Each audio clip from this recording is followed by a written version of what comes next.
Hello everyone, good afternoon. Welcome to Aptitude Foundation course presented by APSSDC. In the earlier session, we were discussing what is meant by a multiple, what is meant by a factor, and what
Hello everyone, good afternoon. Welcome to Aptitude Foundation course presented by APSSDC. In the earlier session, we were discussing what is meant by a multiple, what is meant by a factor, and what is meant by highest common factor, and then least common multiple. So we started with the factors, and then we understood how it works. And I told you, like, in a table, let's say for example, in a 2 table, 2 into 1 it is 2, 2 into 2 it is 4. And the LHS, the elements which are in the left hand side of the table, which are nothing but the factors, and the elements which are in the right hand side, those are the multiples. And we have discussed, how highest common factor HCF works and how GCD method works. And in this class we are going to discuss how least common multiple works, LCM, how it works, and what are the types of questions that you'll get it in the examination. Me exams lo me any types of questions LCM మీద వస్తాయి అవన్నీ questions ఈరోజు మనం discuss చేద్దాం. Let's see the first question. Find the LCM of 42, 63, 231. It's a very basic question. I repeat the question. Find the LCM of 42, 63, 231. LCM of 42, 63 and then 231. All right. Now this is a very basic question. See here, we can do it in two different ways. Either we can go with the combined factorization method. Factorization method meeku already explain chesanu how it works. Either we can go with the factorization method, or else we can individual ga factorize chesi 42 ni and then 63 ni and then 231 ni individual ga factors chesi meer map cheskunna fine, ledu combined ga factorize cheskunna okay. So for this kind of numbers, 42, 63, 231 ikkada numbers meer chusnatlaite, so 231 we don't know exactly which number to start with, so it is better if we go with the individual factorization method. Let's say for example, let's factorize 42. First 42 ni factorize cheddam, and then let's factorize 63, and then let's factorize 231. All right, now so I'm going to start the factorization method for 42. It's like 2 and it is like 21, and then 3 and then 7. Fantastic. Now what are the factors here? 2 into 3 into 7. These are the factors of 42. Alright, keep it aside. Now let's factorize 63. So 3, it is easy, and then it is 3 into 21, and then once again 3, 7, which is once again 3 into 7. These are the factors of 63. Now let's factorize 231. This factorize chese chudam, like how it goes. And then see here it is 231. Now we need to check whether, see 231 is absolutely not divisible by 2. And so we should look for another number. What's the next number? Probably 3. Let's try and check. It's like 231, probably 3, and 3 7s are 21. Am I right? And then 2, and then 1, and once again, so 377, and fantastic. Once again, it's like, yes, so it is divisible by 3. Let's start with 3. So 3, and here the number is 77. So 77 into 3, which is something but 231. Good. Now if you observe, so 77, it is easy for me. Let me start with 7, and then it is 11. So what are the factors? 3 into 11, 7 into 11. Alright, now I have factors for 42, I have factors for 63, and then I have factors for 231 as well. Now, so ఈ factors ని ఎలా రాసుకుంటున్నానంటే, first thing 2 into 3 into 7 అని రాసుకుంటున్నాను, and then 3 into 7, and then finally it is 3 into 7 into 11.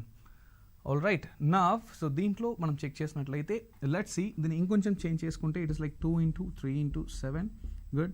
And here it is 3 square into 7, and then here it's like 3 into 7 into 11. So దీన్ని నేను మీకు అర్థమయ్యేటట్టు మళ్ళీ ఇంకొక లైన్లో రాశాను. So 2 into 3 into 7, and then ఇది 3 square into 7, and then 3 into 7 into 11. Okay, now guys, just consider all the 3 and just check write down all the factors. అన్ని factors మీరు రాసినట్లయితే we have 2, and then we have 3, and then we have 7, and then we have 11. వీటన్నిటిలో ఉన్న factors మొత్తం మీరు సెపరేట్గా note చేసుకోండి. What are the factors there? 2, and then 3, and then 7, and then 11. నా so 2 యొక్క హైయెస్ట్ పవర్ మీరు చెక్ చేసినట్లయితే 3 ఫ్యాక్టర్స్లో 2 ఒక ప్లేస్లో మాత్రమే ఉంది. So leave 2 as it is, and then మీరు ఈ ప్లేస్లో చూసినట్లయితే we have 3 in the first, and then 3 square in the second, and 3 in the last. Probably I'm going to consider 3 square, just because in order to take the LCM I just consider the highest power of 3, which is something but 3 square. And then మీరు చూసినట్లయితే 7 is there in 7 మాత్రమే, ఇక్కడ 7 power 1, this is 7 power 1, and this is 7 power 1. No changes at all. So here it is finally. Now it is obviously 2 into 3 square is 9, and which is nothing but 7 into 11. Okay, now 2 9, which is nothing but 18, and which is 77. Alright, so 18 into 77, if you multiply, which is nothing but 1386 is your final answer. So 1386 acts as the LCM of 42, 63, and then 231. Now let's see the next question. Find the LCM of 305, 406, 507. I repeat the question. Find the LCM of 305, 406, 507. Alright guys, see, if you look at this kind of questions, the LCM find out cheyalante, we need to understand, so with which number this 305 is divisible, and with, and so 305 is divided by which number, and 406 is divisible by what, and 507 is divisible by what. And see, this is a question mark, just because, so once again, individual factorization method మీరు తీసుకున్నట్లయితే, let's say 305, and then 406, and then 507. Alright, if you ask me, is this easy for us to do the individual factorization here? Of course it is no, it's going to be hard, just because 305 is okay, we can start with 5 and we can divide and go ahead, and 406 is okay, we can we can start with 2 and then divide. And if we talk about 507, see, we don't know with which number 507 is divisible. Alright, so usually divisibility conditions అనేది ఎలా start అవుతుందంటే, when it comes to factorization method, we start with 2. Okay, 2 తో check చేస్తాం, and then if not 2, then with 3, if not with 3, and then with 5, not 4, just because 4 once again is the multiple of 2 kabatti we start with 5, and 5 if not 6 kaadu, we'll check with 7. This is how it goes on. So ఈ particular factorization method అనేది it's time taking. Individually ఒక్కొక్క నెంబర్ని factorise చేసి answer తీసుకురావడం. Exclusively ఈ 305, 406, 507 number చూసారు అంటే ఒక నెంబర్తో ఇవన్నీ డివైడ్ అవుతాయా అని మీరు తెలుసుకోవడానికి it takes time. But where as in examination we don't see, we will not be having that much time to research all these things. In such case, have to solve these type of question, and we know that we need to find out the LCM of 305, 406 and 507. Let's look at the options once. ఒకసారి మీరు options చూసినట్లయితే 62781810 and then 62781800 and then 62781810 and then 62781820 and then 62781840. These are the options. And guys, I'm going to give you a shortcut here. It's a kind of technique. It's called as the digit sum technique. Alright, this digit sum technique you can utilize, you can implement only when you have the options. Option ఉన్నప్పుడు మాత్రమే ఈ particular technique ని మీరు use చేయగలుగుతారు. Let's say if it's a fill in the blanks, not possible. But most probably whatever the questions that we are going to get in the aptitude examination, it's going to be MCQ. నేను మీకు first క్లాస్లో మీకు explain చేస్తున్నాను what is my MCQ. MCQ is nothing but multiple choice questions. So most of the questions, not most of the questions. So questions usually in aptitude, they ask you to solve multiple choice questions. Very rarely, and very rare. Like ఎప్పుడైనా మీకు 1-2 questions కానీ fill in the blanks. In the sense options లేకుండా fill in the blanks ఇవ్వచ్చు. But that is not frequently asked. MCQ is a frequently asked type of questions. Now, how we are going to solve this kind of question? It is so simple. Now, I need to find out LCM of 305, 406, 507. This is what my question. Now, in order to find out the LCM for this type of numbers which are having 3 digits, usually I need to check. Let's see, మీకు ఈ question solve చేసే ముందు I'm going to give you short ఇంకొక చిన్న question మిమ్మల్ని చెప్తే, so LCM of 6, 7, 8 అని చెప్పి తీసుకుంటాను. Let's see LCM of 6, 7, 8. Guys, if you see, these are like almost like I cannot say exactly co-prime, but these numbers next to next numbers. Am I right? So 6, 7. So ఇంకా దీన్ని సింపుల్గా చేయాలంటే forget about this 8. Let's talk about 6 and 7. If I ask you what is the LCM of 6 and 7, obviously they are co-primes. Co-primes అని చూసారు అంటే, see 1 తప్ప ఇంకా ఏ number వాటికి కామన్ ఫ్యాక్టర్స్గా ఉండవు. 6కి చూసినట్లయితే 2 into 3, 1 into 2 into 3. 7ని మీరు చూసినట్లయితే 1 into 7. సో 2 నెంబర్స్కి కామన్ ఫ్యాక్టర్ చూసారంటే 1. So obviously coprime. ఇలాంటి పరిస్థితుల్లో LCM మీరు చేయడానికి మీరు ఏం చేస్తారంటే, దీన్ని ఫ్యాక్టరైజేషన్ మెథడ్ మీరు యూస్ చేయరు. సో LCM ఆఫ్ 6 and 7 మీరు ఎలా సాల్వ్ చేస్తారు? సింప్లీ 6 into 7 చేసేస్తారు, which is nothing but 7 6 are 42. So LCM of 6 and 7 is obviously 42. Am I right? The same applies here. So LCM of 305, 406 and 507. So these 3 numbers, by observing these 3 numbers, see, those are like almost like a co-prime, whereas they don't have any common factors. It is not possible for us to factorize and do it. Okay, in such case, so ఎలా 6 and 7 కి మనకి డైరెక్ట్గా multiple చేస్తాము, I'm going to execute the same thing here. 305 into 406 into 507. This is going to be the answer, LCM. Alright, just because we don't have any common factors for 305, 406, 507 ki, I'm going to multiply 305 into 406 into 507. So how I'm going to do this? Since I have the options with me in order to get the answer, no need to multiply the entire thing. I'm going to teach you the that digit sum technique. Just observe. Guys, we have 3, we have 0, we have 5. Alright, I request you to add all the digits. ఈ వీటిలో ఉన్న digits అన్నిటిని మీరు add చేయండి. So which becomes 3 plus 0 plus 5. Alright, so let this multiplication symbol as it is, and then 4 plus 0 plus 6, and this as it is, and then 5 plus 0 plus 7. Alright, so ila add cheskunnarante. Now if you observe, this becomes 8. 3 plus 0, it's 0. 3 plus 0, it's 3, plus 5, it is 8 into, and 4 plus 0 is obviously 4, and then plus 6, it is 10. Alright, then into, and then 5 plus 12 is obviously, so 5 plus 7 is obviously 12. So now 305 has become 8, 406 has become 10, 507 has become 12, just adding all the digits in that particular number. Alright, now, so then once again, we have to convert these numbers into single digit numbers. It is so simple. 8 into alane unni. So it is 10, which is the 2-digit number. Once again, we need to execute the digit sum technique, which is nothing but 1 plus 0 into, and this is 1 plus 2. Once again, digit sum. Alright, now it is 8 into 1 into 3. 8 into 1 into 3. So 8 into 1 into 3 is obviously 24. Now once again, this is a 2-digit number. So whenever you get to see 2-digit number, more than 1 digit, you have to do the addition of that particular digits. So 2 plus 4, it becomes 6 finally. Alright, so the digit sum when it comes to 305 into 406 into 507, obviously the answer is 6. Alright, now if you execute the same kind of technique for the options as well, if you need to check for which option you're getting the 6 as a digit sum. Ante ela? So simple. Look at the first option. Look at the first option. The first option is 62781800. Am I right? The first option is 62781810. Let's see that. Let's do the digit sum method here. So which is nothing but, guys, if you observe, 6 plus 2 is obviously 8. 8 plus 7, 15. 15 plus 8, 23, 24, 32. 32.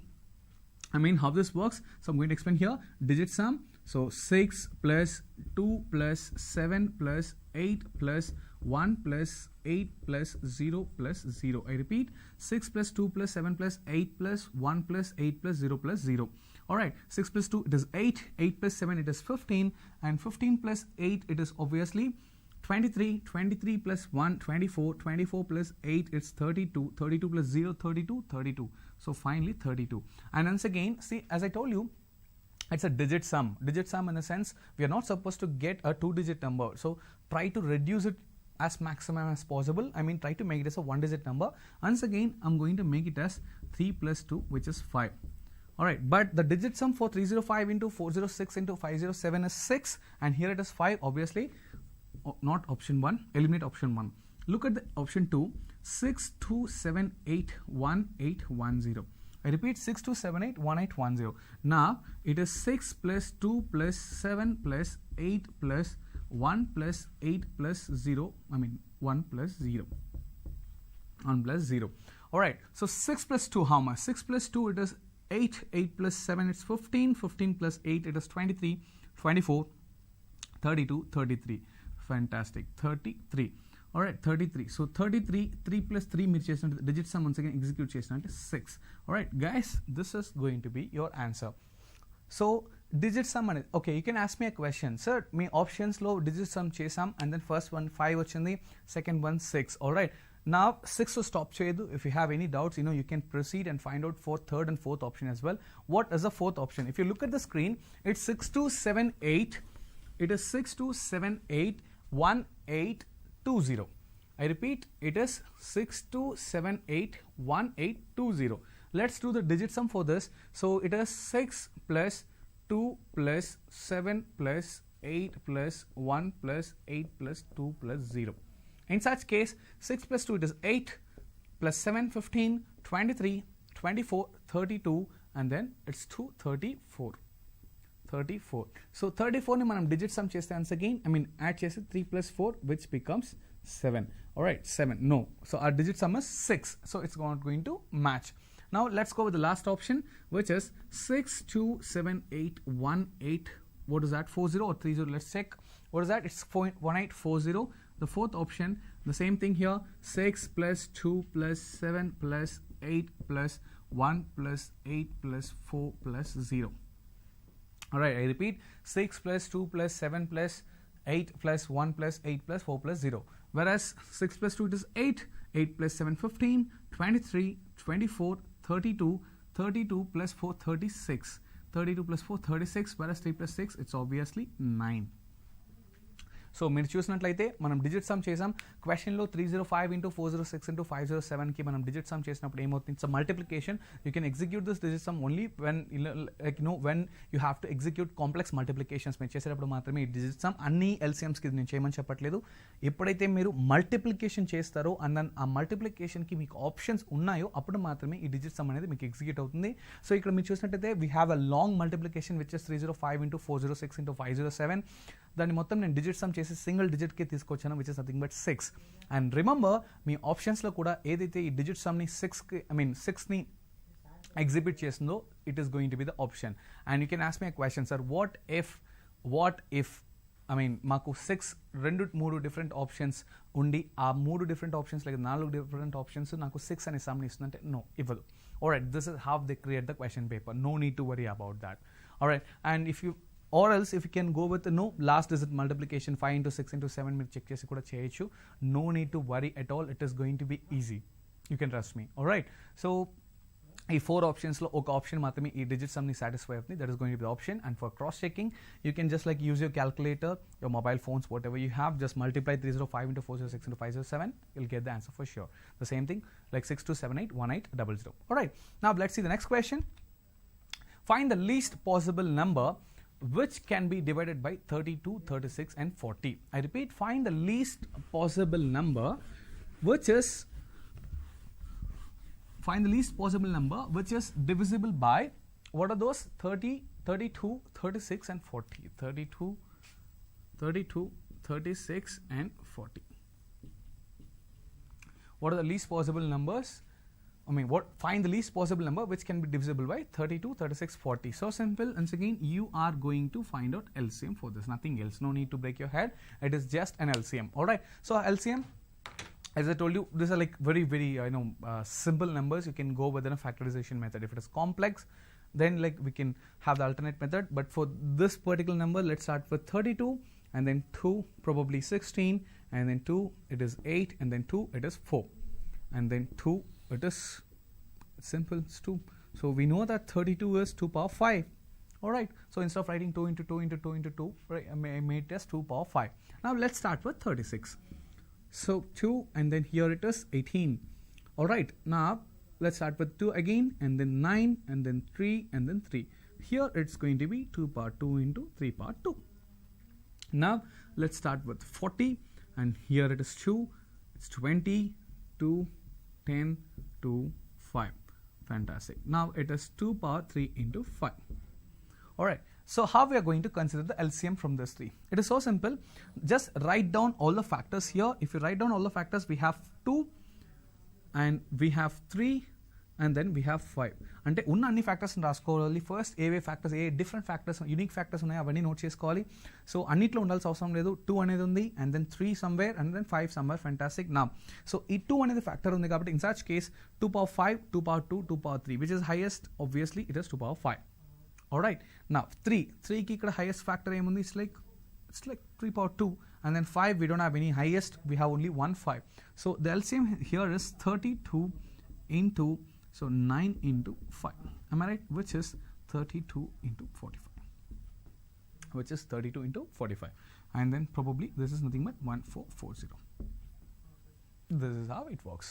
This is the LCM of 32 and 36 and 40. I hope you understand. So simple. Now, see, this is very easy question, but there's a reason behind why I'm asking you to solve this particular question. So, ee oka question, ee numbers ani close avvatledu. Then continuation inkoka 2 questions unnai. That's why I've given this question. Now, let's see the continuation. Find the least possible number of 5 digits which is divisible by 32, 36 and 40. So, ippudu manam check chesindi endante, it is just an LCM. Alright, LCM మనం find out చేసాం, which is nothing but 1440. But ఈ particular question మీరు చూసినట్లయితే find the least possible number of 5 digits they are talking about. So they have given the number, least possible number of 5 digits which is divisible by 32, 36 and 40. Alright, how we are going to solve this? We know that the LCM of 32, 36 and 40 is 1440. This is LCM, we know. Now we need the 5 digits number. 5 digits number, least possible 5 digits number which is divisible by, అంటే 5 digit number కావాలి. ఇది 1440 అనేది LCM, but 5 digit least possible number ని ఎలా find out చేస్తారు? I mean which is divisible by. అంటే question ఏంటంటే ఒక 5 digit least possible number అది 32 తోనే డివైడ్ అవ్వాలి, 36 తోనే డివైడ్ అవ్వాలి, 40 తోనే డివైడ్ అవ్వాలి. Alright, in such case, now let's consider the least number of 5 digits. 5 digit least number అని కన్సిడర్ చేస్తే it's 10,000. Am I right? So least possible 3 digit number అని చూసినట్లయితే 100, least possible 2 digit number అని చూస్తే అది 10, least possible 4 digit number it's obviously 1000, least possible 5 digit number అంటే it is 10,000. Alright, now I have taken 10,000. So now what is the LCM of 32, 36 and 40? It's 1440. So 1440. Now ఇప్పుడు ఏం చేస్తారంటే ఈ 10,000 least possible 5 digit నెంబర్ని 1440తో divide చేయండి. So divide చేసేది so simple, which is 6. Alright, which is 6 and here it is 8640. 1440 into 6, 8640. So the difference is going to be 1 and 10,000 kada, it's 1000 1360. 1360. 1360. Done.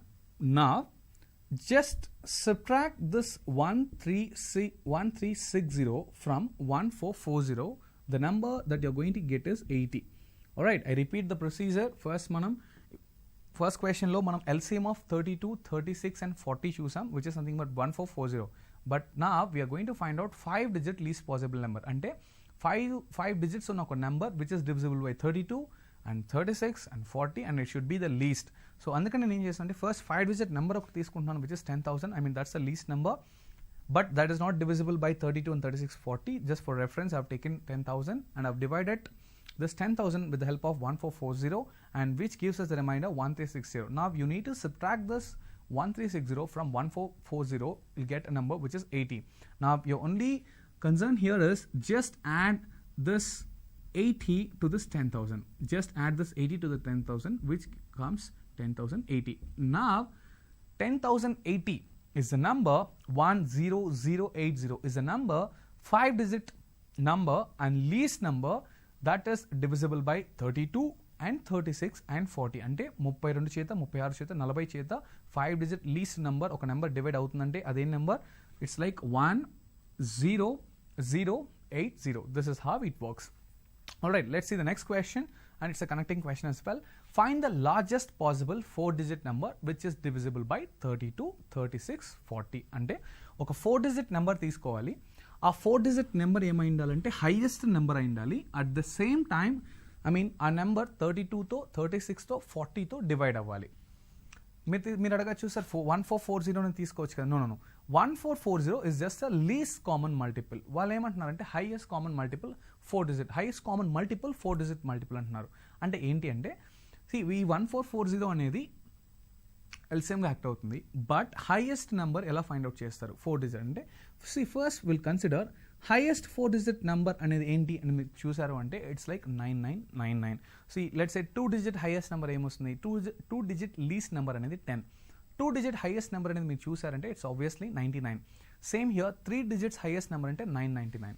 4 digits highest number and say 9999, just because after that it starts with 10,000, which is 5-digit least number. Now it is so simple. I'm just going to divide this 4-digit highest number with the LCM, which I know 1440. Now this gives me the same thing here, 6 times 8640, and the difference is going to be 1359. And the difference is going to be 1359. Okay, now just subtract 999 లో ఈ 1359 అనేది మీరు subtract చేస్తే which is 8640, which is nothing but the same number. Alright, which is nothing but the same number. So it is like ఇక్కడ ఏ number అయితే వస్తుందో అదే వస్తుంది. సో 1440 మీరు ఏం చేయాలంటే హైయెస్ట్ 4-digit నెంబర్ తీసుకొని అందులో నుండి ఈ 1440 డివైడ్ డివైడ్ చేసినప్పుడు మీకు like 6 times it's like 8640, and I mean after the subtraction which we get 1359, and just subtract this 1359 from 9999, obviously you'll get 8640, and 8640 is the highest 4-digit number which is divisible by 32, 36 and 40. And for your kind information, ఈ మొత్తం process మీరు follow అవ్వకపోయినా 1440 ఈ nearest number మీరు తీసుకుంటేనే close అవుతుంది. But ఎందుకు నేను నియరెస్ట్ నెంబర్ తీసుకోలేదంటే సమ్ టైమ్స్ మనకు డివిజన్ ప్రొలాంగ్ అవ్వచ్చు అని చెప్పి నేను అక్కడ తీసుకోలేదు. బట్ ఇక్కడ 1 స్టెప్లోనే డివిజన్ క్లోజ్ అయింది కాబట్టి మీకు ఇక్కడ ఏదైతే ఆన్సర్ ఉంటుందో ఇక్కడ అదే ఆన్సర్ ఉంటుంది. బట్ సమ్ టైమ్స్ డివిజన్ అనేది ప్రొలాంగ్ అవుతుంది. సో ఇన్ సచ్ కేస్ నేను ఈ నెంబర్ని తీసుకోలేను. ఆల్రైట్, సో ఒక స్టెప్లో క్లోజ్ చేశాను. సో ప్రాబబ్లీ అందరూ ఇది ఒకే స్టెప్లో క్లోజ్ చేయకపోవచ్చు. ఒకే స్టెప్లో డివిజన్ క్లోజ్ అయింది కాబట్టి మీకు ఈ 8640 2 times రిపీట్ అయింది. But anyway it's going to be easy. Let's see the next question. Find the number of numbers lying between 1 and 1000 which are divisible by 6, 7 and 15. Alright, so find the number of numbers lying between 1 and 1000. So 1 ki 1000 ki madhyalo any numbers unnayani check cheyali. Don't tell me it is like 998, but see there is a condition behind that, which is nothing but which are divisible by 6 and 15. Okay, so the question is all about 1 నుండి 1000 మధ్యలో ఎన్ని numbers 6 చేత 7 చేత and then 15 చేత divisible అయ్యే numbers ఉన్నాయి అనేది మనం చెక్ చేయాలి. సో 1 నుంచి 1000 మధ్యలో ఎన్ని నంబర్స్ ఉన్నాయి అంటే సో ఆబ్వియస్లీ 998 నెంబర్స్ ఉంది. But do we want this? No, 998 numbers అనేది కాదు, ఇది కూడా మన ఆప్షన్లో ఉంటుంది. ఈ 1 నుంచి 1000కి మధ్యలో ఆల్రైట్ 1 నుండి 1000కి మధ్యలో ఈ 6 చేత 7 చేత 15 చేత డివిజిబుల్ అయ్యే నంబర్స్ ఎన్ని ఉన్నాయనేది కావాలి. In such case first we need to find out LCM of 6, 7, 15. First ఈ 3 చేత డివిజిబుల్ అయ్యే నంబర్ ఏది అనేది మనం తెలుసుకుంటే దాన్ని బేస్ చేసుకొని మనం రిమైన్ నెంబర్స్ ఫైండ్ అవుట్ చేయొచ్చు. So LCM of 6, 7, 15 is obviously, so let's start with factorization method. So 6 ni ela rayachu, 2 into 3 అని రాయొచ్చు, 7 ni ela rayachu, so 7 can be written as like 1 into 7, nothing else, and then 15 which can be written as 3 into 5. Am I right? So ఇందులో నుంచి మీరు LCM తీస్తే see we have all the factors which are nothing but 2, 3, 5, 7. All right. So 2, 3 and 5, 7. So try to understand అన్నిటికీ powers 1 ఉంది, ఇక్కడ highest powers అనేది ఏం లేవు. సో నేను ఫస్ట్ థింగ్ 2, 3, 1, 7, 3, 5 వీటిలో ఉన్న ఫ్యాక్టర్స్ అన్నిటిని యూనిక్ ఫ్యాక్టర్స్ అన్నిటిని ఇక్కడ రాసుకుంటున్నాను, which is unique factors of prime factors. వీటిలో ఉన్న ప్రైమ్ ఫ్యాక్టర్స్ ఏమని చూసారంటే 2 అనేది ఒక ప్రైమ్ ఫ్యాక్టర్, సో సపరేట్గా రాశాను. 3 అనేది ఒక ప్రైమ్ ఫ్యాక్టర్, 5 అనేది ఒక ప్రైమ్ ఫ్యాక్టర్, 7 అనేది ఒక ప్రైమ్ ఫ్యాక్టర్. ఫస్ట్ ఈ ప్రైమ్ ఫ్యాక్టర్స్ అని నోట్ చేసుకున్నాను. అండ్ 2 యొక్క హైయెస్ట్ పవర్ ఎక్కడ చెక్ చేయండి. 2 యొక్క హైయెస్ట్ పవర్ లేదు, we have only 1, 2, so obviously only 2. And 3 multiple times repeat అయింది, but still we have the highest power of 3 is just 1, and 5 just only 1, 5, and 7 just only 1, 7. So obviously 2 3s are 6, 6 5s are 30, and 30 into 7 which is nothing but 210. 30 into 7 which is nothing but 210. So the LCM of 6, 7, 15 is nothing but 210. 210. ఇప్పుడు 210 multiples ఎన్ని ఉన్నాయో మనం check చేస్తే C 210 అనేది first number LCM, and so దీని multiples అన్నీ కూడా remember for example C ఇప్పుడు 210 6తోను 7తోను 15తోను డివైడ్ అయింది అంటే 210 మల్టిపుల్స్ అన్నీ కూడా 6తోను 7తోను 15తోను మల్టిపుల్ అవుతుంది. ఆల్రైట్, సో 210 మల్టిపుల్స్ ఏమవుతుంది ఇక్కడ, let's see it's like 420, am I right, and then 630 probably, and then 840.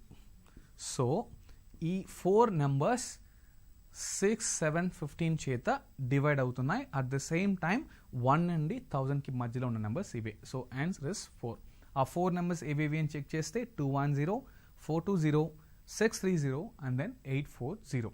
So final answer is going to be 4. Alright, let's see the next question. 3 bells in a temple toll at the interval of 48 seconds, 72 seconds and 108 seconds individually. So 3 bells ఉన్నాయి. ఆ 3 bells ఎలా మోగుతుందంటే first bell ప్రతి 48 సెకండ్స్కి ఒకసారి మోగుతుంది, and then second bell మీరు చూసినట్లయితే 72 సెకండ్స్కి ఒకసారి ఇంకొక bell మోగుతుంది, and 108 సెకండ్స్కి ఒకసారి థర్డ్ బెల్ మోగుతుంది. టోల్ ఇస్ నథింగ్ బట్ మోగడం. Okay, full stop. If they have tolled together at 6 AM, so పొద్దున్న 6 o'clock ఇవన్నీ కలిపి ఫస్ట్ టైం మోగుతుంది. And then what time will the toll together after 6 PM? 6 AM. Alright, so how we are going to deal with this? It is so simple. This question indirectly or directly it says, it is asking us, the question is all about the LCM once again. So we just have to do the LCM. ఎందుకు LCM connect చేయాలని నేను మీకు ఇప్పుడు explain చేస్తాను. So simple. So first bell 48 సెకండ్స్కిను, second bell 72 సెకండ్స్కిను, third bell మీరు చూసినట్లయితే 108 సెకండ్స్కిను మోగుతుంది.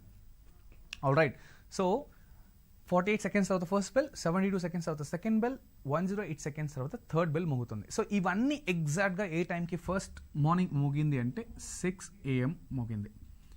ఈ తర్వాత మళ్ళీ ఎప్పుడు మోగాలి అంటే, సో వీటి యొక్క కామన్ అరైవల్ పాయింట్ ఎప్పుడు అడుగుతున్నారు, which we can find out, which we can derive it using the LCM. Let's talk about the factors first. So నేను దీన్ని ఫ్యాక్టరైజ్ చేస్తాను, which is 2, 48 and 24. So 2 it is 12, and then 2 it is 6, and then 2 probably 3. So 2 2s are 4, 4 2s are 8, 8 2s are 16, 16 3s are 48. Am I right? So it can be written as 2 power 4 into 3. Done. Now let's talk about 72. It's 2, 36, 2, 18, 2, 9, 3, 3. So which can be written as 2 power 3 into 2, 3 power 2. Now let's talk about 108. So this is 2, it's a 54, and then 2 which is 27 probably, and then 3, 9, 3, 3. So which is 2 power 2 into 3 power 3. 2 power 2 into 3 power 3. So these are the factors. Now, so ఉన్న prime factors అని నేను note చేసుకుంటే 2, into 3 అనేది ఉన్న factors prime factors. Now highest power of 2 మీరు చూసినట్లయితే probably 4 ఇక్కడ, and highest power of 3 చూసినట్లయితే it's going to be 3. Am I right? Highest power of 2 తీసుకున్నాను, highest power of 3 consider చేసుకున్నాను. That's how we do the LCM. Now so 2 power 4 is probably 2 2s are 4, 2 2s are 4, 4 2s are 8, 8 2s are 16, and 3 power 3 is so simple, 3 3s are 9, and 9 3s are, it's like 27. 16 into 27. So just a small multiplication, 16 into 27. So 7 6 it is 42. 7 6 are 42, and 7 1s are 7, it's 11. Now 2 6 are 12, and then 2 1s it is 2. So 2 1s 2 plus 2, it's like 4. Alright, so 2 probably this is 7, and then it is 5. So 570 2 seconds tarvata malli ivi mogutundi. Okay, so 572 seconds. Now you need to understand, probably this is in terms of seconds, but we have to convert this into what? We are supposed to convert this into minutes. Am I right? So seconds lo kaadu, we have to convert this into minutes. So idi naku minutes lo kavali ante I just calculate just 60, and then 572, then probably it's like 7, which is 6 7s are 42, and then probably 8 6 9s, 6 9s, which is 540, and probably 32. So which is 9 minutes. Now just have a look at this. There is a if you understand second, so probably it's like let's repeat. So let's like 2 power 4 into 3, and then 2 power 3 into 3 power 2, and then 2 power 2 into 3 power 3. So probably 2 power 4 and 3 power 3 is the final answer. In such case, 2 power 4 is probably 16, and then 3 power 3. So 3 3s are 9, 9 3s are 27. Let's do the calculation properly this time. So there's a small mismatch. So 7 6 it is 7 6 it is 42, and 7 1s it is 7, and then probably 4 it is 1 1 2. All right, now it's like 2 6 it is 12.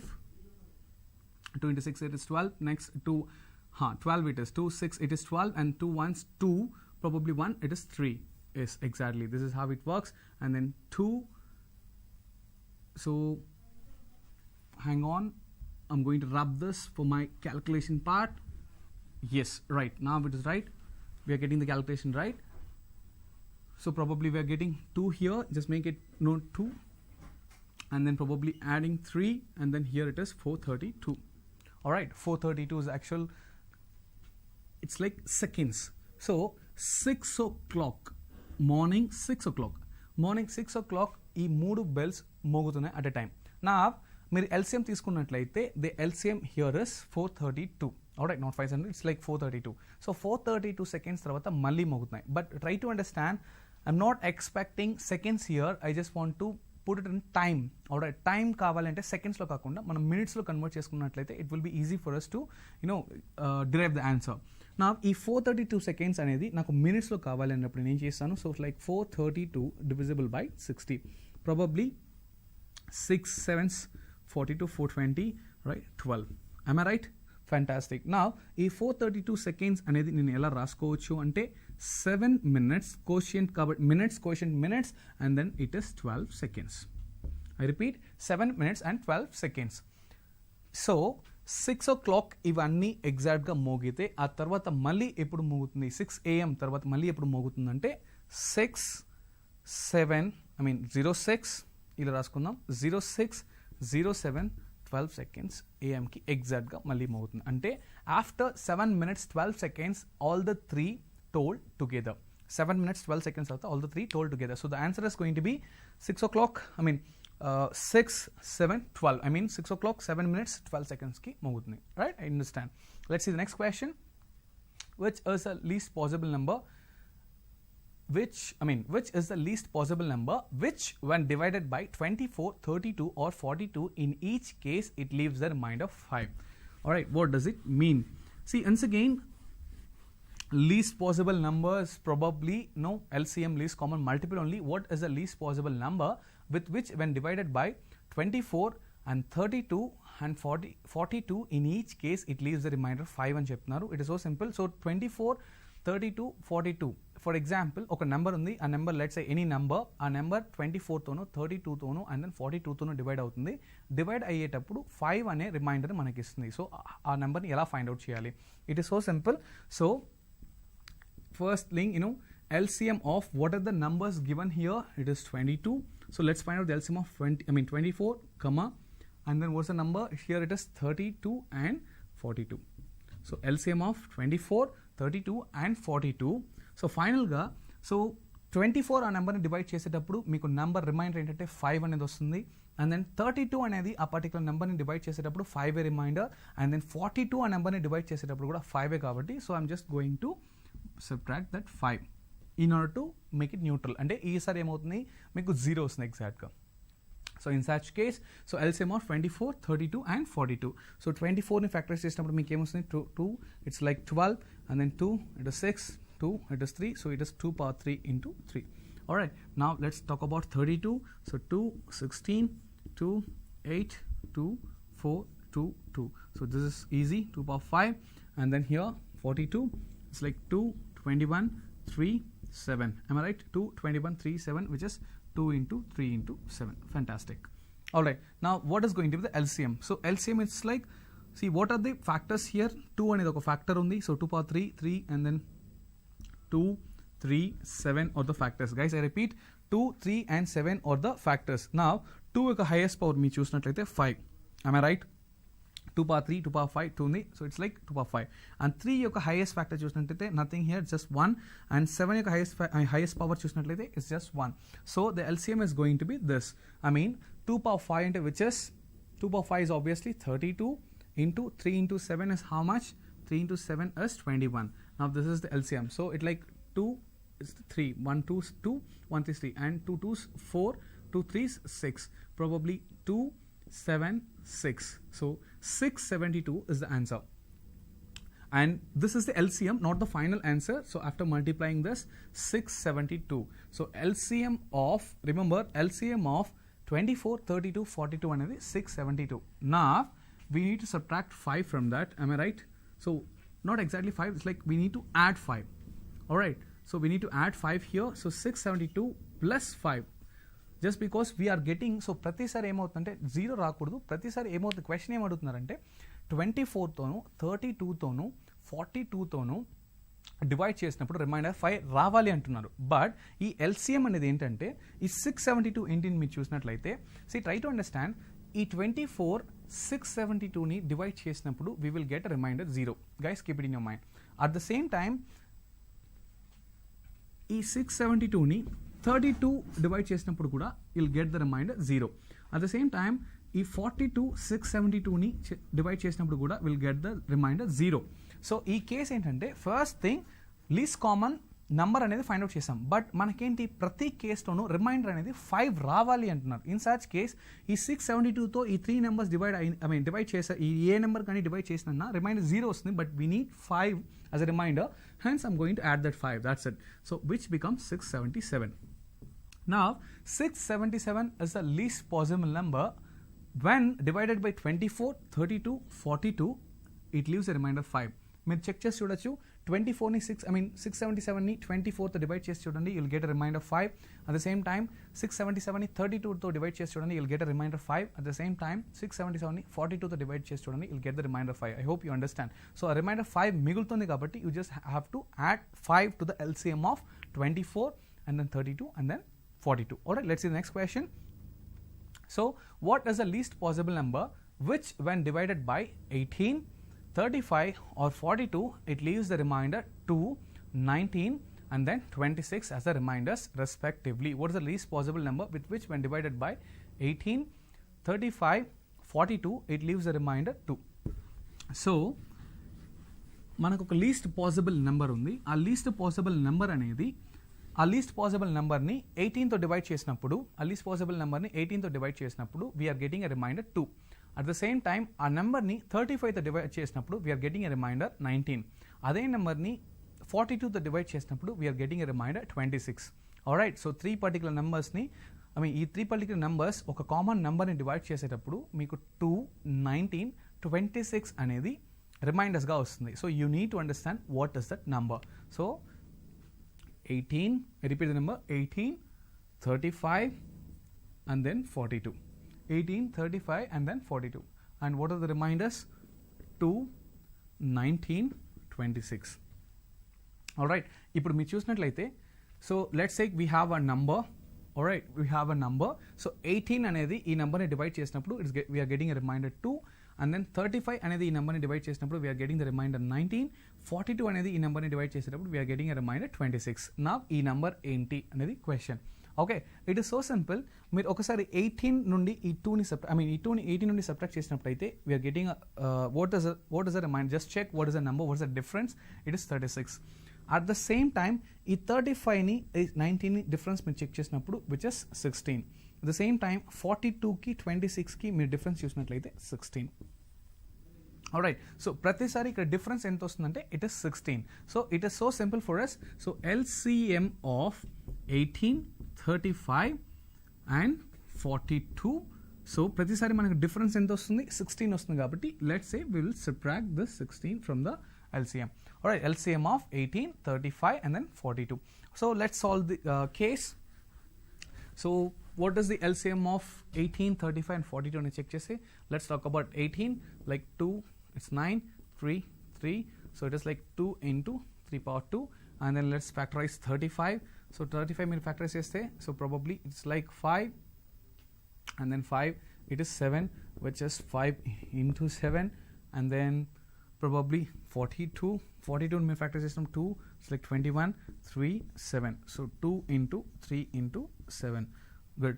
Now మీరు prime factors ఏంటి అనేది common మీరు check చేసినట్లయితే we have 2, we have 3 and we have 5, we have 7. Am I right? 2 3 5 7 2 3 5 7 2 3 7. Right, we have 2 3 and 5 and 7 all the cases. Let's see what is the highest power of 2. See, highest power of 2 is obviously 1 and the highest power of 3 is 2 and then highest power of 5 we have only 1 5 and the highest power of 7 we have only 1 7. So this is going to be the LCM which is 2 3s are 6 and then 5 7s are 35. Alright, so 2 3s are 6. Here it is 2 into 3.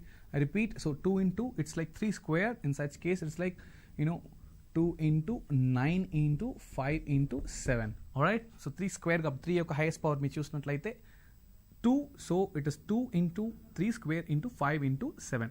Now 2 into 9 it is 18 into 5 7s it is 35. So 18 into 35 మీరు చేసినట్లయితే you're going to get the final answer. So 5 8s it is 40, 5 8 40, 5 1s 5 which is 4, so 9. Next it's like 3 8s 24, 3 8s 24 and 3 1s 3 plus 2 it is 5. Alright, 18 3s 0 and then what is this? 9 plus 13 and then it is 630. Alright, so now this 630 subtract 16, you need to subtract 16 in order to get the answer probably which is nothing but 614. Alright, understand? So these are bit complex problems when it comes to LCM and HCF. So easy problems kuda unnai, tougher problems unnai. Alright, so you need to practice a lot. So when it comes to numbers, HCF, LCM and number series ఇలాంటి type of questions ఎలా అంటే ఈ particular question వస్తుంది. Last year ఈ question paper అడిగారు, last year ఇన్ఫోసిస్లో ఈ particular question అడిగారు, 2 years ముందు టీసీఎస్లో ఈ క్వశ్చన్ అడిగారు అని చెప్పి ఎగ్జాక్ట్గా క్వశ్చన్ బేస్ చేసుకొని మనం లెర్నింగ్ అనేది కష్టం. So you need to understand the concept, you need to understand the process how LCM works. As I told you, either you can go with the factorization method మీరు ఇలా చేసుకున్నా okay, లేదు combined factorization method లో LCM తీసినా okay. however the way you're comfortable you can proceed, no worries at all. Alright, so if you have any questions or doubts, please post in the comment section. Thank you so much.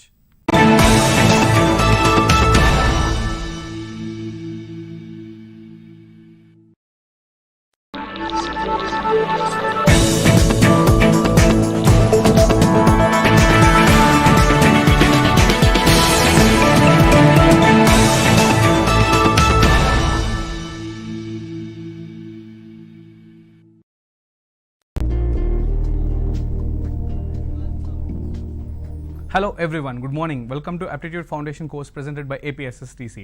So today we are going to discuss calendars. I mean, what does mean by the calendar and how we are going to solve the questions under the calendars.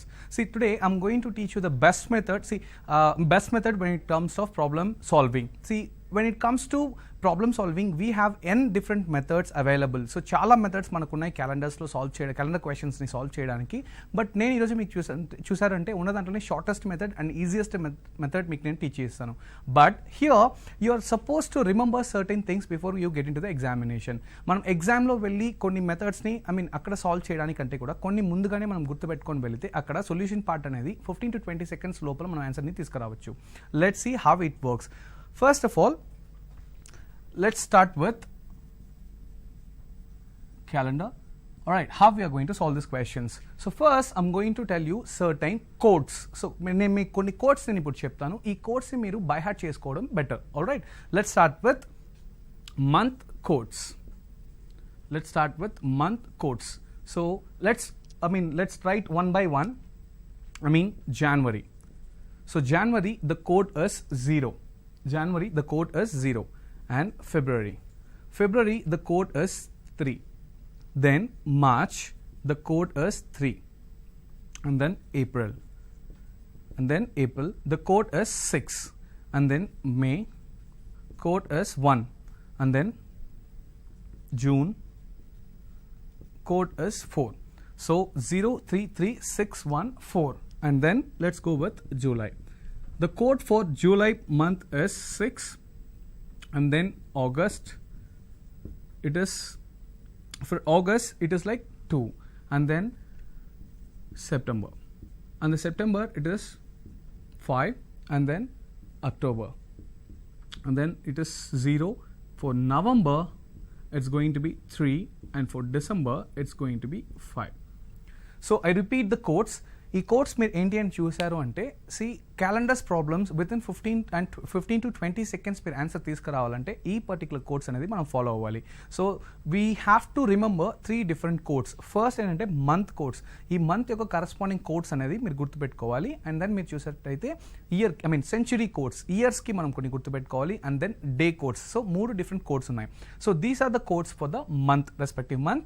So Jan it is 0, February it is 3, March it is 3, April it is 6, May it is 1, June it is 4, July it is 6, August it is 2, September it is 5, October it is 0, and November it is 3, December it is 5. So these are the corresponding codes for the respective months. Alright, now let's talk about century codes. Let's talk about century codes. Okay, century, what does mean by a century? Century is nothing but 100 years. 10 years ni manam decade అని పిలుస్తాం. 10 years అంటే decade. 100 years అంటే we call it as century. And 1000 years అంటే we call it as a millennium. Alright, now century codes మీరు చూసినట్టయితే let's start with 1900 to 1999. So 1900 to 1999, so obviously 100 years for one century. And here the code is obviously 0. Alright, now next మీరు చూసినట్లయితే 2000 to 2099. Here the code is 6. And then 2100 to 2199. For this 100 years it is 4. And then 2200 to 2299. And the code is 2. I repeat this. 1900 to 1999, the code is 0. 2000 to 2099, the code is 6. 2100 to 2199, code is 4. 2200 to 2299, the code is 2. Alright, and then ఈ codes ఎలా work అవుతుందని మనం చూసినట్లయితే, so it is లూప్లో work అవుతుంది. Iteration in the sense, for example, ఎందుకు ఈ particular 4 centuries మాత్రమే ఇచ్చాను అంటే ఇట్ ఇస్ సో సింపుల్. మీ క్వశ్చన్స్ ఎగ్జామినేషన్స్లో మీకు majority of the questions, 90% of the questions ఈ పర్టికులర్ 4 centuries నుంచి అడుగుతారు. ఫర్ ఎగ్జాంపుల్ వీటి నుంచి, ఫర్ ఎగ్జాంపుల్ 1732 అంటే ఇయర్ 1732కి కోడ్ ఏమొస్తుందంటే ఇక్కడ నేను రాయలేదు, బట్ ఎలా దాన్ని మనం ఫెచ్ చేసుకోవాలి ఎగ్జామినేషన్ అంటే it is so simple. Just have a look at this. For example ఈ పర్టికులర్ 4 centuries మెన్షన్ చేశాను కదా. లెట్స్ సే దీని వెనుకో ముందో అడిగితే, తర్వాత అడిగితే ఎలా చేయాలి? For example 1700, let's say year 1732 అనే ఇయర్కి ఎలా చేయాలి? It is so simple.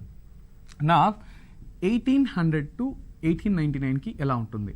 And then 1700 to 1799 ఎలా ఉంటుంది? అండ్ దెన్ 1600 టు 1699 ఎలా ఉంటుంది? 1500 టు 1599 కోడ్ ఏంటి? Same applicable here as well. 2300 నుండి 2399కి what is going to be the code? And then 2400 to 2499, what's the code? And then 2500 to 2599, what's the code? And then 2600 to 2699, 2699 code ఏంటి అంటే it is so simple. మనకు ఉన్న data నుండి మనం fetch చేసుకుంటే సరిపోతుంది. లెట్స్ సే 1900 to 1999 నేను మీకు కోడ్ ఏం చెప్పాను? 0 and here it is 6 and then 4 and then 2. It is so simple. ఈ 0642 అనేది రిపీట్ అవుతూ వస్తుంది. అంటే 0642 and then here it is 0642 and then once again 0642. ఇది ఒక ఐటరేషన్లో రన్ అవుతుంది. It doesn't mean first century 0తో స్టార్ట్ అవుతుందని చెప్పట్లేదు. ఇది ఇలాగే వెళ్తే మీకు రివర్స్లో ఫస్ట్ సెంచరీ 0తో స్టార్ట్ అవ్వదు. బట్ ఇక్కడ పర్టికులర్లీ ఈ పర్టికులర్ 4 సెంచరీస్కి 0642.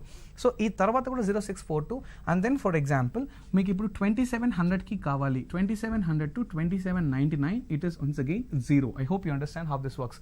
0642 అని ఇలా ముందుకు కానీ మీరు వెనక్కి వెళ్ళినా సేమ్ హియర్ 0642 అంటే 1500 to 1599 it's going to be 0, 1600 to 1699 it's going to be 6, 1700 to 1799 it's going to be 4 and then 1800 to 1899 it's going to be 2.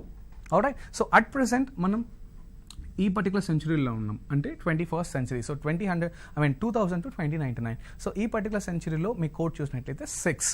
So this is the present. ఈ తర్వాత అడిగితే దీనికి తగ్గట్టు మీరు క్యాలిక్యులేట్ చేయాల్సి ఉంటుంది. Alright, so these are the month codes and these are the century codes. Let's see what are the day codes. Apart from this we need to remember the day codes as well.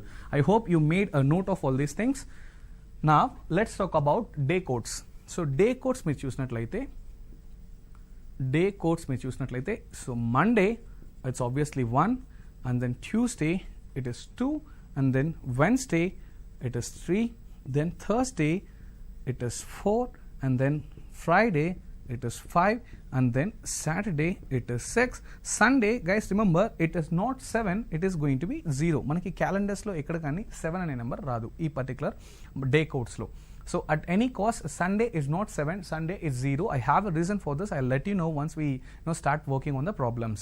So these are the day codes. I repeat, for Monday it is 1, for Tuesday it is 2, for Wednesday it is 3, for Thursday it is 4, for Friday it is 5, for Saturday it is 6, for Sunday it is going to be 0.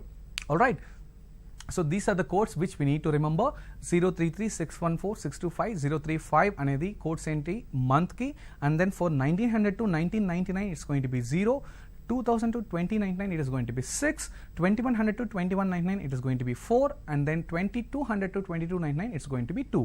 And before and after we need to calculate it and do it accordingly. Majority of the questions particular years చూసినట్టయితే ఈ 4 centuries లోనే ఉంటుంది. ఒకవేళ లేకపోయినా we know how to go back and go forward. Am I right? Now so have to solve the questions under calendars. So మీరు basic level లో మీరు చూసినట్లయితే first thing, see it is going to be what was the day on or what was the day of the week అని మీకు question start అవుతుంది. I repeat, what was the day on or what was the day of the week and so and so particular date లో ఏ particular day అనేది. For example, let's start with the basic question. What was the day on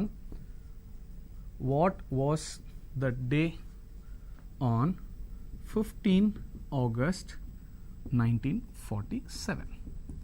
I repeat, what was the day on 15 August 1947?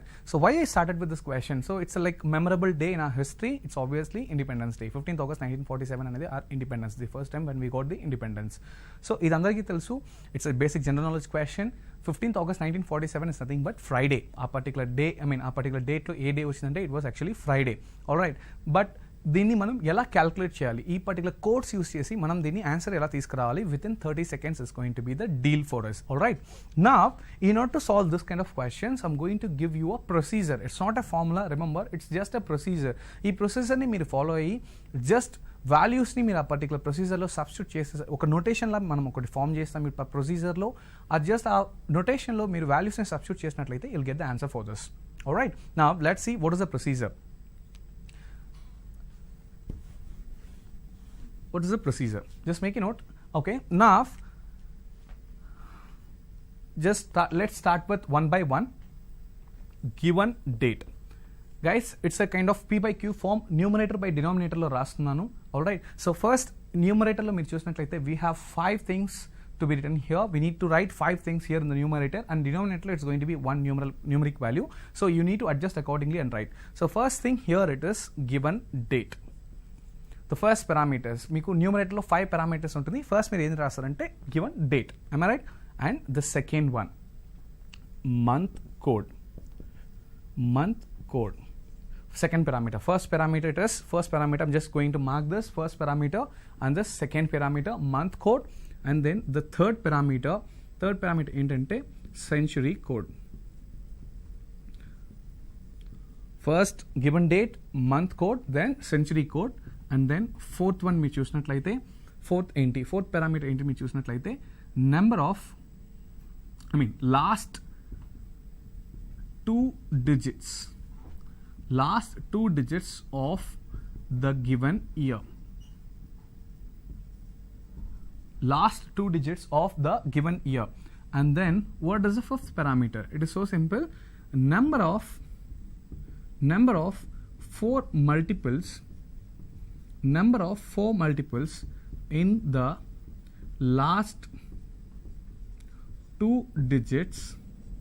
Number of 4 multiples in the last 2 digits of the given year. I repeat the 5 parameters once again.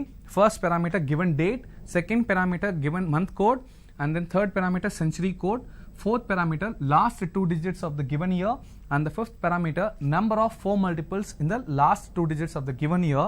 Entire 5 parameters divided by 7. Enter 5 parameters is divided by 7. If you ask me 7, it is so simple. We have 7 days in a week. That's why it is 7. Alright, 5 parameters divided by 7. Now, let's discuss one by one. What is the given date? Given date is nothing but the date which is given in the question. So, మన question లో మనకి ఏం చేసాం? So, 15 August 1947. This is for the date and the year, month given. Alright, so given date and it is so simple. It is 15. A date అయితే మీరు find out చేయాలనుకుంటున్నారో అది 15. Alright, and then month code. See, month code, most probably we need to write our date format in this way, 15 August 1947. And just for you, it's a suggestion, guys. Whenever you write the date, so I can see most of the students, they write like 15/08/1947. This is the format we are using. So, which is nothing but ఇది మీకు DDMMYY అనే ఫార్మాట్లో మనం follow అవుతున్నాం. DDMMYY. Alright, 1947 YYY or YYY. But make sure it is better if you write the date in such a way. Just because, see, most of the companies where we are working with is nothing but American companies. This is the format which is followed by the Britain people. Now, American format ante meeku American format ante meeku em vachestundante once again MMDDYY. So MMDDYY అనే format కూడా ఇప్పుడు మీ కంప్యూటర్స్లో కొన్ని electronic డివైజెస్లో చూసారు అంటే MMDDYY ఉంది, whereas we follow DDMMYY. So in order to avoid the conflicts, ఇది MMDDYY లేకపోతే DDMMYY, ఈ పర్టికులర్ కాన్ఫ్లిక్ట్ని మీరు అవాయిడ్ చేయడానికి it is better if you right the month with 3 letters first. Let's say for example ఇలా 15 is nothing but the date and month. Instead of writing month number 08, 07, 06 ని రాయడానికి బదులు it's better if you write August 1947.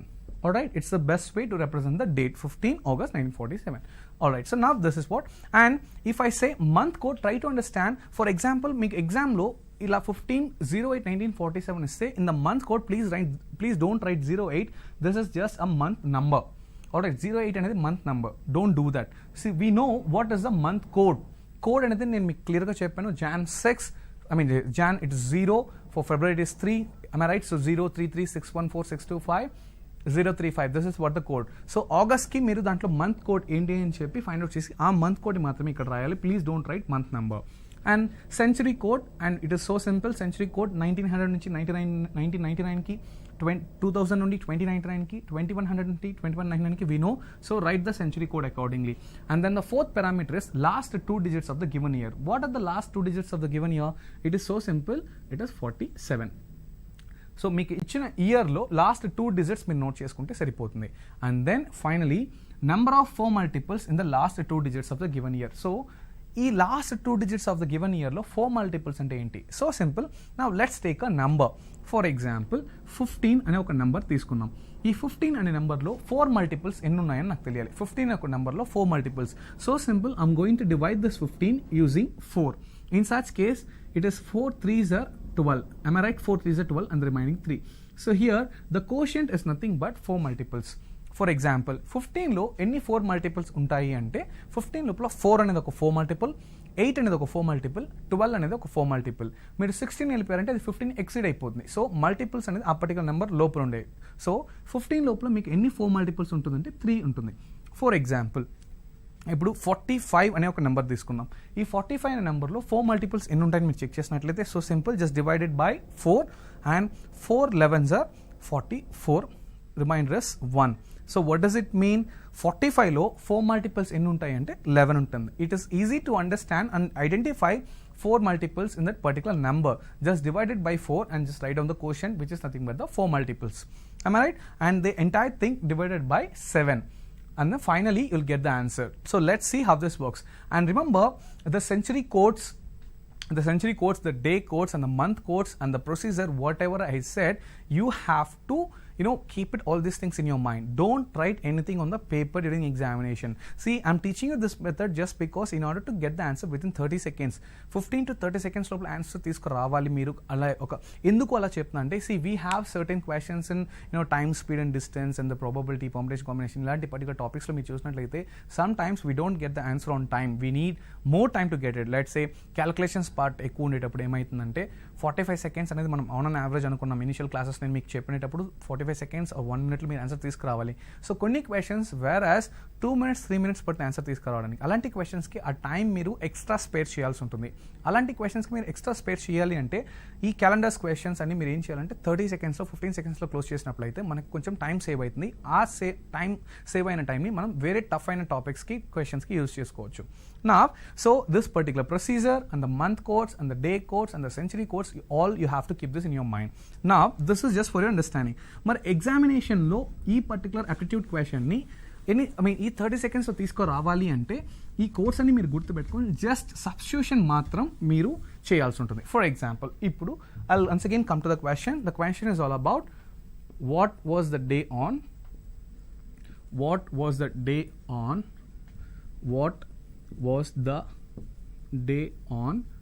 15 August 1947. What was the day on 15 August 1947? So simple. Now I'm just going to write the procedure here. Procedure manku already telusu. I'm just going to substitute the values. First thing I said given date. Fantastic. Given date is 15. And then plus month code. So August, so I told you it is 033614625 We know August is the 8th month. So 1, 2, 3, 4, 5, 6, 7, 8. So the code for August is nothing but 2. Avuna? So it is 02 or 2, however the way you want. Plus century code.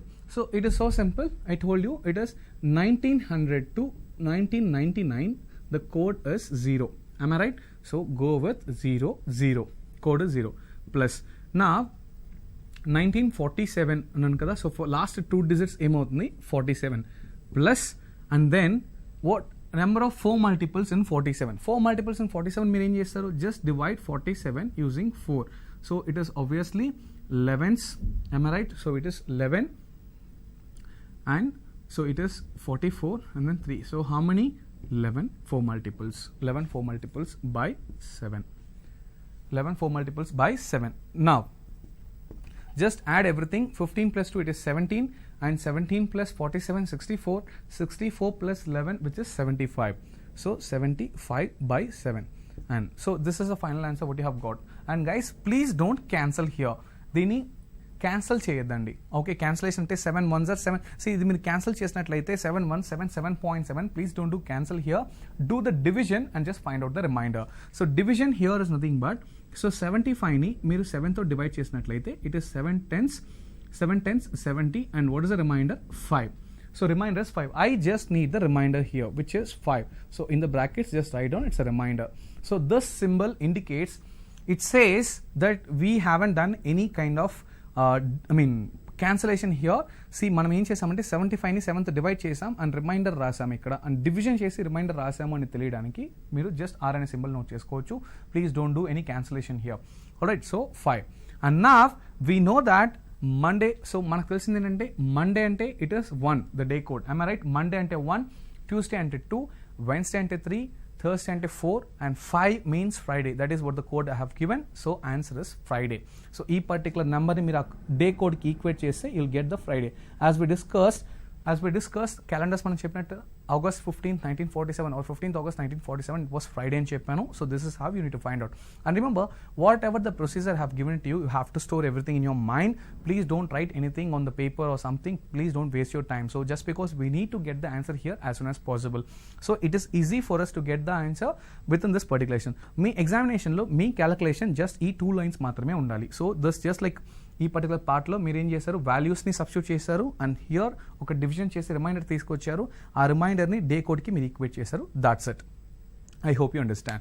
So this is 15th August 1947. ఇది ఒక basic question. But what happens if it's a leap year? That's the condition. Alright, now I'll tell you a procedure which you need to follow once again. So leap year లేదు కాబట్టి problem లేదు. Leap year వస్తే ఏం చేయాలి ఇలాంటి మెథడ్లో? It is so simple, just a small logic which you need to find out.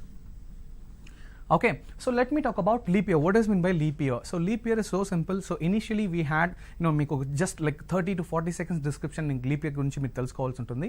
Alright, don't worry, you're not going to get the questions on the leap year. I mean, leap year ante enti, any days untundi, ala meeku em questions ravu. But it's your responsibility to understand how to, how leap year works and how leap year got into existence. Alright, so simple. Let's talk about leap year. Brief description chuddam. So leap year ante enti chusaraithe initially, so an year it consists of 365 days. మీరు స్టార్టింగ్లో మీరు చూసినట్లయితే 365 రోజులు అనేది మనం consider చేసుకుంటున్నాం ఒక ఇయర్కి.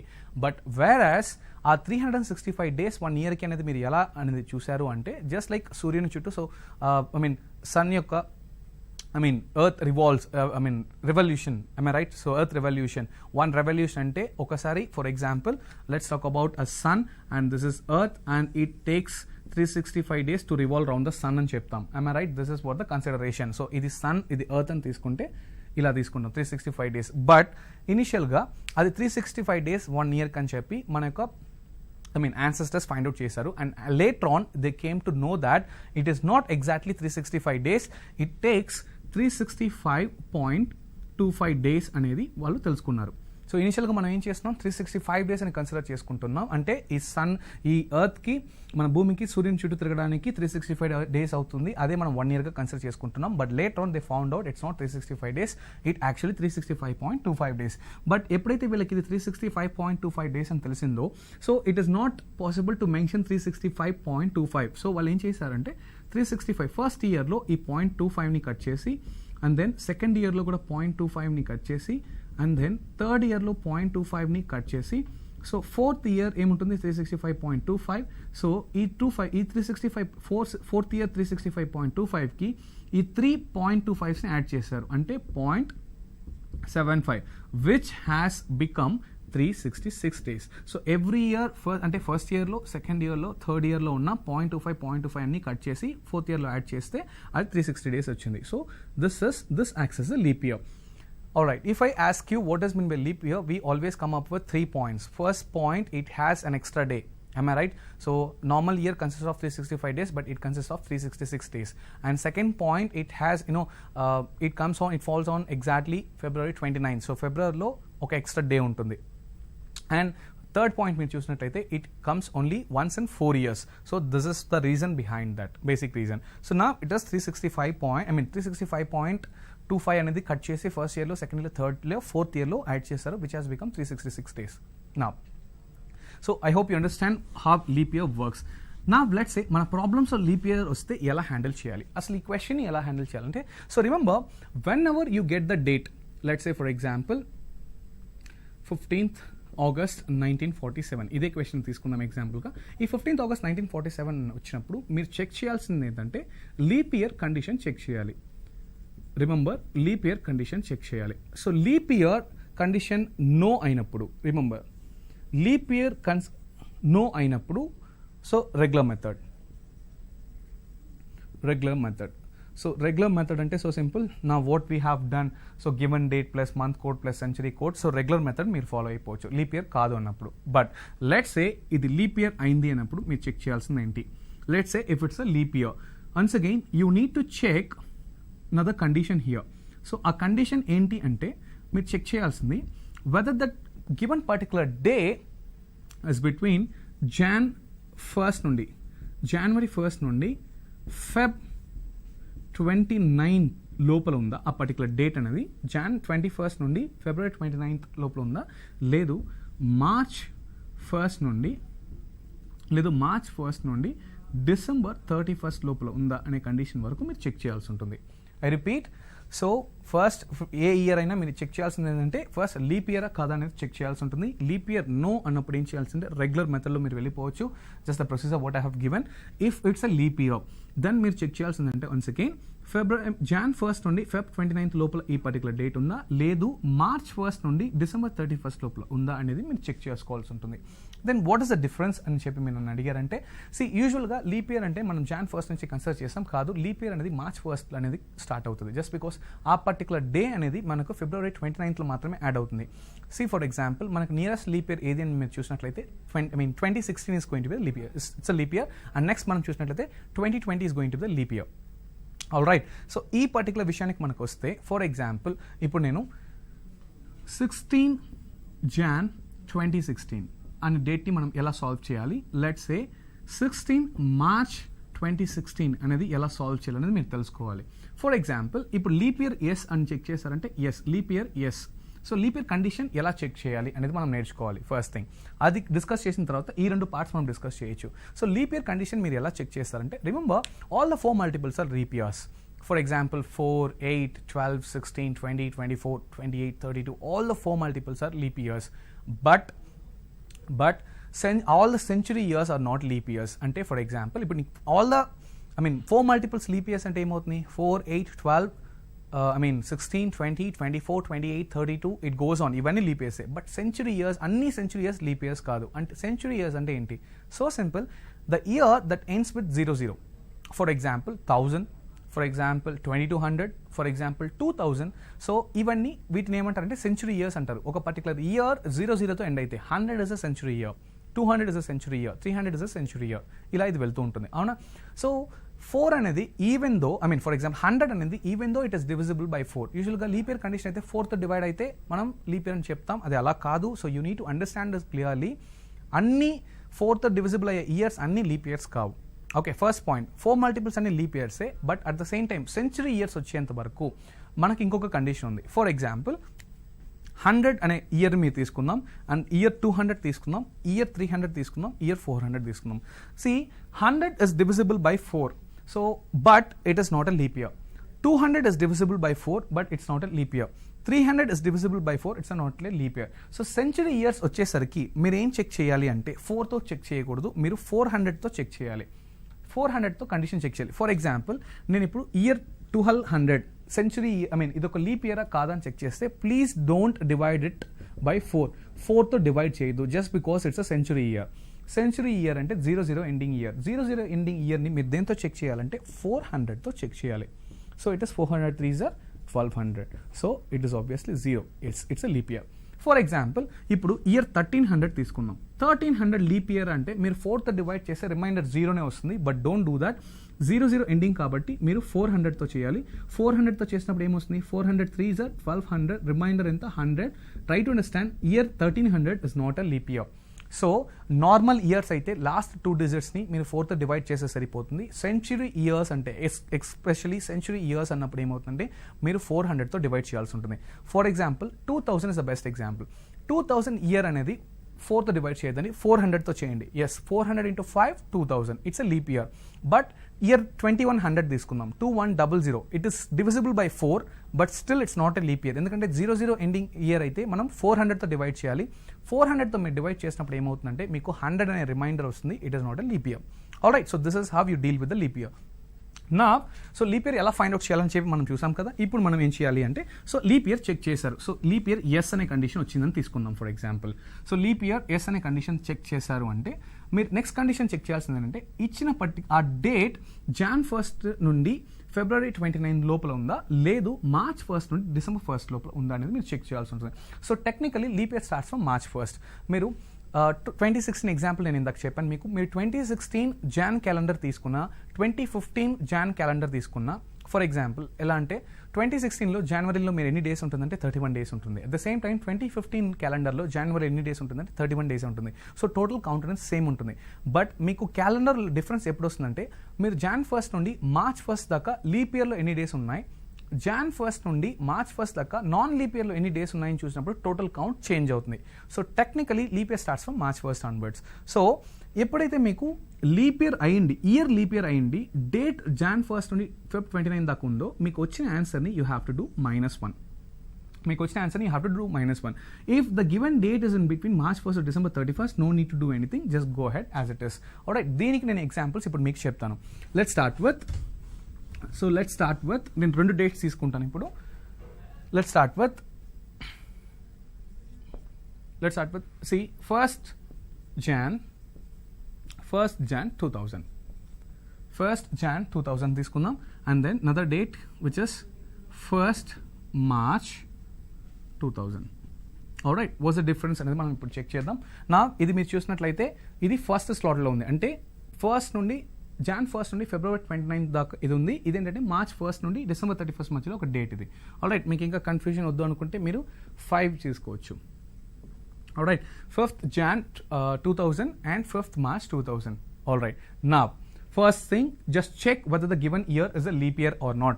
Obviously it's a leap year endukante it's a century ending year. So century ending year ante I need to divide this year using 400. Am I right? So it is 5/2000 and it's done. Yes, it's a leap year, so don't divide it with 4. Alright, now what should we do? Let's start with, so 5th Jan 2000 ఏ డేట్లో వస్తుంది. What was the day on 5th Jan 2000? So in such case ఇది మీరు ఎలా search చేస్తారంటే given date which is 5, given date 5 plus month code. So month code of Jan it is 00. Am I right? 033, that's what I said. So 00 plus century code 2000 మీకు ఏం చెప్పాను, it is 06. Am I right? So 2000 నుండి 2019 వరకు it's going to be 6. Then plus last 2 digits of the given year. ఈ question మీకు వచ్చి ఉంటుంది, last 2 digits 00, no changes at all. Plus ఈ పర్టికులర్ క్వశ్చన్ మీ యొక్క క్వశ్చన్స్ అన్నింటినీ సాల్వ్ చేస్తుంది, మీ మైండ్లో రన్ అయ్యే క్వశ్చన్స్ అన్నింటినీ ఈ పర్టికులర్ క్వశ్చన్ సాల్వ్ చేస్తుంది. So given date 5, Jan code 00 and then it is 06 ఏంటంటే సెంచరీ కోడ్, లాస్ట్ 2 digits ఇక్కడ 00 ఏం లేదు. అండ్ దెన్ 00 4 మల్టిపుల్స్ ఉంటాయి అంటే no 4 multiples at all, 00 just by 7, that's it, no change at all. Am I right? Now, so which is 5 plus 6 అంటే మిగతా అన్ని zeros ఉన్నాయి ఇక్కడ. 5 plus 6 మీరు చూసినట్లయితే 11/7 and 11/7 what's the remainder? 11/7 the remainder is 4. 11/7 the remainder is 4.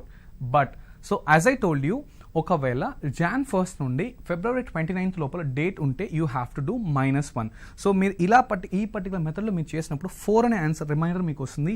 4 అనే answer మీకు వచ్చిందంటే యాజ్ యూజువల్ ఏముంటుంది, ఇట్స్ థర్స్డే. బట్ మీ క్యాలెండర్ చెక్ చేసి ఇది థర్స్డే ఉండదు ఈ పర్టికులర్, ఎందుకంటే ఇది లీప్ ఇయర్ కేస్ ఉంది. అట్ ద సేమ్ టైం ఇదేమో 1st Jan నుండి Feb 29th Feb అనే కేసులో ఉంది. So in such case you have to do -1 which is, so remainder ఏదైతే మీకు వస్తుందో దానికి మీరు -1 చేయాలి. దానికి మీరు -1 చేస్తే will get the remainder as 3. So 3 is obviously Wednesday. మీరు క్యాలెండర్ చెక్ చేసినట్టయితే it is going to be Wednesday, it is not Thursday. Alright, now let's see how this works. Guys, it is so simple. It's March, am I right? It's March and at the same time ఇది 1st March నుండి leap year case ఇది. At the same time 1st March నుండి December 31st లోపల ఉండే case. Here no need to do -1, just go ahead as it is. Now let's do this. It's going to be 05. So 05 is the given date and March obviously 0336. And what is the March? It is 3. The code is 3. Am I right? For March it is code 3 plus century, same thing here. Century code it is 06 plus last 2 digits 00 plus last 2, number of 4 multiples in the last 2 digits of given year, it is 00 by 7. Now just add all the things here. 5 plus 3 it is 8. And obvious 5 plus 3 it is 8 and 8 plus 6 it is 14.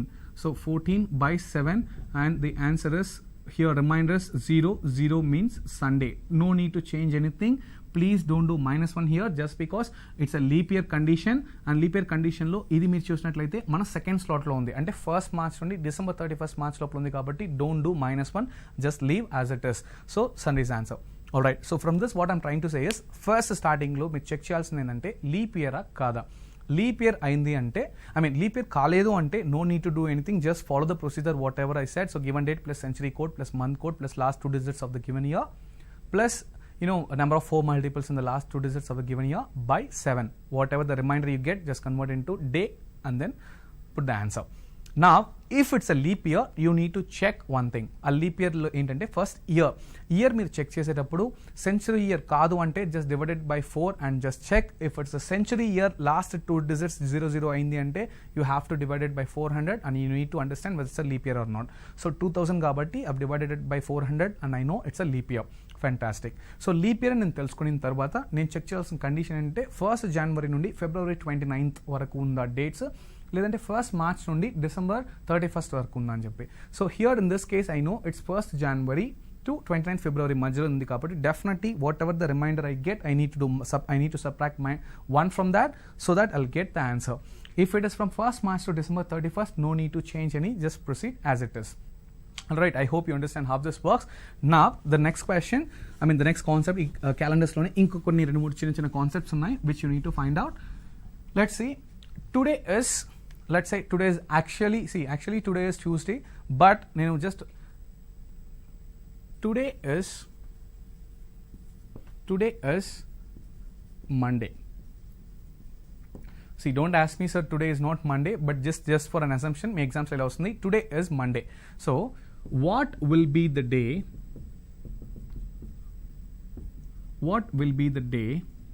after today is Monday, full stop. What will be the day after, let's say 40 days. What will be the day after 40 days? Okay, today is Monday. What will be the day after 40 days? It is so simple. See, today Monday, 40 days తర్వాత ఏంటి అంటే, in the sense count down ఈ రోజు నుంచే start అవుతుంది. Monday అనేది 1, Tuesday అనేది 2, ఇలా వెళ్తుంది. 40 days తర్వాత ఏంటి అని. సో రిమెంబర్ ఆఫ్టర్ 40 days అంటే remember they are asking 41st day. 40th day మీరు ఫైండ్ అవుట్ చేయాల్సిన అవసరం లేదు, 41st day మాత్రమే మీరు ఫైండ్ అవుట్ చేయాల్సి ఉంటుంది. ఆల్రైట్, సో ఆఫ్టర్ 40 days అంటే 41st day ఏమొస్తుందని చెప్పి. In such case it is so simple. So just write down 40 and we know that 1 week 7 days. For example, ee roju Monday ante after 7 days it's going to be Monday once again. So ee roju Tuesday ante after 7 days. So 7 days tarvata days anedi meeku repeat avutundi. For example, day 1 anedi Monday ante day 8 anedi kuda Monday vastundi. Day 1 anedi Tuesday ante day 8 kuda, for example day 2 Tuesday ante day 9 plus 7, day 9 kuda Tuesday ne. So plus 7 chese ade vastundi. In such case 740. So 7 excuse me, so 7 5s are 35. So what's the remainder here? 5. So if you observe, remainder enta 5 kada. So Monday manam start chesam countdown. So Monday day 1 ante day 1 Monday. So day 2 ఏమవుతుంది, it is Tuesday. Day 3 ఏమవుతుంది, it is Wednesday. Day 4 ఏమవుతుంది, Thursday. Day 5 ఏమవుతుంది, Friday. And this is the answer. So 5 వచ్చింది కాబట్టి just relate it to day 5. Alright, I'll repeat it one more question. It's very simple logic. Let's say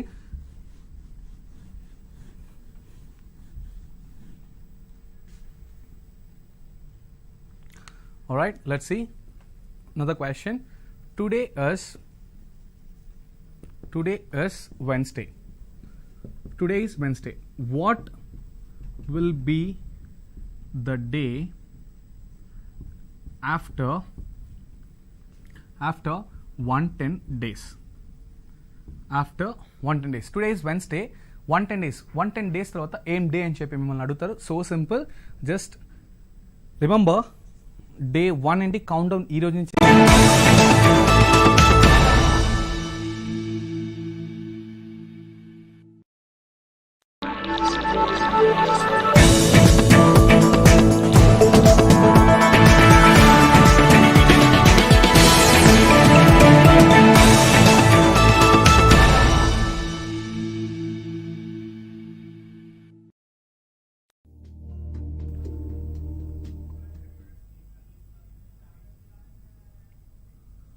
Hello everyone, welcome to Aptitude Foundation course presented by APSSDC.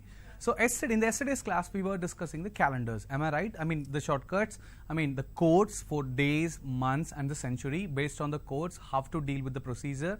I mean let's start with just a recap. Let's see, let's see first thing. If ఒక particular date ఇచ్చి మనల్ని day ఎలా find out చేయాలి అని చెప్పి check చేసినప్పుడు మనం ఏం చేస్తాం, we follow particular procedure. What was that procedure? First initially we will check whether that particular year is leap year not. am I right? First leap year కాదనేది check చేస్తాం. ఒకవేళ లీప్ ఇయర్ కాదు అంటే we will go with the procedure. Procedure is nothing but given date plus month code plus century code plus last 2 digits of the given year plus number of 4 multiples in the last 2 digits of the given year by 7 అనేది చేస్తాం. And then finally whatever the number we get, I mean whatever the fraction we get, we will divide it, we will do the division. Cancellation చేయదని చెప్పాను, we will do the division and finally we will find out the remainder. For example 12 by 7 అనేది మనకు వచ్చిందంటే 5 అనేది అక్కడ reminder గా act అవుతుంది. ఆ 5 అనేది మనం డే కి మనం ఈక్వేట్ చేసి ఏ పర్టికులర్ డే వస్తుందని చెక్ చేస్తాం. And then let's say if it's a leap year. Leap year అయితే ఏం చేయాలనేది నేను మీకు 2 cases ఇచ్చాను. ఫస్ట్ థింగ్ లెట్స్ సే 2000 అనే ఇయర్ వచ్చింది. ఫర్ ఎగ్జాంపుల్ ఒక పర్టికులర్ డేట్ అనేది ఏంటి అనేది కాసేపు పక్కన పెడితే ఇయర్ అనేది 2000 వచ్చిందంటే సో లీప్ ఇయర్ కాదా, సెంచురీ ఇయర్ ఎండింగ్ అంటే సెంచురీ ఇయర్ అంటే ఎలా చెక్ చేస్తాం మనం, 00 ఎండింగ్ అంటే ఎలా చెక్ చేస్తాం, 400తో డివిజిబుల్ అయిందా లేదా అనేది చెక్ చేస్తాం. ఇదే నార్మల్ ఇయర్ వచ్చింది, లెట్స్ సే 1964 అనే ఇయర్ ఉంది, సెంచురీ ఇయర్ కాకుండా 1964. దీనికి లీప్ ఇయర్ మనం కండిషన్ ఎలా చెక్ చేస్తామంటే లాస్ట్ 2 digits తీసి జస్ట్ 4తో డివిజిబుల్ లేదా అనేది చెక్ చేస్తాం. 64 4తో డివిజిబుల్ అయితే లీప్ ఇయర్, కాకపోతే not a leap year. But century ending year అయితే we will definitely cross check with 400. For example year 1700 అనేది సెంచురీ ఇయర్, ఎందుకంటే 00తో ఎండ్ అవుతుంది. 1700 అనేది మనం 4తో చెక్ చేయకూడదు, లీప్ ఇయర్ కండిషన్ కోసం మనం 400తో చెక్ చేయాలి. 400తో చెక్ చేస్తే let's say and then check చేసిన తర్వాత లీప్ ఇయర్ అయినప్పుడు what to do? So simple, we need to check the date and month. 1st January నుండి February 29th దాకా మనకు డేట్ ఉంటే we have to do final రిమైండర్లో we need to do -1. And then March 1st నుండి December 31st ఉండిందంటే no need to do anything, just go ahead as it is. So this was the procedure we were discussing yesterday. Now I'm going to solve certain problems and calendars. Yesterday basics మాత్రమే చూసాం, ఈ రోజు in డెప్త్గా problems ఎలా solve చేయాలి క్యాలెండర్స్తో and date and day కాకుండా ఇంకా ఎటువంటి ప్రాబ్లమ్స్ ఇస్తారు ఎగ్జామినేషన్లో అనేది మనం చెక్ చేద్దాం. Let's see the first question. If you see the first question, which among the following year is a leap year? I repeat, which among the following year is a leap year? So దీంట్లో leap year ఏది అనేది మనం check చేయాలి. So ఇక్కడ చూసినట్లయితే first చూడండి, first option it is 2600. So 2600ని మీరు 400తో డివైడ్ చేయాల్సి ఉంటుంది. Let's see how this works. Here it is 2600. So 2600ని మీరు 400తో డివైడ్ చేయండి. So it's century years. Understand, ఈ ఆప్షన్స్లో అన్ని సెంచురీ ఇయర్సే. సో సెంచురీ ఇయర్స్ కాబట్టి సెంచురీ ఇయర్స్ అండ్ 00 ఎండింగ్ 2600, 2700, 2800 and then if you see what is that, 3000 and then 3400 years ఇచ్చారు. సో దీన్ని please don't use 4, use 400. If you use 400, this is obviously 406 into 2400 is probably it's 200. So this is not a leap year. So 400తో divide చేసినప్పుడు మనకు remainder 0 వచ్చినప్పుడు మాత్రమే అది leap year అవుతుంది. But here it is 200 remainder, it is not a leap year. Now let's see what is second option which is 2700. మీరు question ని చూసినట్లయితే నెక్స్ట్ ఆప్షన్ మనకి 2700 ఉంది. 2700ని 400తో డివైడ్ చేసినప్పుడు obviously 4 table same here 6, 2400 and probably it's like 300. Once again, this is not a leap year. Here, instead of getting the remainder as 0, we are getting remainder as 300, which is not a leap year. Now, let's see the third option, which is 2800. Am I right? Third option is 2800. So, దీని మనం 400తో check చేసినప్పుడు ఏమవుతుంది? Let's see, 4 sevens, it is 400 into 7 is like 2800. 0 exactly. This is the leap year. 2800 అనేది leap year అవుతుంది. And then let's see, third obviously answer ఇదే, but still మీరు ఇంకొక 2 ఆప్షన్స్ కూడా చెక్ చేసుకోవాలి అన్నప్పుడైతే నెక్స్ట్ చూసారంటే 3000 year 3000 and 400. So probably 4 sevens 2800 and the remainder 200. So remainder 200, it is not a leap year. Now let's see the last one which is 3400. So ఈ 3400ని మీరు 400తో divide చేసినట్లయితే which is 8 times 3200. So probably 0. Sorry, it is 200. It is not a leap year. So simple. ఇది మీకు అర్థం కావడానికి నేను ఇలాంటి డివిజన్స్ చేస్తున్నాను. 400 మల్టిపుల్స్ అన్ని లీప్ ఇయర్సే, అంటే 4 మల్టిపుల్స్ అన్ని లీప్ ఇయర్సే. సెంచురీ ఇయర్స్ అప్పుడు 400 మల్టిపుల్స్ అవ్వాలి. So which is nothing but 400, 800 and then 1200, 1600, 2000, 2400, 2800, 3200, 3600 ఇలా వెళ్తుంటుంది. 400 టేబుల్లో లీప్ ఇయర్స్ అనేది వెళ్తుంటుంది సెంచురీ ఇయర్స్ కాబట్టి. So here as per this question the answer is 2800. Year 2800 అనేది leap year, rest of all not a leap year. Let's see the next question and see on what dates of March 2004 did Thursday fall. I repeat, on what dates of March 2004 did Thursdays fall. అంటే 2004 మార్చ్లో Thursdays అన్ని ఏ డేట్స్లో వస్తున్నాయి? I repeat, 2004 మార్చ్లో Thursdays అన్ని ఏ డేట్స్లో వస్తున్నాయి? నా if you ask me how to find out this, very simple. డైరెక్ట్గా Thursday ఏంటి అనేది మనం చెక్ చేయడం అనేది నాట్ పాసిబుల్. సో బాగా అర్థం చేసుకోండి. మార్చ్ 2004లో మార్చ్ 2004లో థర్స్డేస్ ఏ డేట్స్లో ఉన్నాయి అంటున్నారు. సో ఇది ఒక థర్స్డేనా అంటే no, we need to find out all the Thursdays. సి మినిమం అని చూసారంటే 4 థర్స్డేస్ ఉండొచ్చు, మాక్సిమం అని చూసారంటే 5 థర్స్డేస్ ఉండొచ్చు. There is no possibility that you can get less then 4 Thursdays or more than 5 Thursdays. So 4 అనేది మినిమం, 5 అనేది మాక్సిమం. సో ఆ పర్టికులర్ థర్స్డేస్ అన్ని ఏ డేట్లో వస్తున్నాయి అనేది మనం చెక్ చేయాలి. సో ఫస్ట్ థర్స్డే మనకి ఎప్పుడు వస్తుందని తెలిస్తే ఆటోమేటిక్గా మిగతా థర్స్డేస్ అనేది మనం ఫైండ్ అవుట్ చేయొచ్చు. అది ఎలా చేయాలి? So simple. First let's find out first March 2004 ఏ పర్టికులర్ డేలో వస్తుందని చెక్ చేద్దాం. I mean what was the day on first March 2004. Based on this we shall calculate accordingly.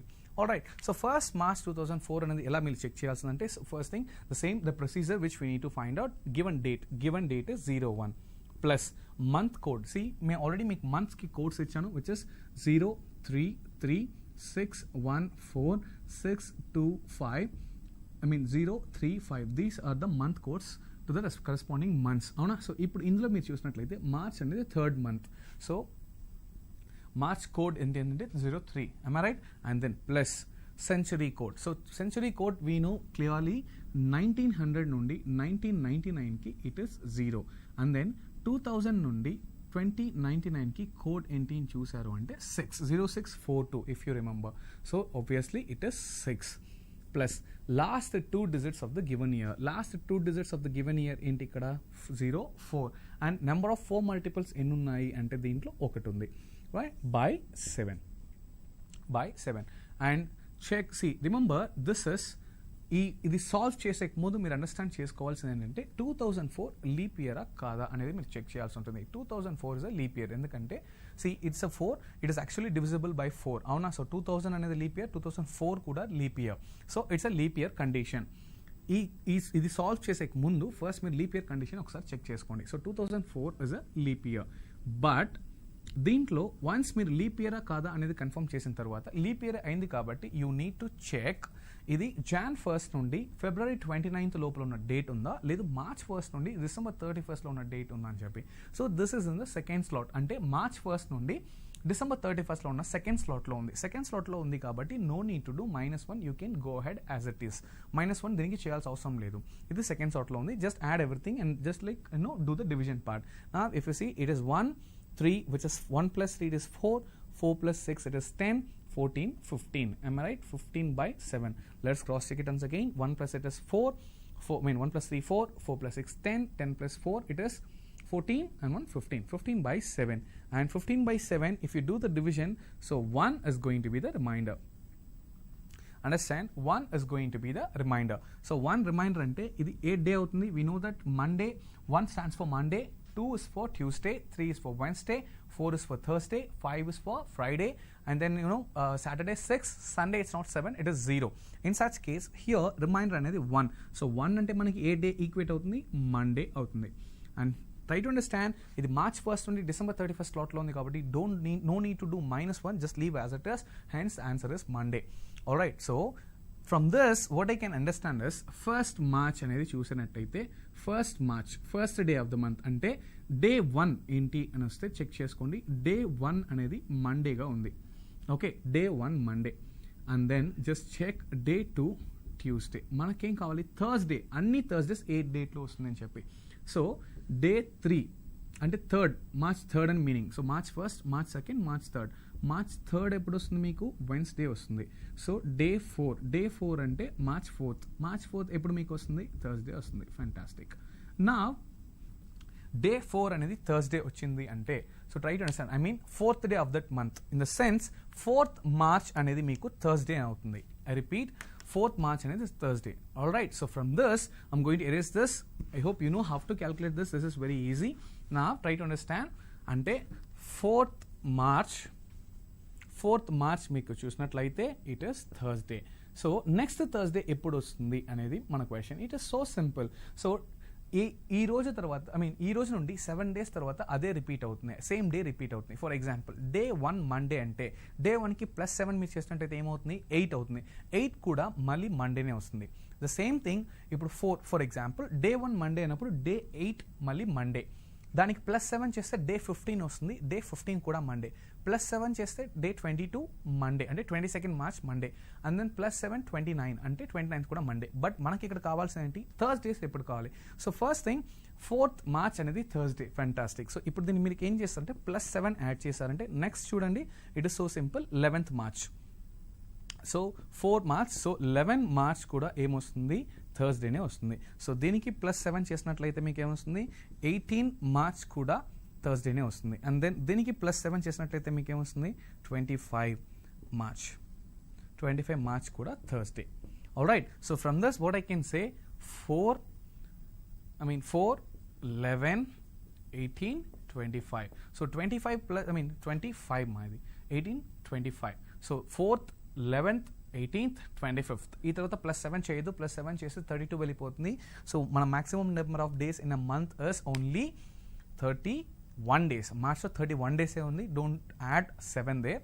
So 4, 11, 18, 25th of that particular month is Thursdays.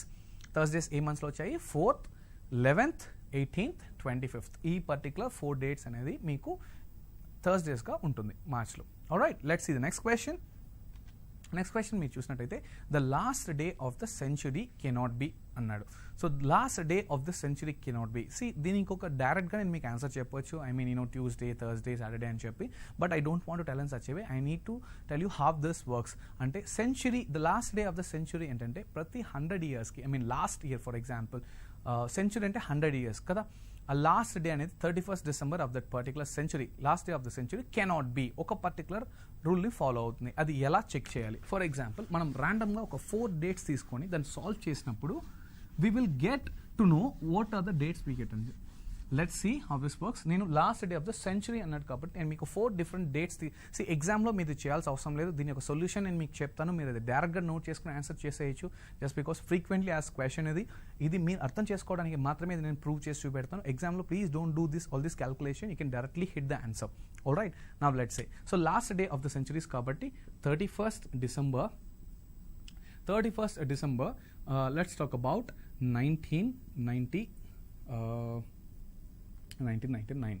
All right, 31st December 1999. All right, century అన్నాడు కాబట్టి let's talk about century అంటే ఒక 100 yearsకి. So in such case మనకేం చేద్దాం, let's talk about 2000. Let's talk about 31st December 2000, last day of the century. Am I right? Or then మీరు చూసినట్లయితే last day December, and then let's talk about 2100. All right, and then 31st December 2200, and then here let's talk about December 1900. So ఇవన్నీ చూసారంటే last day of that century years కదా ఇవన్నీ. 1900, 2000, 2100, 2200. So ఇవి మనం solve చేసి ఏ పర్టికులర్ ఇయర్లో ఏ particular డేస్లో వస్తుందని మనం చెక్ చేసినట్లయితే it is easy for us to get the answer. Let's see how this works. First date మనం సాల్వ్ చేద్దాం. సో December 31st, 1900 అనేది మనం చూసినట్లయితే let's solve. So century course మనకు క్లియర్గా తెలుసు, it is 1900 to 1999. Answer is 0. We all know this. 1900 to 1999 the code is 0. ఈ particular code use చేసి మనం సాల్వ్ చేయబోతున్నాం. నా గివెన్ డేట్ ఫస్ట్ ఇది లీప్ ఇయరా కాదా అనేది మీరు చెక్ చేసుకోవాల్సి ఉంటుంది. సో 1900 అనేది సెంచురీ ఇయర్ 400 మల్టిపుల్ కాదు. సో మీరు వరీ అవ్వాల్సిన అవసరం లేదు. 2000 అని ఫస్ట్ 400 మల్టిపుల్ సెంచురీ ఇయర్స్లో మీరు చూసినట్టయితే 400, then 800, then 1200, and then 1600, and then 2000. So obviously 1900 అనేది లీప్ ఇయర్ కింద రాదు. Even though it is divisible by 4, it is not divisible by 400, hence it's not a leap year. So in such case we can proceed directly.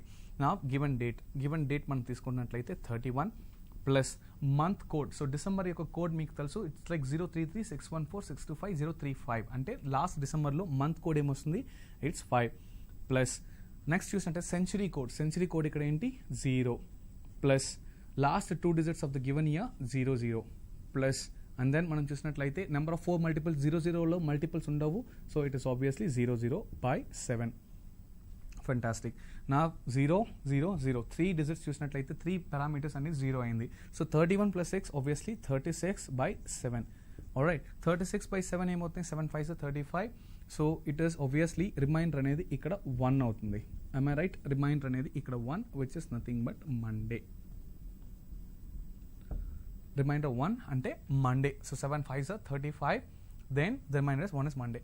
So from this what I can say, 31st నేను మీకు సైడ్లో రాస్తాను, 31st December 1990 అనేది మేము చూసినట్లయితే it is Monday. Just ఏమని రాస్తున్నాను for your reference, it is Monday. All right, నా let's talk about 31st December 2000 ఏమవుతుంది అనేది ఒకసారి చెక్ చేద్దాం. 31st December 2000. Okay, 31st December 2000 ఏమవుతుంది ఒకసారి చెక్ చేసినట్లయితే ఫెంటాస్టిక్. ఆల్ రైట్, నా సో 2000 అనేది మీరు చూసినట్లయితే it's a leap year, 400 divisible. But 31st డిసెంబర్లో ఉంది కాబట్టి ఇది సెకండ్ స్లాట్లో ఉంది. మార్చ్ 1st నుండి డిసెంబర్ 31st వరకు సెకండ్ స్లాట్, అంటే మీరు -1 చేయాల్సిన అవసరం లేదు. You can proceed. Leap year అయినా ఏం చేంజెస్ లేదు, జస్ట్ ప్రొసీడ్ అకార్డింగ్లీ.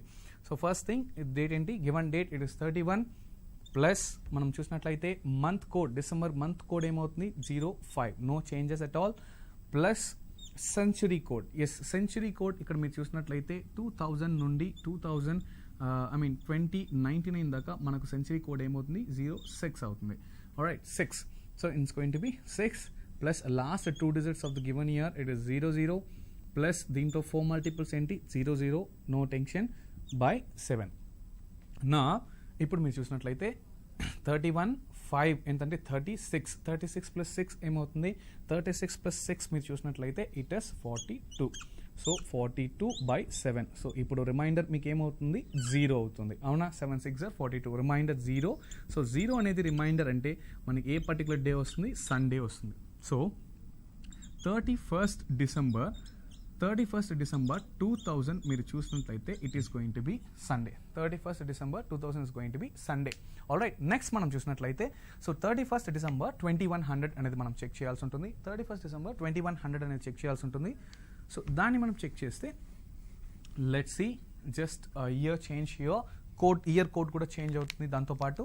సో ఇక్కడ ఏంటంటే 31st December 2100, 31st December 2100. Fantastic. Now year it is 31, year it is 31, given date is 31, and then plus, so what is that, month code which is 5 plus century code. So 20 century code ఏమవుతుంది 04, am I right, 064, 1900 to 1990, 2000 to 2996, and then next చూసారంటే 4 అవుతుంది plus last 2 digits 00. ఈ 00లో 4 multiples ఉంటాయా, ఉండవు. So no problem. So obviously by 7.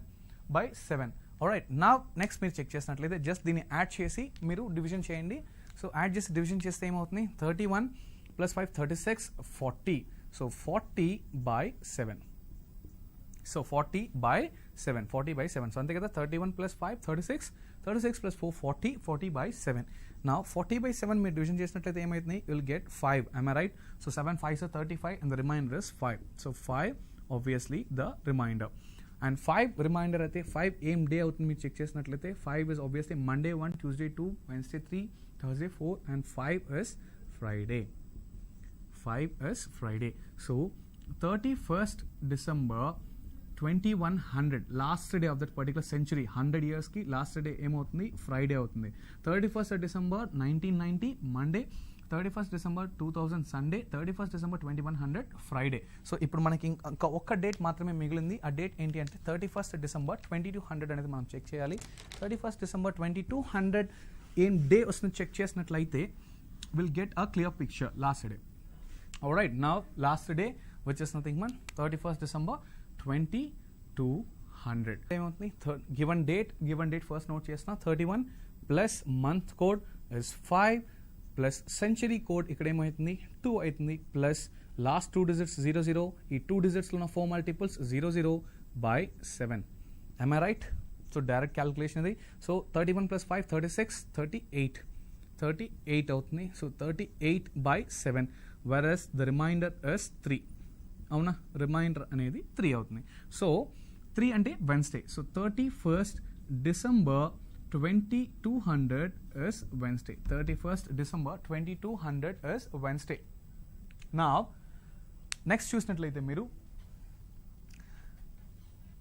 Monday, Saturday, Friday, Wednesday 4 particular dates చూసాము. ఇంకొక date మనం చూసినట్లయితే we will get a clear picture and what's going on. Alright, next me understanding కోసం ఇంకొక date నేను మీకు సాల్వ్ చేసి చూపిస్తాను. సేమ్ థింగ్ 31st Decemberతో పాటు 2200 కంప్లీట్ అయింది కాబట్టి I'm just going to take 2300 now.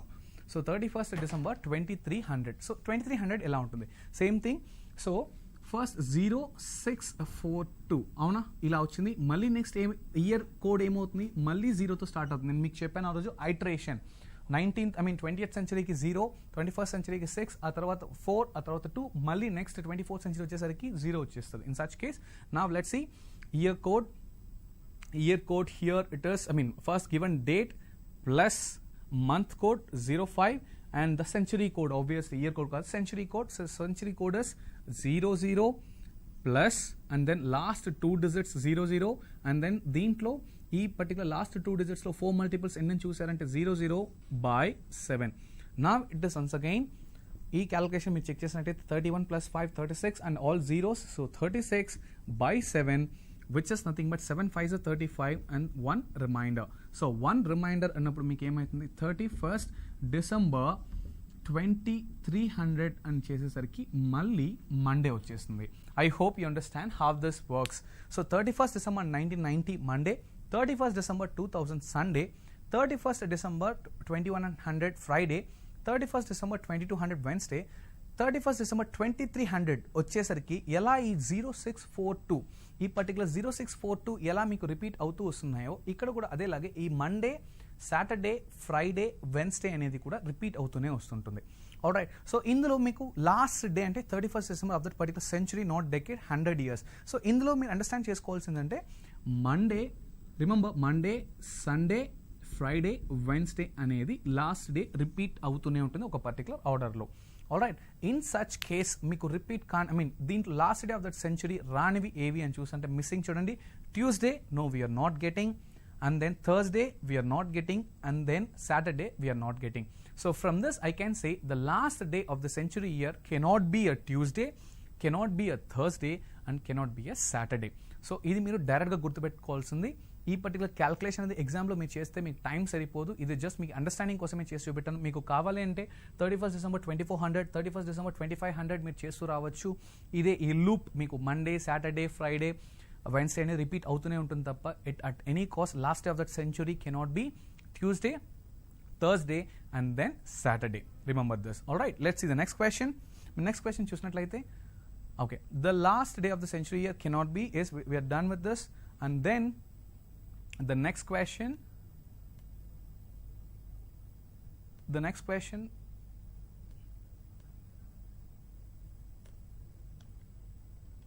Alright, the first day of the century year can be అంటున్నారు. సో ఎలా అయితే the last day of the century year cannot B అన్నప్పుడు మనం ఏం చెప్తాం? కెనాట్ బి అంటే మనం ఏం చెప్తామంటే it is like Tuesday, Thursday, Saturday రావడానికి కుదరదు. ఇప్పుడు the last day of the century year can be అన్నాను అంటే it is Monday, Saturday, Friday, Wednesday. But ఈ పర్టికులర్ క్వశ్చన్ మీరు చూసినట్టయితే లాస్ట్ డే కాదు, first day of the century year can be అన్నాడు. సో ఇదేలాగా మీరు 1st January తీసుకున్నారు అంటే సాల్వ్ చేసి వస్తే, సో ఎక్స్ప్లెనేషన్ నేను మీకు చెప్పాను. సో మళ్ళీ కంప్లీట్గా the last days of the century year can be Friday, Wednesday, Monday, Sunday. ఇదే మనం డిస్కస్ చేసాం.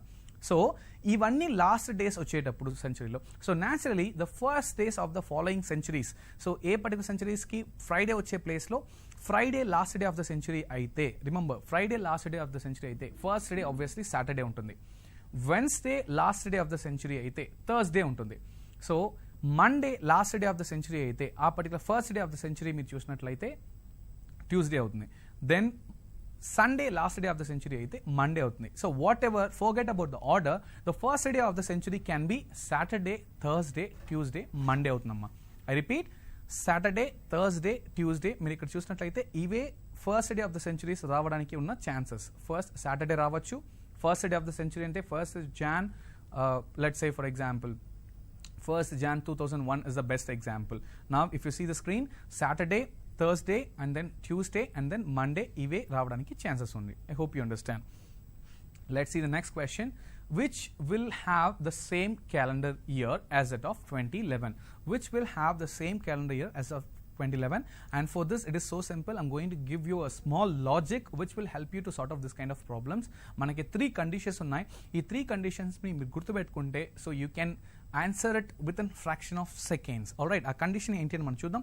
సో 2011 యొక్క క్యాలెండర్ ఇయర్ మళ్ళీ ఎప్పుడు రిపీట్ అవుతుంది? మీరు క్యాలెండర్ అల్గరిథం మీరు చూసినట్లయితే మళ్ళీ రిపీట్ అవుతూనే ఉంటుంది. ఇట్స్ నాట్ లైక్ 1000 ఇయర్స్ ఉంటే ఆ 1000 డిఫరెంట్ ఇయర్స్ ఉండదు.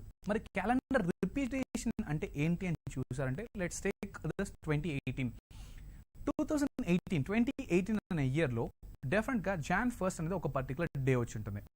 Jan 2nd అనేది ఒక పర్టికులర్ డే అండ్ డేట్ అనేది మ్యాచ్ అవుతూ వస్తుంది, అవునా? కొన్ని ఇయర్స్ తర్వాత మళ్ళీ ఇదేలాగా ఫస్ట్ డే ఆ పర్టికులర్ డేలో రావడం, ఆ పర్టికులర్ డేట్లో రావడం, సెకండ్ డే అదే డేట్లో రావడం. అంటే 2 క్యాలెండర్స్ మీరు తీసుకొని పైన హెడ్డింగ్ మీరు రిమూవ్ చేసినట్టయితే అంటే 2089 ఏదన్నా ఆ హెడ్డింగ్ మీరు తీసేసినట్టయితే 2 క్యాలెండర్స్ డేట్స్ అండ్ డేస్ అనేది మ్యాచ్ అవుతూ వస్తుంది.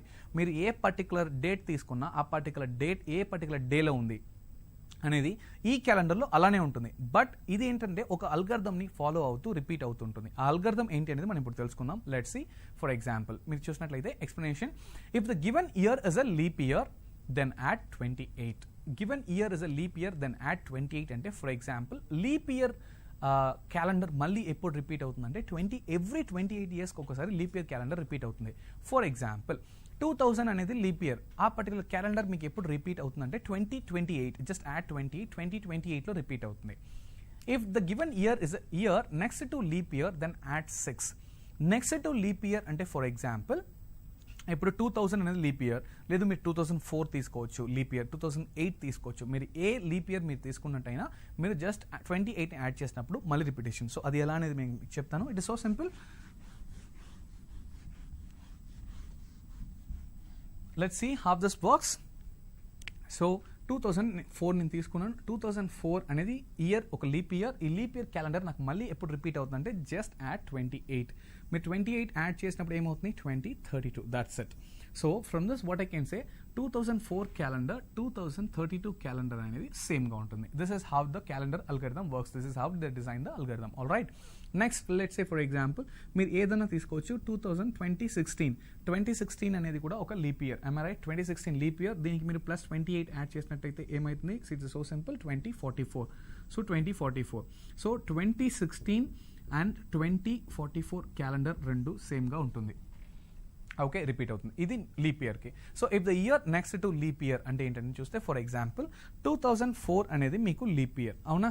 So year next to leap year అంటే 2005 అనేది year next to leap year అవుతుంది. సేమ్ థింగ్ ఇప్పుడు 2016 అనేది లీప్ ఇయర్ అయితే 2017 అనేది year next to leap year. Alright, తర్వాత ఇమ్మీడియట్గా వచ్చే లీప్ ఇయర్ తర్వాత ఇమ్మీడియట్గా వచ్చే ఇయర్ని నెక్స్ట్ టు లీప్ ఇయర్ అంటాం. సో వాటికి మనం ఏం చేయాలంటే add 6. It is so simple. Add 6 అంటే లెట్స్ సే నేను 2005 తీసుకుంటున్నాను. 2005 is an year next to leap year, ఎందుకంటే 2004 లీప్ ఇయర్. సో నేను దానికి 6 యాడ్ చేసుకుంటే it is so simple, it is going to be 2011. So 2005లో వచ్చిన 2005లో వచ్చిన ఇయర్ యొక్క క్యాలెండర్ ఇయర్ దాని యొక్క రిపిటేషన్ ఎప్పుడు ఉంటుందంటే మళ్ళీ యాడ్ 6 అంటే 2011లో రిపీట్ అవుతుంది. బట్ మన క్వశ్చన్ ఇది కాదు, మనకి 2011లో వచ్చే క్యాలెండర్ మళ్ళీ ఎప్పుడు రిపీట్ అవుతుంది దానికి మళ్ళీ వస్తాను. And then we have one more thing, for others add 11 అని చెప్పాను. ఫర్ అదర్స్ యాడ్ 11 అంటే ఫర్ ఎగ్జాంపుల్ ఒక లీప్ ఇయర్ నుండి ఇంకొక లీప్ ఇయర్ రావడానికి మనకి 4 years మధ్యలో గ్యాప్ ఉంటుంది. ఎవ్రీ 4 yearsకి వస్తుంది కాబట్టి మధ్యలో 3 years గ్యాప్ ఉంటుంది. ఇన్ సచ్ కేస్ ఎలా అనేది చూద్దాం. ఒక 4 years ఎగ్జాంపుల్ తీసుకొని నేను చెప్తాను. మీరు ఏ క్వశ్చన్కైనా ఇదే అప్లై చేసుకోవచ్చు. Let's take 4 years. నేను 2016, 2017, 2018, and then 2019. ఈ 4 years నేను మీకు తీసుకుంటున్నాను. దీంట్లో this is a leap year, so this is నేను స్టార్ మార్క్ పెట్టినాను. దీనికి జస్ట్ 28 యాడ్ చేస్తే 2044 వచ్చేస్తుంది. So since this is a leap year నేను +28 యాడ్ చేశాను. రిమెంబర్ +28 యాడ్ చేస్తే నా క్యాలెండర్ ఇయర్ రిపీట్ అవుతుంది. నౌ దిస్ ఇస్ 2017, ఇది year next to leap year. 2017 ఏమవుతుందంటే 2023లో మళ్ళీ రిపీట్ అవుతుంది. So I will just add 6, ఎందుకంటే దిస్ ఇస్ ద అల్గోరిథం. +6 అనేది యాడ్ చేస్తాను, ఎందుకంటే year next to leap year కాబట్టి జస్ట్ యాడ్ 6. ఫర్ అదర్స్ అని ఇక్కడ ఏంటంటే 2018, 2019 అనేది అదర్స్, ఎందుకంటే మళ్ళీ మీకు 2020 అనేది లీప్ ఇయర్, మళ్ళీ 2020 లీప్ ఇయర్. సో ఇది వదిలేస్తే ఈ రెండింటికి మనం జస్ట్ ఏమవుతుంది ఎలా చేస్తే, so simple, we have to add +11. అంటే 2018కి 11 యాడ్ చేసి మీకు ఏమవుతుంది 2029, and then 2019 it is 2030. Alright, so ఇది చూశారు అంటే 2018 యొక్క క్యాలెండర్ ఇయర్ 2029లో రిపీట్ అవుతుంది, అండ్ దెన్ 2019 యొక్క క్యాలెండర్ ఇయర్ 2030లో రిపీట్ అవుతుంది. So simple. Alright, add 28 if it's a leap year, add 6 if it's a year next to leap year, add 11 for others. ఇప్పుడు మన క్వశ్చన్ మనం చూసినట్లయితే, so just see the questions. It is so simple. Which are will have the same calendar year as that of 2011 అని చెప్పి మీకు ఇచ్చాము. 2011 మీకు ఇచ్చినట్లయితే see it is so simple. So 2011 అనేది ఏంటి అని చెక్ చేయాలి.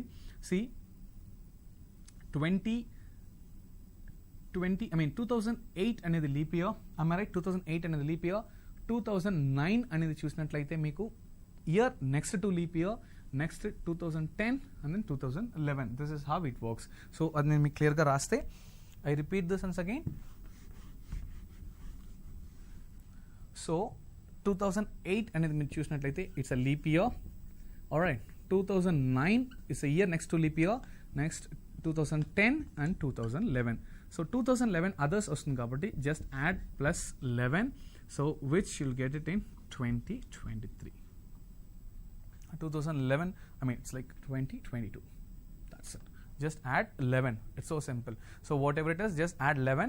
And if you see the options, it is 2022. That is what we are talking about. My screen is choosing option A 2015, 2016, 2017, 2018, and then 2022.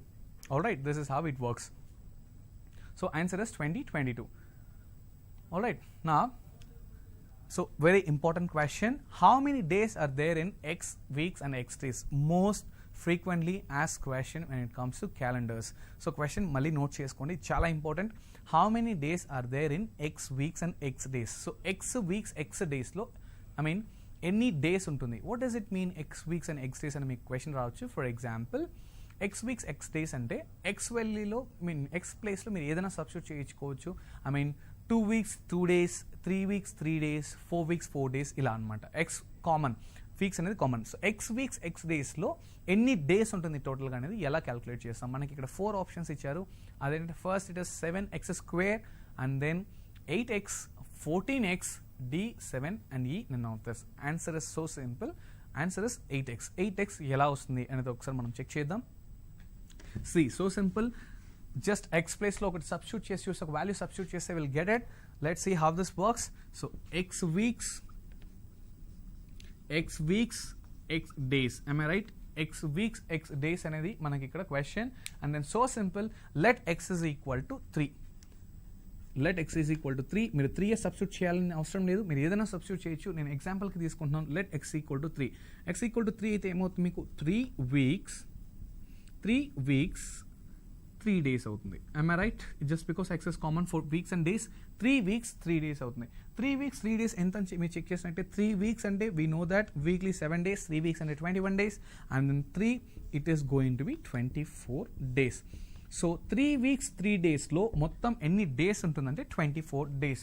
ఇప్పుడు ఈ 24 అనేది మీకు ఆప్షన్లో ఎక్కడ సాటిస్ఫై అవుతుందో that is going to be the answer. So మీరు చూసినట్లయితే let's talk about first option 7x² ఉంది.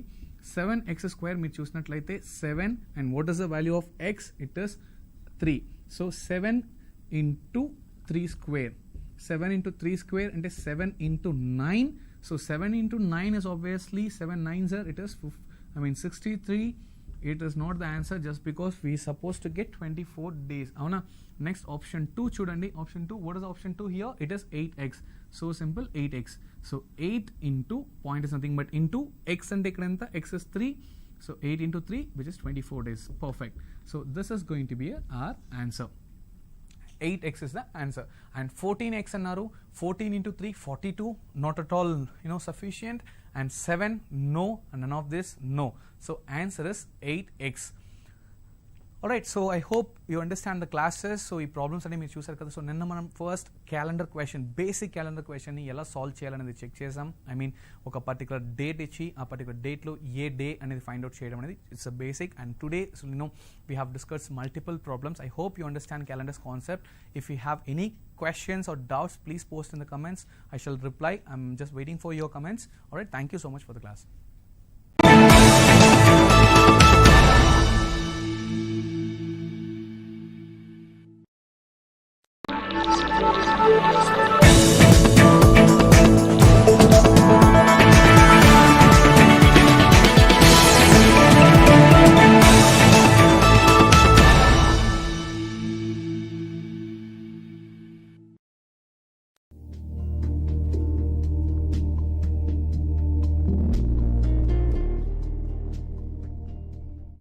Everyone, good morning. Welcome to Aptitude Foundation course presented by APSSDC.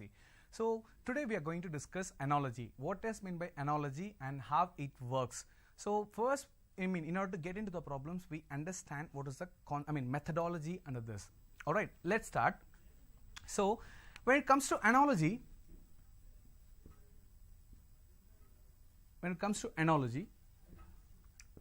let's discuss the format first. What is meant by analogy and how it works? See, it is so simple.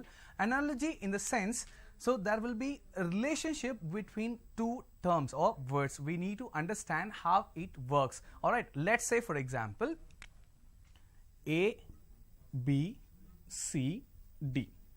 Can you see this? A, B, C, D. Alright, now I'm going to, apply some relationship to this particular variables, and I'm going to derive an analogy from this and how it works. And చూద్దామంటే see for example A and B, ఇక్కడ నేను మీకు 4 variables రాశాను అవునా. ఈ 4 variables చూసారు అంటే see here A and B ఒక రిలేషన్షిప్ లో ఉంది. hence I'm going to use this colon. I repeat, A and B అనేది ఒక రిలేషన్షిప్ లో ఉంది, ఈ particular relationship. So A and B are in a particular relationship, and try to understand C and D are in a particular relationship. I repeat, analogies lo entante, see, we understand what is the relationship between two terms here, and we need to apply the same relationship to the other variables in order to get the answer. Ante adi ela anedi nenu meeku cheptanu. For example, we have 4 variables. A variables enti ante A, B, C, D. ఇవే ఆ 4 variables. So ఈ వేరియబుల్స్ని use చేసి అనాలజీని ఎలా define చేస్తాం అనేది ఒకసారి check చేసుకుందాం. నా A and B are in a relationship అనేది ఎలా అంటే, ఫర్ ఎగ్జాంపుల్ ఏ అనేది బికి బ్రదర్ అనుకుందాం. Try to understand A is the brother of B. For your understanding purpose, A is the brother of B.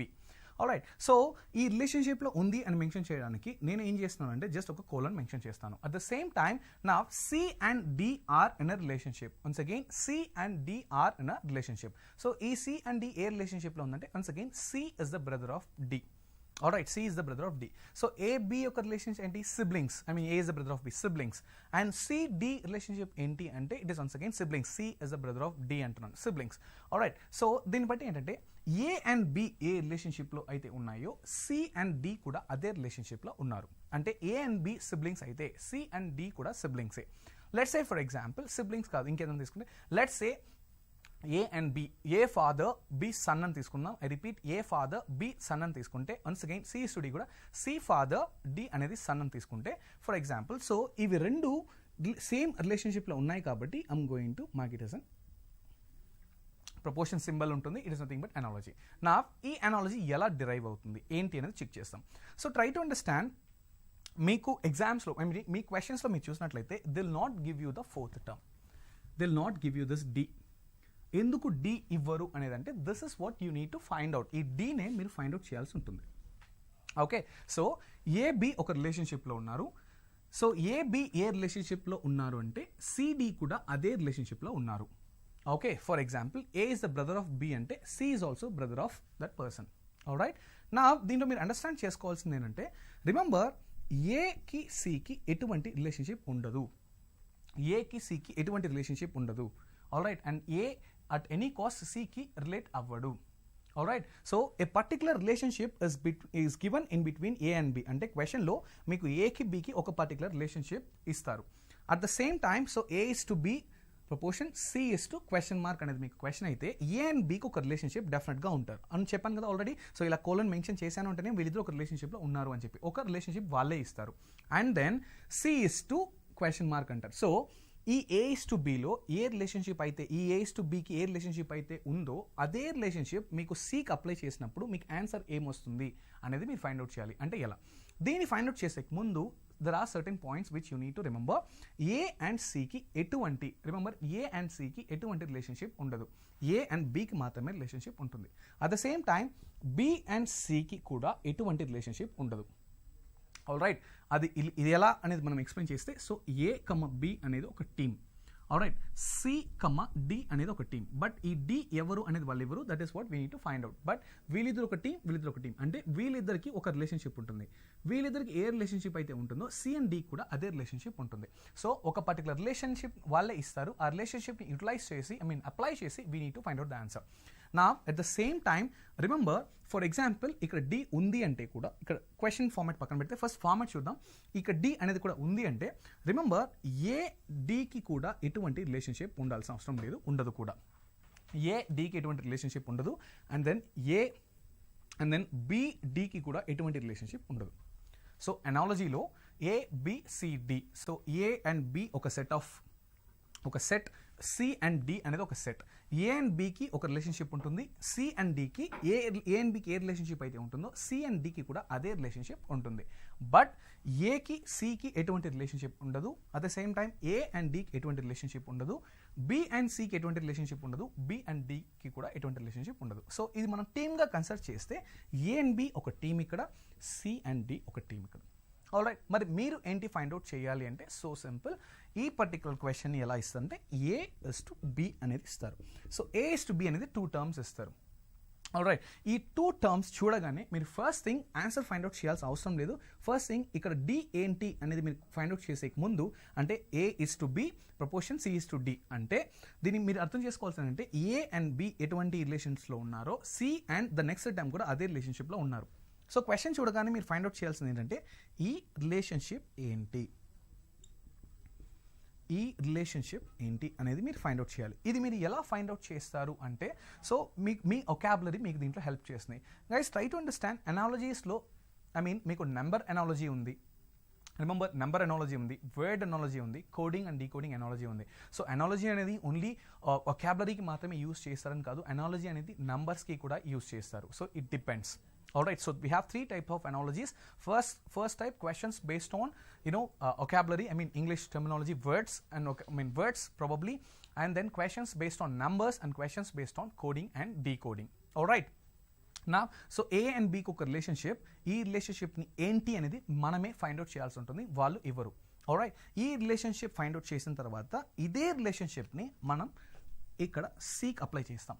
So Cకి apply చేసినప్పుడు application relationship application. So ఇది apply చేసినప్పుడు ఏమవుతుందిరా అంటే మనకి ఈ ఫైనల్ ఆన్సర్ ఆటోమేటిక్గా డిరైవ్ అవుతుంది. బట్ ఛాలెంజెస్ ఏంటి అనాలజీలో అనేది మీరు చూసుకోవాలి. గైస్ నేను మీకు ఫస్ట్ నుండే చెప్తున్నాను, when it comes to aptitude questions ఎప్పుడు హార్డ్గా ఉండదు. ఆల్రైట్, క్వశ్చన్స్ అనేది ఒక స్టాండర్డ్ ఒక స్టాండర్డ్స్ని ఫాలో అవుతూ ఉంటుంది. ఓకే, ఒక స్టాండర్డ్ ఫార్మాట్, ఒక స్టాండర్డ్స్ని ఫాలో అవుతూ ఉంటుంది. సో క్వశ్చన్ ఈజీ లేదు క్వశ్చన్ హార్డ్ అనేది ఎప్పుడు డిఫరెన్షియేట్ చేస్తారు అంటే it's all about your answers. Okay, options, మీ ఆప్షన్సే మీ క్వశ్చన్ ఈజీగాను టఫ్గాను చేస్తుంది. ఆల్రైట్, సో ఫర్ ఎగ్జాంపుల్ ఎలా అనేది మీరు చూసినట్లయితే సో దీనికి మీకు ఒక ఎగ్జాంపుల్ చెప్తాను, క్వశ్చన్స్ ఎలా టఫ్ చేస్తుంది అనేది. మీరు ఒక క్వశ్చన్ హార్డా ఈజీనా అనేది ఎలా డిఫరెన్షియేట్ చేస్తారు అంటే ఆప్షన్స్ని బేస్ చేసుకొని. Let's say for example we have a calculation. ఆ క్యాల్కులేషన్ ఎలా ఉంది అంటే 4905. ఇది మీకు ఆల్రెడీ ఫస్ట్ క్లాస్లో ఎక్స్ప్లెయిన్ చేస్తున్నాను యాప్టిట్యూడ్ ఇంట్రడక్షన్లో, but I'm just repeating for your understanding thing. 4905 అనే నెంబర్ ఉంది అండ్ దీన్ని 698 అనే నెంబర్ డివైడ్ చేయాలి. ఐ రిపీట్, 4905 అనే ఒక నెంబర్ని 698 డివైడ్ చేస్తే సో ఇదే మీ క్యాల్కులేషన్ యొక్క ఫైనల్ సొల్యూషన్ పార్ట్. దీన్ని డివైడ్ చేసినట్లయితే విల్ గెట్ ద ఆన్సర్. నా ఈ సేమ్ క్యాల్కులేషన్ని ఎలా ఈజీగా చేయాలి, ఎలా హార్డ్గా చేయాలి అనేది ఆప్షన్స్ డిఫైన్ చేస్తుంది. Let's see how it works. For example first ఈ ఆప్షన్ ఎలా ఉంది అంటే let's say 6 point some 2 digit, 2 7.2 digits, 3 8.2 digits, and then 4 9.2 digits. So empty space is just 2 digit numbers and 6.46 6.01 something. Okay, just an example. Now ఇంకొక option మీరు చూసినట్లయితే ఇదొక set of options. ఇంకొక set of options మీరు చూసినట్లయితే 7 point, second option కూడా 7 point, third option కూడా 7 point, fourth option 7 point. అన్ని 7 points ఉంది. బట్ నెక్స్ట్ వచ్చే డిజిట్స్ ఇక్కడ డిఫరెంట్ నెక్స్ట్ వచ్చే డిజిట్స్ ఇక్కడ డిఫరెంట్ అంటే ఏంటి ఎలా అని చెప్పి. సో ఈ క్వశ్చన్ ఒక్కసారి మీరు అబ్జర్వ్ చేయండి. సో 4905/698. సో ఈ పర్టికులర్ ఆప్షన్స్ చూసినట్లయితే 6 points, 7 point, 8 point, 9 point అన్నిటికీ చాలా డిఫరెన్సెస్ ఉన్నాయి. am I right? సో ఇది మీరు క్యాల్కులేషన్ పార్ట్లో మీరు చూసినట్లయితే దీన్ని మనం కంప్లీట్గా 7 అని కాసేపు అజ్యూమ్ చేసుకోవచ్చు. 698 or 700 or 7 what ever it may. And దీన్ని నేను 4900గా అజ్యూమ్ చేసుకోవచ్చు. am I right? 4900 గాను దీన్ని 700 గాను అప్రాక్సిమేషన్.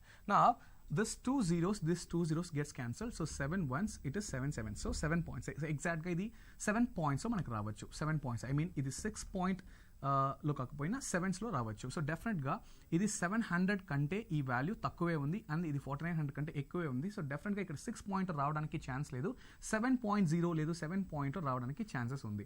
ఆల్రైట్, నా ఇదొక బేసిక్ క్యాల్కులేషన్.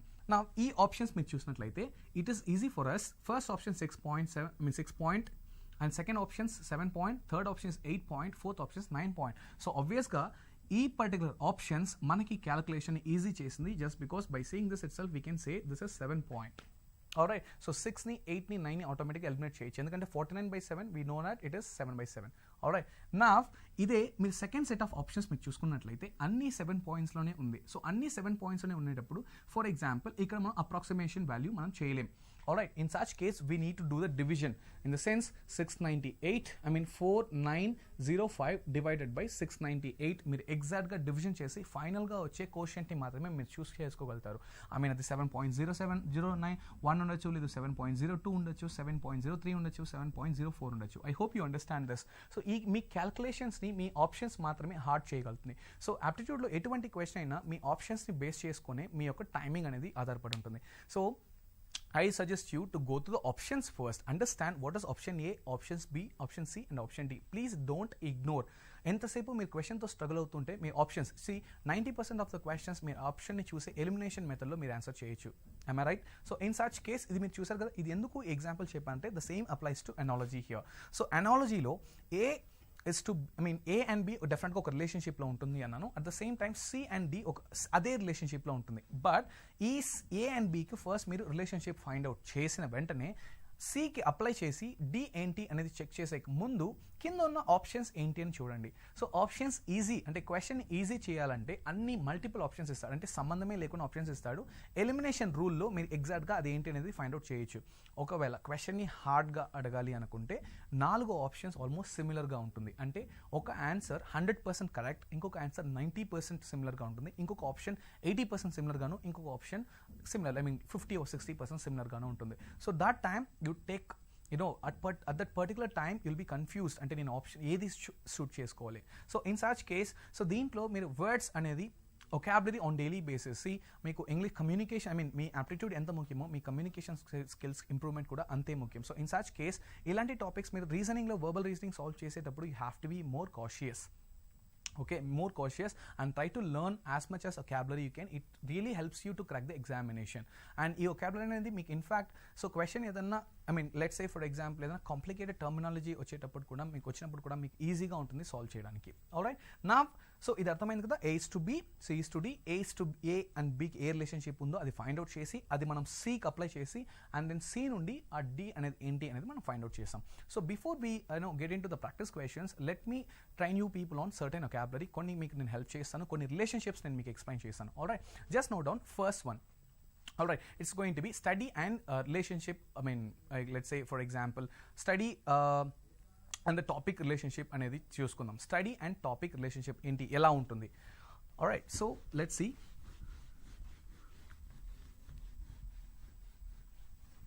దీంట్లో సో నేను మీకు చెప్పినట్లు ఈ A B C ఈ D అనే టర్మ్ ఫోర్త్ టర్మ్ని మీరు ఫైండ్ అవుట్ చేయాలి. ఆల్రైట్, ఈ స్టడీ అండ్ టాపిక్ అండ్ ఈ study and topic relationship solve చేయాలంటే ఫస్ట్ థింగ్ ఒక బేసిక్ ఎగ్జాంపుల్ నేను మీకు చెప్తాను. Very very basic example. Let's say I'm going to start with earth it's planet. Earth planet and moon question mark. So it's a very basic example. I repeat this: earth, planet, moon question mark. ఇదే మీ analogy question. So దీంట్లో నేను options మీకు ఇవ్వట్లేదు, first question కాబట్టి. So I want you people to guess. It is so simple. So earth planet moon question mark కదా. దీన్ని మీరు solve చేసే ముందు first try to understand what is the relationship between this earth and planet. So మన solar సిస్టంలో try to understand మన solar సిస్టంలో earth ఏంటి? Earth is a planet. I'm I right? So Venus, March, earth, Jupiter, Uranus all ఇవన్నీ ఏంటంటే it's a planet. So ఇక్కడ ఒక solar సిస్టంలో ఎర్త్ యొక్క నేమ్ ఏంటి, దాని యొక్క పర్టికులర్ స్పెసిఫికేషన్ ఏంటి అంటే ఇట్స్ అ ప్లానెట్. మరి సన్ అనేది ఏంటి అంటే it's a star. Remember, sun is not a planet, sun is a star. So it's a very basic thing. And మరి మూన్ ఏమవుతుంది అంటే మూన్ ఇస్, సో ఎర్త్ అనేది మన సోలార్ సిస్టంలో ప్లానెట్ అయితే మూన్ అనేది ఏమవుతుంది? Satellite. Alright, so moon is it's a satellite. It's a natural satellite. It's not an artificial satellite. It's satellite. So sun, earth అనేది planet అయితే moon అనేది satellite అవుతుంది. So this is the example of analogy. Okay, so ఇలాంటి analogy క్వశ్చన్స్ని మీరు solve చేయాలంటే మీరు చాలా బుక్స్ చదవాల్సి ఉంటుంది, చాలా క్యాబరీ నేర్చుకోవాల్సి ఉంటుంది. వాటిల్లో కొన్ని రిలేషన్షిప్స్ మాత్రం నేను మీకు ఇప్పుడు ఎక్స్ప్లెయిన్ చేస్తాను. ఆ కొన్ని రిలేషన్షిప్స్ ఏంటి అనేది చూద్దాం. In the sense I'm going to explain A and B మాత్రం నేను మీకు చెప్తాను. సి అండ్ డికి నేను వెళ్ళట్లేదు. సి అండ్ డి అంటే క్వశ్చన్స్లోకి వచ్చేస్తుంది. ఏ అండ్ బి అంటే లెట్స్ సే రెండు టర్మ్స్ ఇస్తే వాటి మధ్యలో రిలేషన్షిప్స్ ఎలా ఉంటుంది, ఆ రిలేషన్షిప్స్ని ఎలా ఫైండ్ అవుట్ చేయాలి అనేది నేను ముందే మీకు ఇస్తున్నాను. అంటే ఇవి ఏంటి అంటే ప్రీవియస్ ఇయర్ క్వశ్చన్ పేపర్స్ నుంచి కామన్గా అడిగే రిలేషన్షిప్స్ని నేను మీకు ఎక్స్ట్రాక్ట్ చేసి అది వరకు ఈరోజు నేను చెప్తున్నాను. Alright, let's start with study and topic relationship. So study and topic relationship ఏమొస్తుంది? Alright, the first one, let's start with a certain example. Study and topic relationship మీరు చూసినట్లయితే first thing, let's say botany. So me subjects నుంచి చూద్దాం. It's like study and topic relationship. Study and topic relationship వీటిలో కామన్గా అడిగే questions కొన్ని importance మీకు చెప్తాను. So what is botany? So botany అంటే ఏంటి? So botany is nothing but the study of plants.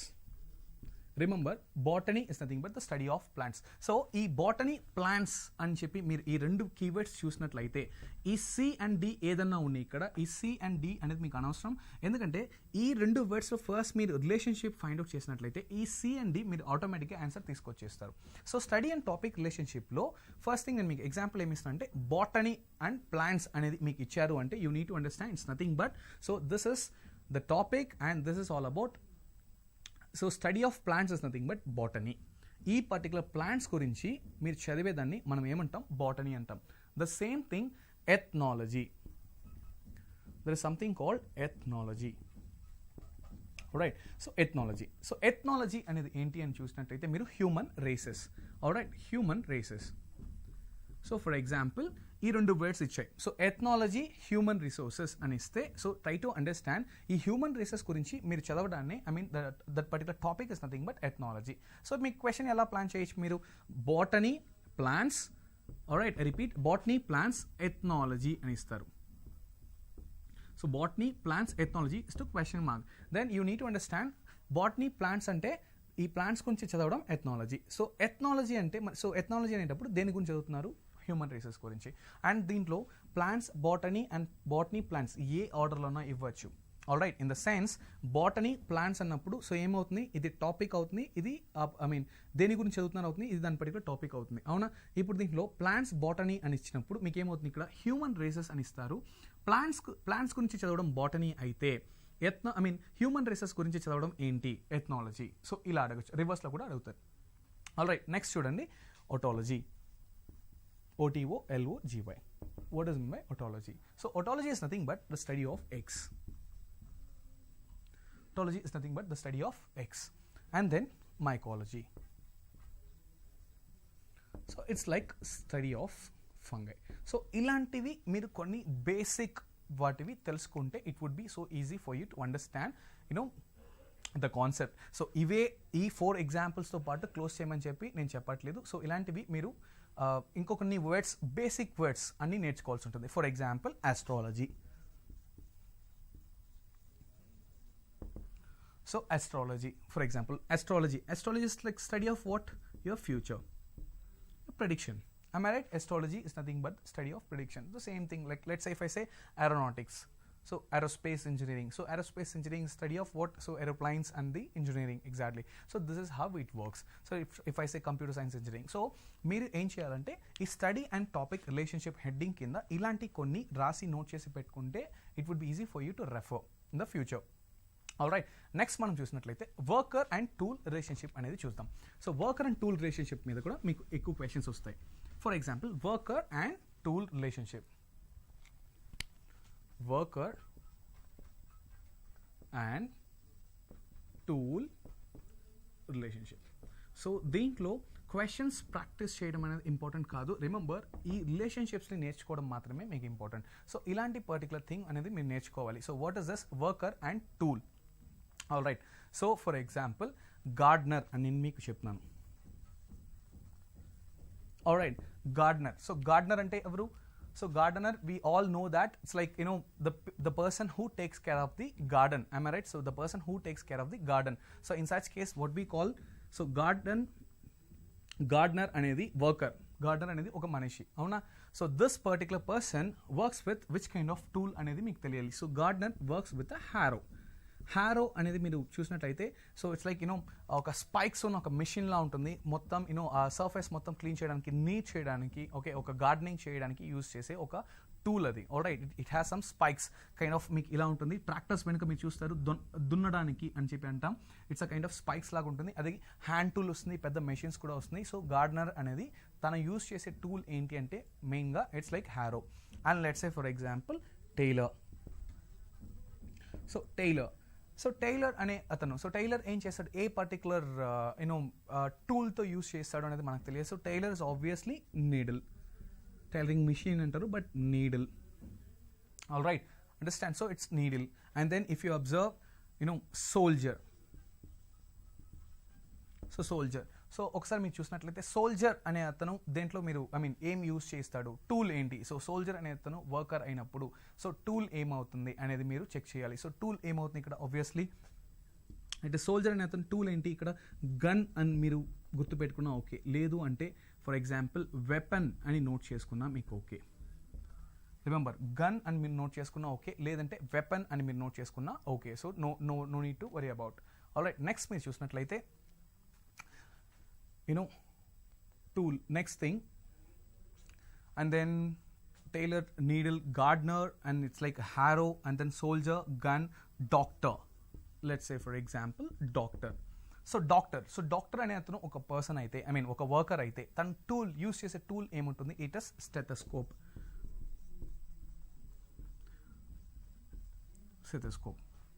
So ఇలాంటి రిలేషన్షిప్ ఉన్న వర్డ్స్ అన్ని మీరు తీసి పెట్టుకోవాలి, నోట్ చేసి పెట్టుకుంటే వర్కర్ అండ్ టూల్ అనే రిలేషన్షిప్ మీకు యూజ్ అవుతుంది. నెక్స్ట్ మీరు చూసినట్లంటే worker and product relationship. Worker and product అంటే ఫర్ ఎగ్జాంపుల్ ఒక పర్సన్ వర్క్ చేసిన తర్వాత దాని యొక్క అవుట్పుట్ ఎలా కనెక్ట్ చేయాల్సి ఉంటుంది. Okay, so worker and product relationship. Worker and product relationship, వీటి మీద కూడా క్వశ్చన్స్ రావడానికి ఛాన్స్ ఉంటుంది. Worker and product relationship. Worker and product relationship for example. So worker and product అంటే let's say I will start with poet. Okay, poet. So poet కవి, అవునా? So poet యొక్క product ఏముంటుంది? It is poem. పోయట్ యొక్క product ఏముంటుంది? So తన యొక్క product, తను వర్క్ చేసిన తర్వాత వచ్చే అవుట్పుట్ ఏ ప్రోడక్ట్ అంటే ఇట్స్ పోయం. నా if you start with hunter అని తీసుకుందాం. హంటర్, వేటగాడు. సో వేటగాడు యొక్క product, final product. So hunter he usually hunts obviously. So హంటర్కి ఏది కనెక్ట్ అవుతుంది? ప్రోడక్ట్ ఏంటి అని చెప్తే సి హంటర్ అనేవాడు ఫుడ్ కాదు. So there is a lots of difference between food and then prey. Okay, hunter is connected to prey. Okay, hunter food hunter అనేది ఫుడ్కి కనెక్ట్ చేయాలా, ప్రేకి కనెక్ట్ చేయాలంటే ప్రేకి మాత్రమే కనెక్ట్ చేయాలి. Food is completely different. Food అనేది మనం ఏమని చెప్తామంటే it's like which is ready to eat, అవునా. సో హంటర్ వేటగాడు అనేది ఆ పర్టికులర్ ఏదో ఒక వేటాడి ఒక పర్టికులర్ ఒక జంతువుని చంపి తీసుకొచ్చేది ఏమవుతుందంటే ఫుడ్ అవ్వదు, అది ప్రే మాత్రమే అవుతుంది. ఓకే, ఆ ప్రే అనేదాన్ని కుక్ చేస్తే మాత్రమే అది ఫుడ్ రూపంలో కన్వర్ట్ అవుతుంది. So in such case hunter అనేది ప్రేకి కనెక్ట్ అవుతుంది. Alright, next one let's say tailor. So ఇందులో ఇందాక మనం చూసినట్లయితే వర్కర్ అండ్ టూల్ రిలేషన్షిప్లో టైలర్ చూసాం. దీంట్లో చూడండి వర్కర్ అండ్ ప్రోడక్ట్లో చూసాం. టైలర్ యొక్క అవుట్పుట్ ఏముంటుంది, క్లోత్స్. టైలర్ యొక్క అవుట్పుట్ మీరు చూసినట్లయితే it is clothes. Alright, next farmer. It's a kind of ఇట్లా వెళ్తూనే ఉంటుంది వర్డ్స్ చూసినట్లయితే. సో ఇవన్నీ మీరు నోట్ చేసుకోవాల్సి ఉంటుంది. Just general knowledge. సో చాలా బుక్స్ చదవండి అండ్ దెన్ అనాలజీకి సెపరేట్ బుక్స్ ఉన్నాయి. ఆల్రైట్, ఈ ప్రాక్టీస్ కంటే ఫస్ట్ ఈ రిలేషన్షిప్ ఉన్న వర్డ్స్ అనేది ఎక్కువ మీరు నేర్చుకోవాలి. సో వర్కర్ అండ్ ప్రోడక్ట్ పైన ఏమేమి ఉంటాయి అనేది మీరు ఒకసారి చెక్ చేసుకోవాల్సి ఉంటుంది. Alright, now let's say animal and younger once అనేవి రిలేషన్షిప్ మీద ఎలా ఉంటాయి అనేది చూద్దాం. Animal and younger once. So animal and younger once. So ఇవన్నీ మీరు స్కూల్ డేస్లో చదివిన ఒక topics. Animal and younger once అంటే యానిమల్స్ అడల్ట్ ఏజ్లో వాటికి ఒక నేమ్స్. రిమెంబర్, యానిమల్స్ అడల్ట్ ఏజ్లో వాళ్ళకి ఒక నేమ్స్ అండ్ వాళ్ళ అది యంగ్ అంటే చిన్నప్పుడు ఉన్నప్పుడు వాళ్ళకి కొన్ని నేమ్స్ ఉంటాయి. చాలా యానిమల్స్కి ఉంటుంది. ఆల్రైట్, ఫర్ ఎగ్జాంపుల్ హ్యూమన్ బీయింగ్సే మీరు తీసుకోండి. ఆల్రైట్, హ్యూమన్ బీయింగ్స్కి ఏజ్ తగ్గట్టు మనం దాన్ని నేమ్ మార్చుకుంటూ వెళ్తాం. ఫర్ ఎగ్జాంపుల్ ఇన్ఫాంట్ అంటాం. Infant is nothing but infants like 3 years below కిడ్స్ని చాలా చిన్న ఏజ్లో 0 to 3 years అనేది ఇన్ఫాంట్స్ అంటాం. అండ్ దెన్ ఒక సర్టన్ ఏజ్ వరకు till 16 we call them as child, and after that after 16 years 16 to 25 adult, 16 25 or 30 adult అని చెప్పి ఇలా బాయ్ ఫర్ ఎగ్జాంపుల్ చిన్న పిల్లాడు అయితే బాయ్ అండ్ చిన్న అమ్మాయి అయితే will calls girl. And then for example after some time men, women, ఇలా మల్టిపుల్ థింగ్స్ ఉంటుంది. సో ఇప్పుడు యానిమల్స్కి ఎలా ఉంటుంది అనేది మనం చెక్ చేసుకోవాలి. సో యానిమల్స్ చూసినట్లయితే let's start with spider. So ఈ వర్డ్స్ అని మీకు కొత్తగా ఉండొచ్చు. Alright, but I request you people to learn all this animals thing. So spider. So spider అంటే it's adult is called a spider, అంటే బాగా grown up one is called a spider. So what is adult is called as a spider. దాని యొక్క చిన్నతనంలో దాన్ని ఏమని చెప్పి పిలుస్తారు? It is so simple, spiderling. So it is spiderling. The same thing, let's start with Pig.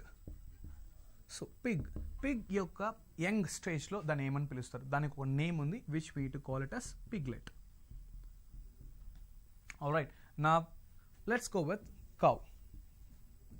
Cow is calf. Cow is calf. And see, we still have some, ఈ calf అనేటప్పుడు చాలా స్టూడెంట్స్ కన్ఫ్యూజ్ అయ్యేది ఏంటి అంటే, so ఈ particular ప్రొనౌన్సియేషన్కి confuse అవుతారు. ఇది cough and COUGH, దీన్ని కాఫ్ అని పిలుస్తాం. Please try to understand. Cough is whenever you say calf, it is CALF, is calf. అంటే కవ్కి మాత్రమే కాదు, చాలా అనిమల్స్కి కూడా కాఫ్ అనేది వాటి యంగర్ వన్స్ మనం పిలుస్తాం. Then COUGH, it's not calf, it is cuff. Alright, the syrup what we drink when we get the cough is nothing but cough syrup, it's not cough syrup. So same thing here, if మీరు cough అంటే CALF అనేది వస్తుంది అంటే cough. Okay, and cough కాదు, it's completely different. Cough is CALF, cough means COUGH. So here it is cough. Alright, next మనం చూసినట్లయితే let's say let's start with tiger.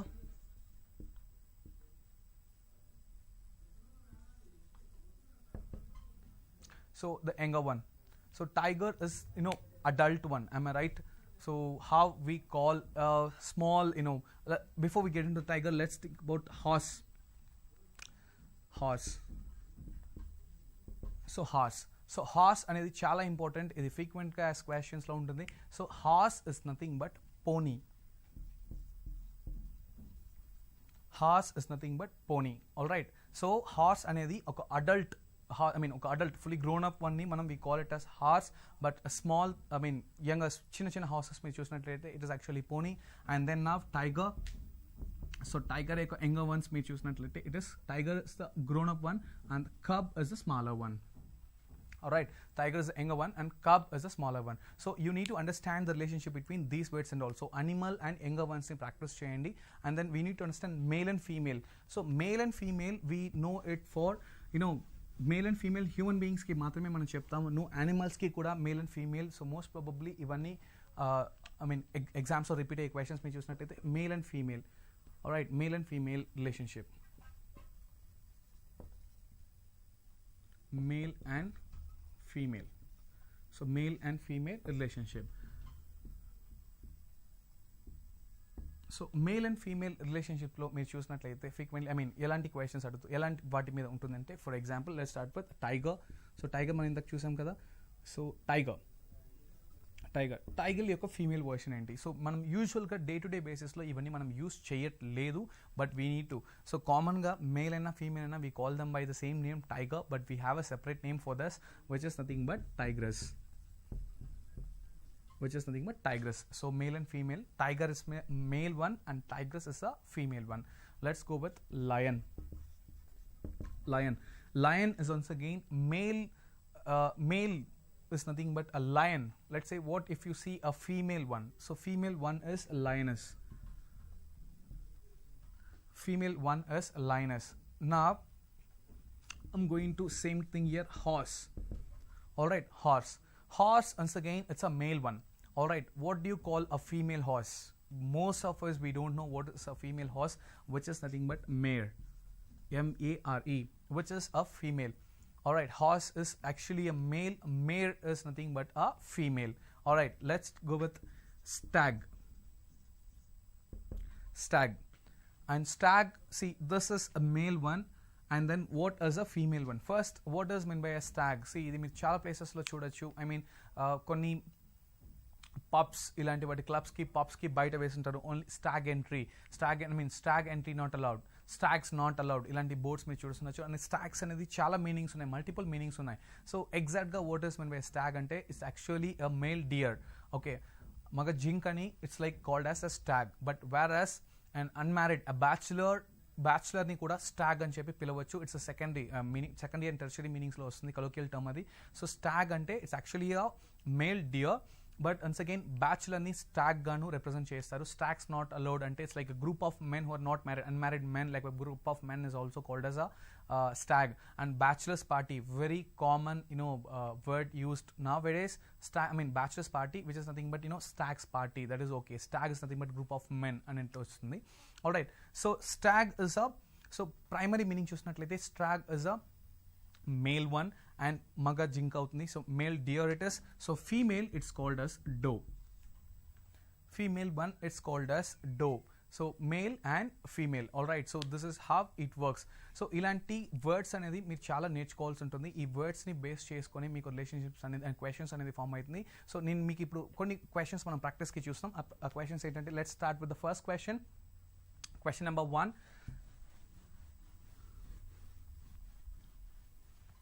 Question number 1, let's start with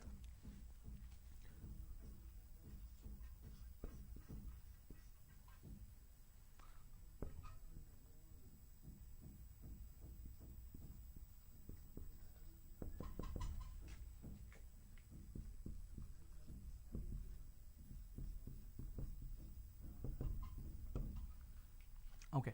so ఎంతసేపు relationships చూసాం కదా, ఇప్పుడు కొన్ని examples చూద్దాం ఎలా వర్క్ అవుతుందని చెప్పి. సో బుల్లెట్ పాత్, అవునా, క్వశ్చన్ ఒకసారి చూడండి. Bullet path projectile question mark. So it's a random example.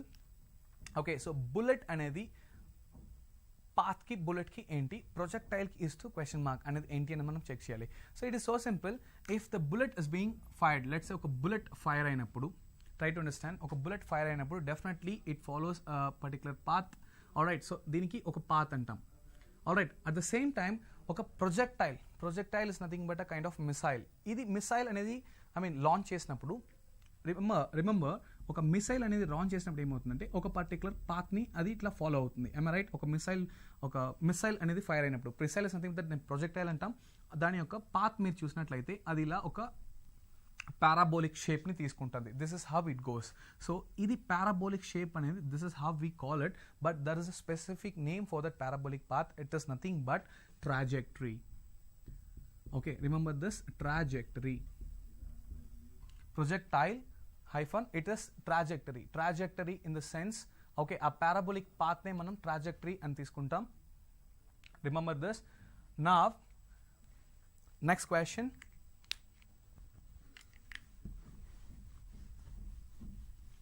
So next question, let's see another example. Inko chustam. So ignore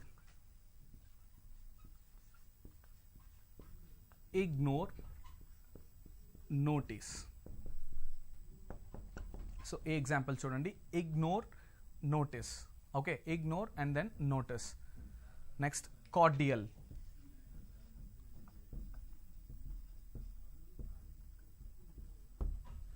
So ignore colon notice cordial question mark. What's going to be the answer? So first thing, let's understand what is the difference between ignore and notice. Alright, what is the relationship between ignore and notice? It is so simple. Ignore ante enti pattinchukokunda povodam. Notice ante dani pattinchukovodam, telusukovodam. Am I right? So this is nothing but antonym. Antonym ante it's an opposite. Am I right? So ignore యొక్క opposite ఏంటంటే notice. So cordial. So cordial కి ఇక్కడ ఏంటి same thing antonym apply చేయాలి అంటే opposite అనేది మీరు check చేయాల్సుకోవాల్సి ఉంది. So first thing whenever you see the questions ఆ రిలేషన్షిప్ ని మనం చూసినట్లయితే మనం ఎగ్జాక్ట్ గా ఏది అని చెప్పి ఫైండ్ అవుట్ చేయొచ్చు. సో ఇగ్నోర్ నోటిస్ కార్డియల్ అంటే ఏంటి? సో ఫస్ట్ థింగ్ ఇది మీకు సాల్వ్ చేయాలి అంటే కార్డియల్ అంటే ఏంటి అనేది మీకు తెలియాలి. కార్డియల్ అంటే సో సింపుల్, మీరు వెడ్డింగ్ ఇన్విటేషన్స్ లో మీరు చూడొచ్చు request we cordially invite you in the sense like humbly. All right, so మనం రిక్వెస్ట్ చేసి పిలిచేటప్పుడు we use certain words called cordially. మీరు ఏ వెడ్డింగ్ ఇన్విటేషన్స్ చూసినా వీ కార్డియలీ ఇన్వైట్ యూ అనే వర్డ్ ఉంటుంది. సో దానికి ఆపోజిట్ ఏంటి? All right, cordially antonym means it's opposite. So ignore opposite notice. So cordial కి ఆపోజిట్ ఏంటి? It is nothing but hostile. Hostile అంటే మీకు తెలుసు, యూజువల్గా నేను హోస్టైల్స్ అంటే ఏంటంటే ఫర్ ఎగ్జాంపుల్ మీకు ఫ్లైట్ హైజాగ్ అయింది, అప్పుడు లోపల కూర్చునే ప్యాసింజర్స్ని హోస్టైల్స్ అంటారు. అంటే లైక్ బానిసత్వం లాగా మిమ్మల్ని కూర్చోబెట్టి టార్చర్ చేయడాన్ని ఒక ప్లేస్లో మిమ్మల్ని తగులుకొని మీరు బానిసత్వం వహించడం దాన్ని ఏమంటారు అంటే హాస్టైల్ అంటారు. సో కార్డియల్ అంటే రిక్వైల్, హంబుల్ అనేది దానికి ఆపోజిట్ అంటే హాస్టైల్, అంటే టార్చర్ పెట్టి మిమ్మల్ని సరిగా ట్రీట్ చేయకపోవడాన్ని హాస్టైల్ అంటారు.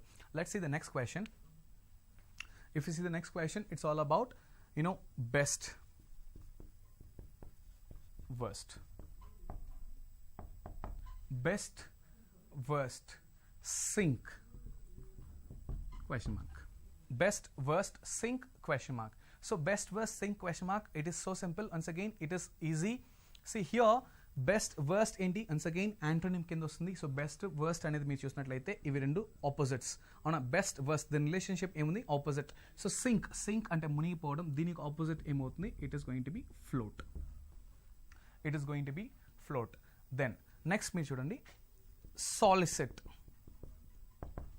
Solicit request. Solicit request. Then presume question mark. I repeat, solicit request screen ఒకసారి చూడండి. Solicit request and then presume what? What is that?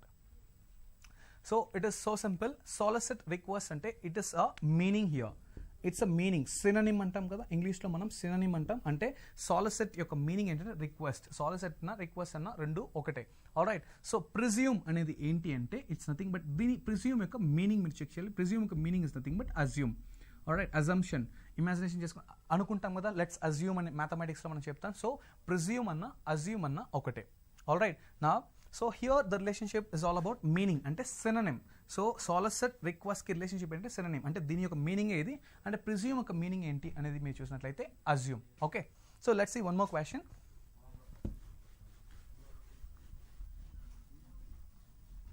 So let's see one more question. ఇప్పుడు మీరు చూసినట్లయితే C line, square,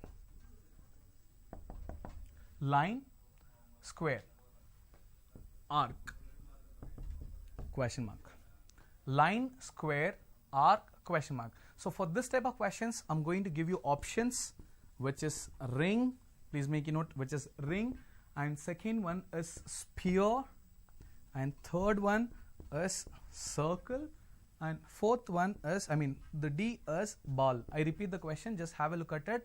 Line, colon, square, proportion, arc, question mark. Am I right? So what are the options here? Ring, sphere, circle, and then what is that? Ball. Okay, now what is this? How we are going to solve this particular question? Now ఒకసారి మీ screen ని చూసినట్టయితే see line square అనేది ఏంటి అని మీరు చూడండి. line square అంటే it is so simple. Line square అంటే లైన్ని బేస్ చేసుకొని స్క్వేర్ అనేది ఫామ్ అవుతుంది. అంటే స్క్వేర్లో ఏముంటుంది మీరు చూసినట్లయితే it's composed of 4 lines. Am I right? So let's say if this is square, this is one line and this is two line, second line, this is the third line and this is the fourth line. So line is nothing but square has 4 straight lines. 4 straight lines forms a square. Now form a square. Now arc forms what? Ring or sphere or circle or ball. It is so simple. We know that arc forms a circle. For example, semicircle lo idi enti, it's an arc అని అంటాం కదా. So multiple arcs, multiple semicircles forms a complete circle. So it is so simple. It is a circle. Now let's see the last question. Calendar. Alright, so we have discussed the calendars topic as well last day. So let's talk about calendars. Okay, so let's see another example. Calendar, dates, proportion. Calendar, dates, proportion, dictionary, question mark. Calendar, calendar colon dates, proportion, dictionary, question mark. So calendar dates అంటే ఏంటంటే see calendars లో మీకు ఏముంటుంది? Calendars లో dates ఉంటుంది. Am I right? Now dictionary లో ఏముంటుంది? I'm going to give you the options: words, vocabulary, language, and D it is going to be book. Alright, so simple. Calendar dates అయితే dictionary ఏమవుతుంది? So it is so simple. So calendar లో ఏముంటుంది? Dates ఉంటుంది. So dictionary లో ఏముంటుంది? Obviously words ఉంటుంది. Alright, it's not vocabulary, it's all about the words and its meanings ఉంటుంది. Alright, so this is how it works. So మీరు ఇలాంటి questions ని సాల్వ్ చేయాలి, analogy questions సాల్వ్ చేసుకోవాలంటే you need to understand the relationship. So ఇక్కడ ఏంటంటే presence, calendar is composed of what? Calendar is composed of dates. మొత్తం dates ని compose చేసే calendar ఉంటుంది, words ని కంపోజ్ చేసే dictionary ఉంటుంది. So it's all about the understanding the relationship between A and B. So నేను మీకు ఏం చెప్పాను? దీని A, ఇది B అండ్ ఇది C గా మీరు కన్సిడర్ చేసుకోవాలి. So A, B relationship find out చేసి ఇదే రిలేషన్షిప్ని Cకి అప్లై చేస్తే you'll get the answer D out of this 4 options. Alright, so I hope you understand, but it needs a lots of practice. It's like you cannot learn within a day. It's all about your practice. Try to practice as much as you can and try to learn the new words. Start reading the dictionary, start reading the newspapers. You'll get to know lots of new words, vocabulary. Try to understand the meaning, pronunciation, everything. It will definitely help you to solve the questions. If you have any doubts or questions on this particular topic, just please post in the comment section so that I'll help you out which are the books, which are the websites you need to follow to understand this. Thank you so much.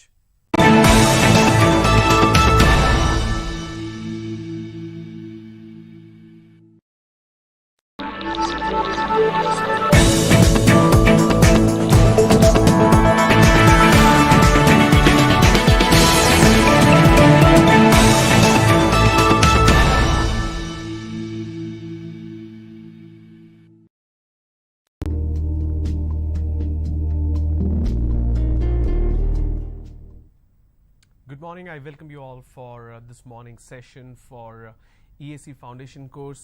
Now we had been doing these foundation courses for graduates since last 2 to 3 weeks. We have finished the portion for aptitude.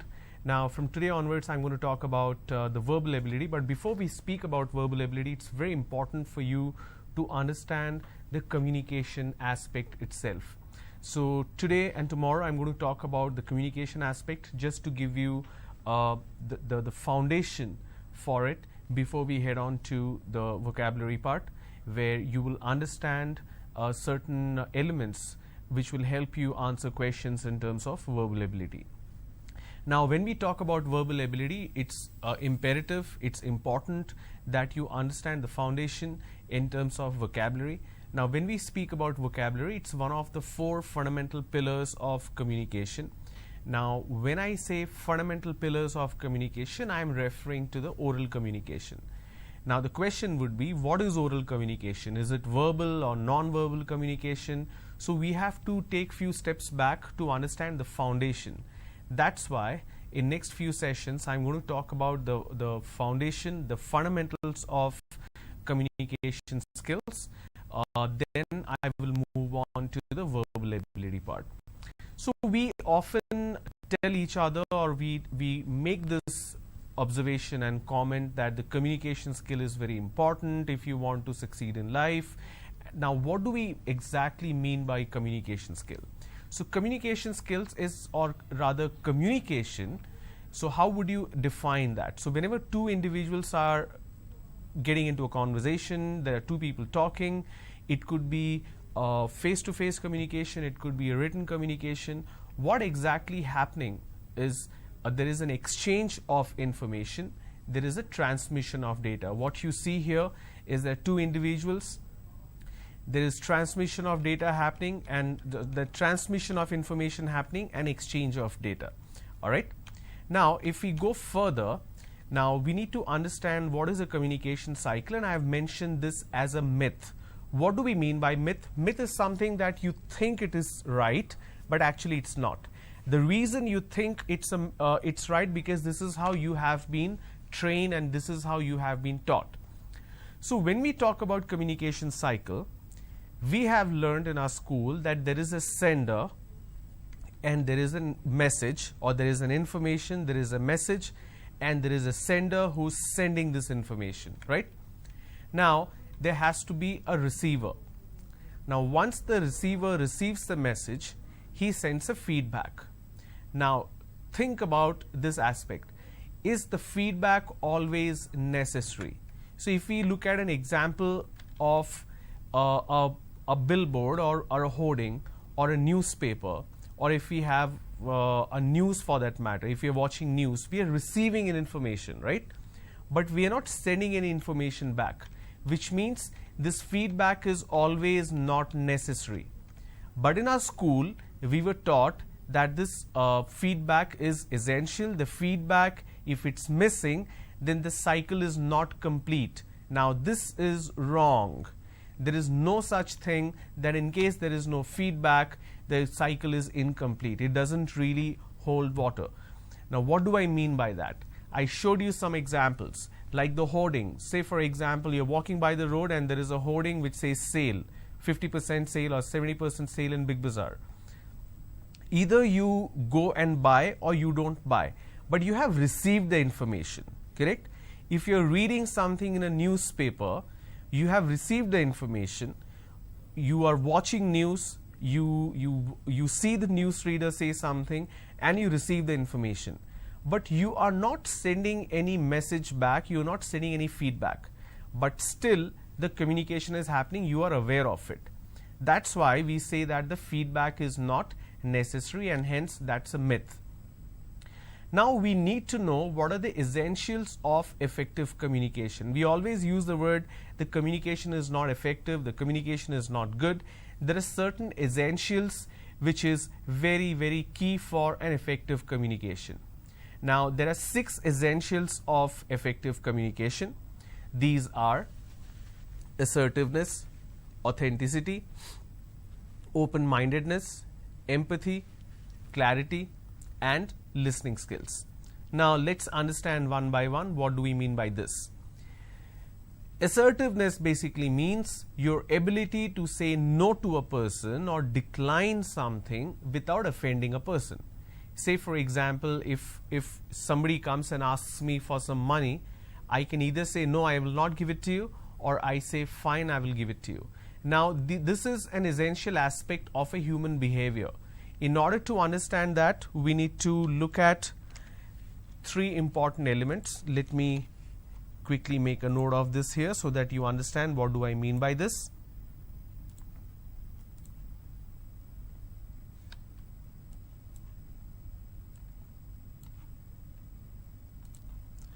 So 3 important elements.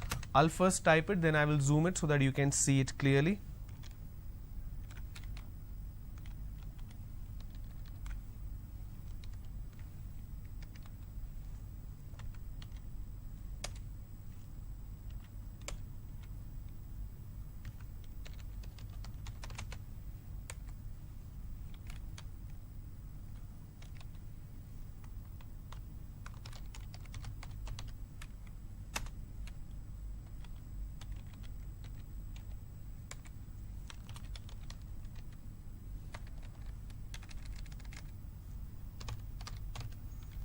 Okay.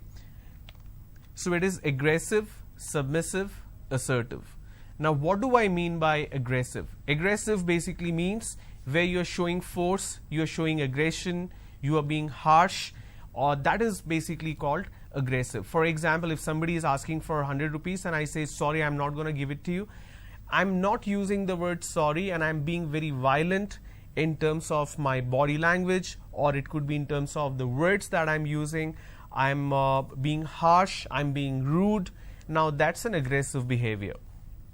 Submissive means the moment the person is asking, I'm taking money out and giving to that person. I'm not even contesting, I'm not even protesting, which means whatever the other person asks, I submit myself to that person. I don't exercise any kind of restraint. Assertive basically means your ability to say no to a person without harming that person, without making that person feel bad.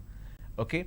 Now, when we talk about effective communication, it's very important that our communication is assertive in the sense we use words, we use a language, we use vocabulary that is considered more polite.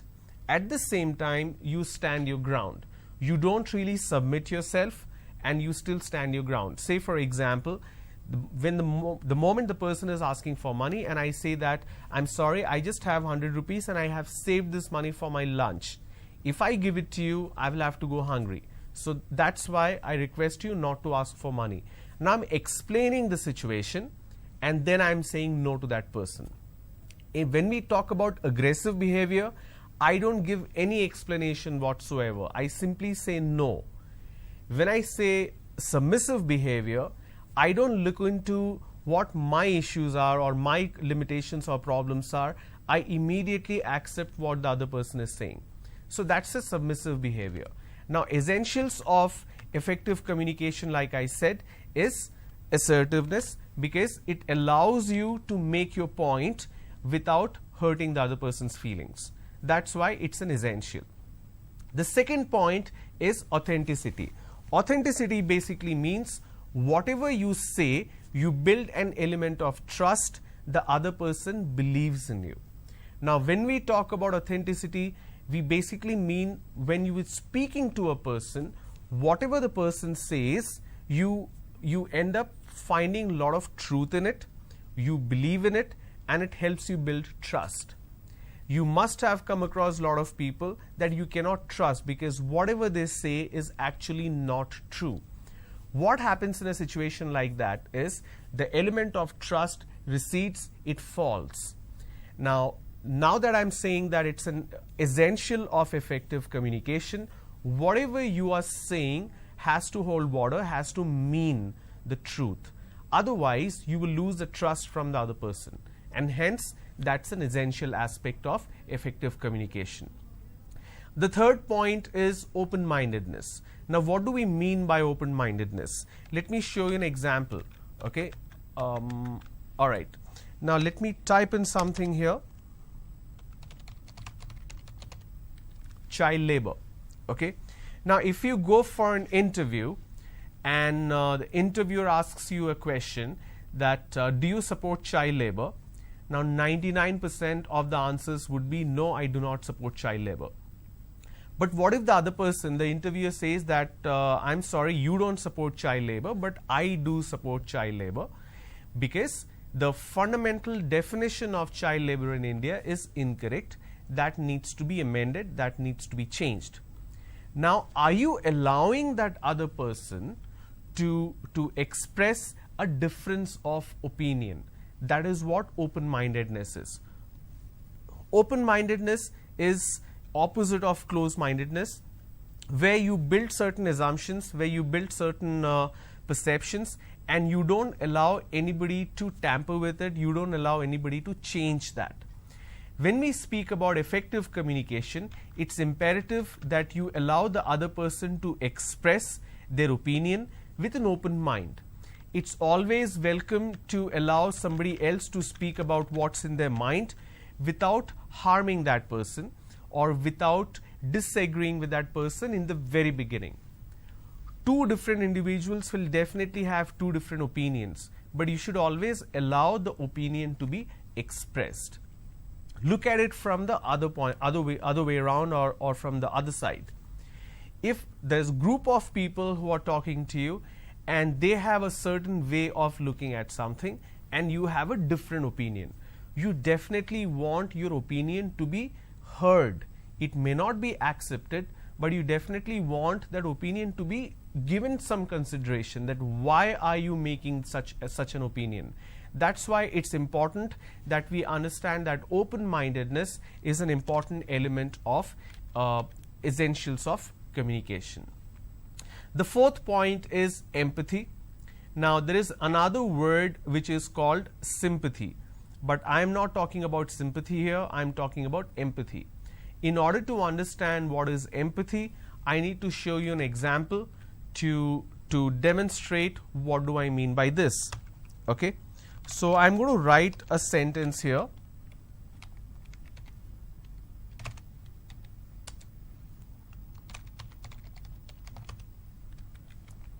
Okay, the first one is I am sorry. The second one is I apologize. Now the question here is there a difference between these two sentences or these two words? Okay, so I am sorry, the key word here is sorry in this case. Let me mark it. And in this case it is I apologize. Is there a fundamental difference between these two words? Okay, now since we have this mode of communication through television, so obviously I can't hear what you're saying and there is no way you can express your opinion here, but I would like you to think and understand what exactly do I mean by this. Number one is I'm sorry, number two is I apologize. Is there a difference? Your answer could be yes, there is a difference. Now if there is a difference, you need to think what the difference is. If you think there is no difference, then obviously there are no further questions to that, right? So if you think there is a difference between sorry and apology, what exactly is that? Okay, so before I go ahead, I want to tell you what exactly I mean by this. Now there are two more words.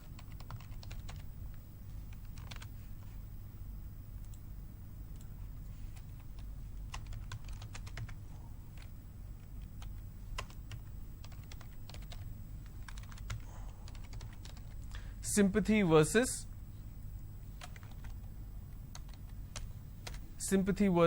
empathy, right? Now, when we talk about sympathy, I'm just going to write it here.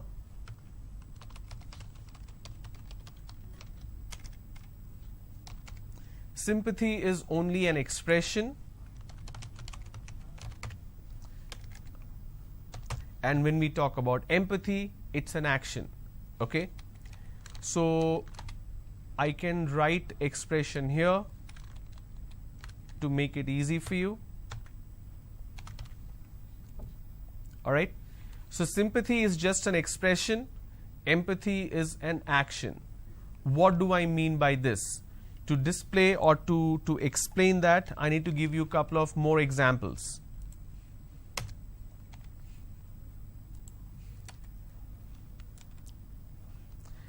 I'm going to write, I'm going to give you a situation and then I'm going to write the sentence, okay?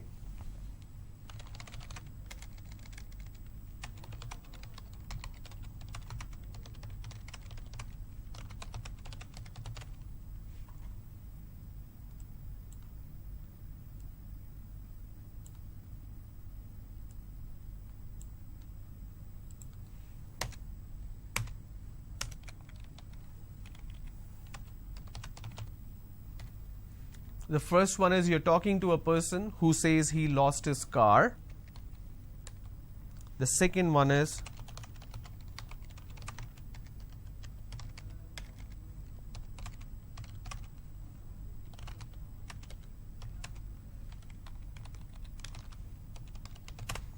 you're talking to a person who says he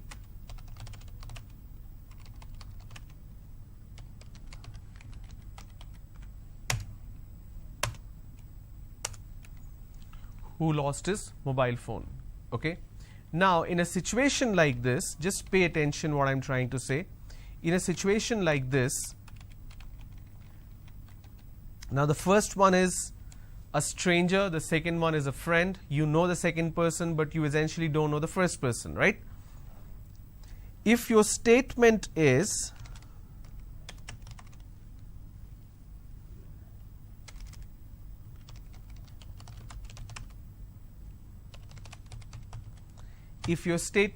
I apologize for your loss, or the second one is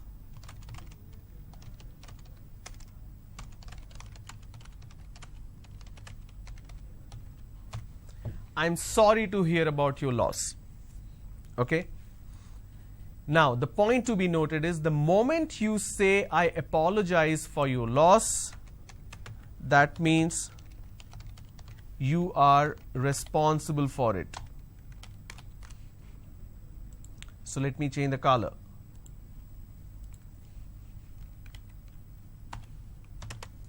The moment you say you are you apologize for the loss, that means you are responsible for it. The moment you say I'm sorry to hear about your loss, you're not saying I apologize, you're saying sorry. That means you are not responsible. Okay? So that's exactly what sympathy and empathy is. Sympathy means sorry. Empathy means I apologize. Sympathy is just an expression to make a person feel good. Empathy means also action. The moment you say I apologize for this or I apologize for the inconvenience, for example, if you're talking to Vodafone or Airtel or Reliance Jio and something is not right with your mobile network, and the customer service representative always says, I apologize for the inconvenience. What does that mean? It means, let me find out what is wrong and let me fix the problem. That is what the word apology is. You will use the word apology when you are directly or indirectly responsible for anything that is wrong. You will use the word sorry when you are not or nowhere concerned in terms of the responsibility or being the reason for anything going wrong. It's just an expression of consoling someone. Sorry is an expression of sympathy. Apologize is an expression of empathy. So when we talk about essentials of communication, we say that you should have empathy. It basically means your word should translate into action. You should not say things just for the heck of it, just for the sake of it. You need to use these words which can also have a following action to bring a change, to make a difference, or to find a solution. The problem is we usually argue with people, we only focus on the problem, but we don't think about the solution. When we talk about the essentials of communication, empathy basically means it's a solution-oriented communication, not a problem-focused communication. All right? So that is what empathy is all about. The fifth one is clarity. Now, what do we mean by clarity? Now, I'm going to showcase a couple of more examples here.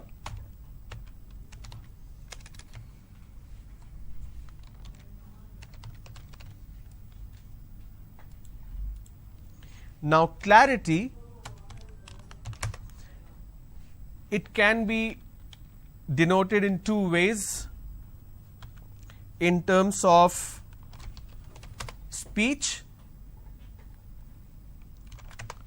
or in terms of thought. Okay? Now, when I say in terms of speech, it means the way we speak. Okay?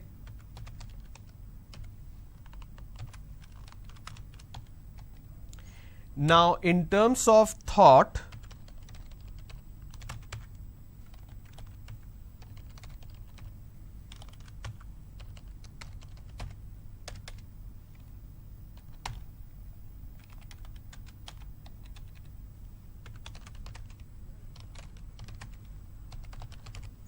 the way we listen. Now I'm going to give you an example. Now when we say essentials of communication, this clarity is extremely important. Okay. In terms of thought, the way we listen, I'm going to talk about that in detail when we speak about listening skills. But here I'm going to talk specific to the speech part. Let me show you a number.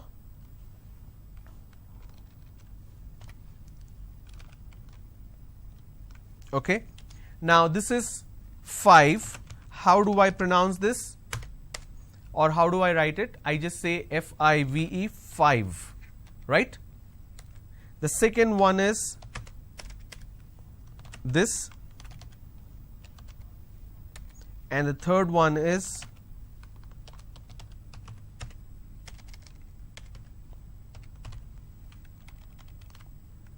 alright. Now pay attention here. The first word what you saw a while ago is 5. Alright. Now the pronunciation is 5. F-I-V-E, 5. So I need to bite my lower lip to end the word. It's 5. The second one is 11. So it starts with A, le, ven, 11. And the third one is 12. Like how I ended the number 5 in terms of pronunciation, I do the same with 12 as well. Now, problem that happens among people, I will explain where the issue is. Okay, the pronunciation here, I hope this is visible to all of you. Yes, the pronunciation here, if I may put it in terms of phonetics or easily understandable, it's 5. Correct? 5. But lot of us pronounce that as 5. Instead of saying 5, lot of us mispronounce this as 5. This mispronunciation can lead to misunderstanding, especially when you're speaking to someone on a phone. Now imagine you're speaking to someone on an international call, if you're working in an organization, and usually the connections are sometimes not so good. So when you're making these pronunciations, when you're saying these words, it can lead to misunderstanding. The second one here is 11. So I can pronounce this as a, le, ven, but lot of people pronounce this as 11. Right? Now that's a mispronunciation. This is where they go wrong. Then you have 12.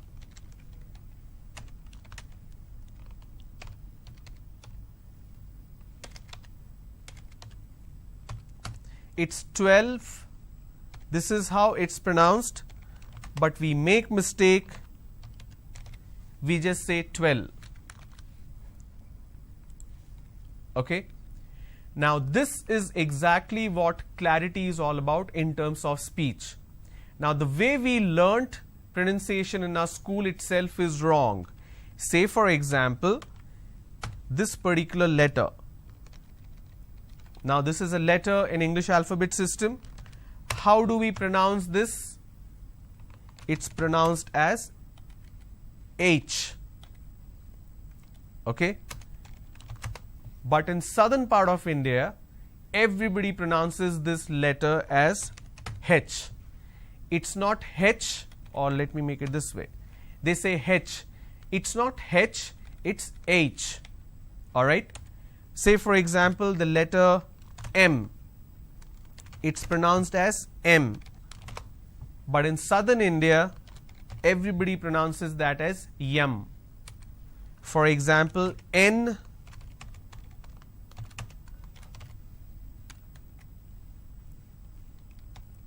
And it's pronounced as yen. There are more such examples. Say for example, O. It's pronounced as O, but lot of people pronounce this as wo. So they say yam, yen, wo, p. It's not yam, yen, it's m, n, o. Likewise, this particular letter is H. Alright. Now when you mispronounce the letters itself, it can lead to mispronunciation of words also. Alright. Say for example, the word class, lot of people pronounce this as class. It's not class, it's class. So I have K, L, A, S, class. This is how it's pronounced. But people make a mistake and they make it class. Say for example, I have, just a moment.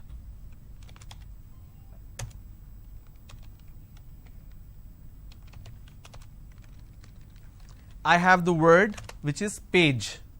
Okay. Now the pronunciation is P, A, J, page. Correct? But lot of people replace the J with a Z. Page. They say page number. What is the page number? It's not page, it is page. Alright? They sometimes interchange as well. For example, it's zone. Instead of saying zone, they pronounce this as zone. These are the mispronunciation that you end up carrying because this is how you learnt in the school, right?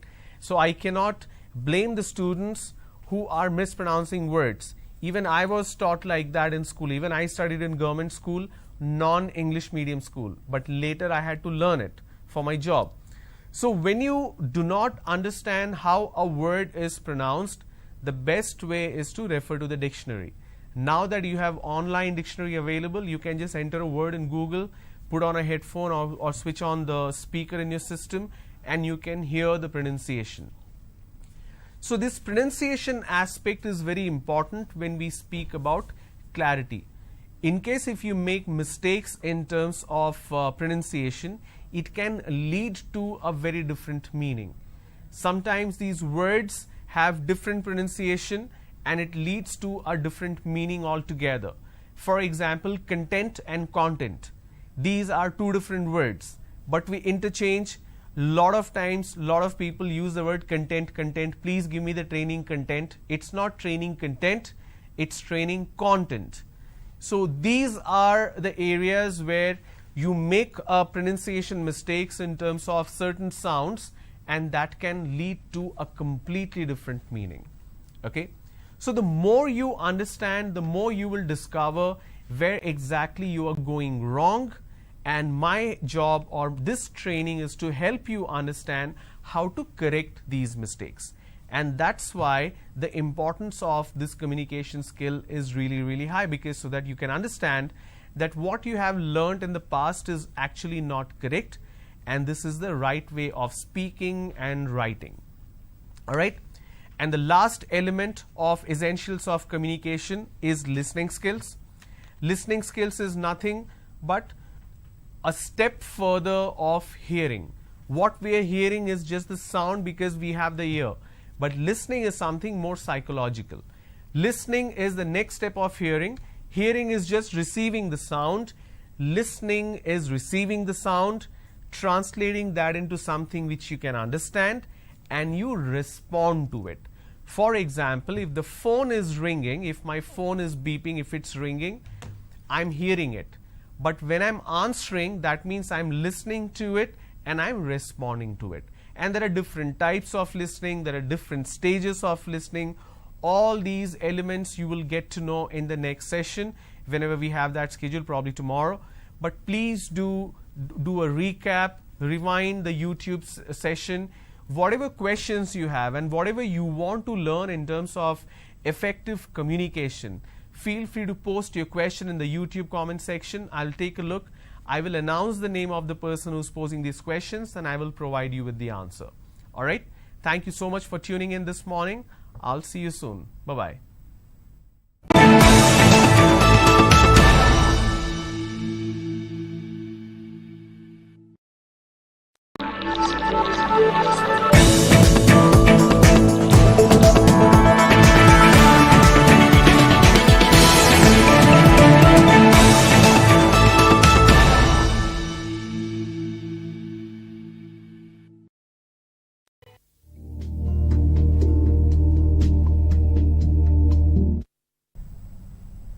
Hello students, welcome to the C language training program. Today I want to discuss with array pointers, how to create the array using pointers. Now the last session I discussed with call by value, call by reference. What is meant by call by value? When the user created the function, actual arguments passed to the formal parameters. If user make any changes to the formal parameters, those changes not affected to the actual parameters is called as call by value. Whenever the user created function with arguments, actual value refer to the formal parameters. If you make any changes to the formal parameters, those are affected to the actual parameters. It is called as call by reference. Call by reference is also called as function pointers. Generally, if you are created any function with arguments, that is called as call by value method. If the user created function with pointers, that function called as call by reference. What is the advantage of call by reference? Formal parameter, if you make any changes, those are reflected to the actual parameters. Generally, normal function returns only single value, but the function pointers can be returned more than one value. General function can return entire body only single value return, but the function pointer can be returned more than one value can be returned. What is one more advantage of function pointer? With help of address, you can call the values. Generally, compiler understandable pointers are very easy to process. The programmer can understand value method, compiler can understand pointer method. Now today I want to discuss with the array pointers, how to create the array using pointers. What is meant by array? Array called as a collection of similar type of elements with a single variable. Pointer is nothing but to point out the address of the variables. What is the definition of array pointer? If I want to call the array elements based on the address. Generally, array elements are accessed based on the index. Index value starts from 0 to size minus 1. Suppose my array size is 100, I want to access the elements 0 to 99. If my array elements are n elements, index value starts from 0 to n minus 1. When I use with the array pointers, now the array elements referred with the storage address. What does that mean? That your array elements are accessed based on the address. Every array pointer, which element is the first stored, that address only array address. Which element is stored in the first position, that element address to be find out, that address only array pointer, that is called as complete array will be referred based on that address. Generally, every memory allocations continuously you can store the elements. If the first element is stored at one address, immediate element the next address. In the next element is immediate address. Array elements are stored at continuous memory allocations.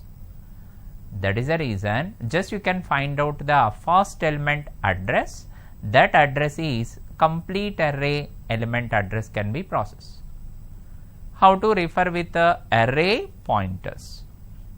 Generally, normal elements are referred based on the index value method, but array pointer referred based on the address, index method based on the address. With help of address only to call the elements. How to make of that array pointers? You see that how to make of that array pointers. What is the syntax of array pointers? How to working of that array pointer?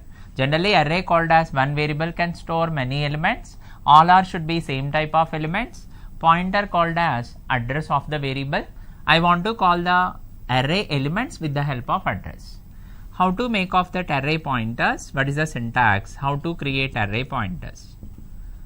Data type. First to be mentioned the data type of array. Data type, array name to be mentioned. Generally normal array, data type array, square bracket to be indicates. Within the square bracket what to be mentioned? Size. Generally normal array created data type, array name and size. But whenever I define with pointer array, instead of that array size, what to be defined? Pointer star. Here what to be mentioned? Pointer. This is array pointer. Every array pointer, how to declare? Data type star pointer. Star indicates pointer, but this pointer is array pointer. If I want to work with array elements, what to be mentioned? Int I for index. Index value to be processed, and one more is n for array elements, size of array elements. Suppose I is for index, n is the size for array, ptr is nothing but it's a pointer, array pointer. How to read the array elements? While array pointers, how to read the array elements? For I equal to 0, I less than or equal to n minus 1, I plus plus.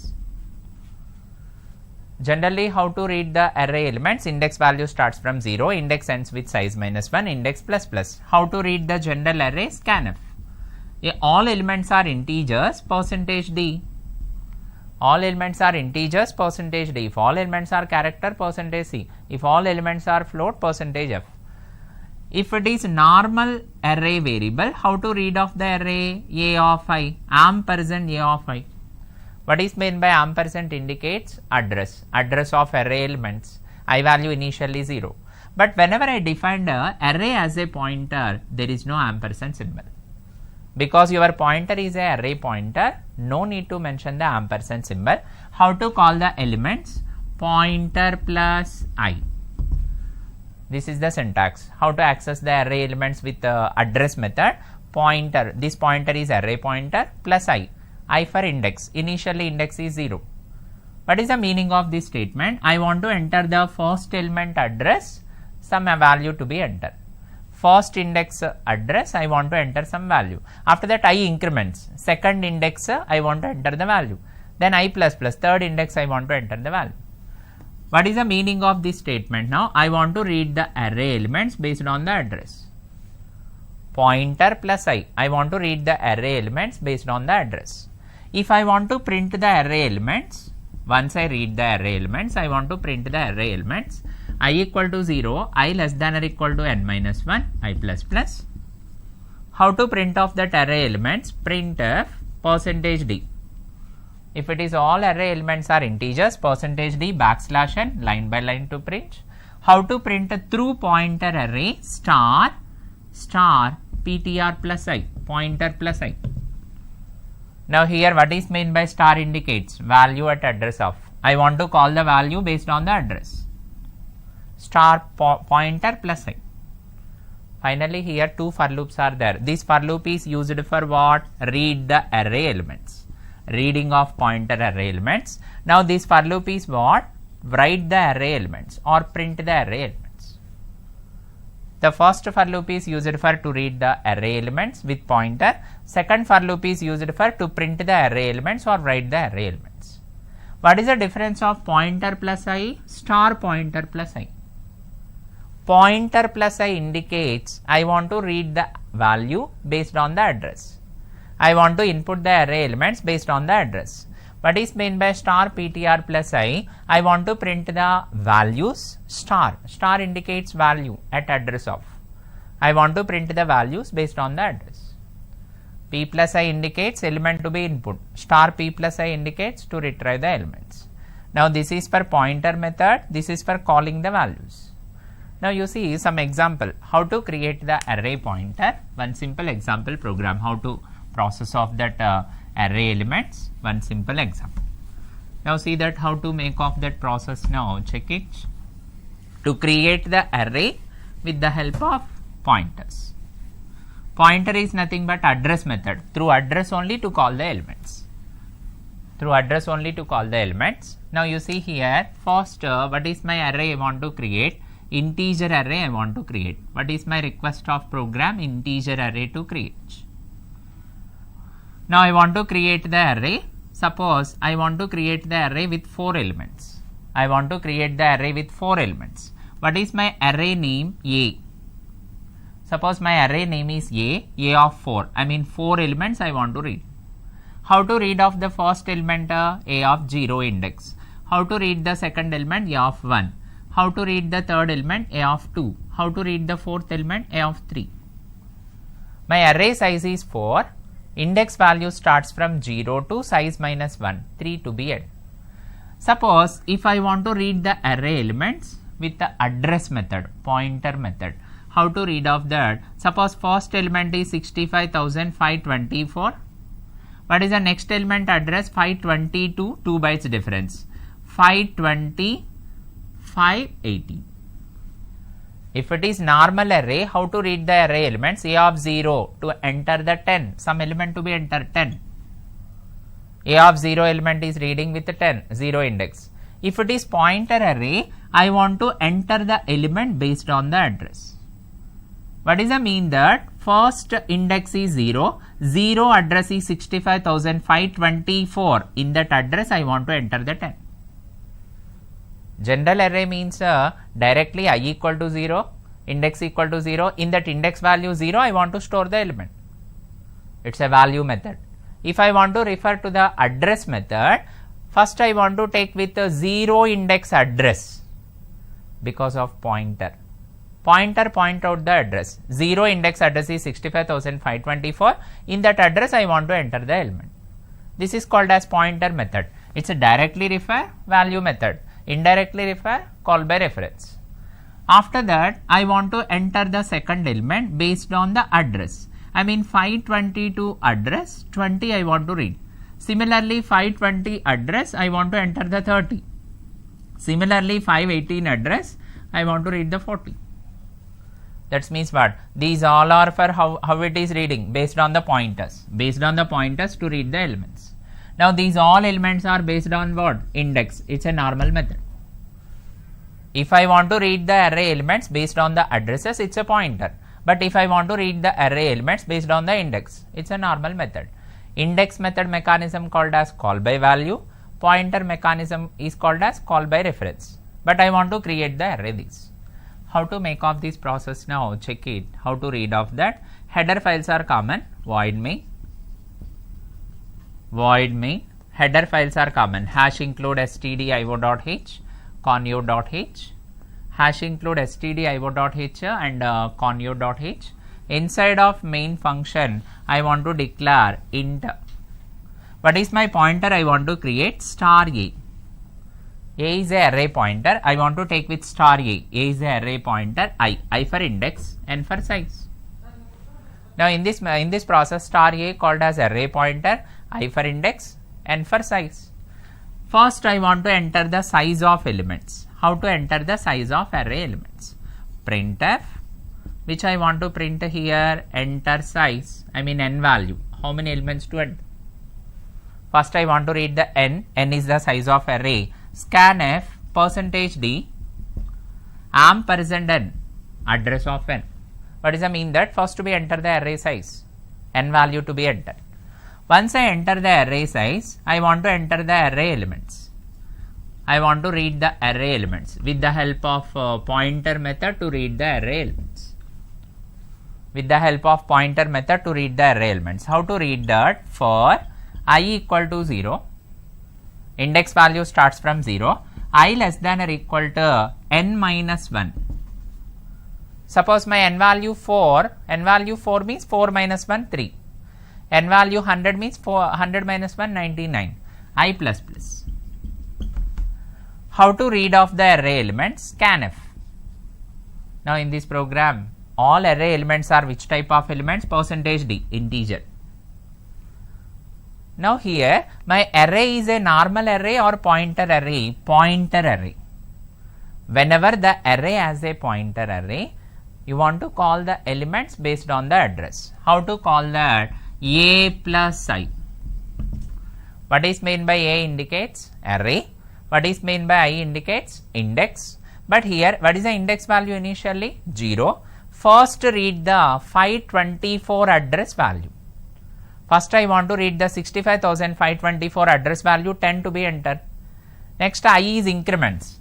I is increments. At that time 1 address, 522 address to enter the element. Next I plus plus 2 address I want to enter the element. based on the address to read the elements. What is the meaning of this a plus I? A is a pointer, I for index. Based on the address, I want to enter the elements. 0 address 524, 1 address 522, 2 address 520, 3 address 518. Based on that to read the elements. Once I read the elements, if I want to print the elements, printf, I want to print the array list. Whatever array you are already created with pointer to print.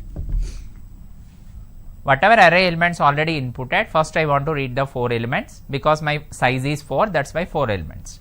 How to print off that? For loop, for I equal to 0, after that I less than or equal to n minus 1, same, I plus plus.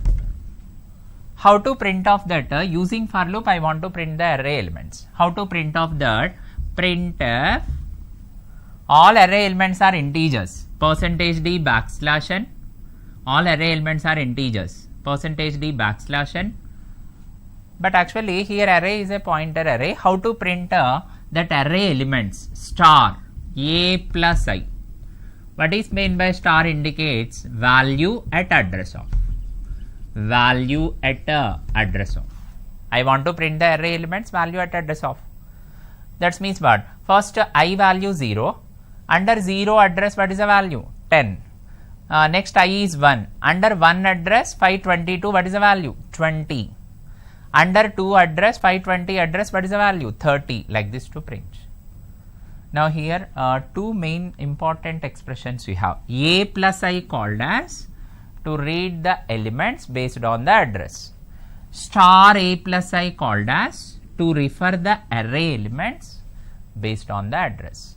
What is the indication of star? Value at address of. If there is no ampersand symbol here, because it's already pointer, star a indicates pointer. Finally, what is my conclusion here?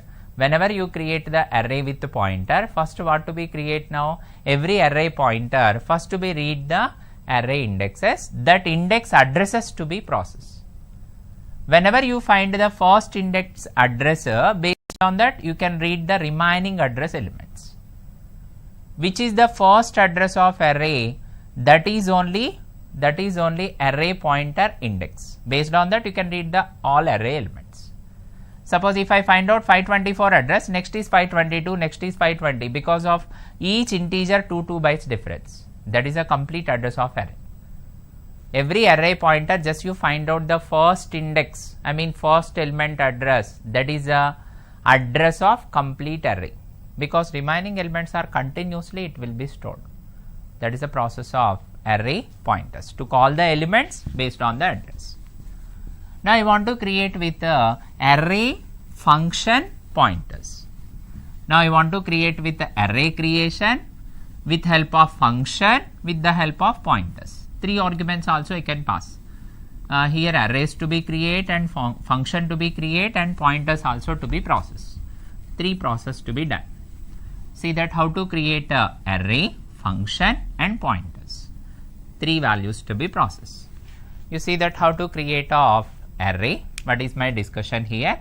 Next discussion, array, function, pointer. Array also to be processed and function also to be processed and pointer also to be processed.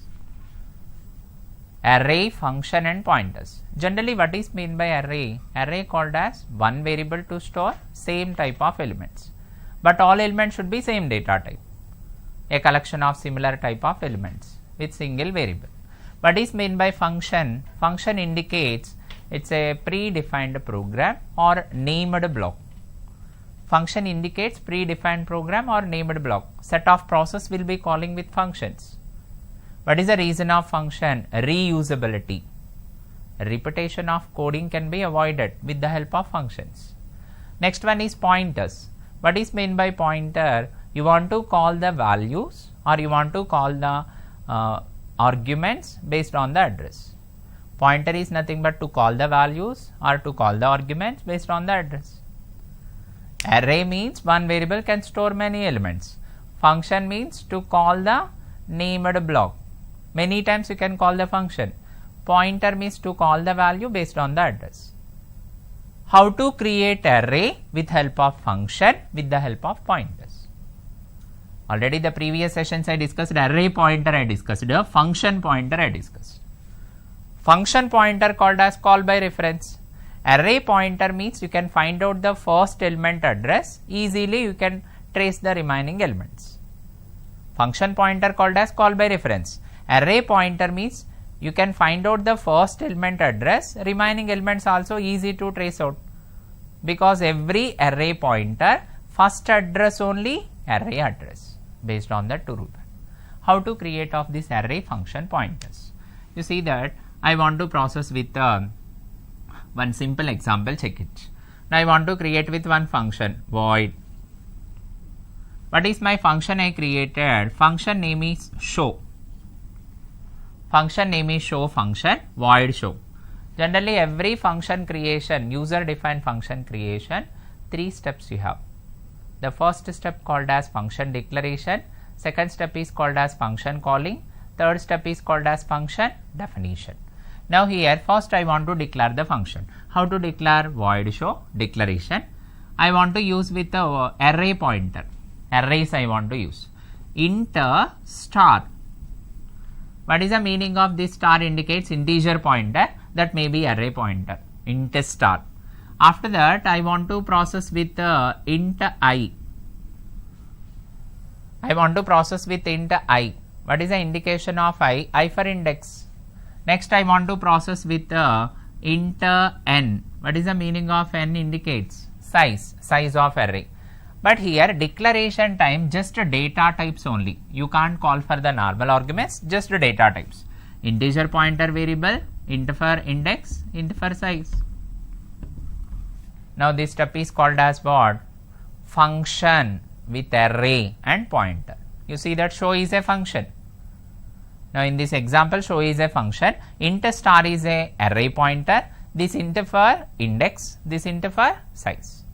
This step is called as function declaration. After that inside of main I want to call the main function. Inside of main I want to create one array with normal arguments. I want to create one array with normal arguments. A is a array, it's a normal array, A of 4. What is the meaning of this declaration? Under main A is a array, integer type of array, 4 elements. Directly I enter the elements 10, 20, 30, 40, 4 elements directly enter. When I design the array, assignment statement, I enter the elements. With the help of assignment operator, I enter the elements. 4 elements. After that, I want to call the function show. After that, I want to call the function show. Already I declared the function show. Under show, what is the first argument? Int star. That should be pointer. Your array should be pointer. But actually, in my main function, A is a normal array. A is not a pointer, normal array. How to call that this array pointer? Ampersand A. What is the indication of ampersand A? Address of A. Ampersand A indicates address of A. I mean your array elements I want to access with help of address because it's a pointer. After that I for index. After that I want to call with the size. What is my size? 4, because my array size is 4 here, that's why 4 I used. Array size is 4, that's why I used 4. Here ampersand A called as address of array, I for index purpose, 4 is for elements size. If I don't want to call the indexer, just you can mention 2 arguments. At that time ampersand A and 4, like that also use. What does that mean? That address of array and 4 size. Index elements later you can process. At that time just two declarations. In your declaration process only 2. Array pointer plus size. Index I am not defined here. Here also I am not defined. Under body I can explain this. After show function, get ch to end of the main. Now this step is called as function declaration. Thus this step is called as function calling. This is declaration of array with the pointer. This is a calling of array with the pointer. Calling of array with the pointer. Why? Because address of A. Pointer to be called. 4 is the size. Now I want to explain the body. Void show. how to explain the array pointer process. Int. Actually your pointer is array pointer, but in the main function A is a normal array. I want to create with a star x. What is meant by x indicates ampersand A. X is referred with the ampersand A. Ampersand A called as address of A. What is meant by star x? Value at address of. Here A is called as array, ampersand A called as address of array. That address of array will be calling to the x. Star indicates value of that elements 10, 20, 30, 40. Star indicates. How much size? Into 4. But this is constant value. I want to define n variable. Because calling time constant, it's a formal. How to print off that array elements? For I declared one variable I equal to 0, I less than or equal to n minus 1, I plus plus. Here I declared one integer variable int I for index purpose. I equal to 0, I less than or equal to n minus 1, I plus plus. How to print off that elements? Printf. Whatever array elements already reading under main, those elements I want to print on the show function. I want to print that array elements on the show function. How to print off that? Address method. %d \n. Address method I want to print. How to print off that? Star. What is meant by star indicates value at address of star x plus I.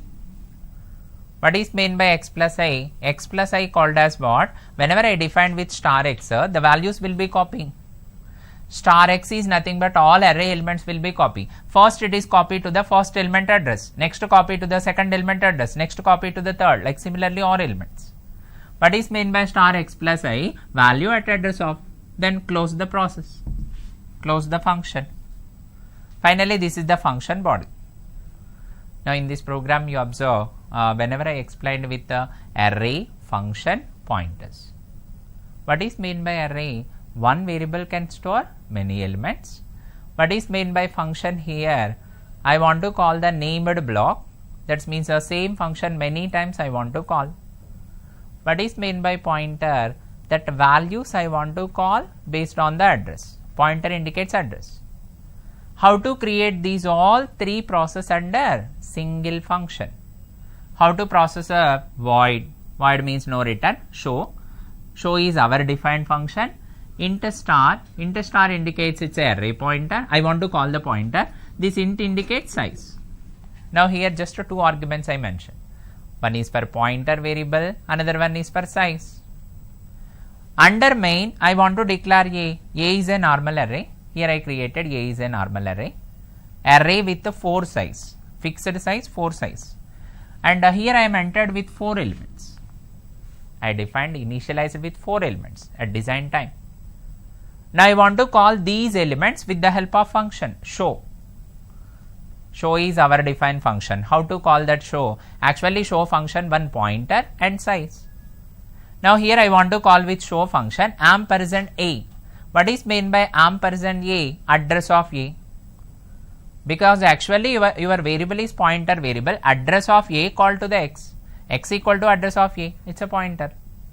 What is meant by star indicates these all array elements to be referred based on the address. Value is nothing but, now here star indicates value at address of. What is meant by 4 indicates size. Now the 4 equal to n equal to 4. Now I want to access with, whenever these all elements are accessed, how to define the body? Void show. After that int star x, it's a pointer, x copying to the address of A, star x means value at address. Int n is nothing but size 4. Now I want to print off that all array elements with the help of address.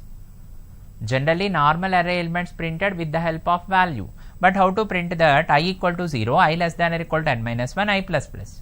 How to print with help of address? Star indicates. What is meant by star indicates? Value at address of star x plus I.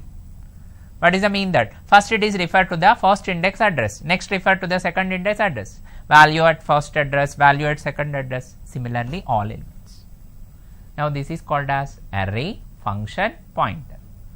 What is the difference of normal array functions and pointer array functions? Normal array functions referring value method and pointer array function referred based on the address. It's a call by reference. Normal array function calling based on the value method. It's a call by value. Pointer array function referred based on the address, because it's a pointer method, through address only to refer the values. Now I want to discuss one more simple example, how to create with array function pointer only. I want to evaluate with the sum of 4 elements. I want to evaluate sum of 4 elements. How to evaluate sum of array elements with the array function pointers. Already I discussed how to create with sum of array elements. Suppose enter n. Suppose my n is 4. 4 elements to enter. 10, 20, 30, 40. What to be find out? Sum. At that time 10 plus 20 plus 30 plus 40. 30 plus 30, 60 plus 40, 100. This is my expected answer. Now this is one array I created. This is one array. What is my size of array? A of 4. These 4 elements sum to be find out with the help of array function pointers. Now I want to calculate sum of array elements, array with function pointers. How to make of that process now? Header files are common. Now I want to create with the return type. Here I want to create return type. Why? Because my array size is 4, 4 elements I enter, but after processing of that all sum of elements, single value return. Now this is return type, single value return, integer return. How to make of that? int. What is my function name? SOA, sum of array. What is my first argument? Int star, it's a array pointer. After that I used int, it's a size. 2 arguments. This is for array pointer, this is for size. Now I want to call with int main, because I'm calling under main return type function. Now here I used int a of 4, a is a normal array, 4 is the size. Now I want to define some elements, 10, 20, 30, 40. Scanf method also I can input. Actually in this logic directly with assignment operator I inputted elements, otherwise scanf also use. Scanf %d ampersand a of I, for loop also use. Now I want to call this function, but this is a return type function. I want to declare one more variable, int s. What is the purpose of s? Return type purpose. Sum of array elements return into s. How to call that? S equal to SOA function. S equal to SOA function to be called. Now it's a pointer, array pointer. Ampersand a, address of a. What is my size? 4 size. I want to find out sum of array element, return to the s. Printf, which I want to print here, under main to be print, because it's a return type. S to be print, sum of array to be print. After that get ch, return 0. Get ch, return 0. Successfully return the value. Return 0 indicates successfully return. Now I want to use with the int. What is my function name? SOA, sum of array. Now I want to access with the int star p.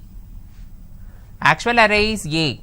Actual array a, address of a called to the star p. After that I want to call int n. N is the size. N is the size, p called as pointer array. Now how to find out with sum? Already normal array also I discussed. Initially sum equal to 0. Even normal array also already I discussed logic. Sum equal to sum plus a of I. Int sum equal to 0 here. Now how to find out that logic here? Now you want to go for loop. Here to be used with for loop. What is my for loop? I used for I equal to 0, I less than n minus 1, I plus plus. Now here what is the process of that for loop? Sum equal to sum plus. Sum equal to sum plus. Actually p is a normal array or pointer array. How to call that? Star p plus I, pointer with array elements. Star p plus I, pointer with array elements. Finally which value to be returned? Sum to be returned. Return sum. Sum value to be returned. That is the process. What is the formula here? Sum equal to sum plus. Now this is plus. Sum equal to sum plus star p plus I. Sum equal to sum plus star p plus I. What does that mean? That all array elements added to the sum. Finally return the sum. Now the sum value call back to which variable? S variable. Under S, which to be print now? Sum of array elements. Now in this program you see which will be covered. Function will be there, array will be there, pointers are there. Now in this program, which is my array? A. A is array. How much size? 4 size. Now this address of array called to the which is my pointer? Star P. Here P is a pointer calling to the address of A. After that 4 is a array size. After that SOA called as function. Finally return the value. Now this is the discussion about how to create a function with array and pointers.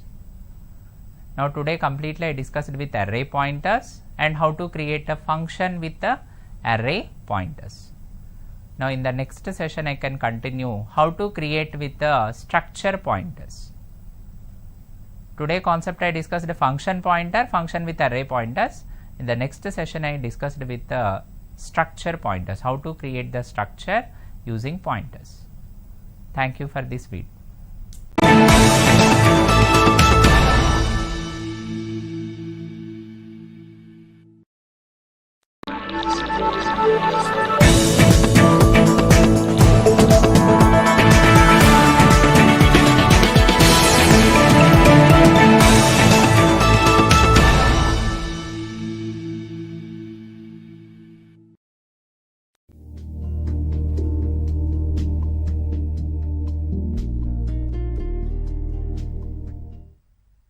Hello students, welcome to the C language training program. Today I want to discuss with how to make a pointer with help of function and arrays. Now the last session I discussed with function pointers and array pointers. What is meant by array pointer? When the user created array with the help of address, that pointer is called as array pointer. What is meant by array? One variable to store same type of elements. If you want to store same type of elements with single variable is called as array. What is meant by pointer? Address of the variable. Generally every array the first element address is the actual address of array. Normally array elements are reading based on the indexer. Index value starts from 0 to size -1. Whenever programmer created array pointers, you want to call the elements of array based on the address. Whenever you store with first element, the first element address only, remaining array elements address. What is meant by function pointer? When the user created the function with the help of address, that pointer is called as function pointer. Function pointer is also called as call by reference. Normal functions are called as call by value. Array pointers to refer the elements based on the address. Generally our understandable methods are based on the values, but the compiler understandable method based on the address. Now I want to discuss about how to make a function using array and pointers. Now actually what is the definition of function? Function called as named block, function called as self-contained block. A set of code can be compiled with single name. The name is called as function. What is meant by array? One variable can store same type of elements with a single variable, that is called as array. What is meant by pointer? You want to call the values based on the address. Now I want to create with the array with help of functions with the help of address. This type of process called as function array pointers. What is the need of function array pointers? Generally normal arrays calling with the normal functions, those are referred based on the value. If I make a function array pointers, those array elements accessed based on the address. What is the advantage of this function array pointers? Easy to access the array elements based on the address. And one more advantage, dynamically you can add the elements. Dynamically you can define the array elements. Dynamically you can add the elements with the help of pointers. And one more is based on the address directly you can refer the elements. Generally normal function arrays, based on the value you can refer the elements with the help of index variable. Every array index starts from 0 to size -1. If I go for array with pointers, first I want to refer first index address. What is the mean? That first element stored address, based on that address you want to call the elements. Every function array pointers, all addresses are continuous memory allocations. Those elements are continuously to refer the elements. Now you see that now I want to create with function array pointers. What is the syntax? How to make a function array pointer? See the syntax now, how to create of that function arrays. First I want to create with syntax function array pointers, void. Generally every function created with 3 steps we have: declaration and calling, and one more is definition. Declaration is before main, calling is inside main, definition is after main. Now I want to create the function. After that I want to create the array, function with array. Function with array means single variable to pass the many elements, but all elements should be same type. After that I want to call those array elements with the help of pointers, I mean address. How to make of that function with array? You see the syntax, no return or with return, void. Void means no return. Function name, data type. I mean your array is which type of array? Data type star. What is meant by data type star? Indicates your argument is pointer argument. Your type of argument is pointer argument through the address. Next argument is size of your array. Now here minimum 2 arguments are required. When the user created function with array pointer, minimum 2 arguments are required. First argument is referred to the pointer, second argument is referred to the size. What is the next step I have? Void main. Inside of main to call the function, inside of main to call the function. Function name, actually your argument is pointer argument. How to call that pointer argument? Ampersand array name. Actually inside of main you are declaring normal array, that is the reason to call address of array. If it is normal function to call, direct array name, but I want to refer array arguments with the help of address, ampersand symbol to be used. What is my next argument? Size, 2 arguments, minimum 2 arguments. What is the next step of that? Function body or function definition. How to define that? Declaration time, type of your pointer, size of your array. Calling time, address of array and size argument.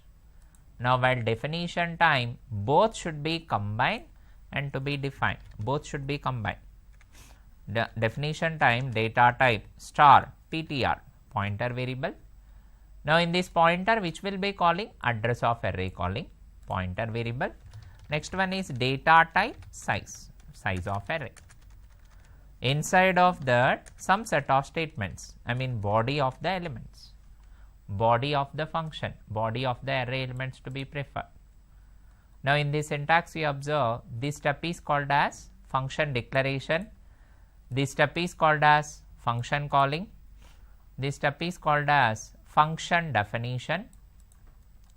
Declaration time I defined with the pointer argument, second argument is size of array type. When I call the function now ampersand array, that is called as address of array elements. After that size to be passed, how many elements you want to enter for array. Definition time both should be combined, data type Your array is a which type of array? It is a pointer array, data type size. This is called as statements, body of the array. Now, I want to show that one example program, how to create function with array pointer, one example program. You see the program now, how to create function pointer. Write a program to demonstrate function array, to make a function array pointers.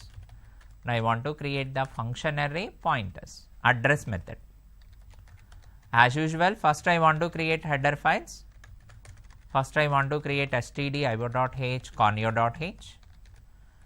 After that, now I want to declare the function void. What is my name of the function? Display. Name of the function is display. It is our defined function.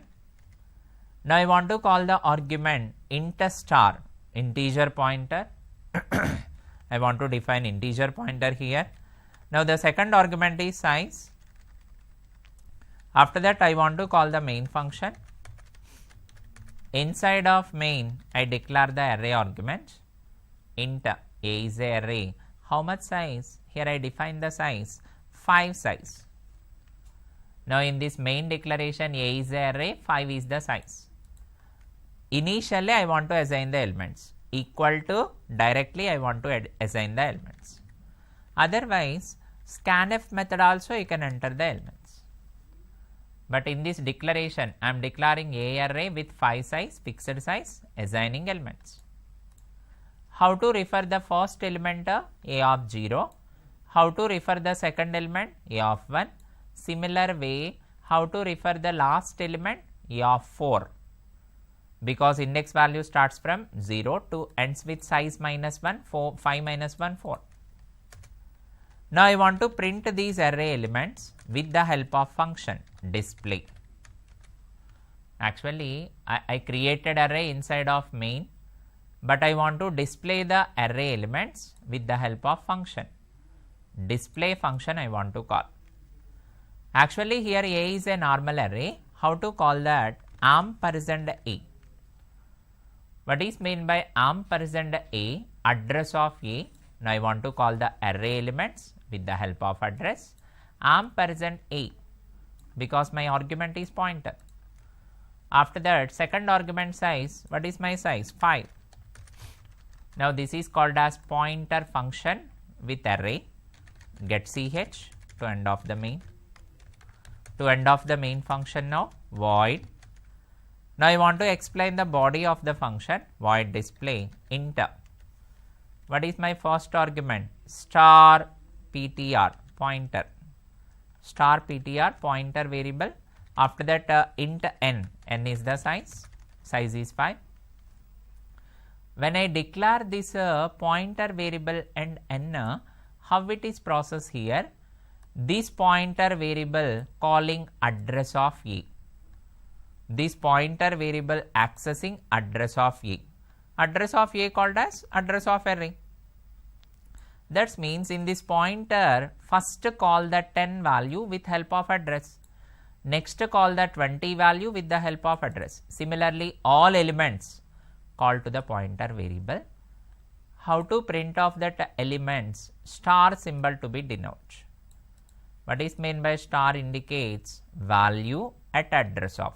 Star indicates value at address of. Now what is the n? Size is 5. Now inside of display, I want to print the elements. How to print the elements? Int I. One message I want to write. Printf array list of elements. Array list of elements I want to print. For loop I equal to 0. Index value initially starts with 0. I less than or equal to 4. I plus plus. Because total size 5. That is the reason 5 minus 1 4. Printf, I want to print all array elements, %d. All array elements are integers, %d, \n, new line. How to print off that array pointer elements? Star, star indicates pointer, pointer plus I, pointer plus I. What is meant by pointer plus I? Actually, if I use only pointer plus I, address will be calling.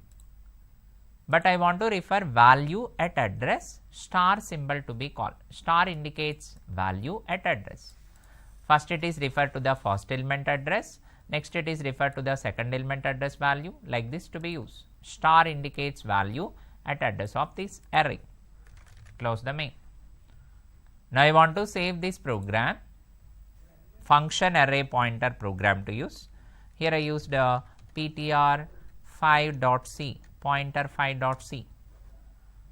Inside of turbo C editor I want to run this pointer 5.c function with array pointer, pointer with 5.c here. Now here when I use with the, sorry, here n is I am not used, here I want to use. What is my n here? N minus 1, n minus 1 I used. Now I want to call this when I run. What is the answer is printed now? 10, 20, 30, 40, 50. Finally, what is my conclusion here? Array created under main function, but those elements are printed with the help of display function. Using pointer it will be displayed. Creation of array under main, but those elements are printed with the help of display with the help of address. Star indicates array elements to be print with the help of address. What is meant by pointer plus I here? I value initially 0, index is 0, 10 element will be referred based on this address, 20 element to be referred based on the next address, I equal to 1. Like similarly you can print the elements.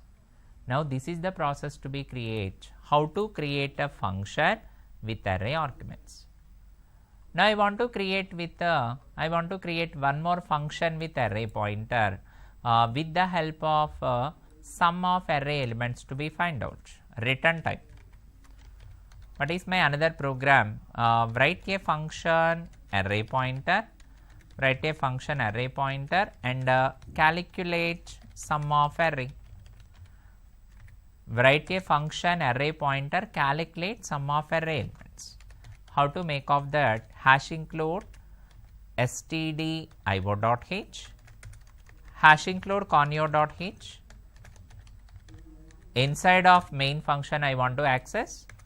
Now I want to create with here I want to process with here to be used void SOA sum of array, int star, it is for array pointer, next int size can be mentioned, void main.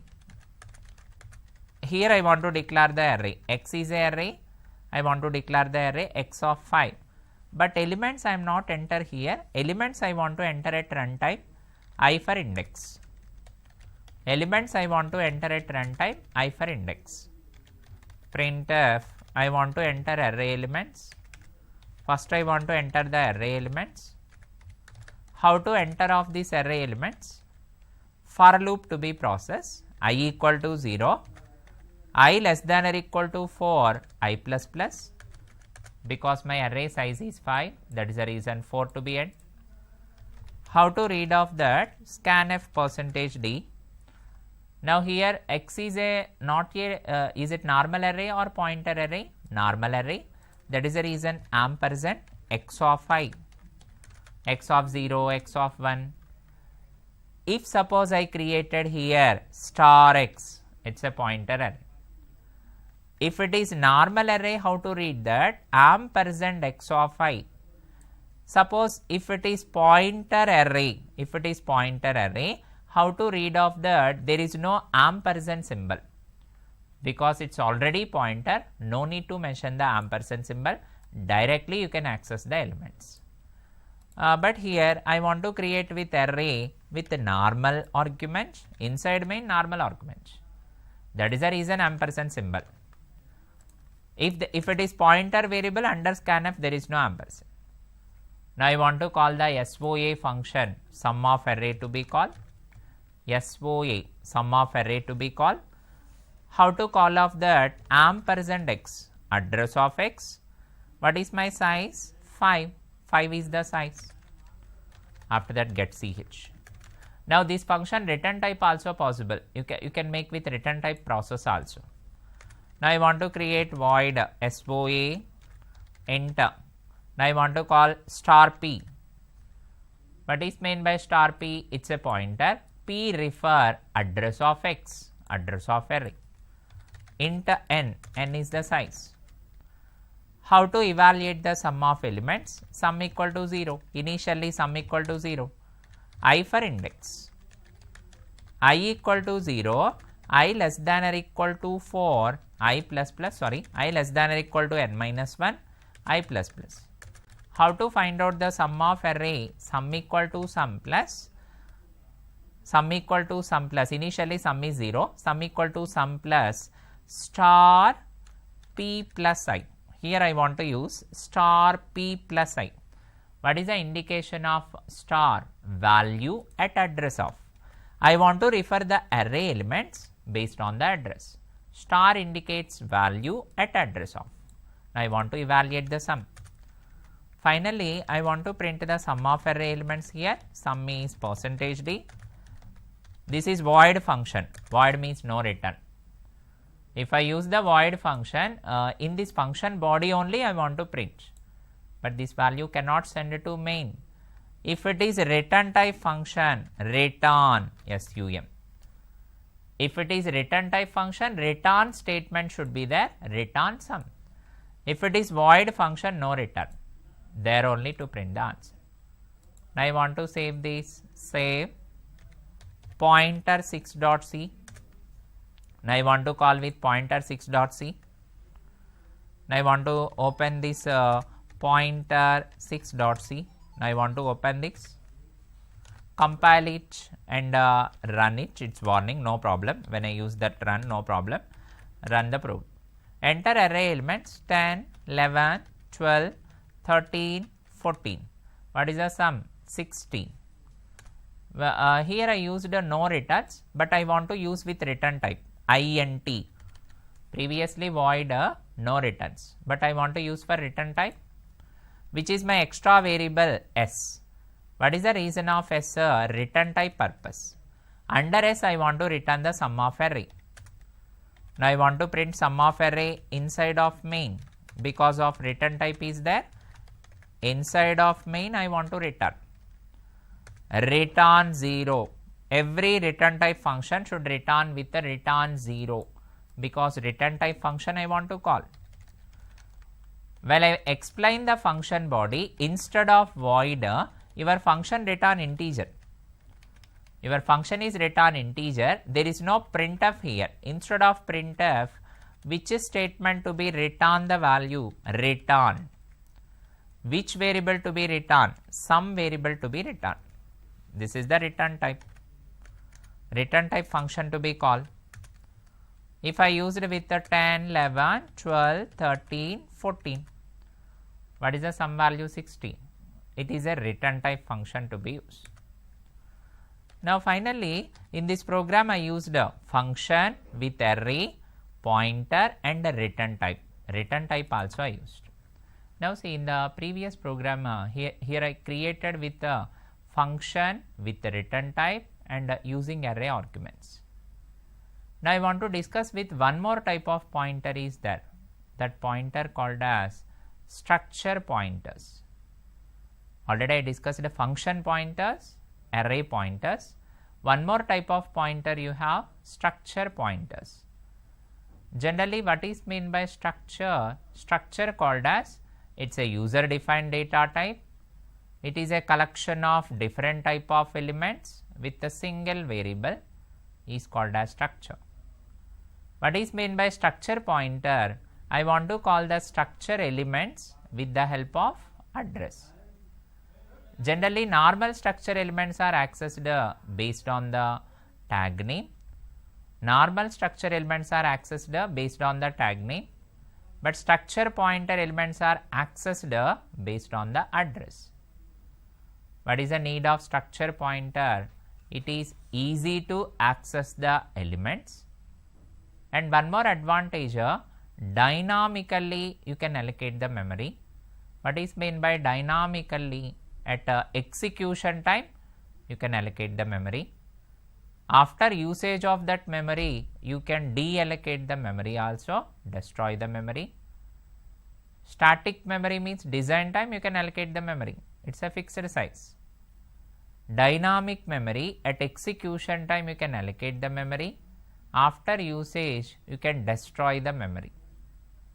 If I want to create with a dynamic memory, compulsory which to be processed? Pointers, pointers only to use. Now I want to discuss with a structure pointer. Actually, what is the definition of structure? It is a user defined data type. It is a collection of different type of elements with a single variable. What is a structure pointer? I want to access the structure elements with the help of pointers, with the help of address. What makes difference of array pointers? Structure pointers. What is mean by array? It's a variable collection of same type of elements. What is mean by structure? It is a variable to store different type of elements. Array processed with one variable same type of elements, but structure processed with one variable different type of elements. Structure is a user defined data type. And one more is array must be fixed size, but structure can be defined dynamically with help of pointers. Now I want to create a structure pointer elements. How to create the structure pointer elements? See the syntax now, how to create a structure pointers, how to access the structure pointer, what is the syntax to be used? Structure pointer, how to create structure using pointers. First I want to create struct, name of the structure, struct name, data type element 1, data type element 2, different type of elements. Every structure declaration ended with semicolon. Struct name of the structure, a collection of different type of elements. Structure declaration ended with semicolon. Inside of main to call the structure. How to call the structure statement? Struct name of the structure, tag name. What is meant by tag name? Variable of the structure, short name for the structure. Now I want to create with a pointer also. Struct name star ptr, pointer. Now actually here two lines of statements I have. What is the first line of declaration? Struct name of the structure, originally whatever you define, tag name, it is a short name of structure. What is the next declaration? Struct name of the structure, I mean original structure name, after that pointer variable to be declared. I mean this is structure pointer. Now every pointer which will be called address of the variable. Generally pointer refer to the address of variable, but in this case this pointer refer to the address of structure, address of tag name. Generally normal pointer refer to the address of variables, but in this case structure pointer refer to the address of tag name, address of structure variable. Pointer equal to ampersand tag name. Now this pointer equal to address of structure tag. How to access the elements? How to print the elements? How to access structure pointer elements?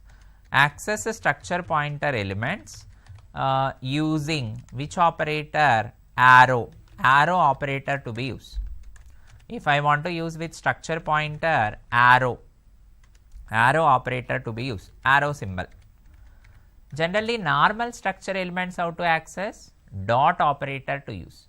Normal structure elements are accessed with the dot operator, but structure pointer elements are using arrow operator. What is the indication of arrow? To call the elements through address. How to access of that at that time? Pointer arrow, element 1 equal to value. Arrow indicates structure pointer to call the elements with address. Element 2 equal to value, like this, arrow. Finally, this is the syntax of structure pointer. Once again, I explain that struct name of the structure, declaration of different type of elements, structure declaration ended with semicolon, inside of main to call the structure variable, struct name, tag name. Now this is called as our created variable, or this is called as short variable for original structure, short variable. After that, structure pointer variable. Generally normal pointer called to the address of variable, but structure pointer called to the address of tag name. How to call that? Pointer equal to address of tag name. Now I want to call the address of tag. If I want to print the structure pointer elements, how to access? Arrow operator to be used, arrow symbol to be used. If you want to print with the normal structure elements, using which operator to be print? Dot operator. Normal structure elements accessed with the dot, but pointer structure elements are accessed with the arrow. What is the indication of arrow? To access the elements with help of address. To access elements with help of address. Now you see that one example program, how to create a structure pointer. One example program. What is my program? Write a program to demonstrate structure using pointers. How to create structure using pointer. Hash include stdio.h as usual. Hash include conio.h. Now I want to create structure. Structure. What is my name of structure? Student structure. My name of the structure is student.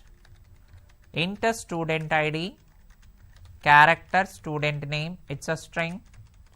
After that, I want to create int marks, it's integer. Every structure declaration ended with semicolon. Inside of main, I want to call the structure variable. Struct student. Student is original name. What is my short name I created? S1. S1 is a variable. Now for this S1 I want to enter the elements. S1 is called as tag name for the student. While declaration of tag only I want to enter the elements. Student ID 10, student name Guna, and student marks 300 marks. Now you see here this declaration time S1 is a variable of structure student. This S1 variable consists of different type of elements. First element is integer, second element is string, third element is integer.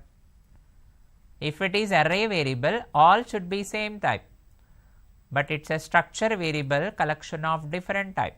These all are the different type of elements because it's a structure. Now I want to print off those elements with the help of pointer. Struct. What is my structure name? Student star p. What is meant by star p here? Pointer structure variable. Normal structure variable S1. It's a pointer p. P is a pointer structure. Every structure pointer called to the normal variable address. Every structure pointer called to the normal structure variable address. I mean S1. S1 is the tag name.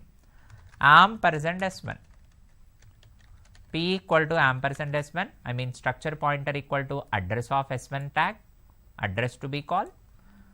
First I want to print the student ID. Percentage D.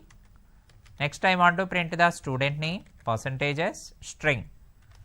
Next I want to print the marks, percentage D, which I want to print here S1 arrow. What is meant by arrow? Indicates elements to refer with address. Arrow indicates to refer the elements with address. SID, S1 arrow SID, S1 arrow S name, S1 arrow marks, using arrow operator to access. Get CH to end of the main. Finally here I want to print these all student elements with the help of address. with the help of address I want to print.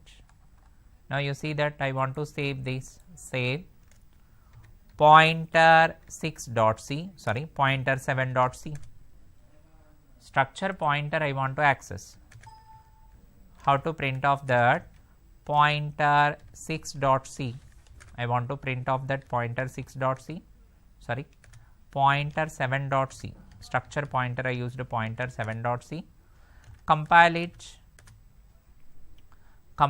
and I want to run here. Here to be used, sorry, here S1, not S1 now this is P for pointer, with pointer only you want to print. S1 is normal tag, P is the pointer tag, P1 should be used. S1 is normal tag, P is the pointer tag, P to be used, with the P only to print. What is our elements? SID equal to 10, SNAME equal to Guna, marks equal to 300. Now I want to create with a clear screen function, CLR SCR clear screen, previous screen to be clear, student ID 10, student name Guna, marks 100. And what to be remember, in this program when I print off that not S1, instead of S1 P indicates pointer variable, with pointer variable only you are printing. Suppose if I want to print the elements with the normal variable, how to print off that, check it. If I want to print the elements with normal variable, how to print off that? You see the process, how to print off that normal variable method. Now I want to print off that normal variable method, printf student ID %d, student name percentages, marks equal to %d, s1 dot SID, dot operator to use, s1 dot SNAME, s1 dot marks. Now these are for normal structure tag name value method. Now here P arrow indicates pointer method. I want to make some message also, printf normal structure elements, normal structure method, I mean value method, this normal structure method printing. Next is pointer structure method printing, pointer structure method, I mean with help of address, only to print the elements, pointer structure method. Now I want to work with the clear screen. Now you see that when I save again, now I want to save this pointer 8.c, pointer 8. Now I want to open with pointer 8.c. You see that normal method also there, structure method also there, pointer method. What is the normal structure elements are printed, SID, SNAME, marks with the help of S1. Pointer structure elements are SID, SNAME, marks with help of address. It's a P method. First method is S1, second method is P, pointer method. Now here finally the previous program. In the previous program which I discussed, how to print the structure elements with the help of normal variable or normal tag, how to print the structure elements with the help of address method, pointer method. Normal structure elements are accessed with the dot operator, structure pointer elements are accessed with the arrow operator to be used. Now in the previous program, what is the difference you have? S1 is a normal structure variable to call the elements dot operator. P is a pointer structure to call the elements with help of address. At that time which symbol to call? Arrow symbol to be used. Now I want to discuss with how to create a structure function pointer. Previously just I created structure pointer, but I want to call with structure elements using function pointer. How to create the structure using function using pointer. You see the syntax now, how to create structure function pointer, some syntax we have. You see the syntax, structure function pointer. How to create the structure function pointer you have, structure function pointer. What is the syntax of that? Struct name, data type element 1, data type element 2, declaration of structure. Now I want to call with the main. Inside of main, struct name, tag name, tag name. It's a normal structure tag. But I want to print these structure tag elements with help of function and pointer. With the help of function and pointer. Function name. Actually under main I declare normal tag, but I want to call the address method ampersand tag name. Structure tag name. Ampersand tag name. I mean with help of address. With the help of address I want to call structure function pointer. After that I want to explain the function body. Function name. What to be explained? Struct. Your argument is struct name. But this is ampersand tag name. What is the indication of ampersand tag name? Your structure function calling with the help of address. Ampersand tag name refer to pointer, structure pointer to use. Inside of that some set of statements. What is the syntax here? Structure function pointer. This is structure declaration. Now this is a tag name declaration. After that this is function calling with help of address. With help of ampersand symbol to call the structure. After that now this is for definition of the function. Structure function pointer definition. But in this structure function pointer, two steps only there. Calling of the function, definition of the function. Declaration part not available. Calling of the function, definition of the function. Now I want to explain with one simple example program how to create with a structure function pointer. Write a program to demonstrate. Now I want to create a structure function pointer. How to create structure function pointer? Hash include stdio.h. Hash include conio.h. Is it as it is? Now I want to create structure. What is my structure? Employee. Employee structure. Employee number. Employee number I have. Employee name. Name of employee. And employee salary. I want to print the salary of employee. Inside of main, now I want to call the structure statement struct employee. What is my original structure variable I have? E1. E1 is the tag name of employee. E1 tag name of employee. I want to define the elements 11 something name and some salary. 11 something name and salary. Now these elements are different type of elements with E1 tag. But in this case E1 is a normal structure tag. Employee original, E1 is a tag. But I want to print those elements with the help of function. How to print off the display? I want to call the function display. Now this display function I want to call with E1.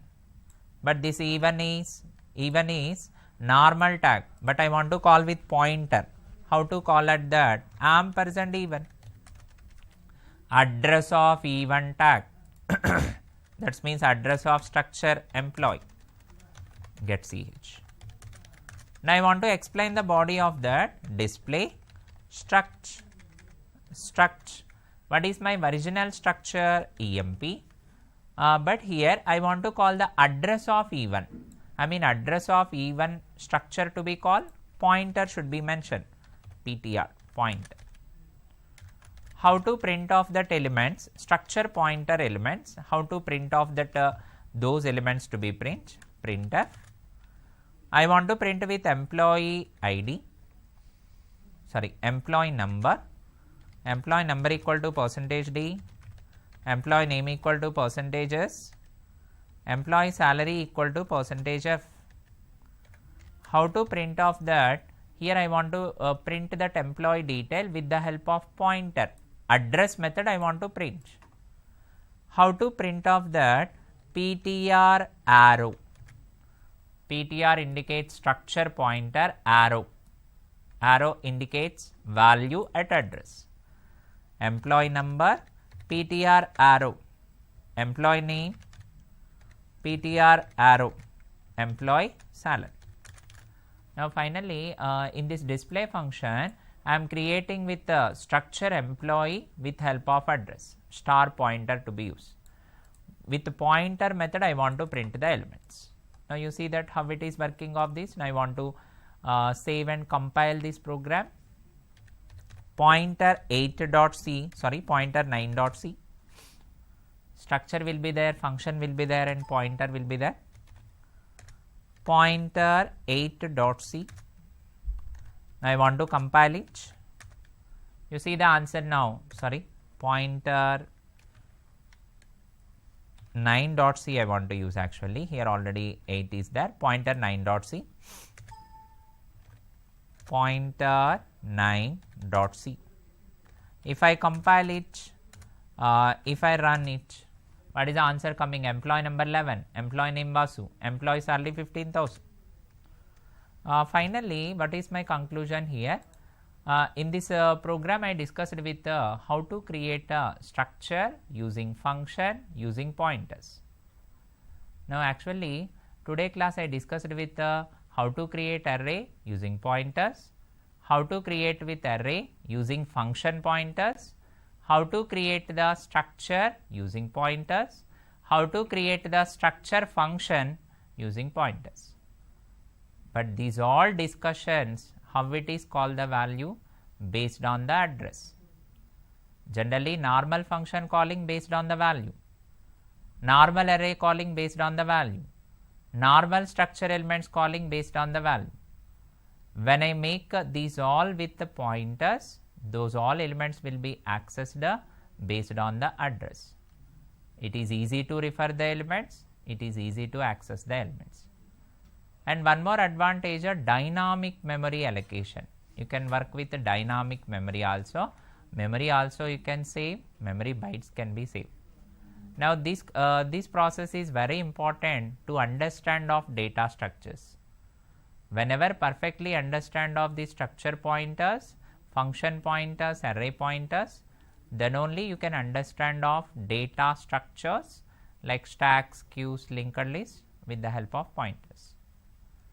Today I want to stop there. Then next session I want to continue with the dynamic memory allocation, how to create dynamic memory with the help of pointers. Thank you for this video.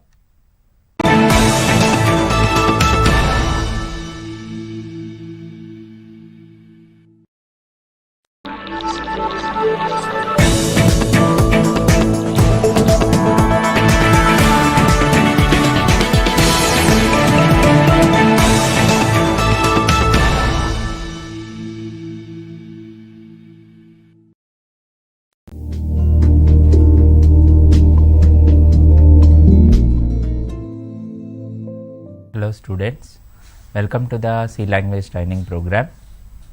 Today I want to discuss with dynamic memory allocation in C programming language.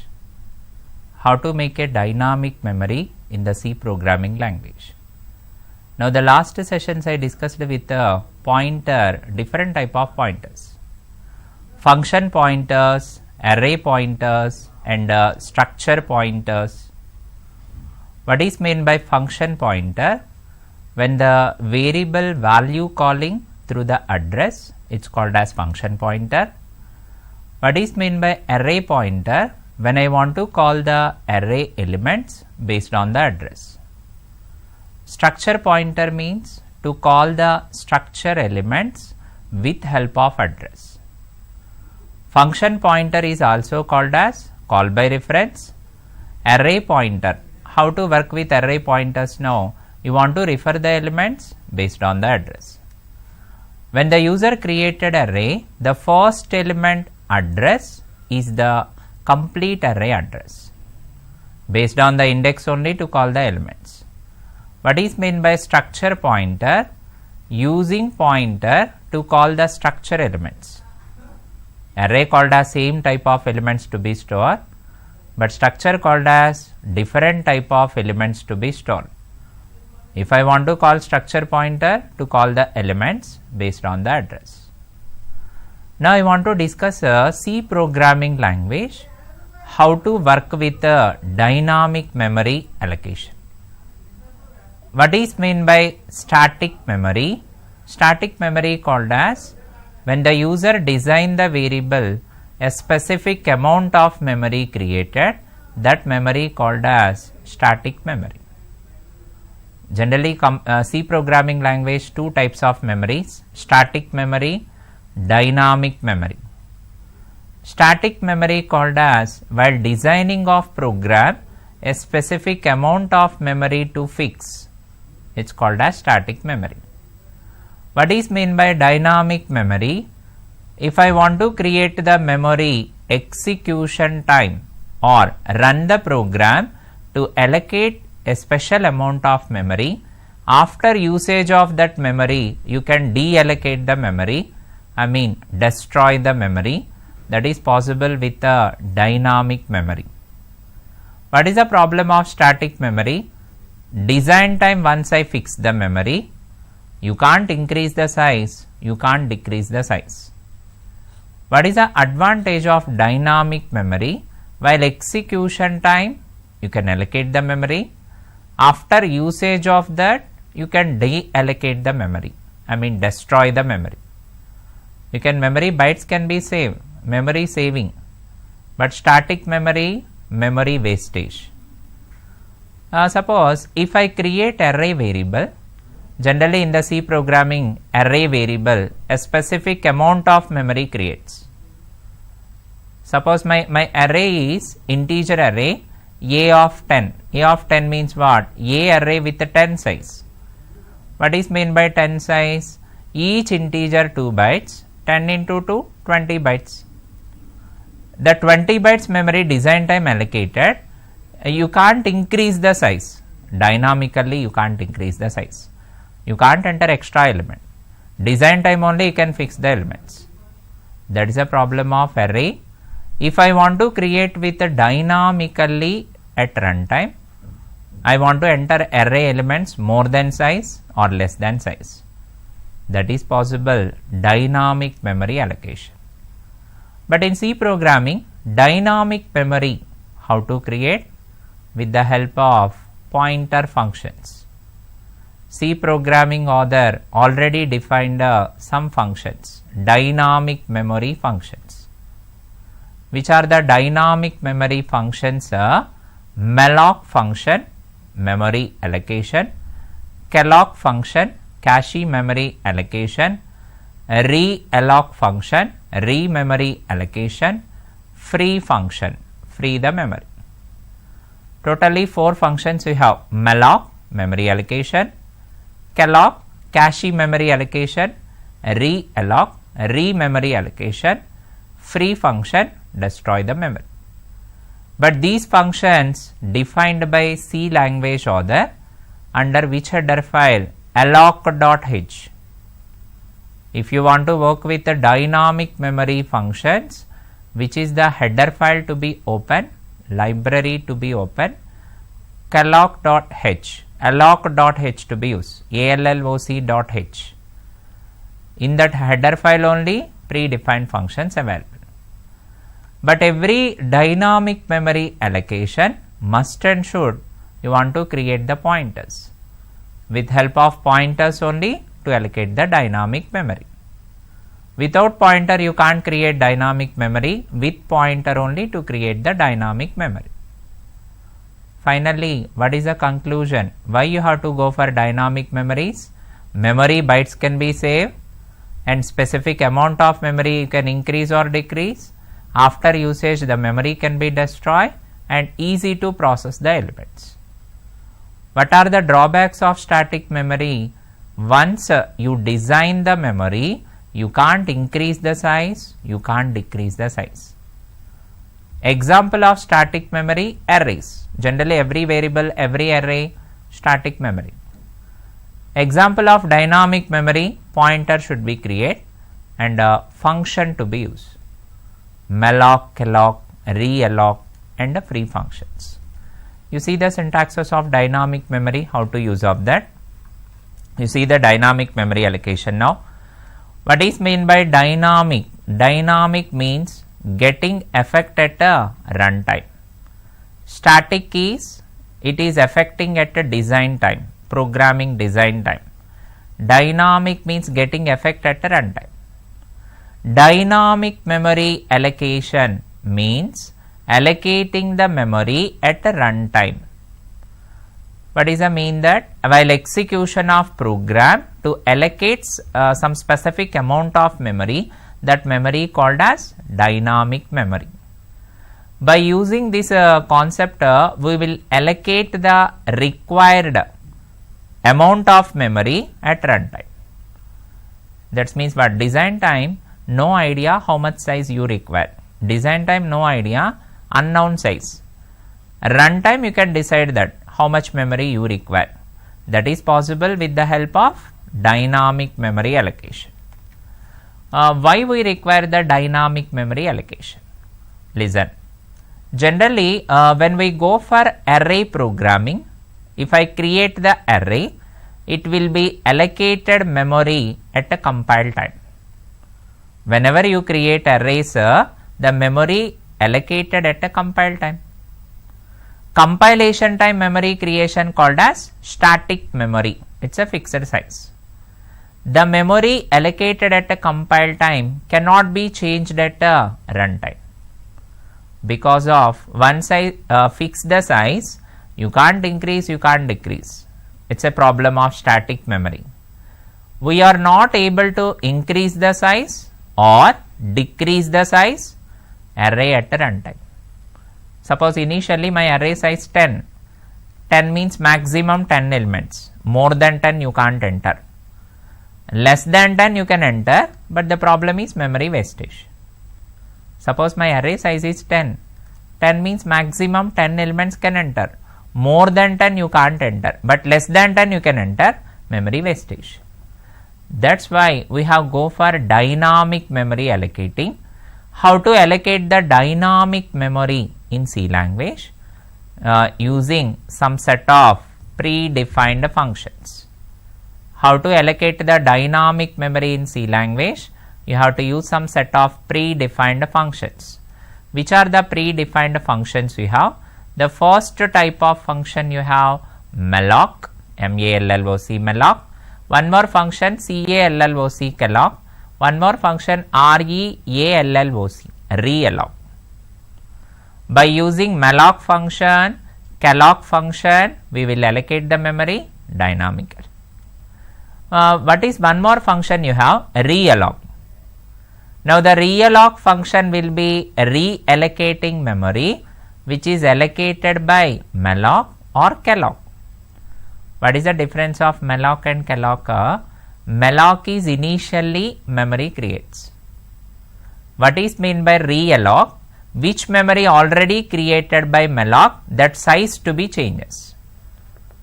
Malloc function newly create the memory dynamically. Which memory created by malloc or calloc, that memory to be changes. Go for realloc. These all functions available under which header file? alloc.h. alloc.h, it is the header file. In that header file only to run the which functions? Malloc, calloc, realloc. You see the syntax of malloc function. It is a predefined function which is used to allocate the memory dynamically. What is meant by malloc? Memory allocation dynamically with the pointers. How to create a malloc function now? What is the syntax? Pointer variable. First we declare the pointer variable. With pointer only to declare malloc function. Any pointer, integer, character, float, double. Data type star. I mean your variable is what type of pointer? Data type star. malloc, malloc function. Inside of malloc function, number of bytes. I mean how much memory to create, how much memory to allocate, number of bytes. Now see, this function used to allocate the specified number of bytes, memory at runtime, and return the address of starting byte address.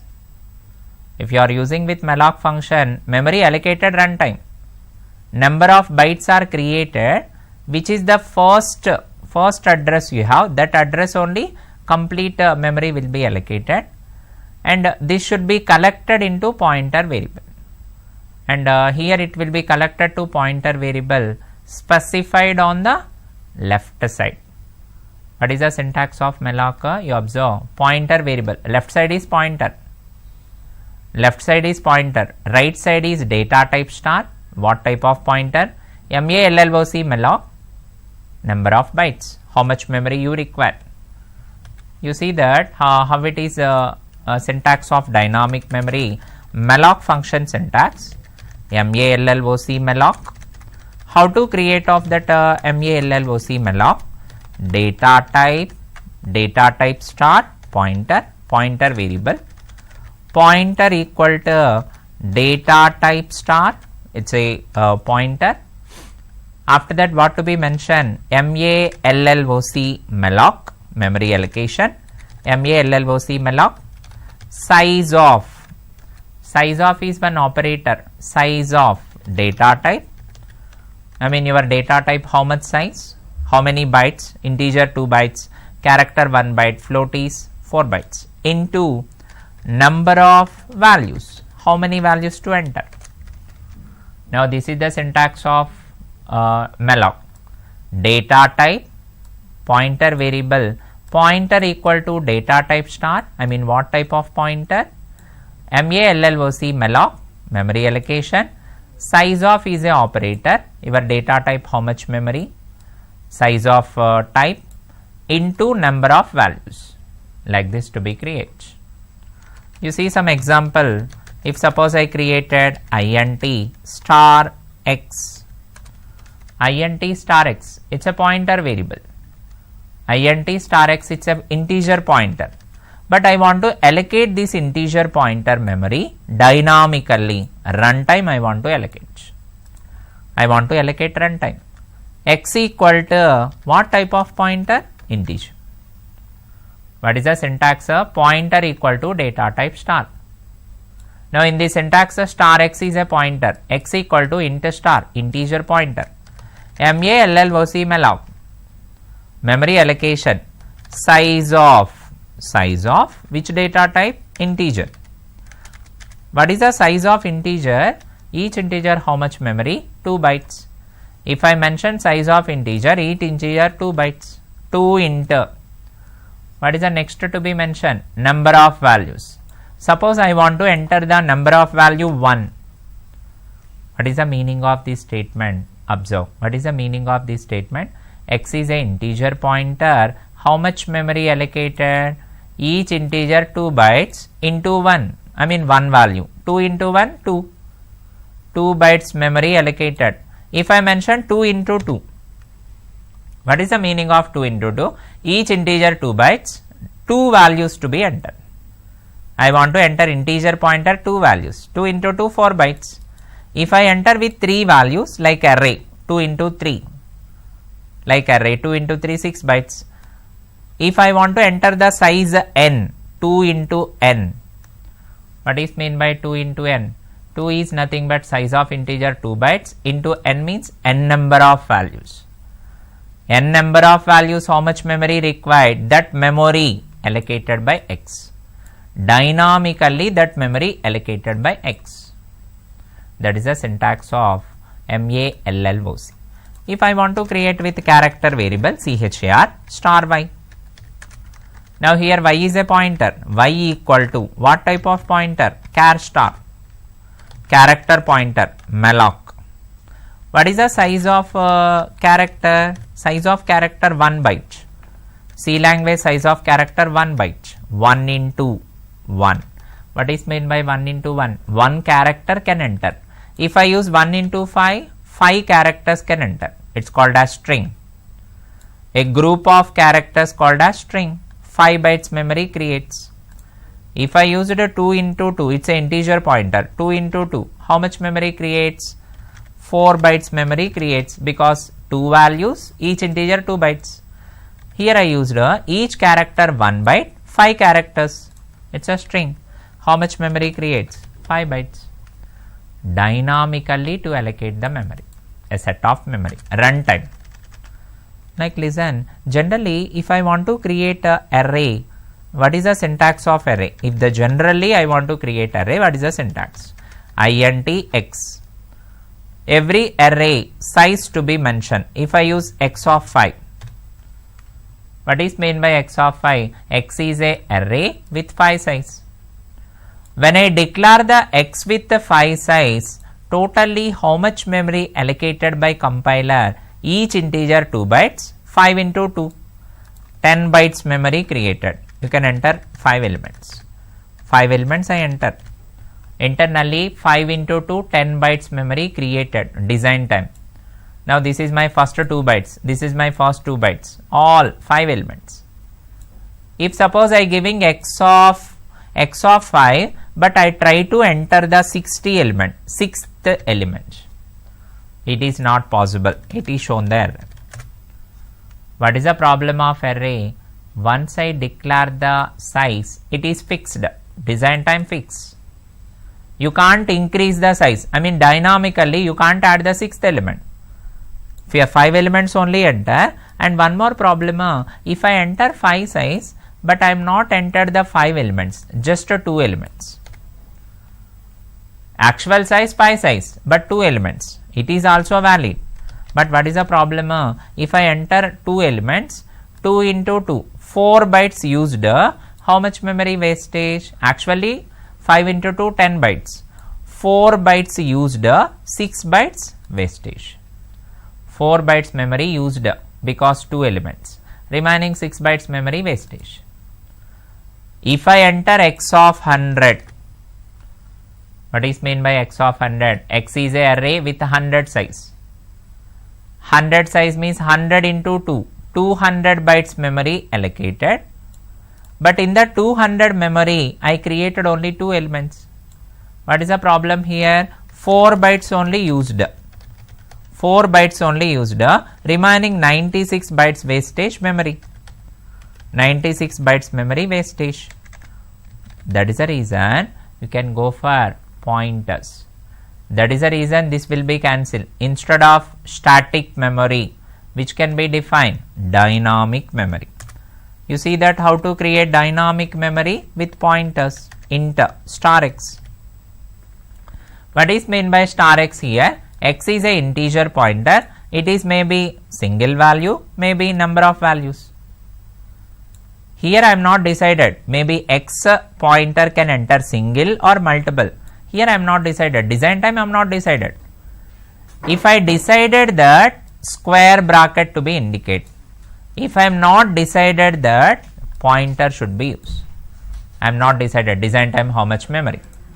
Now how to allocate that? X equal to int star each integer 2 by integer pointer malloc malloc size of integer 2 bytes into, based on our convenience, I want to enter 3 value 3. At that time how much memory created? 2 into 3. 2 into 3 how much memory? 6 bytes. 6 bytes created. If I enter size of int into 4, 8 bytes memory created. If I enter size of into n, based on the n number of bytes created. Like this I want to create with a dynamic memory allocation with this pointer. Now you see what is my discussion actually here, dynamic memory. What is mean by dynamic memory? Generally if you create array, a specific amount of memory should be create design time. If I mention the square bracket, compulsory size to be mentioned, within the size only memory will be creates. Suppose user wants to allocate memory at runtime. While designing time unknown, I am not decided how much size. There is no idea how much size to be create design time. At execution time I want to allocate some space, I want to allocate some values. That is possible with the help of dynamic memory. while working of dynamic memory, initially just a pointer variable to be created. This pointer memory allocated at a runtime. What is the syntax of that? Pointer equal to data type star, I mean which type of pointer? MALLOC, malloc function, size of integer, size of data type. Suppose your array integer means size of integer, your array character means size of character into number of values. N value not decided design time, N value decided at a runtime. That is possible with the help of dynamic memory malloc function. But malloc function available on which header file? alloc.h. Malloc function can be defined alloc.h. What is the advantage of this dynamic memory functions? Memory only saved. The results are no difference. With the static memory also same answer, with the dynamic memory also same answer. Already the last classes I discussed static memory. Using static memory I created arrays. You can calculate with a sum of array, sorting of array, searching of array. But what the problem now? Memory wastages. Design time you have to decide how many elements. But I don't know the size for design time. I want to allocate my size at runtime. Then go for dynamic memory. The main usage memory saving. But results are not affected. Results are same. You see some example program how to create dynamic memory. One simple example program how to create the dynamic memory now. See the program. Write a program to demonstrate dynamic memory for arrays. For array variable I want to create dynamic array, dynamic memory allocation. Hash include stdio.h, hash include conio.h. One more header file also required because I want to use with here malloc function. That is the reason alloc.h. I want to use with the alloc.h because dynamic memory function malloc. That is the reason alloc.h. Void main. Inside of main int star x. It's a pointer. Now this is pointer array. Here I created with the pointer array. Now I want to take with after this int star x I used with some n. N is the size purpose. N is the size of array. First I want to enter size of array. Actually in this example I am declaring x as a pointer, but I am not enter any size. The size should be mentioned with n, array size. Scanf %d ampersand n.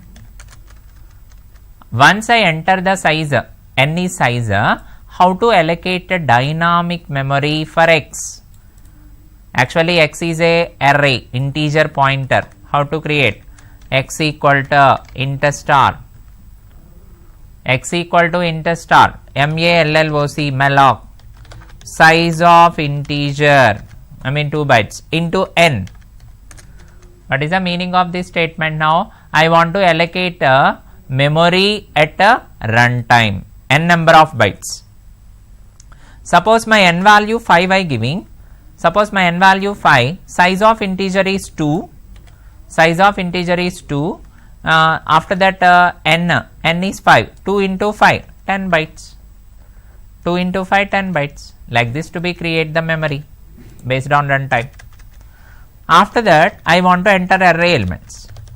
Now I want to enter array elements. Array elements reading. Generally how to read the array elements? I is also index variable. I equal to 0, index is 0, I less than or equal to n minus 1, I plus plus. How to read the array element? Scanf. Now array is integer type, %d, but my array is a not normal array, pointer array. How to refer this pointer array here? X plus I. I want to read the array x plus I. What is meant by x plus I here?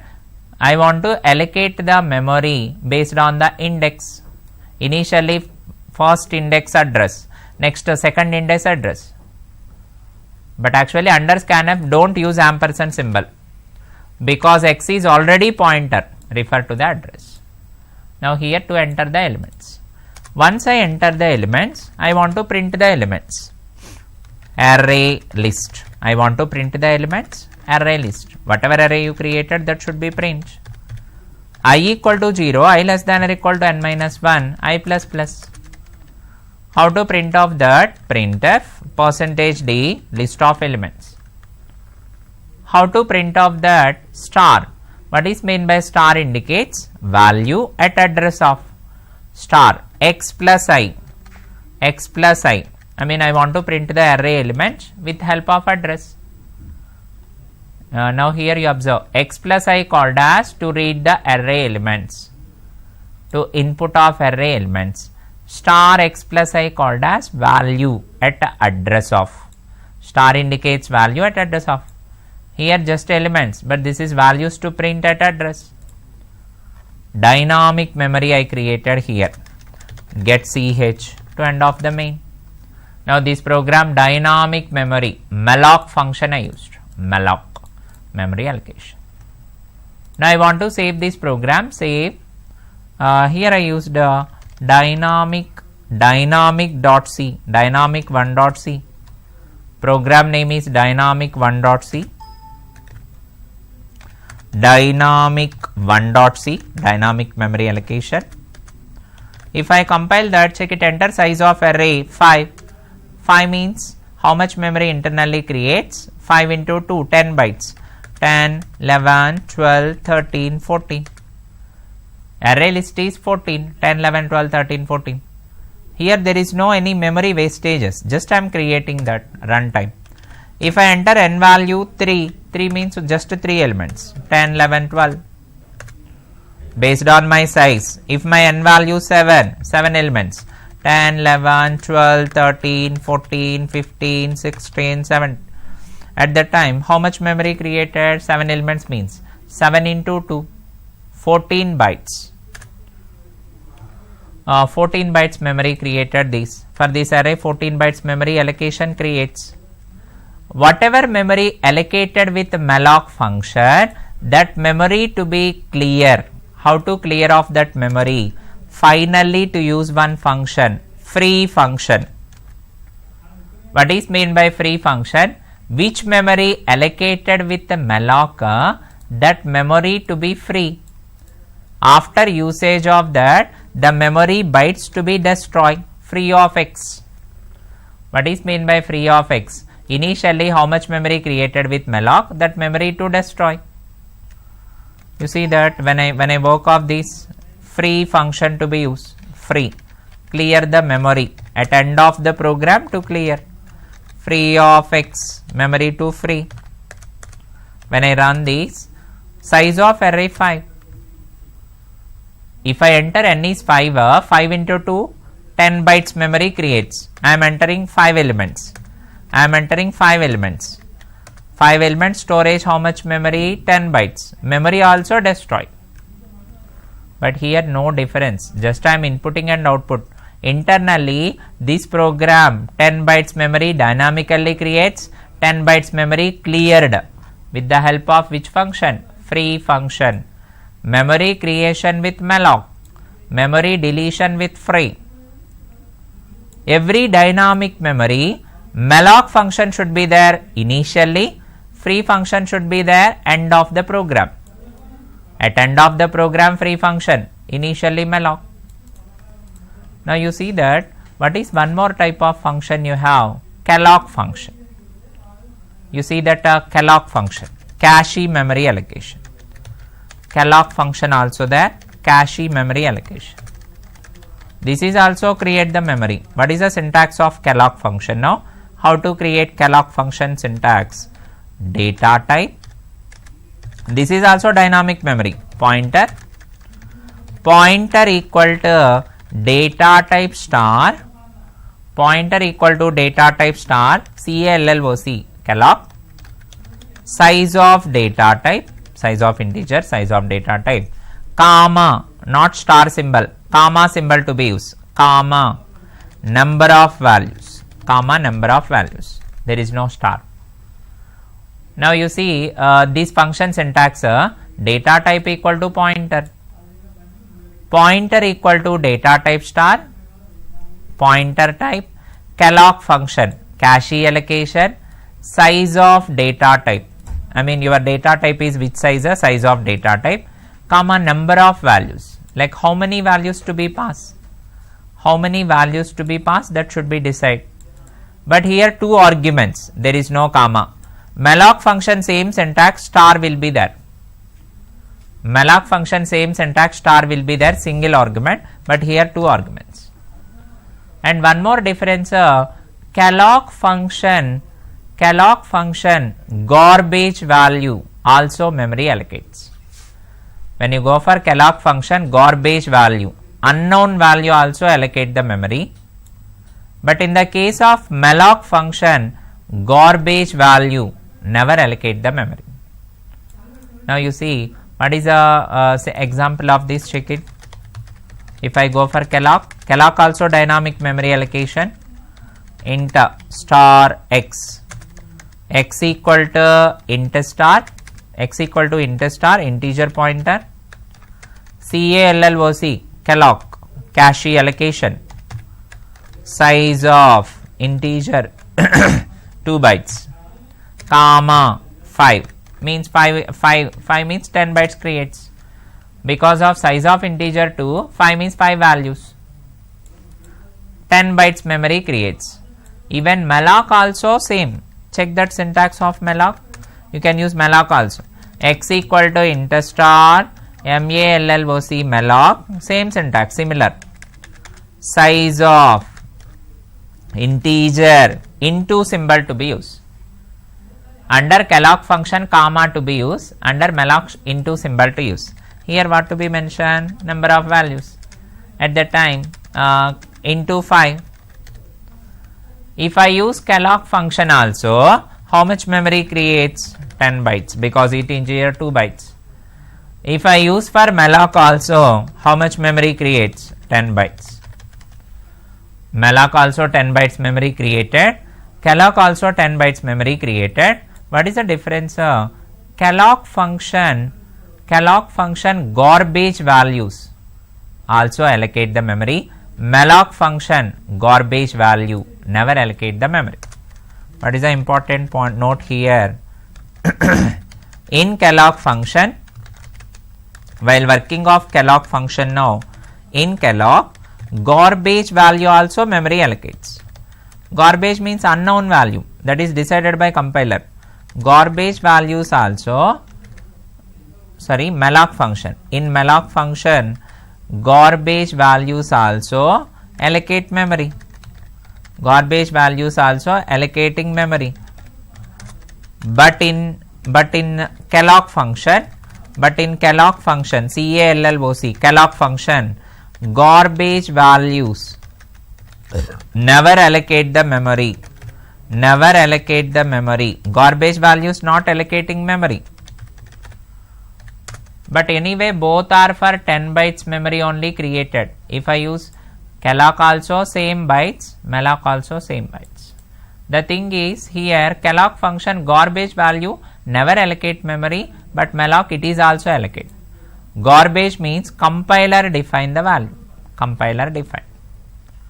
You see that one more program I want to discuss with the help of calloc function. You see the program here, calloc function. Write a program to demonstrate calloc function. How to use the calloc?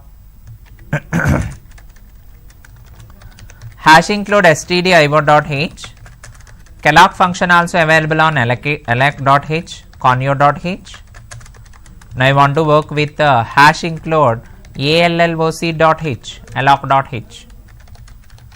Inside of main, I want to calculate with arithmetic process int star x, int star y, into star z. 3 pointer variables I declare. Now I want to create with a memory. I want to create with x variable memory. X equal to int star calloc size of integer into 1. I mean it is not array, single value store. How to decide? If it is size of into n means array should be enter. 1 means single value. Now I want to allocate for calloc, but this is calloc means no star, comma symbol to be used. Comma symbol to be used. Same syntax applied for remaining also. Y variable also I want to allocate the memory.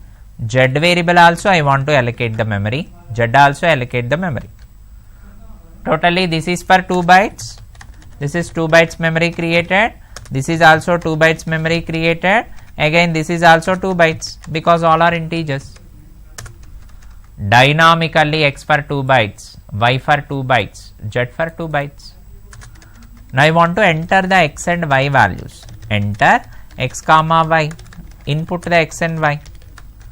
Scanf %d. Already I declared with x and y pointer variables. No ampersand symbol. Don't use ampersand because it's a pointers. How to calculate addition? Star z equal to star x, star z equal to star x plus star y, star z equal to star x plus star y. Here I want to use for star x plus star y. What is meant by star x? Value at address of. Star y, value at address of. Finally I want to print the addition value. Addition value to be print star z, value at address. Now totally x for 2 bytes memory creates, y variable for 2 bytes, z variable 2 bytes, totally 6 bytes. After usage of these 6 bytes, I want to free the memory. How to free? Free of x. What is the meaning of free of x? 2 bytes cleared. Compiler memory 2 bytes cleared. 2 bytes memory cleared here. 2 bytes memory cleared. Similarly remaining also. Free of y. Free of y. Again 2 bytes memory cleared. Free of y. 2 bytes memory cleared. Again z also the same process. Free of z. Again 2 bytes memory cleared. Finally get ch to end of the main. Now in this program, actually in this program 3 pointers I declare. These pointers are integer pointers. Each pointer memory runtime. X value memory runtime 2 bytes. Y variable memory runtime 2 bytes. Z variable memory runtime 2 bytes. Single value. I want to enter the x and y. Generally scanf means ampersand symbol, but here no ampersand because those are already pointers. Star z equal to, star z means value at address of equal to star x plus star y. Both will be added and print the star z. Free of x means 2 bytes cleared, free of y 2 bytes cleared, free of z 2 bytes cleared. Finally 6 bytes memory saving. While execution of program 6 bytes is created, 6 bytes is saved. Memory saving purpose. What is my name? Dynamic to be used 2.c, dynamic 2.c. Now I want to save this program dynamic 2.c, dynamic 2.c, dynamic memory to create. Calloc function I used. Calloc function I used. Now here dynamic 2, you see that where it is error getting check it.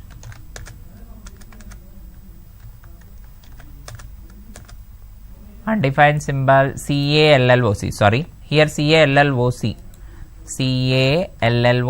calloc function, CALLOC you have, calloc function. If I run this, what is our x and y? Internally 4 bytes memory created for x and y. I used 10, 20, what is addition 30, z variable also 2 bytes. Internally x for 2 bytes, Y for 2 bytes 4 bytes, Z for 2 bytes 6 bytes. After usage of that 6 bytes memory will be cleared with the help of which functions? Free function. Here I used a free.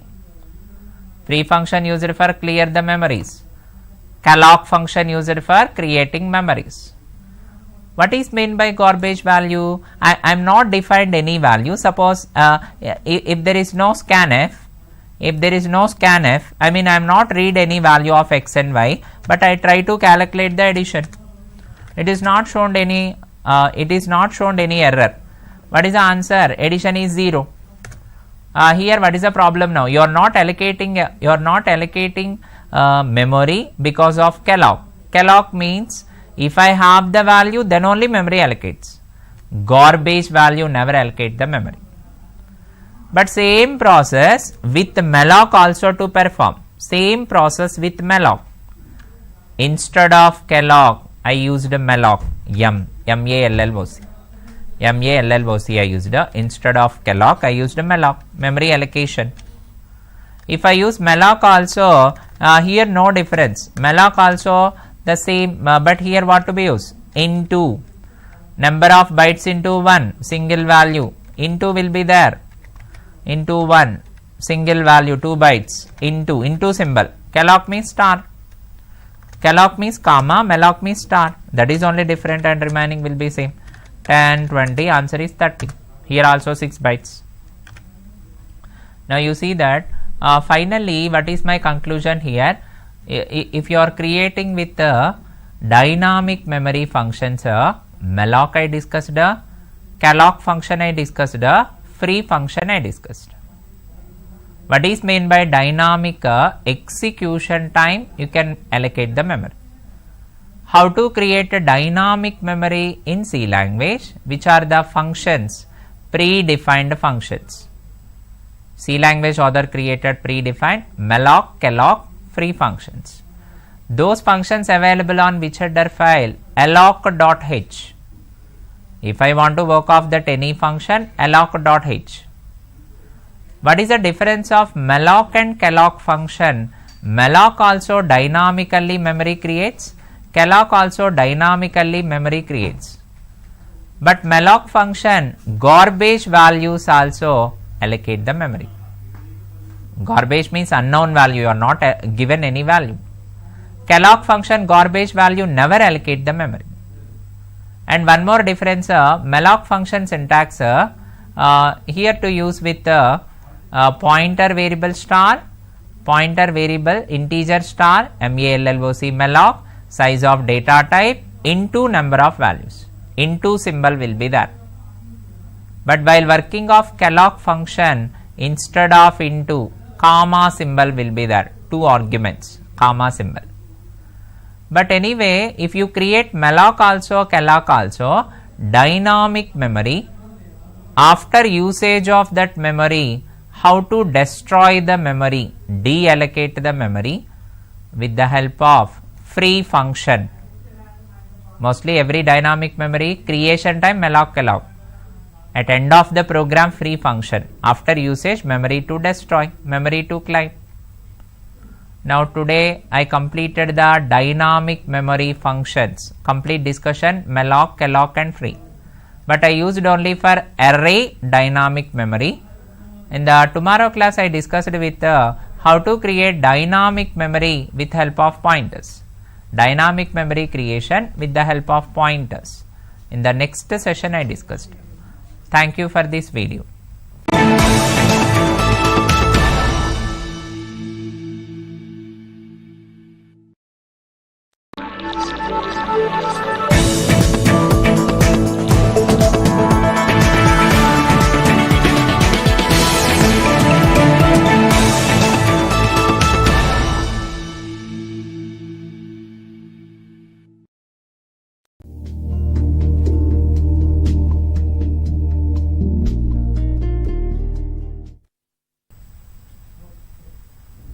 Hello students, welcome to the C language training program.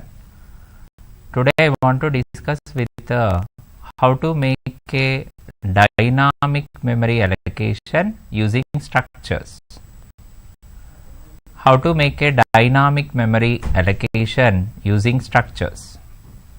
Now the last session I discussed with dynamic memory allocation. What is meant by dynamic memory? When the user created memory at execution of program or execution of compiled program is called as dynamic memory. What is meant by static memory? While designing of program, you created some specific amount of memory, that memory called as static memory. What is the problem of static memory? Once you create the static memory, it is fixed size. You can't increase, you can't decrease the size. It's a memory wastages. That is the reason which type of memory to be preferable? Dynamic memory to be preferable. Dynamic memory created with the help of pointer functions you have. Dynamic memory created a special amount of functions you have, that is called as malloc function you have, calloc function you have, free function you have. Dynamic memory allocation functions are already defined with help of each header file alloc.h. Dynamic memory to work with some predefined functions, those are available on alloc.h. Which are the functions available? Dynamic memory, malloc function. What is meant by malloc function? Memory allocation dynamically, either array variable or normal variable or structure variable. What is meant by calloc function? Calloc also make a dynamic memory, either normal variables or array variables or structures. What is meant by free function? Which memory allocated by malloc or calloc? That memory to be free or that memory bytes to be destroyed with the help of free function. Finally, what is my conclusion? Malloc function created dynamically memory. Free function used which memory used by malloc, that memory to be free or delete the memory. At end of the program, no memory wastages. Memory bytes can be saved. What is the problem of arrays? Array is a fixed size. Once you allocate the size, that much of memory bytes are created. If used also, unused also, memory wastage. Once you define the size, array, you can't increase the size of array or you can't decrease the size of array. At that time, what is the problem now? That memory wastages you have. That is the reason you can go for malloc function. Array can be created, malloc function, memory can be saved. Now malloc function, calloc function, free function with the help of pointers. Pointer only to create the dynamic memory allocation. Now I want to discuss with how to create a dynamic memory allocation using structure variables. Previously I discussed with normal variables, array variables. Dynamic memory created integer type, character type, float type, those are predefined data types. But I want to discuss with structure, make a dynamic memory, it's called as user defined data type. Structure is a user defined, union also user defined, enum also user defined, int, char, float built-in data types. Now I want to create structure with a dynamic memory allocation. How to make of that? You see the syntax, how to make structure with a dynamic memory allocation. How to make of that structure with a dynamic memory allocation? Syntax. First we create the structure. Structure is a user defined data type. It's a collection of different type of elements. How to make a structure? Struct a keyword, name of the structure. Inside of the structure, data type, elements. Data type element 1, data type element 2. Structure declaration ended with semicolon. Inside of main, I want to call the structure variable. Struct name of the structure. After that, pointer variable to be declared. Struct name and pointer. But before that pointer, first I want to create normal variable, tag name. First I want to create the structure normal variable tag name. After that I want to create the structure pointer variable struct name star ptr. How to allocate the memory, structure pointer memory, how to allocate. What is the syntax of that? Pointer equal to, now your pointer is structure type of pointer. Pointer equal to which type of pointer? Struct name star, I mean structure pointer, malloc malloc function, size of is a operator, structure whatever name of the structure, that name structure name which is the actual name of structure, comma to use with into number of values. I mean your structure how many records, how many values, number of records or number of values. Now this is the syntax of structure with pointer dynamic memory allocation. Once you create the malloc function structure variable, how to free the memory? Free of pointer, structure pointer to be free. Initially memory created by malloc, at end of the program memory destroyed by free function, free of the pointer. Now see that how it is working of structure with pointer. Suppose I created with one structure. Now I want to make one structure here. What is my structure? Check it. Struct. What is my name of the structure I have? I want to make a structure. Employee structure I want to create. Struct employee. Employee is a structure. In that employee structure, employee number integer type, employee name character string 10 characters, employee float salary. Totally in this structure, employee structure 3 variables I declare. Employee number integer type variable. How much memory allocated by compiler? 2 bytes. Employee name is a character variable 10. 10 means 10 characters. How much memory creates? 10 bytes. 10 bytes memory creates. And what is one more I have? Float variable. Salary is a float. How much memory creates? 4 bytes. When you see the structure employee, if I want to make a structure employee in the compiler memory, how much memory require? Integer for 2 bytes, character string 10 bytes, float salary 4 bytes. Totally this entire structure, how much memory require? 2 plus 10 plus 4. Totally 16 bytes memory required. 16 bytes memory required this.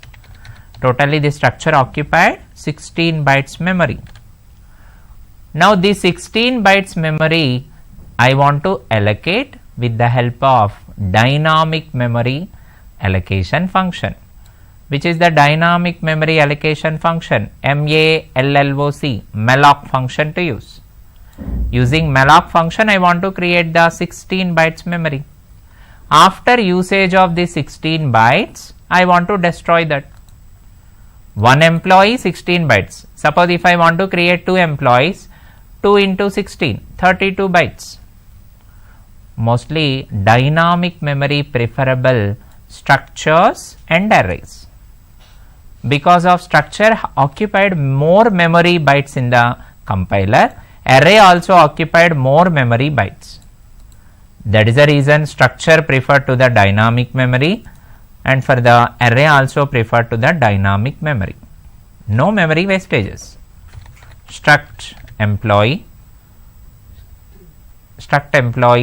Now here I used a struct employee. What is the employee variable I used?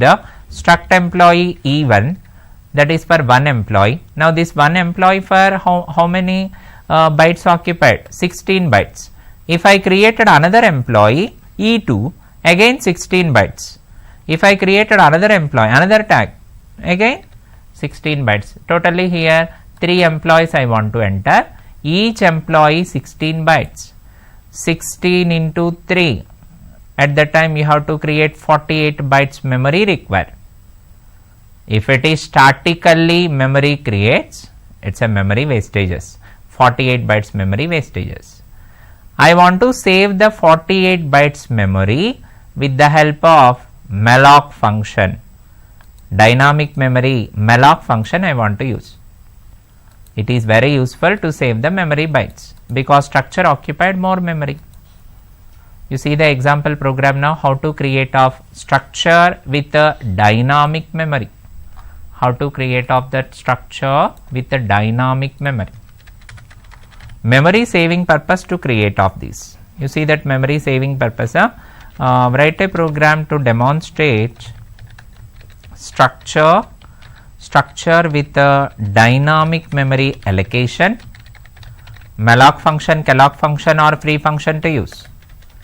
Hash include stdio.h, hash include conio.h.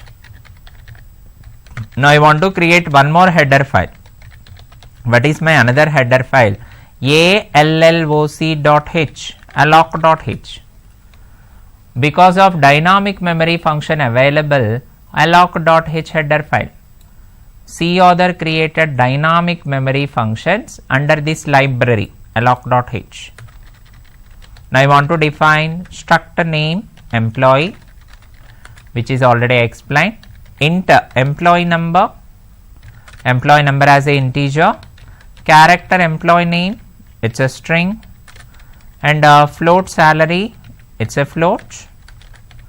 Now for the employee number as a integer type 2 bytes, employee name as a character string 10 bytes because each character 1 byte, employee salary as a float 4 bytes, 2 plus 10 plus 4 16 bytes.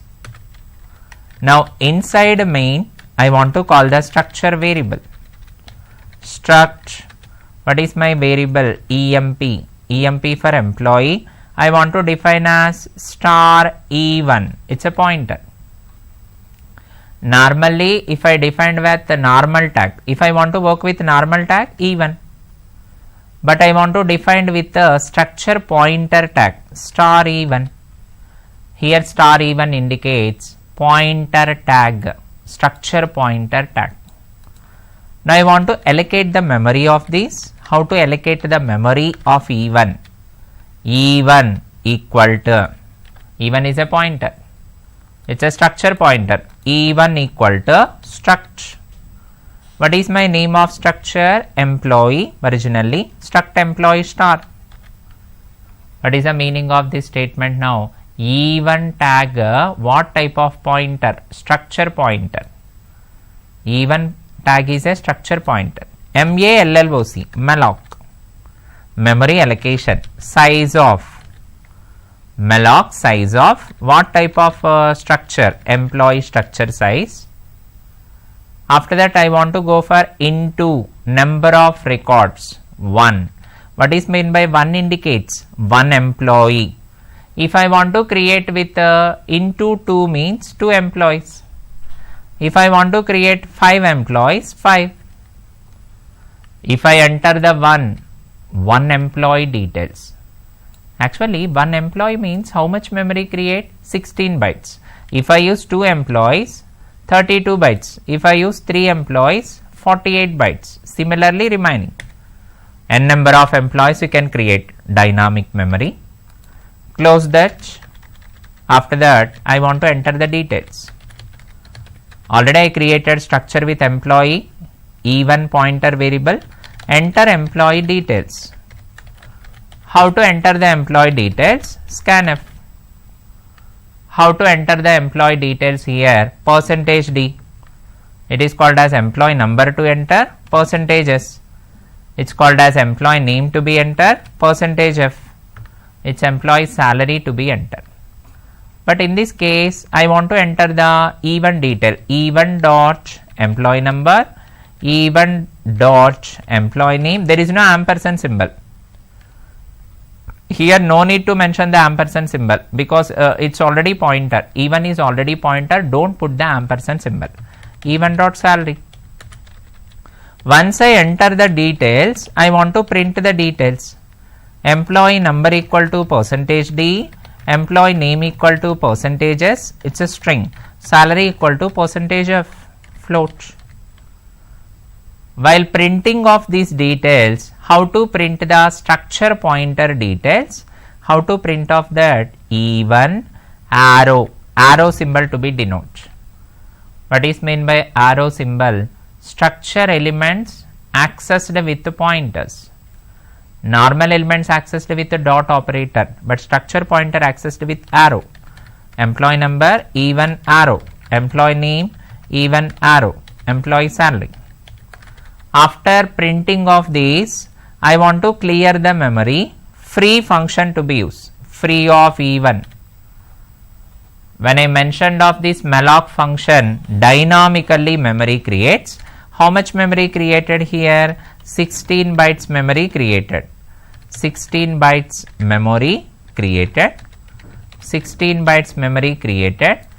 After that memory creation, I print the values. Then I want to declear the memory or destroy the memory. Here again, how much memory destroy? 16 bytes memory deleted or destroys. Finally, end of the get ch. Now you see that in this program which I am creating, struct employee structure I creating. Employee structure, different type of elements I have. Employee number as a integer type 2 bytes, employee name as a character string 10 bytes, employee salary as a float 4 bytes. Totally for the structure of employee, how much memory requires? 16 bytes. But the 16 bytes memory I want to allocate at the runtime, not for design time, with the help of dynamic memory function. Struct employee star E1. What is meant by star E1? Pointer tag, structure pointer tag. If I mentioned with E1, it's a normal tag, value method. If I mention with star E1, the values are referred with help of address, pointer method. How to allocate the memory of these? E1 equal to, E1 is a structure pointer, E1 equal to, how it is referred? E1 equal to struct employee star. Your pointer is structure employee pointer, MALLOC, memory allocation dynamically. Size of is a operator, struct employee how much memory? 16. The size of employee 16. What is meant by into 1 employee details can enter. I mean 116 bytes. If I use 2 means 2 into 16, 32 bytes, 2 employees. If I giving 3 employees. If I giving n number of employees. Based on programmer requirement. But in this example 16 bytes memory created, I want to enter the details. How to enter that? Scanf, %d integer, %s for name reading, %f for salary reading. How to read of that? E1 dot employee number, E1 dot employee name, E1 dot salary.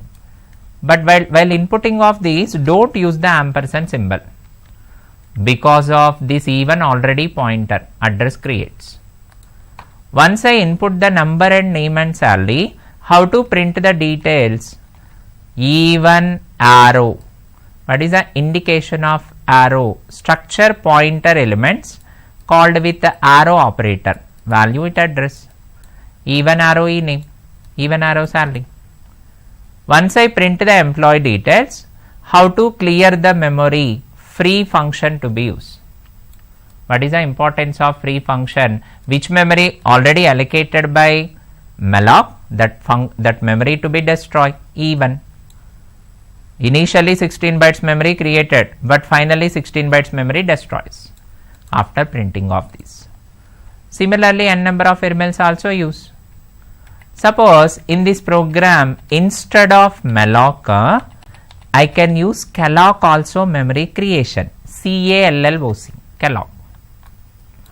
Now previously I used a malloc function, but instead of that I replaced the calloc function. When I use the calloc function, size of structure employee, comma symbol to be used, not a star, comma to be denoted. What is the difference of malloc and calloc? Malloc function garbage values also memory allocates. Unknown values also memory allocates.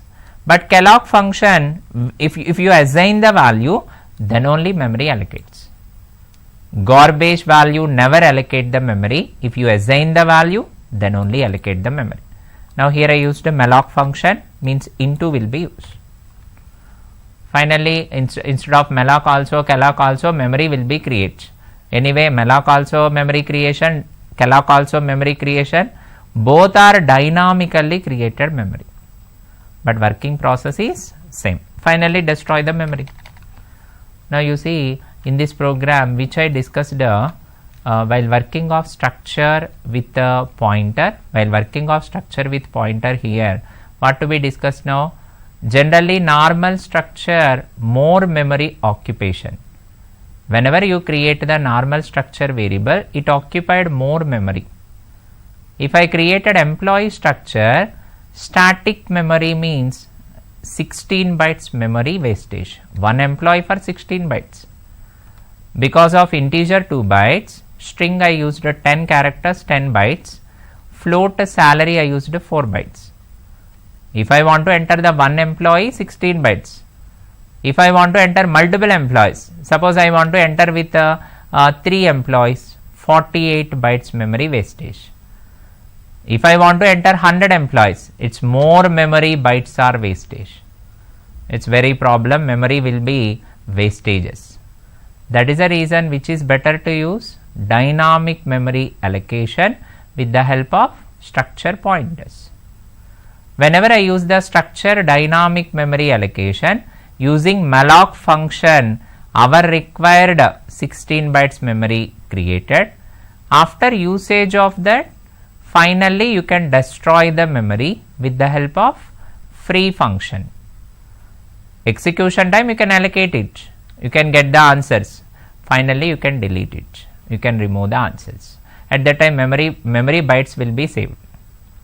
Mostly in the C programming language, dynamic memory used for structures and arrays.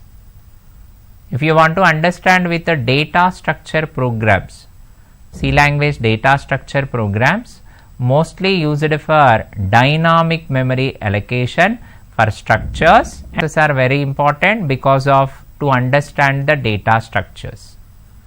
Data structure means everything is pointers. You want to allocate the memory dynamically, you don't want to waste the memory.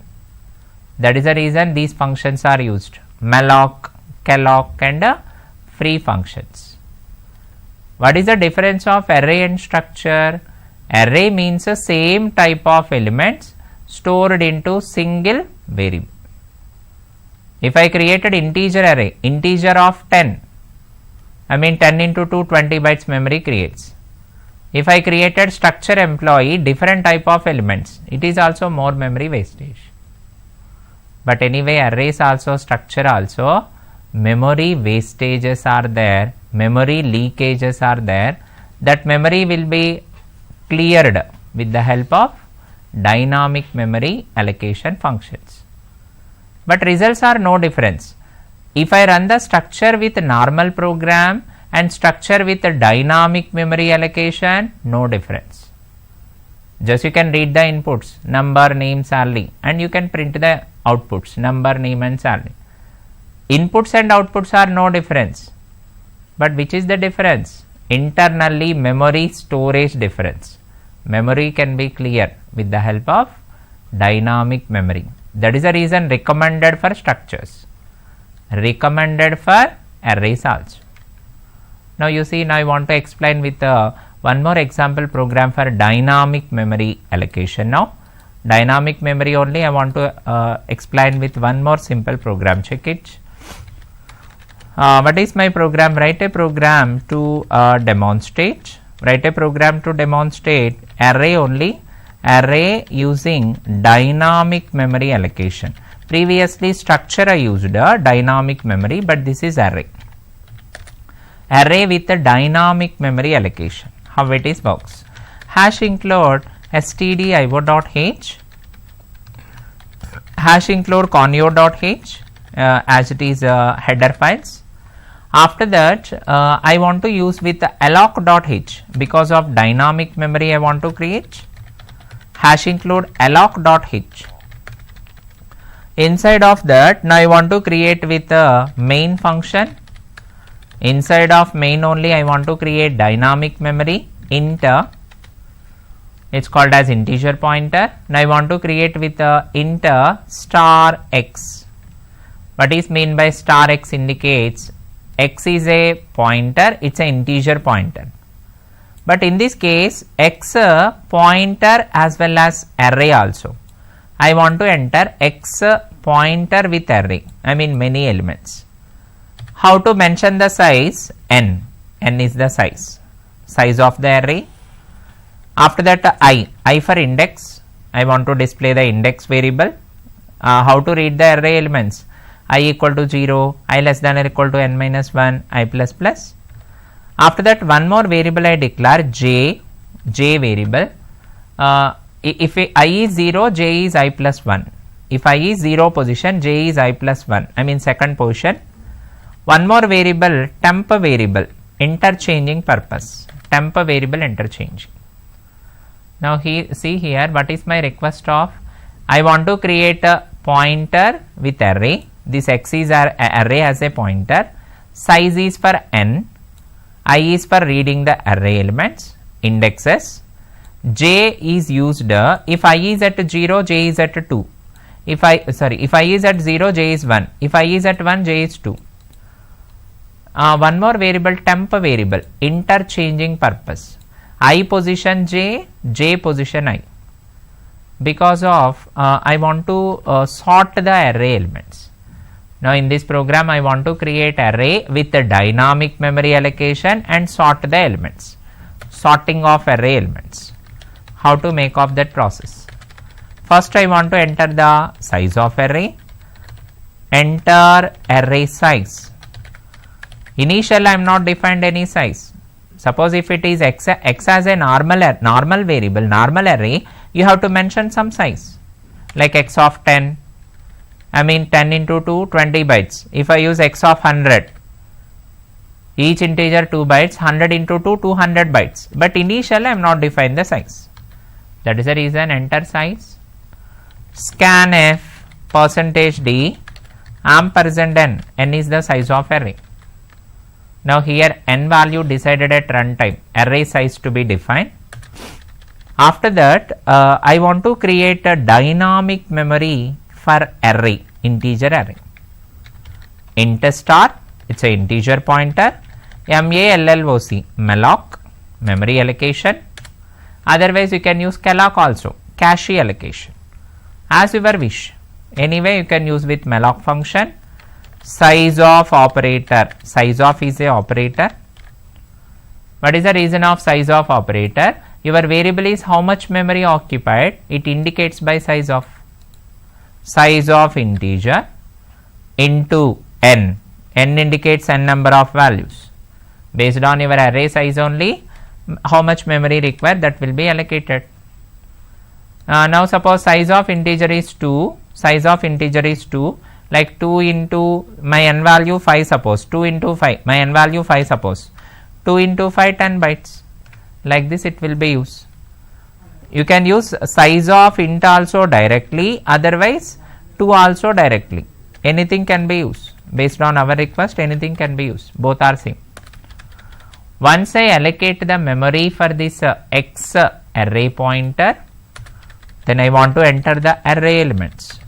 Enter array elements. How to enter of this array elements here?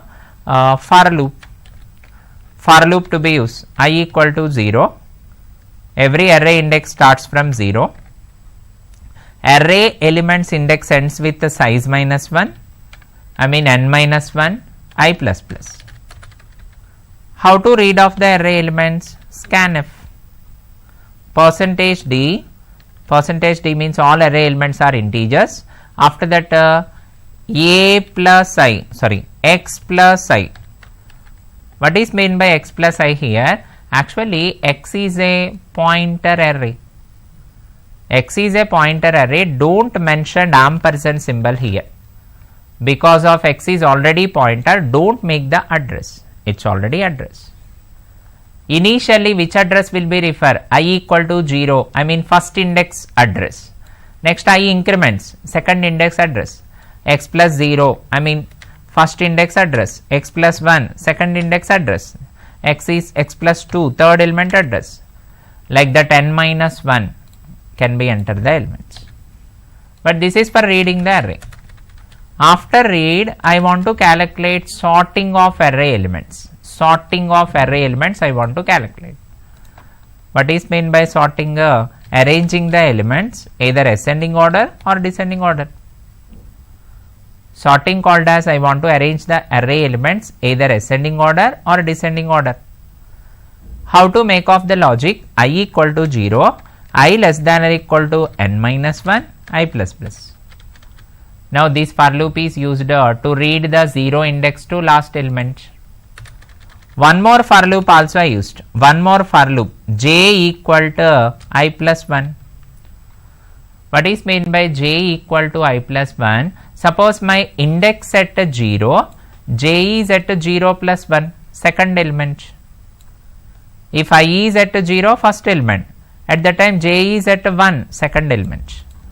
J less than or equal to n minus 1, j plus plus. If I want to sort the array elements, nested for loop to be used. Nested for loop. What is meant by nested for loop? One for loop processed with another for loop, two for loops. Here I indicates 0, I mean first element, j indicates I plus 1, second element. Similarly, I is at 1, j is at 2. Now I want to compare this. If how to compare that? Star x plus I. What is meant by star indicates here? Value at address of. If there is no star, address only calling. Array pointer address only calling, but I want to call the value at address. Star x plus I greater than I used star x plus j. Star x plus I greater than star x plus j. Whenever star x plus I calling, first element address, first element will be calling. Whenever star x plus j, second element is calling. This is value at the first index, this is value at second index. If the first element is greater than second element, interchange the elements. Whenever first element is greater than second element, position to be interchange. How to interchange? Temp equal to star x plus I, I mean first element. Under temp first element, 0 index element. Under x plus I, which to be copy? Star x plus j. That means under first element, second element copy. Actually, under temp variable, first element will be copy. Under first position element, second element will be copy. After that, finally, star x plus j equal to temp. I mean second position which will be copy? Temp. Already temp for which element is there? First element. Finally, what is my conclusion? Using this expression statements, first element position change to second, second element position change to the first. Temp equal to star x plus I equal to star x plus j equal to temp. Interchange the elements. Whenever this condition is true, interchange the elements. Finally, I want to print the sorted list. Once interchange the elements, I want to print the sorted list. Arranging the elements in order. How to arrange that? I equal to 0, I less than or equal to n minus 1, again each element to be read. How to print off that sorted list? Printf. All elements are integers. Percentage %d backslash n. How to print off that sorted list? Star x plus I, value at address of. Finally, after sorting of array elements, my complete memory to be destroyed. Which memory allocated by with the malloc? That memory to destroy. How to destroy? Free function, free of x. What is meant by free of x? X array, how much memory created, that should be clear, that should be deleted. Get ch. to get the output screen. Now you see that when I save and run this program now, file save, what is my program? I used dynamic memory only with array sorting method 3.c, dynamic 3.c. Now I want to compile and run this dynamic 3.c, dynamic 3.c, dynamic to be processed, compile it and run it. Now compile it and run it. Enter array size 5 elements. I enter 5 elements. Whenever I mention the array size 5, how much memory created using malloc function 5 into 2, because of size of integer 2 bytes, 5 into 2 10 bytes, 10 bytes memory allocated, runtime. I want to enter. What is my elements I giving? 10, 14, 13, 11, 12. You see the problem here, 10, 14, 13, 11, 12.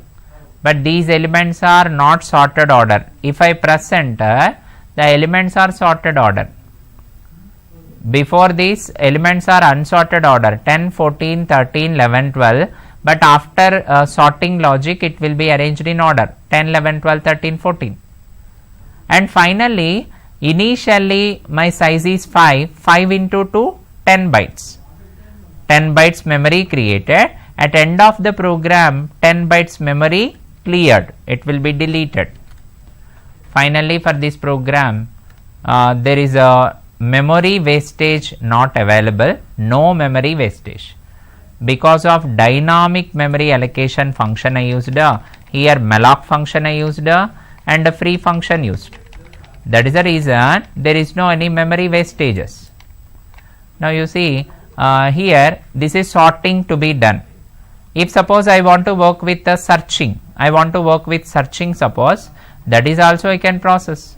How to make of the searching process? Like in the normal program also already discussed, ni and one more element key for what? Searching element process. And one more is flag variable also I created, flag equal to 0. Previously sorting logic I done. Now I want to take with searching, array with pointer, dynamic. First I want to create the array size. Next I want to allocate the memory for array.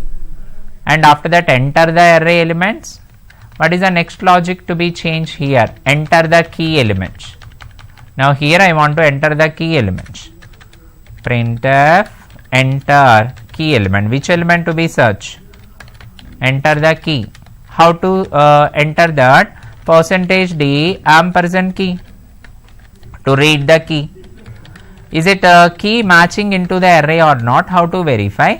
I equal to 0, I less than n minus 1, I plus plus. If.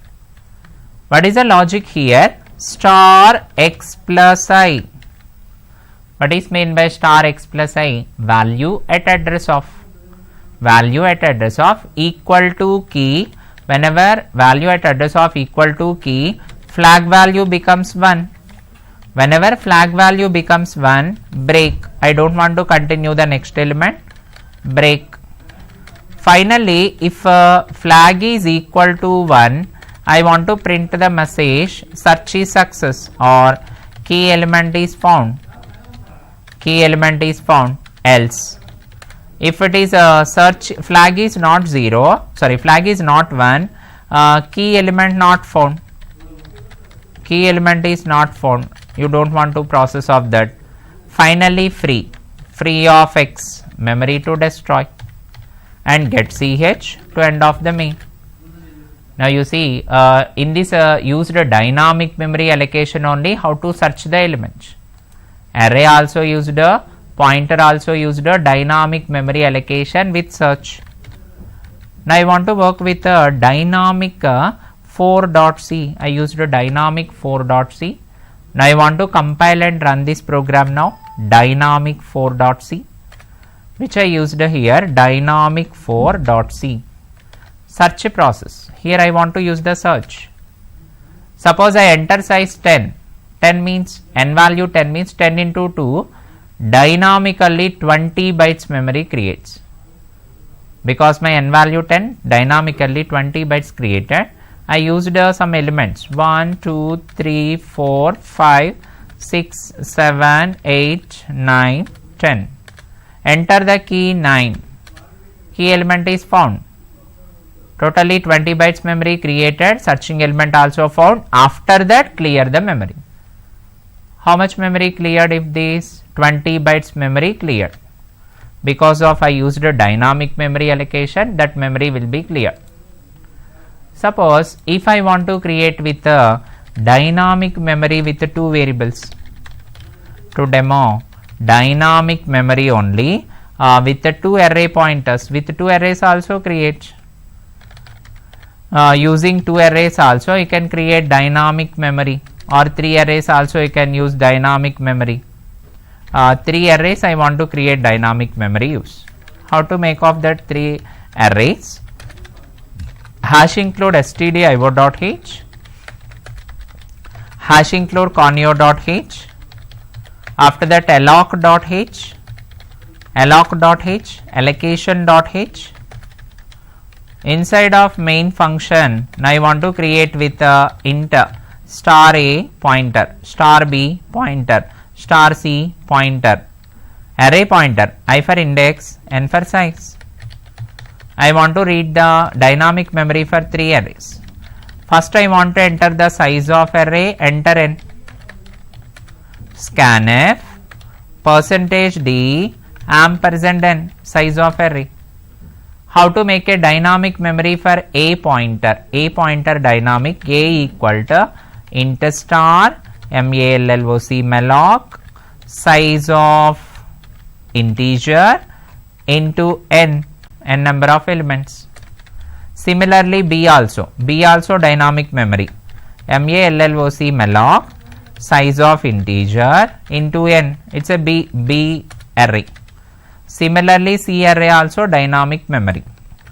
Totally 3 arrays are there, 3 arrays dynamic memory. Now I want to work with, first I want to enter first array elements, enter first array elements. How to enter that first array elements? For I equal to 0, I less than or equal to n minus 1, I plus plus. Scanf %d. Now already a is a pointer array, no ampersand symbol, a plus I, because it's already pointer a plus I. Similarly I want to enter with the b array also, b array input. Similarly enter the second array, b array input. What is a b array? B plus I. Now for the third array addition I want to calculate. For the third array addition of two arrays, matrix addition I want to calculate. Now here third array is addition array, or I used the result array I want to use, addition of two arrays. How to make of that addition of two arrays? Here star c plus I equal to star c plus I equal to star a plus I value at address plus star b plus I value at b address. Addition of two arrays. What is the main formula for this? C of I equal to a of I plus b of I. If it is normal array, C of I equal to a of I plus b of I, but it's a pointer array. That is the reason star, value at address. I want to print array elements. What I want to print? Star c plus I. Finally to close the free function. Free means memory to clear. Free of a, free of b, free of c. All memories will be clear. Get ch to end of the main. Totally in this program, first array dynamic memory, second array dynamic memory, both arrays add addition and allocate the dynamic memory. All memories to be destroyed with the help of free function. Now I want to save this dynamic 5.c, dynamic memory allocation only 5.c. If I create with array dynamic, 3 arrays totally created, memory saving purpose. If I enter the n is 4 I giving. First array how much memory? 2 into 4, 4 values, 2 into 4 8 bytes, second array also 8 bytes, third array also 8 bytes, 8 plus 8 plus 8, 24 bytes memory allocated dynamically. First array how many elements? 4 elements. First array 4 elements, second array also 4 elements, but third array calculated 2 4 6 8, third array 2 4 6 8, totally 24 bytes memory used and saved.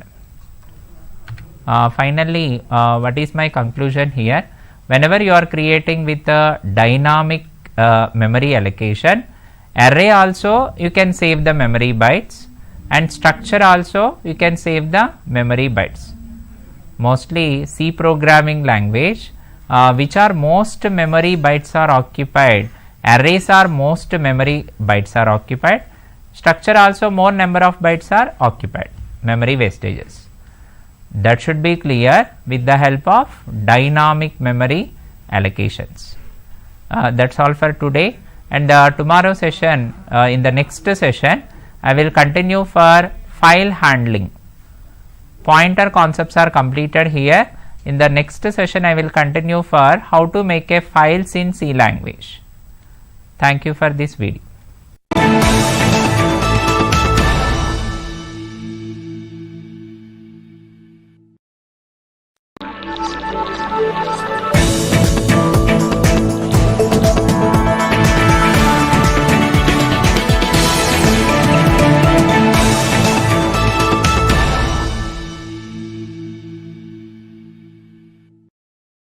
విద్యార్థుల కొరకు basic life contingencies అనే topic గురించి ఈరోజు మనము చర్చించుకుందాం. యాక్చురల్ science అంటే ఇది mathematical applications, statistical అప్లికేషన్స్తో కూడుకున్నటువంటి సబ్జెక్టు. ఇందులో బేసిక్ లైఫ్ కంటింజెన్సీస్ అంటే లైఫ్ని, హ్యూమన్ లైఫ్ లెంత్ని ఎస్టిమేట్ చేయడానికి మ్యాథమెటికల్ మరియు స్టాటిస్టికల్ మోడల్స్ని మనము ఉపయోగించుకుని ఎస్టిమేషన్ చేస్తాం. మొదటగా మనకి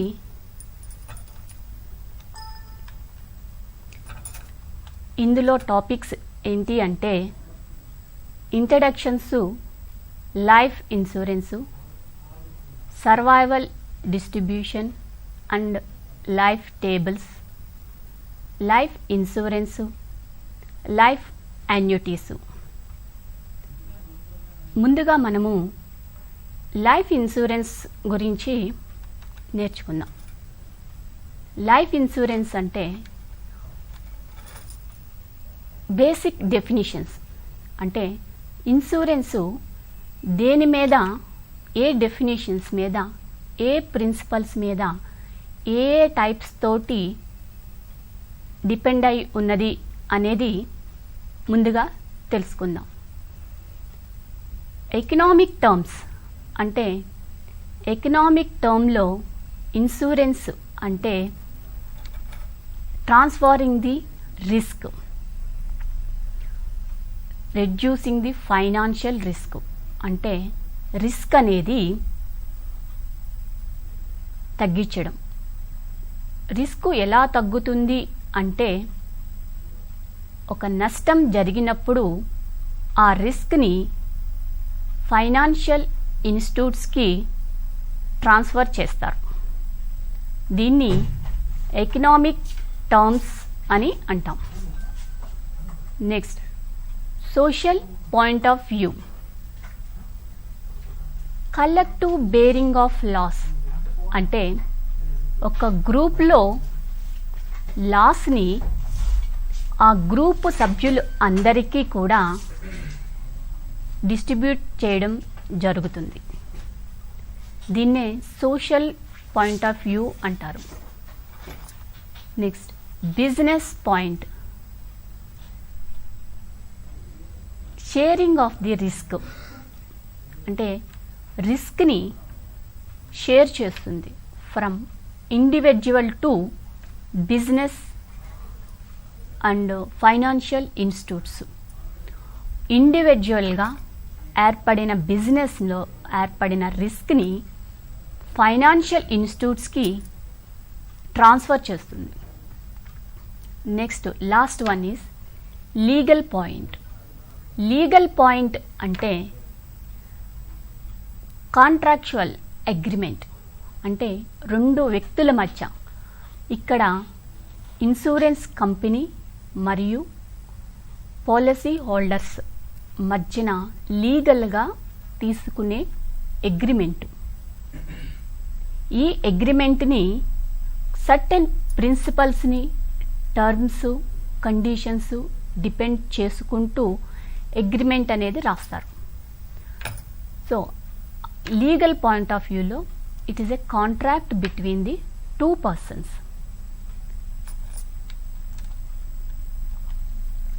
నెక్స్ట్ ప్రిన్సిపల్స్.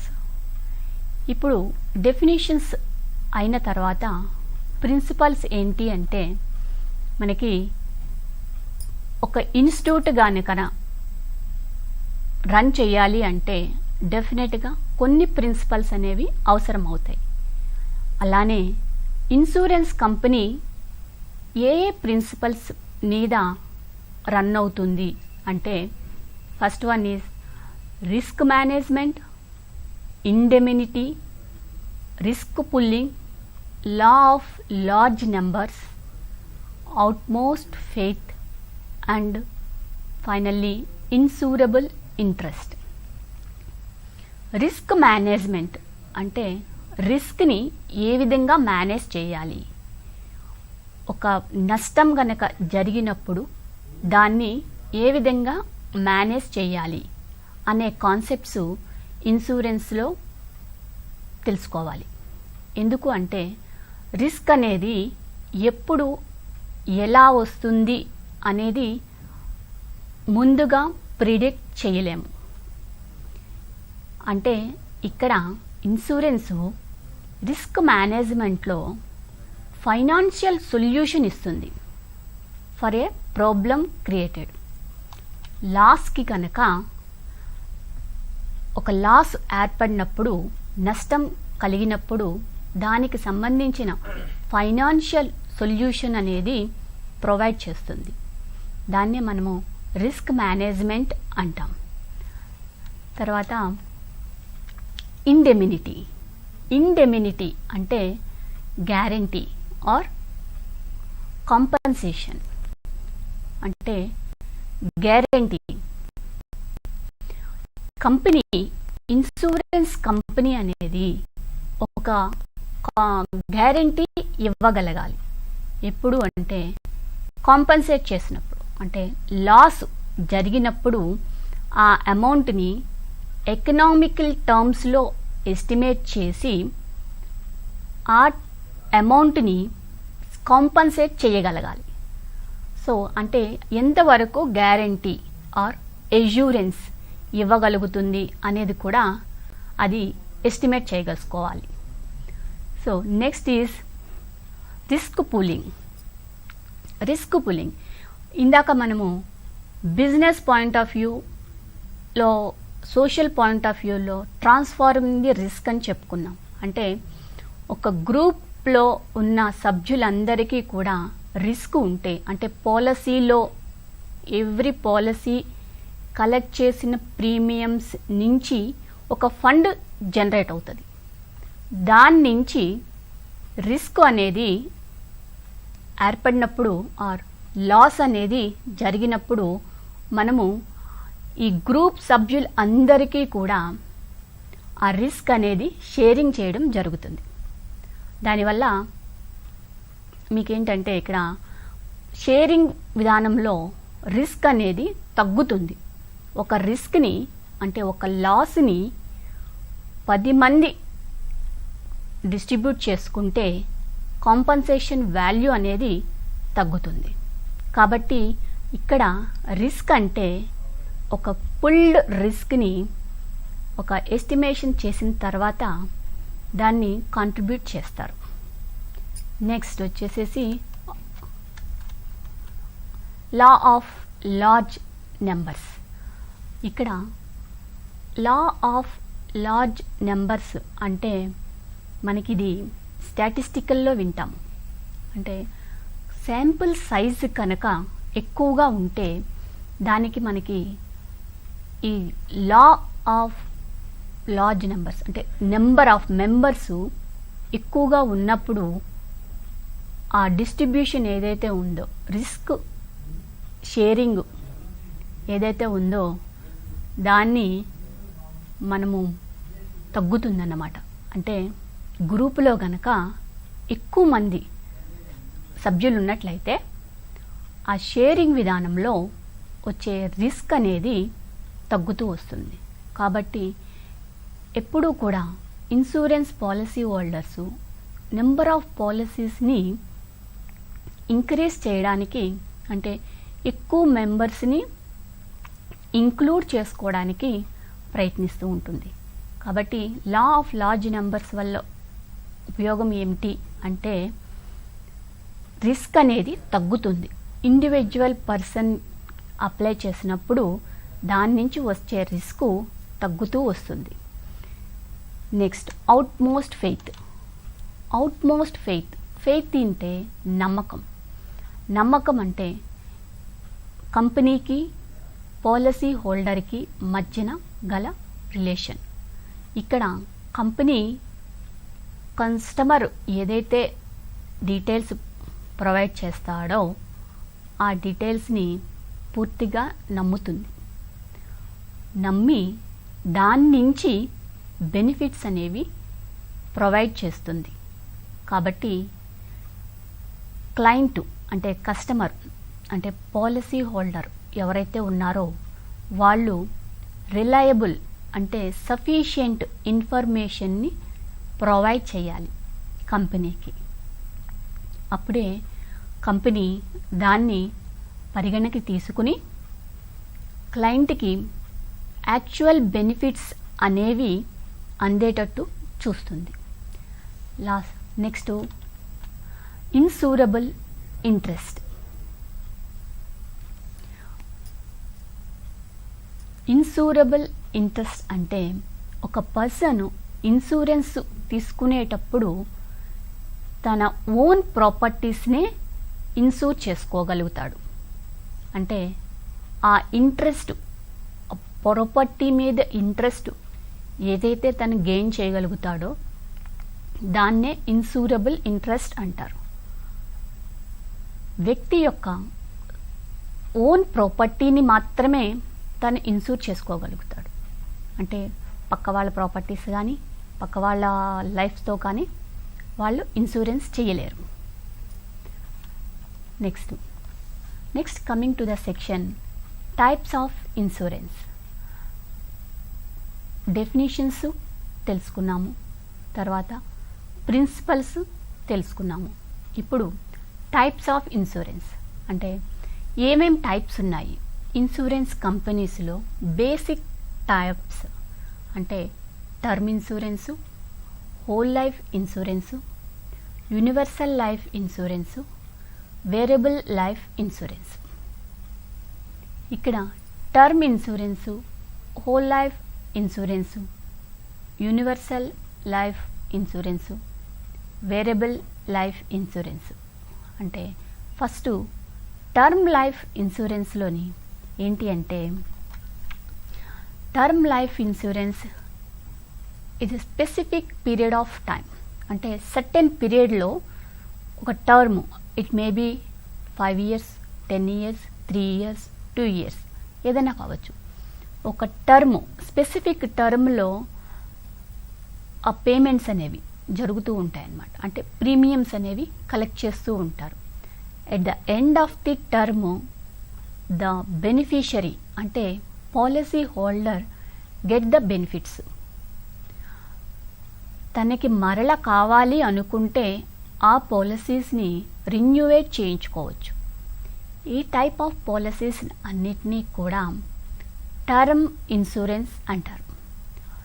నెక్స్ట్ వచ్చి whole life insurance.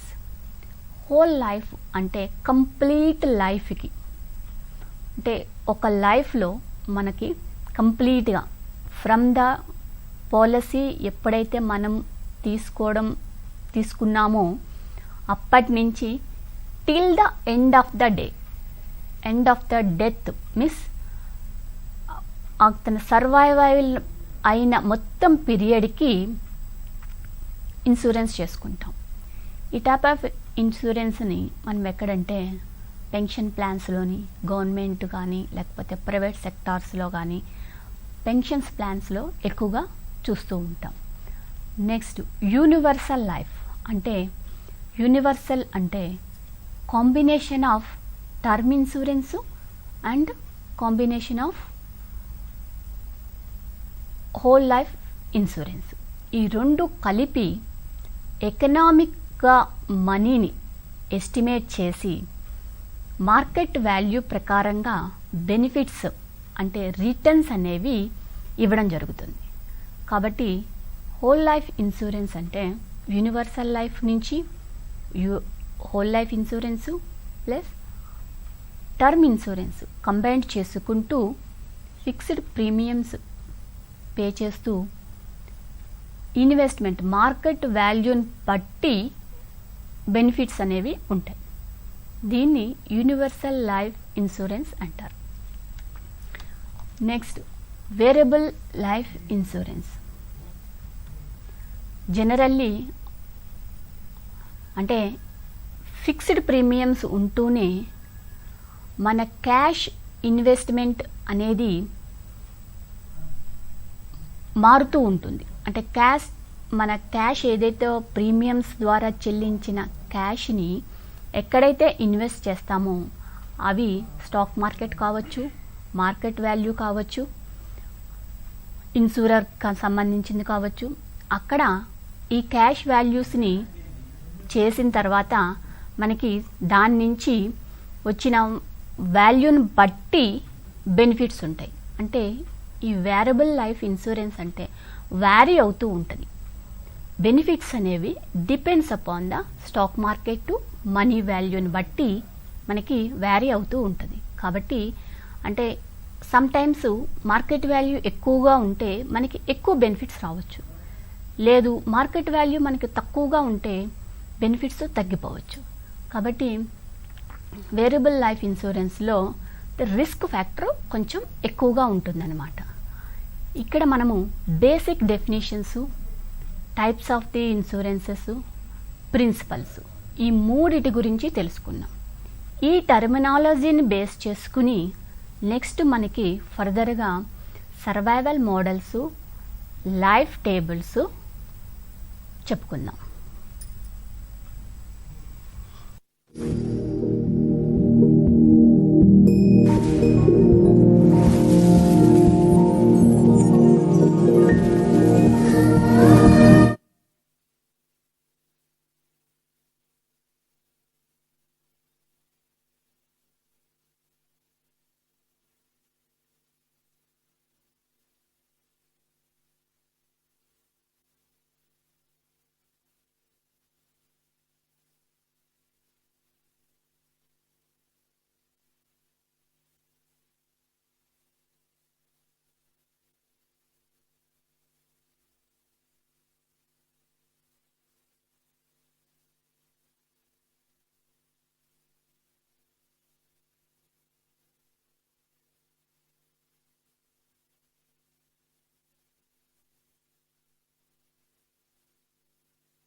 Survival distribution, life tables. Survival distributions మనము ఎక్కువగా స్టాటిస్టికల్ అప్లికేషన్స్లో చూస్తూ ఉంటాం. అక్కడ మనకి రిలయబుల్ ఎస్టిమేషన్ అంటాం. రిలయబిలిటీ అంటే how long A system works, అంటే ఒక మిషనరీని ఎంత కాలము దానికి గ్యారంటీ ఇవ్వచ్చు అనే ప్రిన్సిపల్ మీద ప్రాబబిలిటీ కాన్సెప్ట్స్ని యూజ్ చేసుకుని డిరైవ్ చేస్తాం. ఇక్కడ దానినే survival functions or survival distributions అంటారు. అంటే సర్వైవల్ అంటే బయలాజికల్ సైన్స్కి సంబంధించింది కాబట్టి సర్వైవల్లో రిలయబిలిటీని మిషనరీ లాంగ్వేజ్లో వాడితే ఇక్కడ సర్వైవల్కి బయలాజికల్ ఆస్పెక్ట్స్ అంటే లైఫ్ డెత్ ఆస్పెక్ట్స్లో యూజ్ చేస్తాం. కాబట్టి దీన్ని సర్వైవల్ డిస్ట్రిబ్యూషన్ అంటారు. ఈ సర్వైవల్ డిస్ట్రిబ్యూషను లైఫ్ ఇన్సూరెన్స్ వాళ్ళకి చాలా ఉపయోగం. ఎందుకు అంటే సర్వైవల్ డిస్ట్రిబ్యూషను వాళ్ళకి ఒక హ్యూమన్ లైఫ్ని ఎస్టిమేట్ చేసుకోవాలి. అంటే ఒక పాలసీని డిజైన్ చేసేటప్పుడు ఈ పాలసీ ఎంత డ్యూరేషన్ ఇవ్వవచ్చు, ఎంత పీరియడ్ మనం టైం పెట్టుకోవచ్చు అనేది పాలసీ డిజైనర్కి తెలియవలసి ఉంటుంది. కాబట్టి based on the probability theory ఈ సర్వైవల్ ఫంక్షన్స్ని ఎట్ డిఫరెంట్ పాయింట్ ఆఫ్ టైంలో డిరైవ్ చేస్తారు. అంటే ఇక్కడ ప్రాబబిలిటీ డిస్ట్రిబ్యూషన్ అంటే ఇక్కడ ఏజ్ కానీ లేకపోతే టైం అనేది కానీ ర్యాండమ్ వేరియబుల్ కింద తీసుకుంటాం. Starting from the 0 probability range ఎప్పుడు కూడా 0 నుంచి 1కి ఉంటుంది. కాబట్టి ఎప్పుడు కూడా స్టాటిస్టికల్ మోడల్స్ మనకి ప్రాబబిలిటీ అప్లై చేసినప్పుడు అది లెంత్ అనేది 0 to 1 ఉంటుంది. 0 indicates the a new Born child అంటే ఒక పుట్టిన వ్యక్తి యొక్క ఏజ్ 0 నుంచి స్టార్ట్ అవుతుంది. సర్వైవల్ ఫంక్షన్స్లో ఫస్ట్గా చెప్పుకోవాల్సింది ఏజ్ ఎట్ డెత్. అంటే ఏజ్ డెత్ పాయింట్ అంటే స్టార్టింగ్ చనిపోయే టైంకి ఎంత ఏజ్ కలిగి ఉండడం అనేది ఒక ప్రాబబిలిటీ ఫంక్షన్స్ని ఉపయోగం చేసుకుని డిఫైన్ చేస్తారు. ఇక్కడ ప్రాబబిలిటీ ఫంక్షన్స్తో పాటు మనకి డిస్ట్రిబ్యూషన్ ఫంక్షన్స్ కూడా అవసరం. ఎందుకంటే ప్రాబబిలిటీ ఫంక్షన్స్ అప్లై చేయాలి అంటే డిస్ట్రిబ్యూషన్ ఫంక్షన్స్ కావాలి. సో డిస్ట్రిబ్యూషన్ ఫంక్షన్స్ అంటే మనకందరికీ తెలుసు. ఎందుకంటే స్టాటిస్టిక్స్ ఫస్ట్ ఇయర్ చదివే మన విద్యార్థులకి డిస్ట్రిబ్యూషన్స్ వాటి ప్రాపర్టీసు క్యారెక్టర్స్ అన్నీ కూడా మనము అక్కడ నేర్చుకుంటాం. వాటిని ఇక్కడ అప్లై చేస్తాం. సో సర్వైవల్ ఫంక్షన్ని ఎస్ ఆఫ్ ఎక్స్తో డినోట్ చేస్తాము. డిస్ట్రిబ్యూషన్ ప్రాపర్టీస్ ఏవైతే ఉన్నాయో అంటే డిస్ట్రిబ్యూషన్స్కి ఒక 4 ప్రాపర్టీస్ ఉంటాయి. అంటే డిస్ట్రిబ్యూషన్ రేంజ్ ఎప్పుడూ కూడా 0 నుంచి 1 వరకు ఉంటుంది. అండ్ మళ్ళీ F is a non decreasing అంటే ఎఫ్ ఎప్పుడు కూడా కంటిన్యూస్ సిరీస్లో ఉంటుంది. F is a right continuous అంటే రైట్ కుడివైపుకి కంటిన్యూ అవుతూ ఉంటుంది. అలాగే ఎఫ్ అనేది ఎఫ్ 0 అంటే ఎఫ్ ఆఫ్ 0 అనేది ఈక్వల్ టు 1కి ఈక్వల్ అవుతుంది. ఎఫ్ ఆఫ్ ఇన్ఫినిటీ అయితే కనుక అది 0కి ఈక్వల్ అవుతుంది. ఈ 4 ఫంక్షన్స్ అంటే F less than or equal to F less than or equal to 1, F is increasing function, F is right continuous మరియు F of 0 is equal to 1, F of infinity is equal to 0. ఈ 4 properties కూడా survival ఫంక్షన్ని satisfy చేయాలి.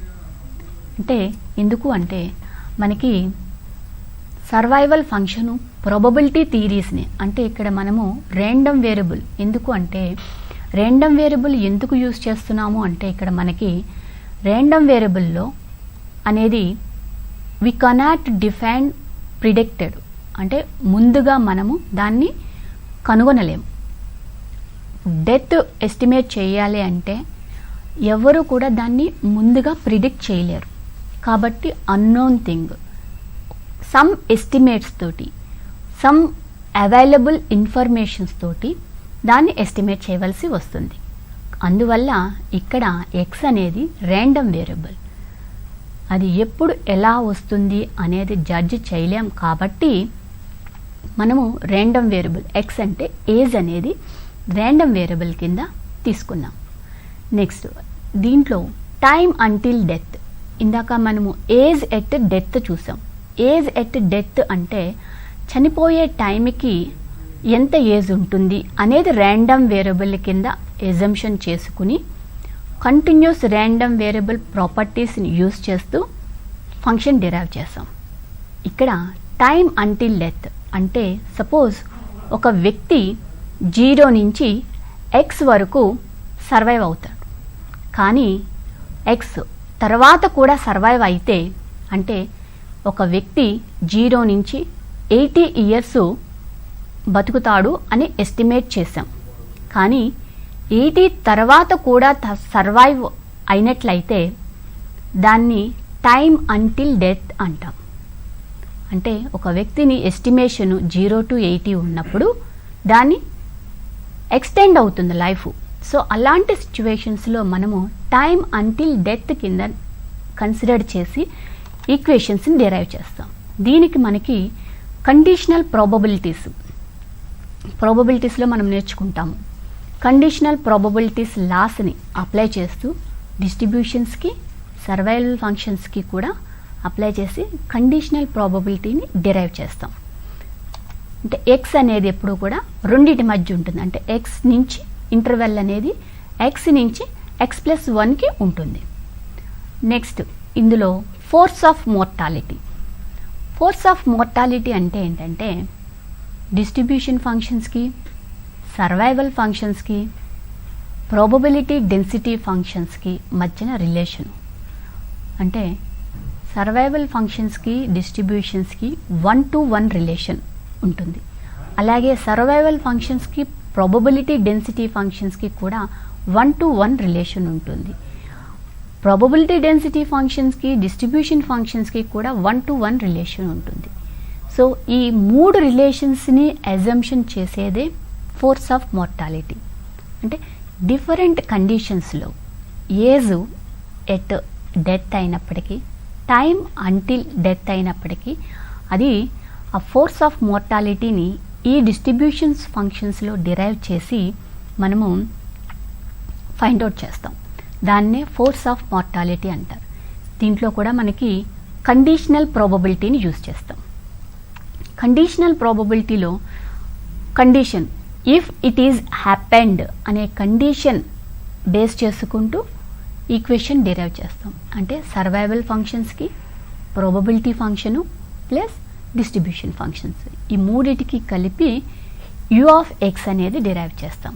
ఇక్కడ u(x) అంటే force of మోర్టాలిటీని find out చేస్తామన్నమాట. దీన్నే ఫోర్స్ ఆఫ్ మోర్టాలిటీ అంటారు. Next analytical laws. Analytical laws అంటే మనకి ఇప్పటి వరకు time until death, age at death ఈ టాపిక్స్ అన్నీ కూడా యూనివర్సల్గా ఎక్స్పాండ్ అయినాయి. అంటే యూనిఫామ్ డిస్ట్రిబ్యూషన్ మనము డిస్ట్రిబ్యూషన్స్లో నేర్చుకుంటాం. Uniform distribution, discrete distribution, continuous distribution. So uniform డిస్ట్రిబ్యూషన్స్ను లా వేరైంది. యూనిఫామ్ డిస్ట్రిబ్యూషన్ అంటే ఇంటర్వెల్ సేమ్ ఉంటుంది. సపోజ్ 10 to 20 ఏజ్ ఉన్నప్పుడు డెత్ రేటు 80 to 90, అక్కడ ఇంటర్వెల్ సేమ్ 10 to 20, 10 ఇయర్సే ఇంటర్వెల్. ఇక్కడ కూడా 80 to 90 ఇంటర్వెల్ సేమ్. బట్ కానీ 10 to 20లో ఉన్న ఇంటర్వెల్ రేంజ్లో ఉన్న డెత్ రేటు తక్కువ ఉంటుంది. 80 to 90లో డెత్ రేటు ఎక్కువ ఉంటుంది. కాబట్టి మన అన్ని చోట్ల కూడా ఈ యూనిఫామ్ డిస్ట్రిబ్యూషన్ అనేది అప్లై చేయలేము. కాబట్టి కొంతమంది ఫేమస్ పర్సనాలిటీసు ఈ ఫోర్స్ ఆఫ్ మోర్టాలిటీని ఎస్టిమేట్ చేయడానికి కొన్ని ఫార్ములాస్ డిరైవ్ చేశారు. అందులో ప్రప్రథమంగా చెప్పుకోవాల్సింది అబ్రహం డిమార్వో, గంపేజ్, విలియమ్స్ మెకామ్స్, వైబల్స్ లా. అబ్రహం మెకామ్స్ అబ్రహం డిమార్వౌ అనే ఆయన యూనివర్సల్ లైఫ్ ఇన్సూరెన్స్ అంటే యూనిఫామ్ డిస్ట్రిబ్యూషన్ బేస్ చేసుకుని ఎక్స్ ఒక age death rate find out చేయాలి అంటే కనుక లిమిటింగ్ ఏజ్ తీసుకున్నాడు. లిమిటింగ్ ఏజ్ అంటే ఏజ్ అనేది ఒక లిమిటింగ్ పాయింట్లోంచి తీసుకుంటూ డిరైవ్ చేశాడు. ఆ ఈక్వేషన్ని అగైన్ మళ్ళీ ఈ అబ్రహం డిమార్వో అనేది అప్పటి వరకు ఉన్న యూనిఫామ్ డిస్ట్రిబ్యూషన్స్నే యూస్ చేస్తూ ఫంక్షన్ డిరైవ్ చేశాడు. కాబట్టి ఇది అంతగా వాడుకలోకి రాలేదు. నెక్స్ట్ గంపెడ్జ్ అనే ఆయన 2 పారామీటర్స్ని తీసుకున్నాడు. ఏంటంటే ఏ సర్వైవల్ ఫంక్షన్ని అనేది ఏజ్ని బట్టి మారుతూ ఉంటుంది అని చెప్పాడు. ఇట్స్ ట్రూ కదా, ఎందుకంటే ప్రాక్టికల్గా సర్వైవల్ అనేది ఏజ్ని బట్టి మారిపోతూ ఉంటుంది. కాబట్టి గంపెడ్జ్ లా అనేది most reliable for estimating the probabilities and force of mortality. కాబట్టి గంపెడ్జ్ లా ఎక్కువగా వినియోగిస్తాం.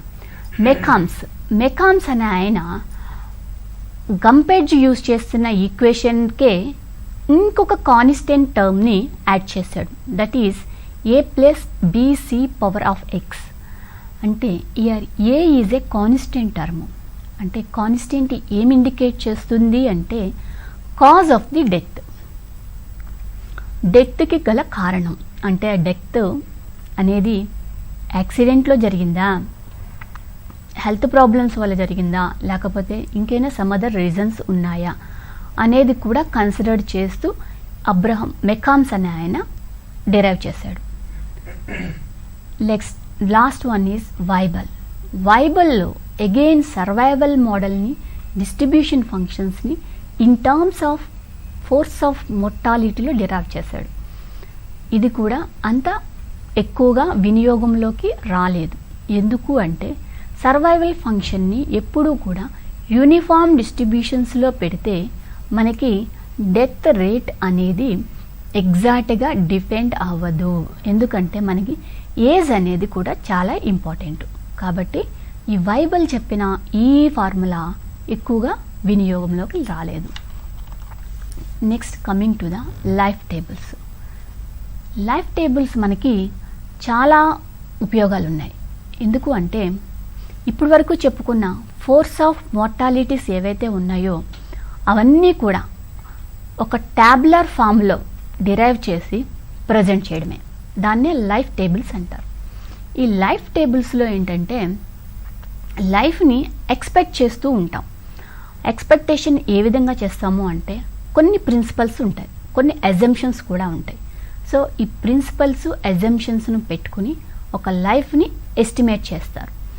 సో దానికి మనకి ఫస్ట్ యాక్చువల్గా ఈ లైఫ్ టేబుల్స్ అనేవి ఎలా డిరైవ్ అయినవి అంటే హెర్లీ అనే ఆయన, ఎడ్మండ్ హెర్లీ అనే ఆయన ఒక పేపర్ని పబ్లిష్ చేశాడు.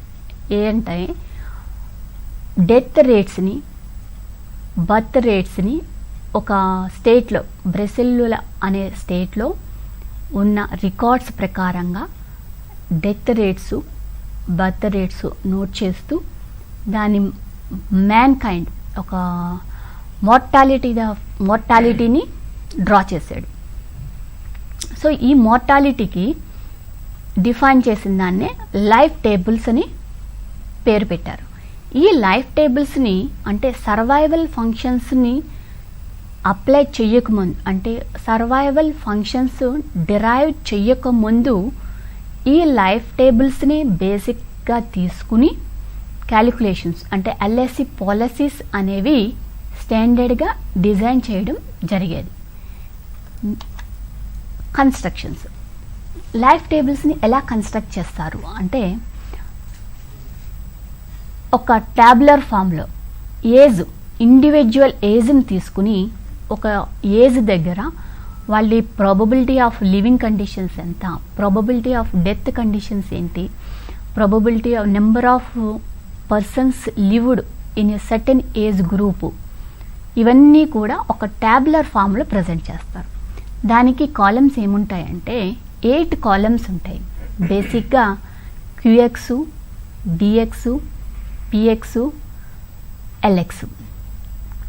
పిఎక్స్ అంటే ఏంటంటే probability of living persons at age X. అంటే ఒక వ్యక్తి ఎక్స్ ఏజ్ దగ్గర ఎంత టైము సర్వైవ్ అయ్యాడు, అంటే లివింగ్ బ్రతికి ఉన్నాడు అని అక్కడ ఉద్దేశం. అలాగే క్యూఎక్స్ అంటే డెత్ రేట్ని ఇండికేట్ చేస్తుంది, probability of the death that age group, ఆ ఏజ్ దగ్గర probability of the death. LX అనేది ఏంటంటే number of expected live births, number of expected live births ఎన్ని ఉన్నాయి. డిఎక్స్ అంటే number of expected death rates ఎన్ని ఉన్నాయి అని చెప్పేదే డిఎక్స్. ఏజ్ ఎట్ డెత్ అనేది ఎప్పుడు కూడా ర్యాండమ్ వేరియబుల్ కింద చూసుకుంటాం. ఇక్కడ కూడా ర్యాండమ్ వేరియబుల్స్ ఎలా అంటే లైఫ్ టేబుల్స్లో ఏజ్ని ఎప్పుడు ర్యాండమ్ వేరియబుల్ కింద తీసుకుంటాం. ఇవి ఎక్కడ యూజ్ చేస్తారు అంటే లైఫ్ టేబుల్స్ని ఎల్ఐసి వాళ్ళు ప్రీమియమ్స్ క్యాలిక్యులేట్ చేయడానికి. ఎందుకు అంటే ఒక పాలసీని డిజైన్ చేసేటప్పుడు వాళ్ళకి ఎన్ని ప్రీమియమ్స్, ఎంత అమౌంట్కి, ఎన్ని టర్మ్స్లో పే చేయాలి అనేది డిఫైన్ చేయగలగాలి. సో లైఫ్ ఎక్స్పెక్టేషన్ అనేది తెలిస్తే ఈ ప్రీమియమ్స్ డెరివేషన్ అనేది ఈజీ అవుతుంది.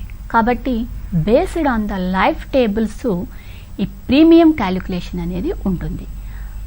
నెక్స్ట్ వచ్చేసేసి గ్రోత్ రేట్స్. మన గవర్నమెంట్ ఆఫ్ ఇండియా పాపులేషన్ స్టడీస్లో గ్రోత్ రేట్ ఎవ్రీ ఇయర్ మన గ్రోత్ రేట్ ఏ విధంగా ఉంది అనేది డిఫైన్ చేయడానికి కూడా ఈ లైఫ్ టేబుల్స్ని యూజ్ చేస్తారు. నెక్స్ట్ వచ్చేసేసి comparison of measures of mortality. అంటే మోర్టాలిటీ రేట్ ఇంతకుముందు చెప్పుకున్నాం కదా, ఆ మోర్టాలిటీ రేట్ యొక్క మెజర్మెంట్స్ ఏమైతే ఉన్నాయో దాన్ని కంపారిటివ్ మేనర్లో యూజ్ చేయడానికి ఉపయోగిస్తారు. నెక్స్ట్ లాస్ట్ వన్ ఏంటంటే గవర్నమెంట్ సెక్టార్స్ కానీ ప్రైవేట్ సెక్టార్స్ కానీ రిటైర్మెంట్ బెనిఫిట్స్ ఇవ్వాలి అనుకున్నప్పుడు వాళ్ళకి కంపల్సరీ ఈ లైఫ్ ఎక్స్పెక్టేషన్ అనేది చాలా ఇంపార్టెంట్. ఎందుకంటే ఈ రిటైర్మెంట్ బెనిఫిట్స్ ఎంతకాలము ఇవ్వచ్చు అనేది వాళ్ళు ముందుగానే డిఫైన్ చేసుకుని ఆ ఎక్స్పెక్టెడ్ లైఫ్కి వాళ్ళు ఆ ప్రీమియమ్స్ అనేవి ఇస్తూ ఉంటారు, బెనిఫిట్స్ అనేవి ఇస్తూ ఉంటారు. Next assumptions. క్యాలిక్యులేషన్స్ చేయాలి అంటే మనకి ప్రతిదానికి కూడా కొంత అజంప్షన్స్ని బేస్ చేసుకుని ముందుకు వెళ్తాం. అలానే ఒక లైఫ్ని ఎక్స్పెక్ట్ చేయడానికి కొన్ని అజంప్షన్స్ చేసుకుంటాం. ఎప్పుడు కూడా ఎక్కడి నుంచి స్టార్ట్ చేయాలి అనేది క్వశ్చన్ మార్క్ అవుతుంది. అంటే ఎక్స్పెక్టేషన్ చేయాలి అంటే స్టార్టింగ్ ఎక్కడి నుంచి తీసుకోవాలి, ఎంతమందికి క్యాలిక్యులేట్ చేయాలి అనేది క్వశ్చన్ అవుతుంది. సో ఇక్కడ లైఫ్ టేబుల్స్లో ఎప్పుడు కూడా ఒక స్టాండర్డ్ నార్మ్స్ని పెట్టారు. ఏంటి అంటే ఎవ్రీ 1 lakhకి డెత్ రేట్ కానీ బర్త్ రేట్ కానీ డిఫైన్ అవుతూ ఉంటుంది. అంటే ఒక 1 lakh పీపుల్కి ఎంతమంది ఇమిగ్రేట్ అయ్యారు అనేది తీసుకోవాల్సి వస్తుంది. కాబట్టి ఇక్కడ L0 అనేది అంటే ఇందాక చెప్పుకున్నాం expected number of life LX అనేది. సో ఇక్కడ L0 అంటే స్టార్టింగ్ పాయింట్ నాట్ అంటే 0 నుంచి స్టార్ట్ అవుతుంది. ఆ 0 వాల్యూ ఎక్కడంటే ఎవ్రీ 1 lakh మెంబర్స్కి క్యాలిక్యులేషన్ చేస్తారనమాట. దాన్నే L0 రాడిక్స్ నెంబర్ అని కూడా అంటారు. ప్రీ డిటర్మైన్డ్ షెడ్యూల్స్ ఉండాలి, అంటే ఫిక్స్డ్ రేట్స్ ఉండాలి. ఏజ్ ఎప్పుడు కూడా ఫిక్స్డ్ రేట్ నుంచి తీసుకోవాలి, ఫిక్స్డ్గా ఉండాలి. ఒక స్టార్టింగ్ పాయింట్ ఏజ్ ఒక 20 years, 30 years, 50 years, 40 years అలా ఒక ఫిక్స్డ్ రేట్ నుంచి స్టార్ట్ అవ్వాలి. డెత్ అనేది ఎప్పుడు కూడా యూనిఫామ్గా డిస్ట్రిబ్యూట్ అవుతూ ఉంటుంది అంటారు. అంటే ఇందాక నేను చెప్పాను కదా 10 to 20, 20 to 30 అంటే ఏ రేంజ్ తీసుకున్నా ఆ రేంజ్లో ఎంత ప్రాబబిలిటీ ఉందనేది డిఫైన్ అవుతూ ఉంటుంది. అంటే ఆ రేంజ్ అనేది యూనిఫామిటీ ఉంటుందన్నమాట. సో ఈ అజంప్షన్స్ మీద క్యాలిక్యులేషన్స్ జరుగుతాయి. నెక్స్ట్ వచ్చి కట్టెడ్ ఫ్యూచర్ లైఫ్ టైం. అంటే డిస్క్రీట్ ర్యాండమ్ వేరియబుల్స్. ఇప్పటి వరకు మనము కంటిన్యూస్ ర్యాండమ్ వేరియబుల్స్ నేర్చుకున్నాం. ఇప్పుడు డిస్క్రీట్ ర్యాండమ్ వేరియబుల్. డిస్క్రీట్ అంటే ఇట్స్ ఎ కౌంట్. కౌంట్ అంటే ఇంటీజర్ వాల్యూ. సపోజ్ ఒక వ్యక్తి 80 సంవత్సరాల 9 నెలలు జీవించాడు అనుకుంటే అతను ఏజ్ కన్సిడర్ చేసేది 80 సంవత్సరాలే. ఆ 9 నెలలు తీసుకోం, అంటే పాయింట్ ఇంటీజర్ వాల్యూనే క్యాలిక్యులేట్ చేస్తాం. పాయింట్ తర్వాత ఉన్నది మనం కన్సిడర్ చేయము. దాన్నే cut date future life time అంటారు, అంటే cut off date. Cut date future life time అంటే ఇంటీజర్ వాల్యూస్ని క్యాలిక్యులేట్ చేస్తూ before death. Suppose 80 years 9 months అన్నాను, ఆ 9 months కన్సిడర్ చేయరు, 80 yearsనే డెత్ రేట్ కింద కన్సిడర్ చేస్తారు. డిటర్మినిస్టిక్ సర్వైవల్షిప్ అంటే డిటర్మినిస్టిక్ సర్వైవల్షిప్. ఇప్పటి వరకు మనము సర్వైవల్ గ్రూప్ని ఒక ఫోర్స్ ఆఫ్ మోర్టాలిటీతో నుంచి క్యాలిక్యులేట్ చేసాం. ఇక్కడ నెగిటివ్ గ్రోత్ అంటే బ్యాక్ నుంచి వెళ్తాం.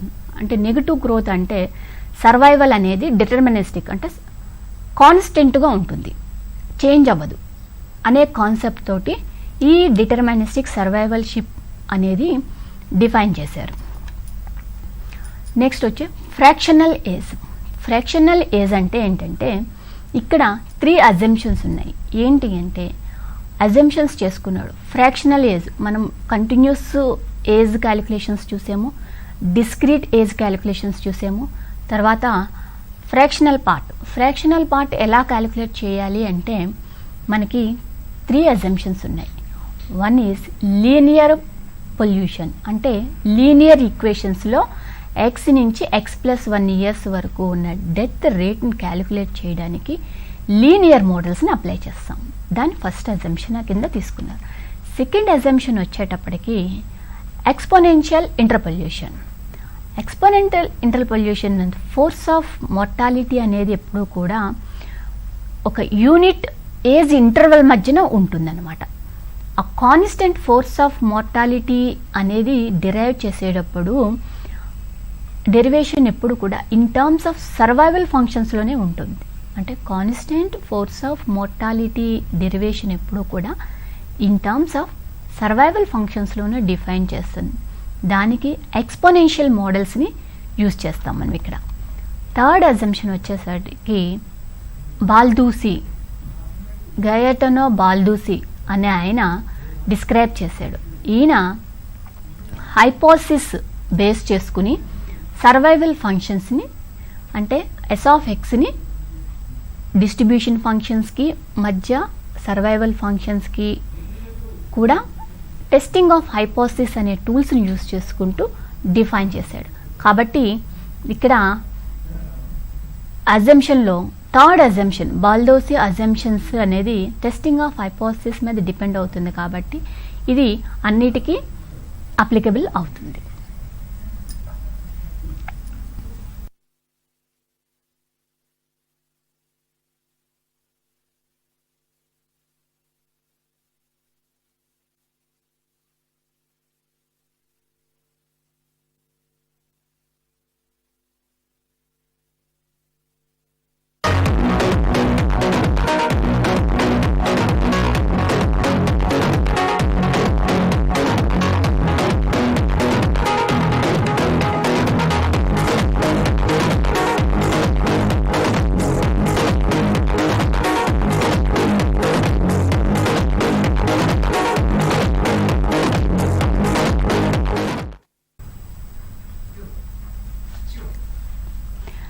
ఇన్సూరెన్స్. ఇప్పటి వరకు survival function, life tables, insurance గురించి నేర్చుకున్నాం. లాస్ట్గా మనకి యాన్యుటీస్ గురించి కూడా లాస్ట్ టాపిక్ ఏంటంటే యాన్యుటీస్. యాన్యుటీస్ అనేవి ఏంటంటే moment at the time of moment, death benefits అనేవి మనకి ఎక్కడ ఏ మూమెంట్లో ఏ విధంగా వస్తాయి అంటే based upon the types, insurance type, మన ప్రిన్సిపల్స్, ఇవన్నీ బేస్ చేసుకుంటూ బెనిఫిట్స్ని ఏ ఏ టైంలో ఏ విధంగా తీసుకోవచ్చు అనేది డిఫైన్ చేసుకోవచ్చు.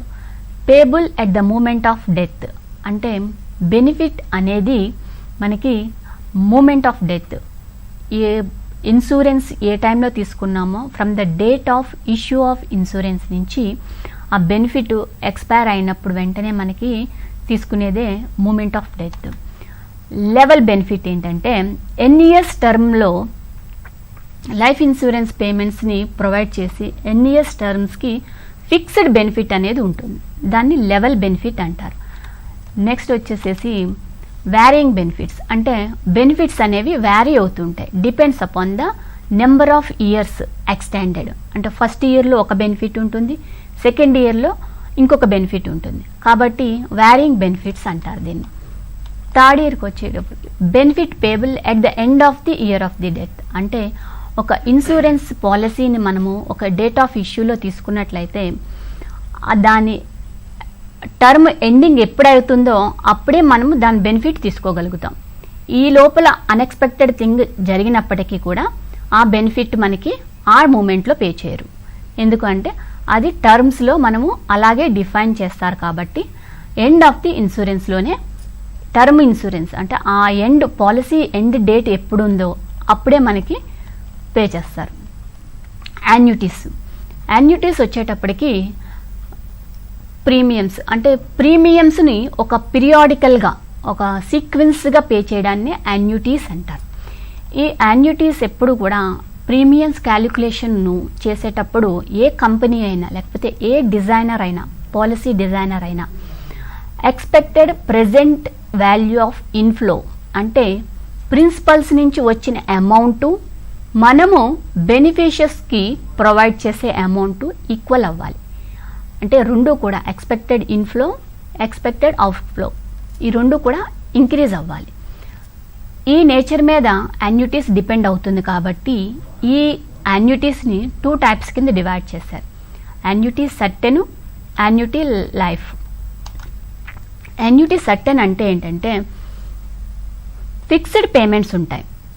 ఒక పేమెంటు ఒక టర్మ్ ఇన్ని టర్మ్స్కి ఇంత అమౌంట్ ఫిక్స్డ్గా కట్టవలసి వస్తుంది, దాన్నే యాన్యుటీస్ సర్టెన్. లైఫ్ యాన్యుటీస్ ఏంటంటే నెంబర్ ఆఫ్ పేమెంట్స్ అనేవి ముందుగా డిఫైన్ చేయం, అంటే అంటిల్ ది డెత్ వరకు పేమెంట్స్ అనేవి జరుగుతూ ఉంటాయి, దాన్ని లైఫ్ యాన్యుటీ అంటారు. అది ఫుల్ లైఫ్ యాన్యుటీస్ అని కూడా అంటారు. లైఫ్ యాన్యుటీస్ మళ్ళీ కూడా మనకి ఫర్దర్గా డివైడ్ చేసినవి కంటిన్యూస్ డిస్క్రీట్లోని ఉంటాయి. ఎందుకంటే యాన్యుటీస్ పేమెంట్స్ అనేవి పీరియాడికల్గా ఉన్నప్పుడు అది కంటిన్యూస్గా పే చేస్తున్నారా లేకపోతే పీరియాడికల్గా అంటే ఇంటర్వెల్స్ మధ్యన పే చేస్తున్నారా అనేది ఉంటుంది. కాబట్టి ఇక్కడ మనకి యాన్యుటీస్ అనేవి continuous life annuities, discrete life annuities 2 types ఉంటాయి. కంటిన్యూస్ లైఫ్ యాన్యుటీస్ వచ్చేటప్పటికి మనకి రేట్ ఆఫ్ ఇంట్రెస్ట్ అనేది తెలుస్తుంది మనకి ముందే, అంటే ఎంత ఒక యూనిట్కి ఎంత రేట్ ఆఫ్ ఇంట్రెస్ట్ పడుతుంది, ఎన్ని పేమెంట్స్ మనము కంటిన్యూస్గా పే చేయాలి అనేది మనకి ముందుగానే తెలుస్తుంది. డిస్క్రీట్ యాన్యుటీస్ ఏంటంటే ఒక టైం పాయింట్ డిస్క్రీట్ పాయింట్లో, అంటే ఎవ్రీ 1 మంత్కి, ఎవ్రీ 2 మంత్స్కి, ఎవ్రీ క్వార్టర్లీ ఆర్ 4 మంత్స్కి, 6 మంత్స్కి ఈ విధంగా డిస్క్రీట్గా ఒక కాన్స్టెంట్ టర్మ్స్లో పేమెంట్స్ అనేవి ఉంటాయి. సో ఇక్కడ కాన్స్టెంట్ పేమెంట్స్ ఉన్నప్పుడు అది ఒక మంత్లో బిగినింగ్లో జరుగుతుందా ఎండింగ్లో జరుగుతుందా, మంత్ బిగినింగ్లో జరిగితే ఒక వాల్యూ, మంత్ ఎండింగ్లో జరిగితే ఇంకొక వాల్యూ. దీన్నే యాన్యుటీ డ్యూ, యాన్యుటీ ఇమీడియట్ అంటారు. అంటే అడ్వాన్స్ అంటే మంత్ పేమెంట్ అనేది మంత్ ఆర్ ఇయర్ స్టార్టింగ్లోనే పే చేస్తే దాన్ని యాన్యుటీ డ్యూ అంటారు. మంత్ ఎండింగు లేదా ఇయర్ ఎండింగ్లో మనం యాన్యుటీస్ కనుక పే చేస్తే దాన్ని యాన్యుటీ ఇమీడియట్ అంటారు.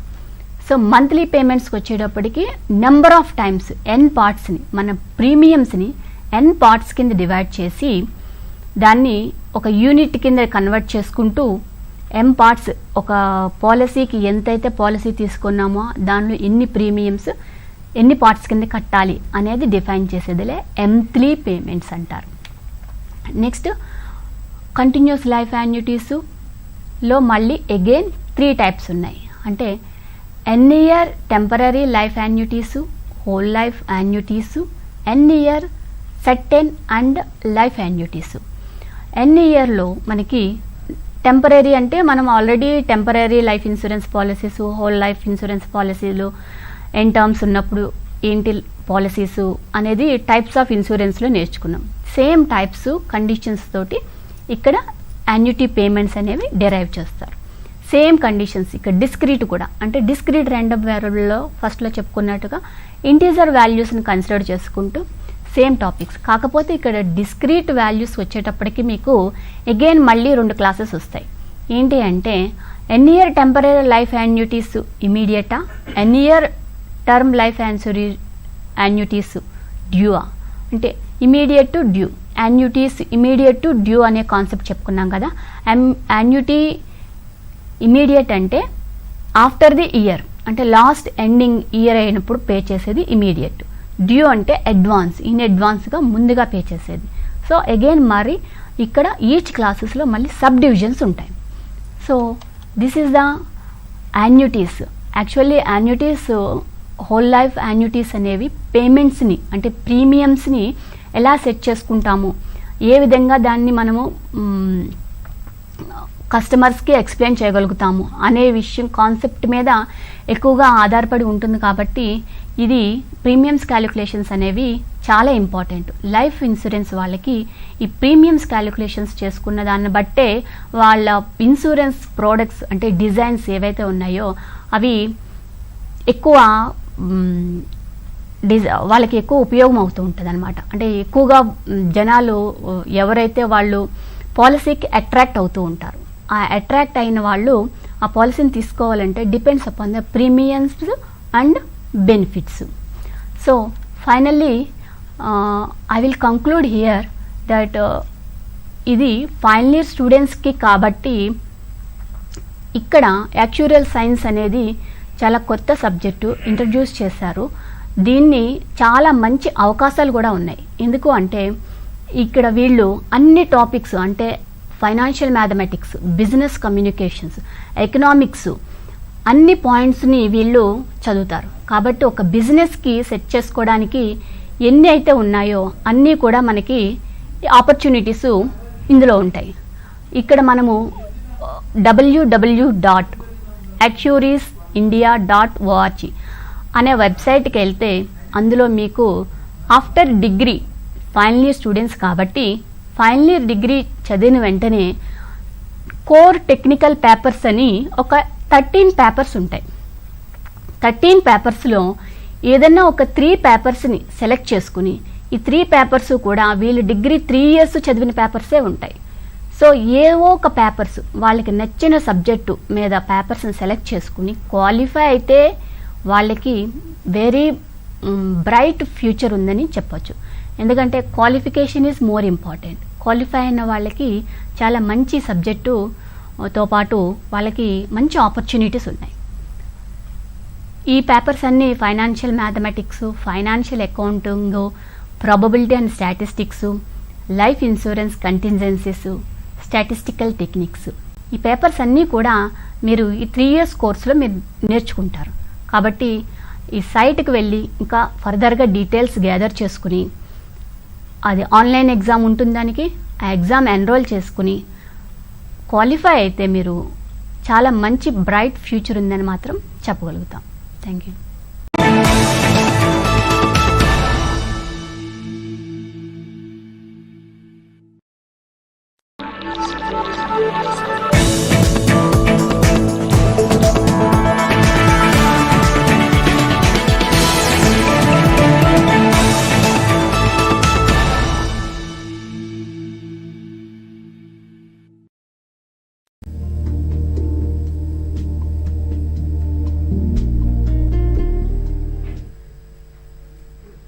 Good morning my dear students. నా పేరు K Naveen Kumar, lecturer in mathematics, KBN college, Vijayawada. ఈరోజు మనం గ్రూప్ థియరీలోని పర్మిటేషన్ గ్రూప్స్ గురించి, దాని ప్రాపర్టీస్ గురించి, వాటి మీద కొన్ని ప్రాబ్లమ్స్ మనం నేర్చుకుందాం. ఈ టాక్ని నేను 3 పార్ట్స్గా డివైడ్ చేశాను. First part historical background, second part permutation group definition, దాని మీద ప్రాబ్లమ్స్, టైప్స్ ఆఫ్ పర్మిటేషన్స్, లాస్ట్లో మనం సైక్లిక్ గ్రూప్స్ వాటి మీద ప్రాబ్లమ్స్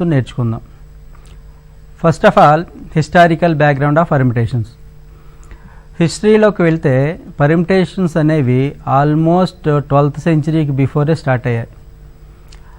యాక్చువల్గా ఆ రోజుల్లో హెబ్రీ ఆల్ఫాబెట్స్కి ఒక ఎక్స్ట్రాడినరీ పవర్ ఉండేదని, ఒక మ్యాజికల్ పవర్ ఉండేదని ఆ రోజుల్లో వాళ్ళ విశ్వాసం ఉండేది. అందువల్ల జూయిష్ ఆథర్ ఒక ఆయన హెబ్రూ ఆల్ఫాబెట్స్ మీద రీసెర్చ్ చేయడం స్టార్ట్ చేశారు. ఆయన చేసిన రీసెర్చ్ దేని గురించి అంటే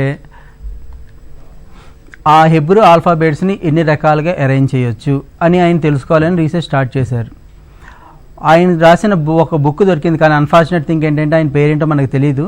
ఆయన రాసిన బుక్లో ఈ పర్మిటేషన్కి సంబంధించిన కొంత వర్క్ రికార్డ్ చేయడం జరిగింది.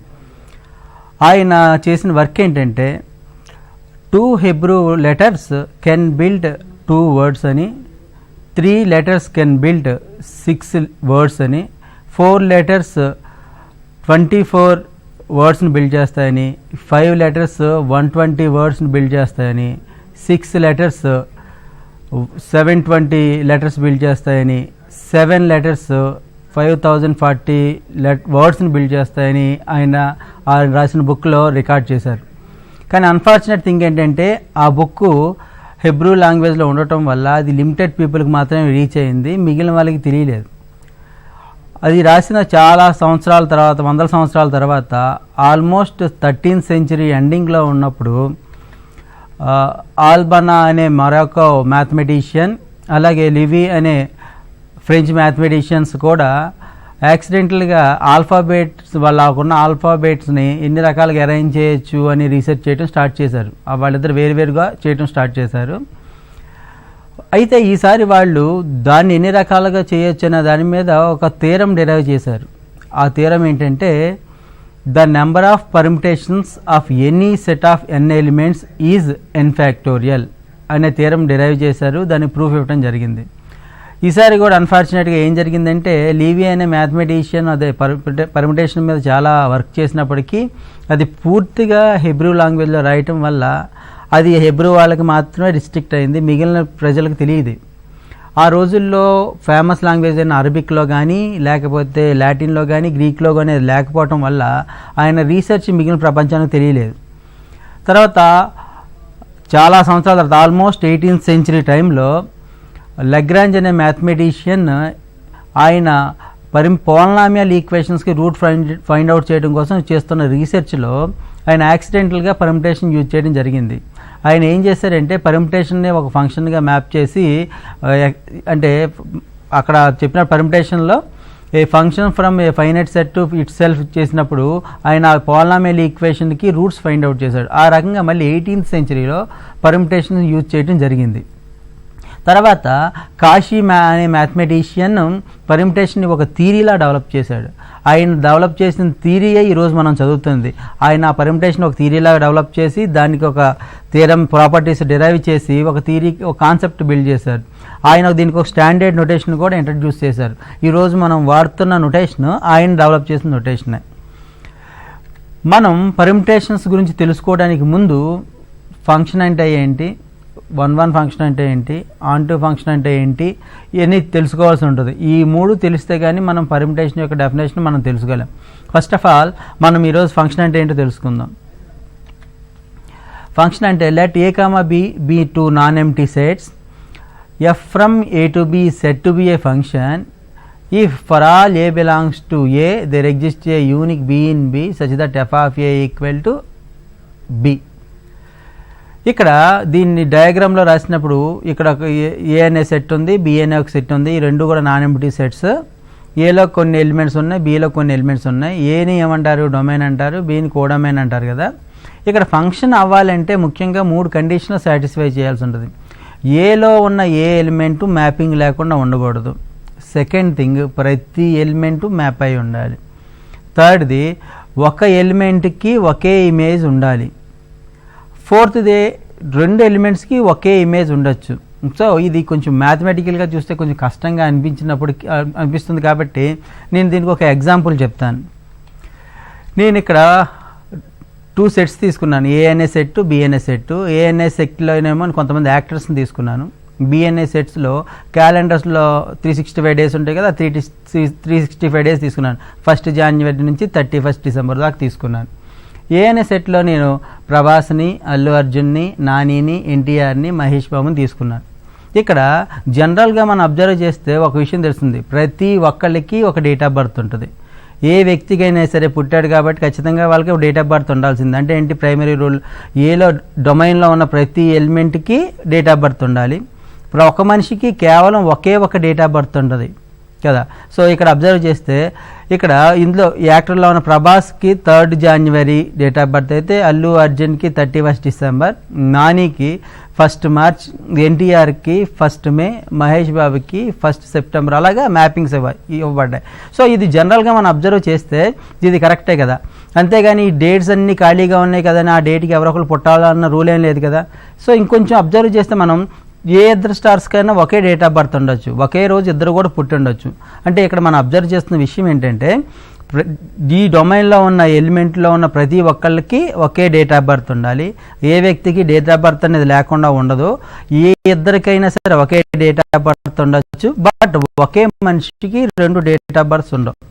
ఫర్ ఎగ్జాంపుల్ ఇక్కడ అబ్జర్వ్ చేస్తున్నాయి అనుకోండి, జనరల్గా దీన్ని మనం చూడగానే తెలిసిపోతుంది. ఎందుకంటే ఇక్కడ ఈయనకి 2 డేట్ ఆఫ్ బర్త్స్ ఉండవు. కాబట్టి ఎప్పుడైతే దీనికి 2 డేట్ ఆఫ్ బర్త్స్ ఉన్నాయో ఏమవుతుంది, ఇది ఫంక్షన్ కాదు. కాబట్టి ఫంక్షన్ అవ్వాలి అంటే మనం చెప్పుకున్నట్టు 3 కండిషన్లు మనం గుర్తుపెట్టుకోవాలి. 1, డొమైన్లో ఉన్న ప్రతి ఎలిమెంట్కి మ్యాపింగ్ ఉండాలి. 2, ప్రతి ఎలిమెంట్కి యూనిక్ మ్యాపింగ్ ఉండాలి. ఒక ఎలిమెంట్కి మాత్రం 2 ఇమేజెస్ ఉండకూడదు. సో ఈ 3 కండిషన్లు సాటిస్ఫై చేస్తే దాన్ని మనం ఫంక్షన్ అంటాం. Next 1-1 function. 1-1 ఫంక్షన్ డెఫినేషన్ ఏంటంటే, let a, b be 2 non-empty sets if f maps a to b said to be 1-1 function if each element of b appears at most once as the image of an element of a. So అంటే అర్థం ఏంటంటే, ఏలో ఉన్న elements, ఇక్కడ మీకు diagram ఉంది కదా, ఈ డయాగ్రామ్ చూస్తే మీకు ఈజీగా అర్థమవుతుంది. ఏలో నా దగ్గర ఎన్ని ఎలిమెంట్స్ ఉన్నాయి, డొమైన్లో 5 ఎలిమెంట్స్ ఉన్నాయి, కోడొమైన్లో 7 ఎలిమెంట్స్ ఉన్నాయి. కానీ ఏలో ఉన్న 5 ఎలిమెంట్స్కి కూడా 5 డిఫరెంట్ ఇమేజెస్ ఉన్నాయి. ఈ 2 ఎలిమెంట్స్ ఒకే ఎలిమెంట్తో మ్యాప్ అవ్వలేదు. అంటే ఒకే ఎలిమెంట్కి కేవలం ఒకే ఇమేజ్ ఉంది. 1కి b ఉంది, 2కి c ఉంది, 3కి d ఉంది, 4కి e ఉంది, 5కి f ఉంది. అంటే ప్రతి ఒక్కొక్క ఎలిమెంట్కి ఒక్కొక్క ఇమేజ్ మాత్రమే ఉండాలి. ఏ 2 ఎలిమెంట్స్కి ఒకే ఇమేజ్ ఉండకూడదు. అంటే ఏంటంటే సింపుల్గా మనం రాముడి గురించి చెప్పినట్టు, రాముడికి ఒకే భార్య, ఒకే బాణం, ఒకే మాట అని చెప్తాం కదా, ఆ రకంగా అర్థం చేసుకుంటే మనం ఇది ఈజీగా గుర్తుపెట్టుకోవచ్చు. Next onto function. Let a, b be 2 non-empty sets if f maps a to b said to be onto function if each element of b appears at least once as the image of an element of a.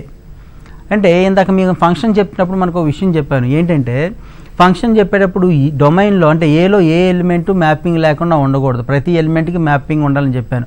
On to mapping వచ్చేటప్పటికి ఏంటంటే మనం concentrate చేయాల్సింది బీని కూడా consider చేయాలి. కోడొమైన్లో కూడా ఏ element mapping లేకుండా ఉండకూడదు, ప్రతి ఎలిమెంట్కి మ్యాపింగ్ ఉండాలి. చూడండి ఇక్కడ ఈ డయాగ్రామ్లో నా దగ్గర ఏలో 5 ఎలిమెంట్స్ ఉన్నాయి, బీలో 3 ఎలిమెంట్స్ ఉన్నాయి. కోడొమైన్లో ఉన్న ప్రతి ఎలిమెంట్కి ప్రీ ఇమేజ్ ఉంది. ఏకి ప్రీ ఇమేజ్ ఉంది, బీకి ప్రీ ఇమేజ్ ఉంది, సికి ప్రీ ఇమేజ్ ఉంది. అంటే ఈ ఆన్ టు ఫంక్షన్కి వచ్చేటప్పటికి ఏలో ఏ ఎలిమెంట్స్ లీవ్ చేయకూడదు, ఏలో ఉన్న ప్రతి ఎలిమెంటు మ్యాప్ అయి ఉండాలి. అలాగే బీలో కూడా ప్రతి ఎలిమెంట్కి ప్రీ ఇమేజ్ ఉండాలి.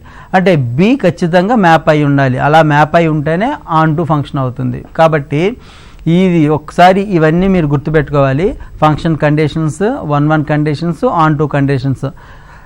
ఈ 3 కండిషన్లు గుర్తుపెట్టుకుంటే మన పర్మిటేషన్ డెరైవ్ చేయడం మనకి ఈజీ అవుతుంది. సో ఒక ఫంక్షన్ 1-1 ఆన్ టు 2 సాటిస్ఫై చేస్తే ఏమంటాం, ఫంక్షన్ని బైజెక్టివ్ ఫంక్షన్ అంటాం. నెక్స్ట్ పర్మిటేషన్ డెఫినేషన్ చూద్దాం. Permutation. Let S be a non-empty set if f maps S to S is both 1-1 and onto, then f is called a permutation. S అనేది ఒక non empty set అయినప్పుడు F from S to S both 1 1 and on 2 అంటే bijective కనుక అయితే yes నుంచి ఎస్కి ఎఫ్ని ఏమంటాం permutation అంటాం. For example ఇక్కడ మనం ఒక విషయం అబ్జర్వ్ చేయాలి. ఎస్ అనేది ఫైనైట్ సెట్ కాబట్టి ఇందులో ఫైనైట్ సెట్లో ఎన్ ఎలిమెంట్స్ కనుక ఉంటే అండ్ ఎఫ్ అనేది పర్మిటేషన్ కానీ అయినప్పుడు ఎస్ మీద అప్పుడు ఎఫ్ని డిగ్రీ ఎన్ అని చెప్తాం. ఎస్లో ఎన్ని ఎలిమెంట్స్ ఉంటే ఆ ఎలిమెంట్స్ ఎఫ్కి డిగ్రీ అవుతుంది ఎప్పుడు ఎఫ్ కనుక పర్మిటేషన్ అయినప్పుడు. ఇక్కడ ఇది సింబాలిక్ నొటేషన్. ఇది ఎవరు ఇంట్రడ్యూస్ చేశారో ఆల్రెడీ మీకు చెప్పాను, కాశీ ఇంట్రడ్యూస్ చేశాడు ఈ నొటేషన్. ఇది ఇప్పటికీ మనం వాడుతున్న notation. Let S is equal to a1 a2 a3 so on an be a finite set having n distant elements and f maps s to s be a 1 1 on 2 mapping on s, then we shall use a special symbol to denote the permutation. ఏంటి ఆ special symbol ఏంటంటే f equal to permutation f equal to a1 f of a1 a2 f of a2 a3 f of a3 so on an f of an. అంటే పర్మిటేషన్లో రెండు rose ఉంటాయి. First row మొత్తం ఉండేవి elements, second రోలో images ఉంటాయి. అంటే ఏ కనుక ఇక్కడ ఉంటే ఏకి ఇమేజ్ ఎఫ్ ఆఫ్ a2 ఉంటే a2కి ఇమేజ్ ఎఫ్ ఆఫ్ a2 a3కి ఎఫ్ ఆఫ్ a3 ఇమేజ్ anకి ఎఫ్ ఆఫ్ an. సో ఇక్కడ ఆల్రెడీ చూసారా పైన రాసినవన్నీ ఎలిమెంట్స్, కింద రోలో రాసినవన్నీ ఇమేజెస్. ఇక్కడ 2 రోస్ అనేవి ఫిక్స్డ్. మరి ఎన్ని కాలమ్స్ ఉంటాయి? ఇక్కడ n కాలమ్స్ ఉన్నాయి. ఎందుకు n కాలమ్స్ ఉన్నాయి అంటే ఎస్లో n ఎలిమెంట్స్ ఉన్నాయి కాబట్టి n కాలమ్స్ ఉన్నాయి. ఫర్ ఎగ్జాంపుల్ ఎస్లో 4 ఉన్నాయి అనుకోండి, మ్యాక్సిమం 4 కాలమ్స్ ఉంటాయి. సో ఈ రకంగా పర్మిటేషన్ని మనం డినోట్ చేస్తాం. సో ఇది పర్మిటేషన్కి ఒక example. F is equal to 1 3 2 2 3 1 4 6 5 7 6 5 7 9 8 4 9 8. ఇక్కడ 1కి ఇమేజ్ 3 అని, 2కి ఇమేజ్ 2 అని, 3కి ఇమేజ్ 1 అని, 4కి ఇమేజ్ 6 అని, 5కి ఇమేజ్ 7 అని, 6కి ఇమేజ్ 5 అని, 7కి ఇమేజ్ 9 అని, 8కి ఇమేజ్ 4 అని, 9కి ఇమేజ్ 8 అని మనకు అర్థమవుతుంది. సో ఇవన్నీ ఎలిమెంట్స్, ఇవన్నీ వాటి ఇమేజెస్. సో ఈ రకంగా మనం పర్మిటేషన్ని రాస్తాం. సో ఈ 15 మినిట్స్లో మనం ఇప్పుడు దాకా ఏం నేర్చుకున్నామంటే హిస్టారికల్ బ్యాక్గ్రౌండ్ నేర్చుకున్నాం, అలాగే ఫంక్షన్ అంటే ఏంటి నేర్చుకున్నాం. సో ఫంక్షన్ గురించి ఒక్కసారి చెప్పి క్లోజ్ చేస్తాను. ఫంక్షన్ అంటే ఏంటి? ఏలో ఉన్న ప్రతి ఎలిమెంట్కి మ్యాపింగ్ ఉండాలి, ప్రతి ఎలిమెంట్కి ఒకే ఒక ఇమేజ్ ఉండాలి, ఏ ఒక్క ఎలిమెంట్కి కూడా 2 ఇమేజెస్ ఉండకూడదు, 2 ఎలిమెంట్స్కి ఒక ఇమేజ్ ఉండొచ్చు. అలాగే 1 1 మ్యాపింగ్ అంటే ఏంటి? ఏలో ఉన్న ప్రతి ఎలిమెంట్ బీలో ఉన్న ఒకే ఒక ఇమేజ్ని కలిగి ఉండాలి, ఏ ఎలిమెంట్ 2 ఎలిమెంట్స్కి కూడా ఒకే ఇమేజ్ ఉండకూడదు. On to mapping. On to mapping అంటే ఏం చెప్పుకున్నాం? కోడొమైన్లో ప్రతి ఎలిమెంట్కి ప్రీ ఇమేజ్ ఉన్న, అంటే కోడొమైన్ ఏ ఎలిమెంట్కి మ్యాపింగ్ లేకుండా లీవ్ చేయకూడదు. కాబట్టి కోడొమైన్లో ప్రతి ఎలిమెంట్కి మ్యాపింగ్ మనం ఉంటే దాన్ని ఏమంటాం? ఆన్ టు ఫంక్షన్ అంటాం. ఫైనల్గా మనం పర్మిటేషన్ గురించి నేర్చుకున్నాం. So these are reference books. ఇందులో ఈ book first course of abstract algebra by John B Fraleigh. ఈ బుక్ చాలా ఇంట్రెస్టింగ్గా ఉంటుంది, చాలా యూస్ఫుల్గా ఉంటుంది స్టూడెంట్స్కి. అలాగే abstract algebra professor Bhattacharya, algebra abstract and modern by professor UM Swamy, Telugu academy textbook volume 2. ఇవన్నీ రిఫరెన్స్ బుక్స్. మీరు దీని మరిన్ని ఇన్ఫర్మేషన్ కోసం ఆ బుక్స్ చదవచ్చు, చదివితే మంచిది. మీకు ఎటువంటి డౌట్స్ ఉన్నా నాకు ఫోన్ నెంబర్ అది 9490889989. నా మెయిల్ ఐడి naveen.kakumanu@gmail.com మీరు అప్రోచ్ అవ్వచ్చు. మిగిలిన విషయాలు సెకండ్ లెక్చర్లో తెలుసుకుందాం.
ఇప్పుడు దాకా మనం పర్మిటేషన్ గురించి తెలుసుకున్నాం, దాని డెఫినేషన్ తెలుసుకున్నాం, దాని మీద ఎగ్జాంపుల్స్ చూసాం.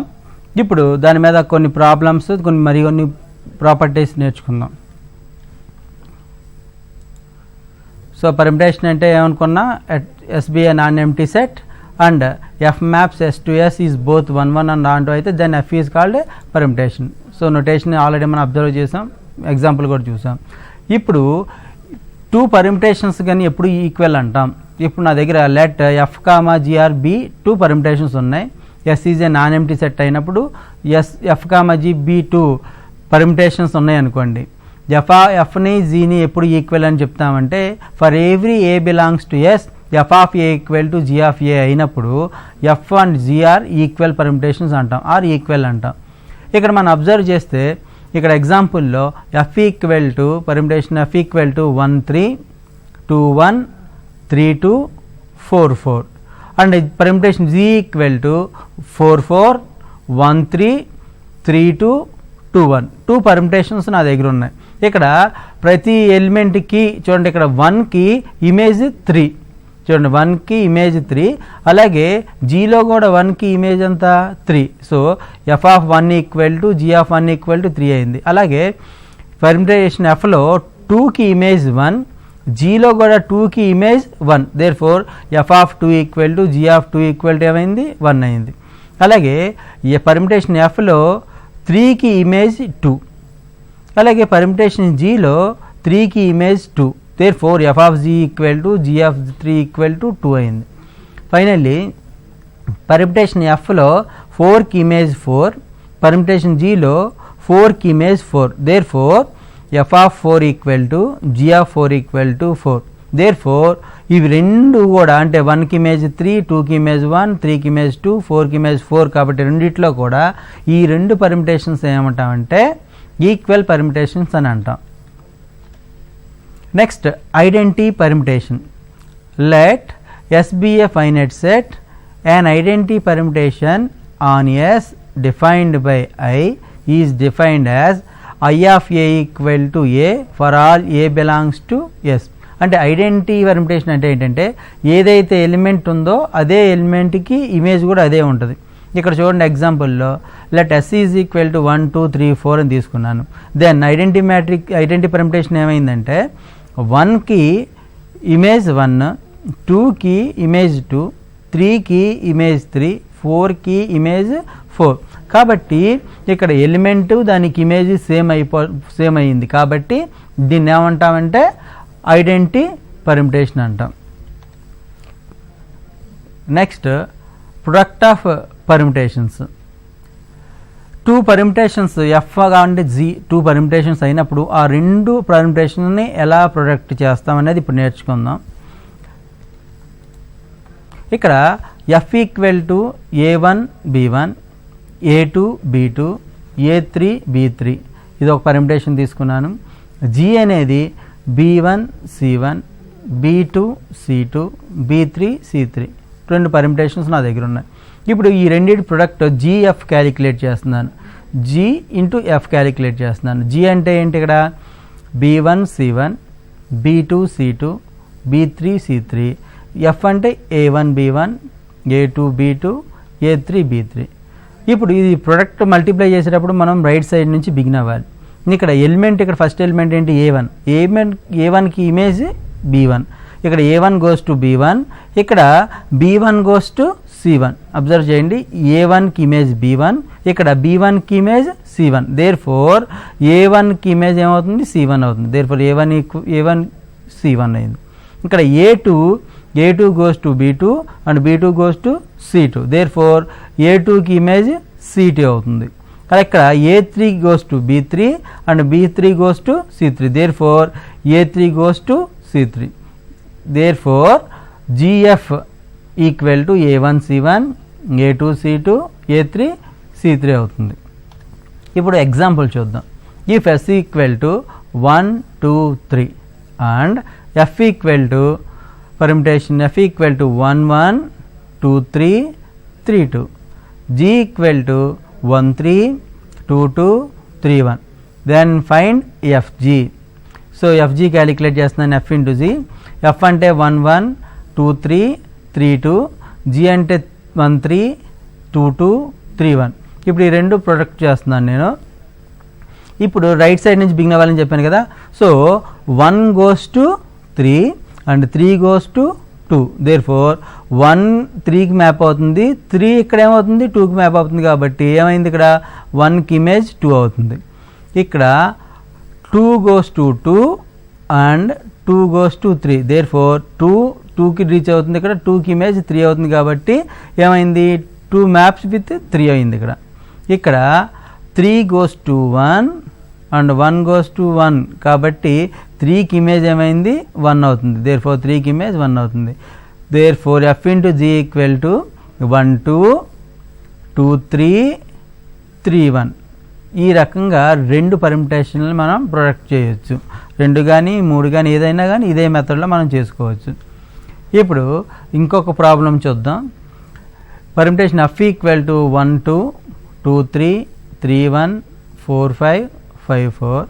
Permutation G equal to 1 1 2 3 3 4 4 5 5 2. Then find FG GF. FG F అంటే ఇక్కడ తీసుకున్నాను, F ఇదిగోండి F పర్మిటేషన్, G పర్మిటేషన్ తీసుకున్నాను. సో రైట్ సైడ్ నుంచి బిగిన్ అవ్వాలి కాబట్టి 1 goes to 1 and 1 goes to 2. Therefore 1కి ఇమేజ్ 2 అయింది 1 2. ఇప్పుడు 2 3 2 goes to 3 3 goes to 1. Therefore 2కి image 1. Next 3 goes to 4 and 4 goes to 5. Therefore 3కి ఇమేజ్ 5 అయింది. 4 goes to 5 and 5 goes to 4. Therefore 4కి 4 వచ్చింది. And 5 goes to 2 and 5 goes to 2 and 2 goes to 3. Therefore 5కి image 3 అయింది. ఈ రకంగా FG calculate చేస్తాం. GF కూడా G అంటే ఇది F ఇక్కడ నేను తీసుకున్నాను. సో ఇక్కడ బిగిన్ అవుతున్నాను. 1 goes to 2 and 2 goes to 3. Therefore 1కి ఇమేజ్ ఎంత అయింది 3 అయింది. 2 goes to 3 3 goes to 4. Therefore 2కి 4. 3 goes to 1 1 goes to 1. కాబట్టి 3కి image 1. 4 goes to 5 5 goes to 2. Therefore 4కి ఇమేజ్ 2 అయింది. 4 goes to 2. 5 goes to 4 5 goes to 4 and 4 goes to 5. Therefore 5కి ఇమేజ్ 5. సో ఈ రకంగా GF క్యాలిక్యులేట్ చేశాను. ఇక్కడ మీరు అబ్జర్వ్ చేస్తే FG అంటే ఏమైంది 1 2 2 1 3 5 4 3 5 3. కానీ ఇక్కడ 1కి ఇక్కడికి వచ్చేటప్పటికి మ్యాపింగ్ 3 ఉంది. ఇక్కడ 1కి ఇమేజ్ 2 ఉంది, ఇక్కడ 1కి ఇమేజ్ 3 ఉంది. 2కి ఇమేజ్ 1 ఉంది, 2కి ఇమేజ్ 4 ఉంది. 3కి ఇమేజ్ 5 ఉంది, ఇక్కడ 3కి ఇమేజ్ 1 ఉంది. 4కి ఇమేజ్ 4 ఉంది, ఇక్కడ 4కి ఇమేజ్ 2 ఉంది. 5కి ఇమేజ్ 3 ఉంటే ఇక్కడ 5కి ఇమేజ్ 5 ఉంది. అంటే ఏంటంటే ఇన్ జనరల్గా F of G is not equal to G of F అవుతుంది. నెక్స్ట్ ఇన్వర్స్ పర్మిటేషన్ అంటే ఏంటో తెలుసుకుందాం. Let S equal to set of A1 A2 A3 so on an be n finite set with n symbols if F equal to A1 B1 A2 B2 A3 B3 A4 B4 so on an Bn is a permutation on S. అయితే then the inverse permutation of F is F inverse equal to, ఇప్పుడు rose interchange అవుతాయి. The రో second row first row అవుతుంది, first row second row అవుతుంది. చూడండి ఇక్కడ first row A1 A2 A3 so on AN ఉంది. Second row B1 B2 B3 so on BN అవుతుంది. So rows interchange అయినప్పుడు B1 B2 B3 so on BN first రోకి వచ్చాయి. ఇవి A1 A2 A3 so on AN second రోకి వచ్చాయి. అంటే ఏంటంటే ఎలిమెంట్స్ ఏమో ఇమేజెస్ అవుతాయి, ఇమేజెస్ ఎలిమెంట్స్ అవుతాయి. ఇక్కడ ఏకి ఇమేజ్ B1, ఇక్కడ B1కి ఇమేజ్ A1 అయింది. సో ఇంటర్చేంజ్ అవుతుంది అనమాట. కాబట్టి Fకి ఇన్వర్స్ ఏమవుతుందంటే B1 A1 B2 A2 B3 A3 so on BN AN Fకి ఇన్వర్స్ అవుతుంది. ఈ రకంగా F కనుక పర్మిటేషన్ ఇచ్చినప్పుడు F ఇన్వర్స్ మనం క్యాలిక్యులేట్ చేయొచ్చు. సో ఇక్కడ ప్రాబ్లం మనం చూద్దాం. Permutation F equal to 1 3 2 1 3 4 4 7 5 6 6 2 7 5. Then F inverse equal to చూడండి ఎఫ్ అంటే మనకి ఇది ఈ పర్మిటేషన్ కాబట్టి దీని నుంచి ఎఫ్ ఇన్వర్స్ రాస్తున్నాను. ఏమవుతుంది, ఇంటర్చేంజ్ అవుతుందని చెప్పే కదా. సో 3 goes to 1 అవుతుంది, 1 goes to 2, 4 goes to 3, 7 goes to 4, 6 5, 2 6, 5 7. కాబట్టి ఇంటర్చేంజ్ అయిన తర్వాత ఎఫ్కి ఇన్వర్స్ వచ్చింది. దీన్ని నేను ఆర్డర్లో రాస్తున్నాను, అంటే ఫస్ట్ ఎలిమెంట్ కాబట్టి 1 2, 2 6, 3 1, 4 3, 5 7, 6 5, 7 4. ఈ రకంగా ఎఫ్ కనుక పర్మిటేషన్ ఇచ్చినప్పుడు ఎఫ్ ఇన్వర్స్ క్యాలిక్యులేట్ చేయొచ్చు. ఇప్పుడు దాకా మనం ఐడెంటిటీ పర్మిటేషన్ నేర్చుకున్నాం, ఇన్వర్స్ పర్మిటేషన్ నేర్చుకున్నాం, ప్రొడక్ట్ ఆఫ్ పర్మిటేషన్ నేర్చుకున్నాం. ఇవన్నీ ఉపయోగించి మనం ఇప్పుడు ఏం చేస్తామంటే పర్మిటేషన్ గ్రూప్ని డిఫైన్ చేస్తున్నాం. చూడండి ఇక్కడ group of permutation. If S is a set of n symbols, then the set of Sn of all permutations is a group with respect to the product of permutation as the binary operation. Product of permutation binary ఆపరేషన్గా తీసుకుంటే SN అనేది set of all permutations ఏమవుతాయి అంటే ఒక గ్రూప్గా form అవుతుంది. కాబట్టి అంటే ఏంటి, ఐడెంటిటీ ఎలిమెంట్ ఉంటుంది, అలాగే ఇన్వర్స్ పర్మిటేషన్ ఉంటుంది, తర్వాత అసోసియేట్లా సాటిస్ఫై అవుతుందని మనం ప్రూవ్ చేయొచ్చు. యాక్చువల్గా ఏంటంటే మనకున్న ఈ టైంలో అది ప్రూవ్ చేయడం కష్టం కాబట్టి ఇప్పుడు దాన్ని స్కిప్ చేస్తున్నాం. నెక్స్ట్ లెక్చర్లో ఈసారి తీసుకున్న నెక్స్ట్ లెక్చర్లో దాని గురించి మనం డీటెయిల్డ్గా డిస్కస్ చేద్దాం. Next cyclic permutation.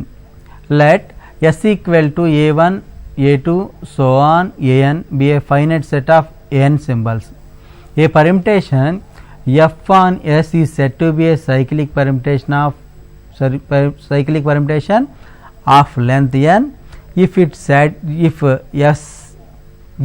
F is such that f of A1 equal to A2, f of A2 equal to A3, so on f of An minus 1 is equal to An and f of An equal to A1. అంటే చూడండి ఇక్కడ దీన్ని ఇలా రాసినప్పుడు A1 goes to A2, A2 goes to A3, A3 goes to A4, A4 goes to A5, so on An goes to A1. అంటే A1 మళ్ళీ ఇక్కడతో close అయ్యింది. సో ఇదంతా ఒక సైకిల్ లాగా ఉంది కాబట్టి దీన్ని ఏమంటామంటే సైక్లిక్ పర్మిటేషన్ అంటాం. ఇందులో n ఎలిమెంట్స్ ఇన్వాల్వ్ అయ్యాయి కాబట్టి దీని లెంత్ n అవుతుంది. ఈ రకంగా సైక్లిక్ పర్మిటేషన్ ఉంటుంది. ఎగ్జాంపుల్ ఒకటి చూద్దాం. Let s equal to 1 2 3 4 and f equal to 1 2 2 3 3 4 4 1. Then f is a cyclic permutation. ఎందుకని 1కి ఇమేజ్ 2, 2కి ఇమేజ్ 3, 3కి ఇమేజ్ 4, 4కి ఇమేజ్ 1, మళ్ళీ 1తో క్లోజ్ అయింది. కాబట్టి ఇక్కడ 1తో బిగిన్ అయ్యి 1తో క్లోజ్ అయింది. కాబట్టి ఇందులో ఇదంతా సైక్లిక్గా ఉంది కాబట్టి ఇది సైక్లిక్ పర్మిటేషన్ విత్ లెంత్ 4 అవుతుంది. ఇక్కడ దాన్ని డయాగ్రామ్గా చూస్తే ఇంకొంచెం మనకి ఐడియా వస్తుంది బాగా. చూడండి ఇక్కడ ఆ పర్మిటేషన్ తీసుకున్నాను. చూడండి ఇక్కడ చూస్తే 1 goes to 2, మళ్ళీ 2 goes to 3, 3 goes to 4, 4 goes to again 1. చూసారా కంప్లీట్ అయిపోయింది. అంటే చూడండి ఈ డయాగ్రామ్లో చూస్తే 1 goes to 2, 2 goes to 3, 3 goes to 4, 4 goes to 1. So ఈ రకంగా ఉండటం వల్ల దీన్ని ఏమన్నామంటే సైకిల్ అన్నాం. సో ఇలాంటివన్నీ ఉన్నాయి కాబట్టి దీన్ని ఏమన్నామంటే సైక్లిక్ పర్మిటేషన్ అన్నాం. సో ఇప్పుడు దాకా మనం ఏం నేర్చుకున్నామంటే ఈ టాక్లో ప్రొడక్ట్ ఆఫ్ పర్మిటేషన్ నేర్చుకున్నాం, ఐడెంటిటీ పర్మిటేషన్ నేర్చుకున్నాం, ఇన్వర్స్ ఆఫ్ ద పర్మిటేషన్ నేర్చుకున్నాం, సైక్లిక్ పర్మిటేషన్ నేర్చుకున్నాం. నెక్స్ట్ క్లాస్లో సైక్లిక్ పర్మిటేషన్ మీద ప్రాబ్లమ్స్ మనం నేర్చుకుందాం.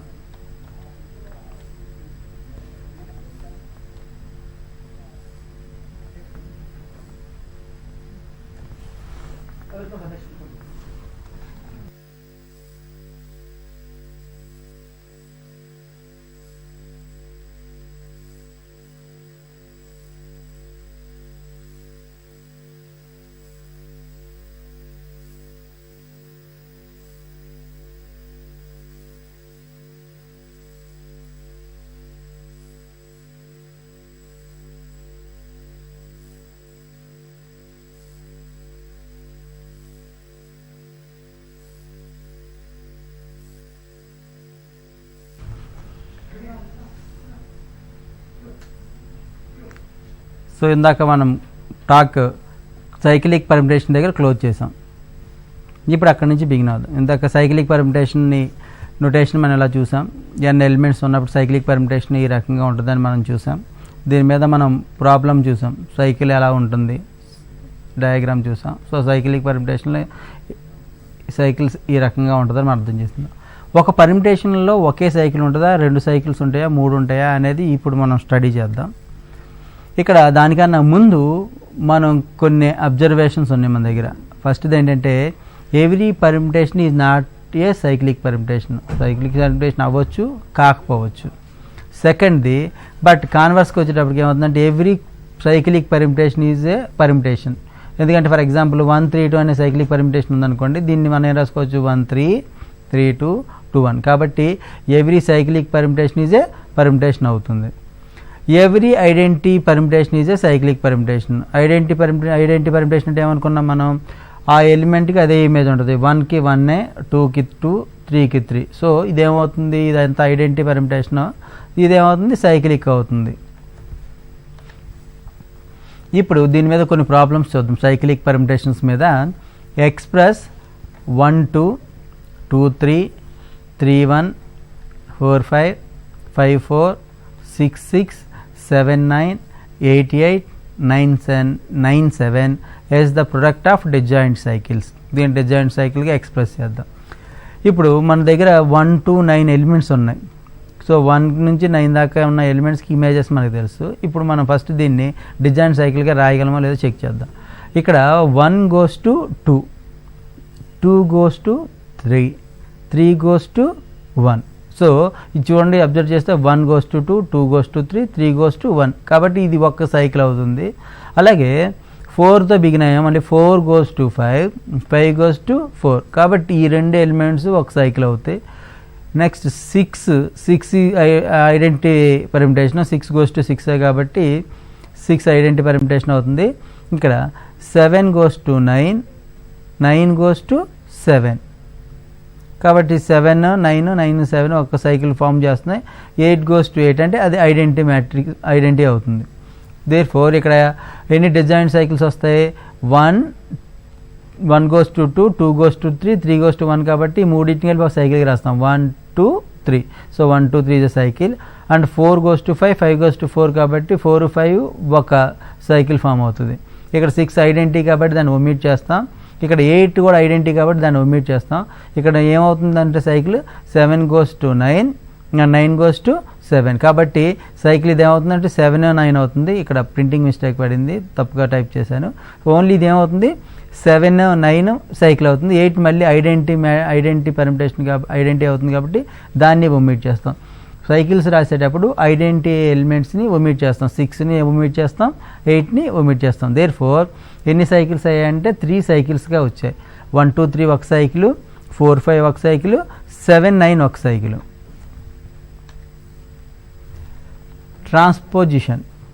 ట్రాన్స్పోజిషన్ అంటే ఏంటంటే a cycle of length 2 is called a transposition. అంటే ఇంతకుముందు మనం చూసిన సైకిల్లో 3 ఎలిమెంట్స్ ఉన్నాయి, ఇక్కడ 2 ఎలిమెంట్స్ ఉన్నాయి, ఇక్కడ 2 ఎలిమెంట్స్ ఉన్నాయి. సో ఇందులో దీని లెంత్ 2, దీని లెంత్ 3, దీని లెంత్ ఇక్కడ 3 తప్పు రాశాను కాబట్టి ఒకసారి మామూలుగా కన్సిడర్ చేస్తే ఇది లెంత్ ఏమవుతుంది 3 అవుతుంది. కాబట్టి దేన్ని ట్రాన్స్పోజిషన్ అంటామంటే ఏ సైకిల్ ఆఫ్ లెంత్ 2 ఏమంటాం ట్రాన్స్పోజిషన్ అంటాం. For example cycle 1 3 is a transposition. ఎందుకని దీంట్లో ఎన్ని ఎలిమెంట్స్ ఉన్నాయి, 2 ఎలిమెంట్స్ ఉన్నాయి కాబట్టి దీని లెంత్ 2 కాబట్టి దీన్ని ఏమంటాం ట్రాన్స్పోజిషన్ అంటాం. దీన్ని మళ్ళీ పర్మిటేషన్కి ఎలా రాసుకోవచ్చు, 1 goes to 3 and 3 goes to 1 అంటే ఈ రకంగా రాయించుకో. 1 goes to 3, 3 goes to 1. అంటే ఇక్కడ మనం ఏం చేసాం అంటే ట్రాన్స్పోజిషన్ మళ్ళీ పర్మిటేషన్గా ఎక్స్ప్రెస్ చేసాం. ఈ రకంగా ట్రాన్స్పోజిషన్ని పర్మిటేషన్గా రాసుకోవచ్చు, పర్మిటేషన్ని మళ్ళీ ట్రాన్స్పోజిషన్గా రాసుకోవచ్చు. ఇప్పుడు ఒక పర్మిటేషన్ని ఈవెన్ పర్మిటేషనా ఆడ్ పర్మిటేషనా అని ఎలా చెప్తామో చూద్దాం.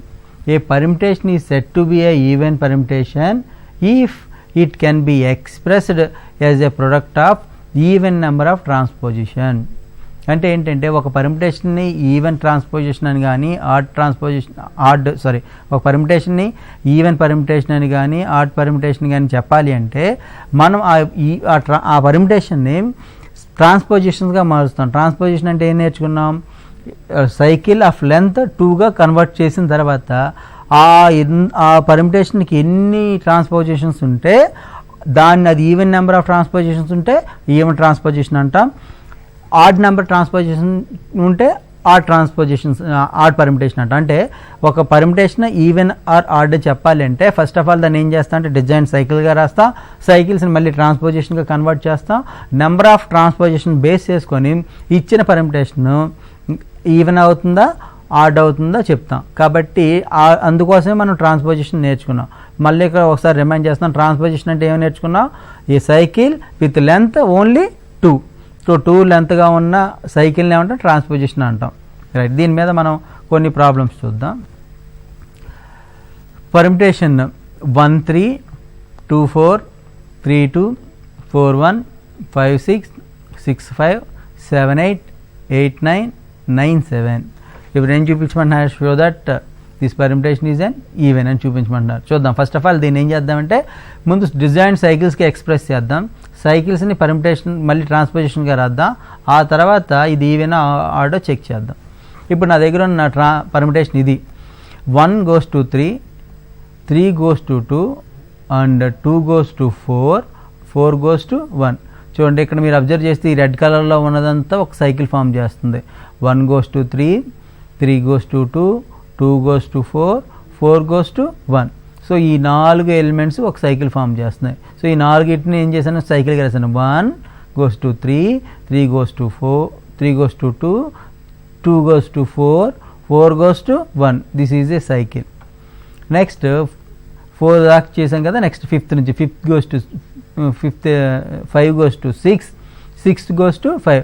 ఈ 2 ఎలిమెంట్స్ ఒక సైకిల్ ఫామ్ చేశాయి. దేర్ఫోర్ చూడండి పింక్లో ఉన్నాయి కదా, 5 goes to 6, 6 goes to 5. So దీని సైకిల్గా ఎలా రాసుకోవచ్చు, 5 6 is a cycle. Next 7 goes to 8, 8 goes to 9, 9 goes to 7. ఈ 3 elements 7 goes to 8, 8 goes to 9, 9 goes to 7. ఈ 3 ఎలిమెంట్స్ ఒక సైకిల్గా ఫామ్ చేస్తున్నాయి కాబట్టి దీన్ని 3 ఎలిమెంట్స్ని సైకిల్గా రాశాను. ఇందులో ఇది ఒక్కటే ట్రాన్స్పోజిషన్, దీనికే లెంత్ 2 ఉంది, ఇది లెంత్ 3, ఇది లెంత్ 4 కాబట్టి దీన్ని నేను ట్రాన్స్పోజిషన్స్గా కన్వర్ట్ చేస్తున్నాను. ఎలా రాసుకోవచ్చు అంటే దీన్ని 1 3 1 2 1 4 అంటే ఒక సైకిల్ని ట్రాన్స్పోజిషన్కి ఈ రకంగా ఎక్స్ప్రెస్ చేస్తాం. 1 3 2 4 సైకిల్ని ట్రాన్స్పోజిషన్కి ఎలా రాస్తామంటే 1 3 1 2 1 4. చూడండి 1 3 1 2 1 4. సో ఈ సైకిల్ని నేను 3 ట్రాన్స్పోజిషన్గా కన్వర్ట్ చేశాను. 5 6 ఆల్రెడీ ట్రాన్స్పోజిషన్ కాబట్టి దీన్ని టచ్ చేయట్లేదు. మళ్ళీ 7 8 9ని ట్రాన్స్పోజిషన్గా రాస్తున్నాను. 7 8 9 ఎలా రాసుకోవచ్చు, 7 8 7 9 2 ట్రాన్స్పోజిషన్ అవుతుంది. చూడండి ఇక్కడ 7 8 and 7 9 transposition.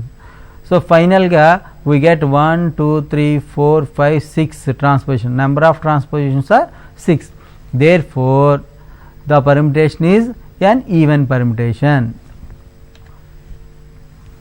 The second problem, show that 1 3 2 1 3 4 4 7 5 6 6 2 7 5 is an even permutation. So దీన్ని ముందు మనం డిజైన్ సైకిల్గా ఎక్స్ప్రెస్ చేస్తాం, ట్రాన్స్పోజిషన్ చేస్తాం. కొంచెం క్విక్గా చూద్దాం. చూడండి పర్మిటేషన్ ఇదే కదా, పర్మిటేషన్ చూస్తే ఎక్కడ బ్రేక్ లేదు. చూడండి 1 goes to 3, 3 goes to 4, 4 goes to 7, 7 goes to 5, 5 goes to 6, 6 goes to 2, 2 goes to 1. So this is a cycle with length 7. కాబట్టి చూడండి ఇక్కడ మళ్ళీ దీని సైకిల్ రాద్దాం. 1 3 3 4 4 7 7 5 5 6 6 2. therefore సైకిల్ ఏమవుతుంది 1 3 4 7 5 6 2. దీన్ని మనం ట్రాన్స్పోజిషన్గా కన్వర్ట్ చేద్దాం. ట్రాన్స్పోజిషన్ ఎలా రాయొచ్చు అని చెప్పాను. 1 3 1 4 1 7 1 5 1 6 1 2. therefore ఎన్ని ట్రాన్స్పోజిషన్స్ వచ్చాయి, 1 3 1 4 1 7 1 5 1 6 1 2. therefore we get 6 transposition. The number of transposition 6 కాబట్టి therefore given permutation is an even permutation అవుతుంది. ఆల్రెడీ ఇంతకుముందు మనం ఇన్వర్స్ ఎలా ఫైండ్ అవుట్ చేయాలో నేర్చుకున్నాం. ఒక పర్ముటేషన్ ఇచ్చినప్పుడు ఇన్వర్స్ ఎలా ఫైండ్ అవుట్ చేయాలో నేర్చుకున్నాం. ఇప్పుడు ఎఫ్ అనేది సైక్లిక్ పర్ముటేషన్ ఇచ్చినప్పుడు ఎఫ్ ఇన్వర్స్ ఎలా క్యాలిక్యులేట్ చేయాలో నేర్చుకుందాం. ఎఫ్ ఈక్వల్ టు సైకిల్ 2 3 4 1 ఇది cyclic permutation. Then F inverse ఏమవుతుందంటే ఇక్కడ కూడా ఇంటర్చేంజ్ అవుతుంది. ఇక్కడ లాస్ట్ ఎలిమెంట్ ఫస్ట్ ఎలిమెంట్ అవుతుంది. చూడండి ఇక్కడ 2 3 4 1లో లాస్ట్ ఎలిమెంట్ 1. ఇక్కడికి వచ్చేటప్పటికి ఎఫ్ ఇన్వర్స్లో ఏమవుతుందంటే 1 ఫస్ట్ వస్తుంది. సో 1 తర్వాత 4 తర్వాత 3 2 అంటే ఇందులో ఫస్ట్ ఎలిమెంట్ లాస్ట్ ఎలిమెంట్ అవుతుంది, లాస్ట్ ఎలిమెంట్ ఏమో ఫస్ట్ ఎలిమెంట్ అవుతుంది. దేర్ఫోర్ ఎఫ్ కనుక సైకిల్ ఇచ్చినప్పుడు ఎఫ్ ఇన్వర్స్ ఈ రకంగా క్యాలిక్యులేట్ చేయొచ్చు. సో 1 2 3 4 1కి ఇన్వర్స్ ఏమవుతుందంటే 1 4 3 2 అవుతుంది. అదే దీన్ని పర్ముటేషన్గా కన్వర్ట్ చేసుకోవాలనుకోండి కొంచెం లెందీ అవుతుంది. పర్ముటేషన్ అనుకోండి ఏమవుతుంది, అక్కడ ఇచ్చింది 2 3 4 1 కదా, పర్ముటేషన్ రాస్తున్నాను. 2 goes to 3 3 goes to 4 4 goes to 1 1 goes to 2 2 goes to 3 3 goes to 4 4 goes to 1 1 goes to 2. ఇప్పుడు ఎఫ్ ఇన్వర్స్ ఏమవుతుంది అనుకున్నాం, రివర్స్ అవుతాయి కదా. ఎఫ్ ఇన్వర్స్ ఏమవుతుంది 3 2 4 3 1 4 2 1. చూడండి 3 2 4 3 1 4 2 1. మళ్ళీ దీన్ని సైకిల్గా రాసుకుంటే 1 goes to 3 goes to 2 2 goes to 1 1 goes to 4 4 goes to 3. therefore cycle ఏమవుతుంది 3 2 1 4. సో సైకిల్ ఏమో ఎఫ్ ఇన్వర్స్ ఏమవుతుంది 3 ఇక్కడ ఓకే రాంగ్గా కాపీ చేశాను. ఇక్కడ 3 సైకిల్ ఏమవుతుంది 3 2 1 4 మనకి సైకిల్ అవుతుంది. లాస్ట్ ప్రాబ్లం ఎఫ్ అనేది సైక్లిక్ పర్ముటేషన్ ఇచ్చారు. F equal to 1 2 3 4 5 8 7 6. G equal to 4 1 5 6 7 3 2 8. Cyclic permutations అయితే మనం ఏం చూపించాలంటే FG whole inverse is equal to G inverse into F inverse. ఇక్కడ ఎఫ్ అనేది సైక్లిక్ పర్ముటేషన్ ఇచ్చాడు కాబట్టి దీన్ని మామూలు పర్ముటేషన్ కన్వర్ట్ చేస్తున్నాను. So 1 goes to 2 2 goes to 3 3 goes to 4 4 goes to 5 5 goes to 8 8 goes to 7 7 goes to 6 6 goes to 1. ఇది F. దీనికి inverse ఏమవుతుంది, ఇంటర్చేంజ్ అవుతాయి కాబట్టి ఇన్వర్స్ ఏమవుతుందంటే 2 1 3 2 4 3 5 4 8 5 7 8 6 7 1 6. అదర్వైజ్ మీరు సైకిల్ నుంచి కూడా ఇన్వర్స్ కట్టచ్చు. ఇక్కడ కూడా జీ అనేది చూడండి 4 1 5 6 7 3 2 8 ఇచ్చాడు. ఇన్వర్స్ ఏమవుతుంది 8 2 3 7 6 5 1 4 ఇన్వర్స్ అవుతుంది. అదే ఇక్కడ వేసాను. దీన్ని మళ్ళీ పర్ముటేషన్గా రాసుకోవచ్చు ఈ రకంగా. ఇప్పుడు నేను ఏం క్యాలిక్యులేట్ చేస్తానంటే F inverse G inverse into F inverse calculate చేస్తాను. ఆల్రెడీ ఎఫ్ ఇన్వర్స్ ఇంతక స్లైడ్లో క్యాలిక్యులేట్ చేశాను, జీ ఇన్వర్స్ స్లైడ్ క్యాలిక్యులేట్ చేశాను. ఇప్పుడు ఆ రెండు తీసుకుంటాను, G inverse into F inverse. G inverse అంటే 1 4 5 1 6 5 7 6 3 7 2 3 8 2 4 8. ఎఫ్ ఇన్వర్స్ అంటే 2 1 3 2 4 3 5 4 8 5 7 8 6 7 1 6. ఇప్పుడు నేను రైట్ సైడ్ నుంచి బిగిన్ అవుతున్నాను.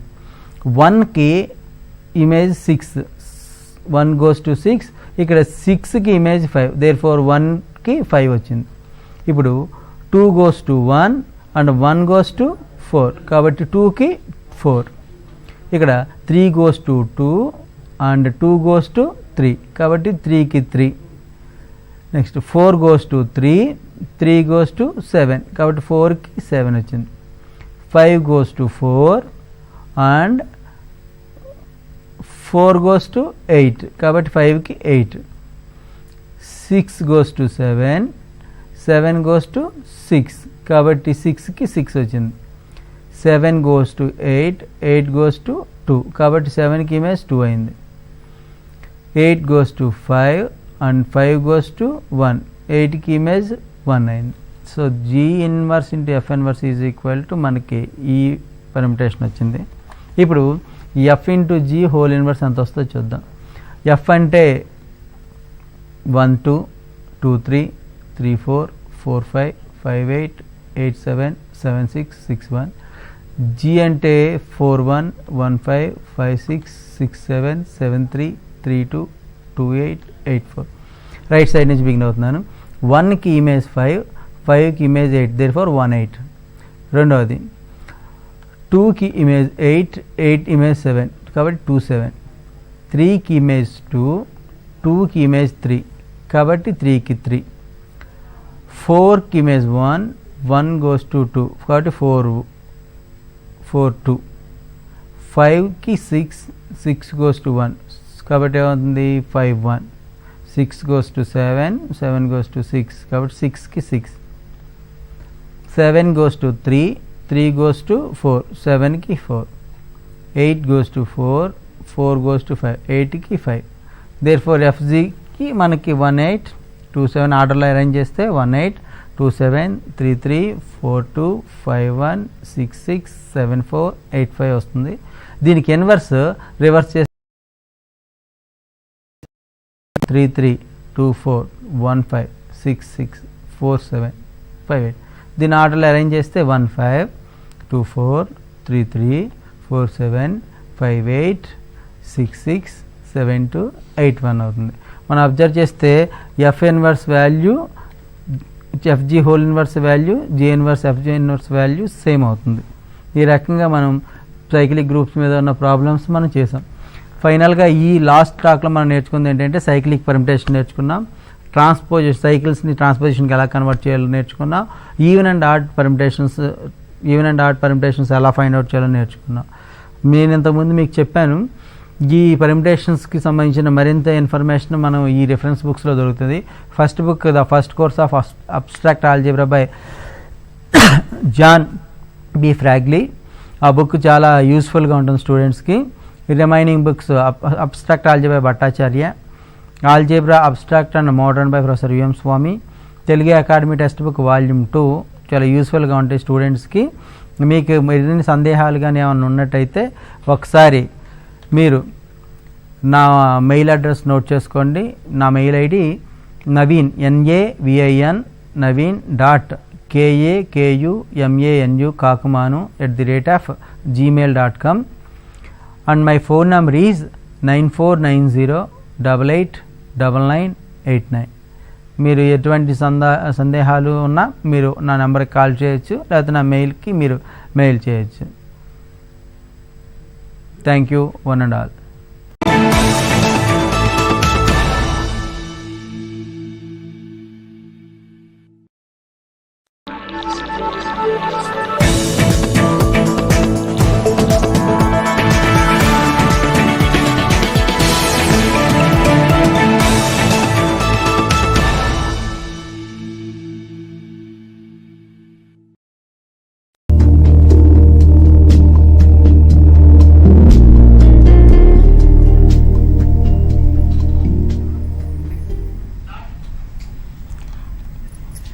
ప్రియమైన విద్యార్థులకు శుభ మధ్యాహ్నం.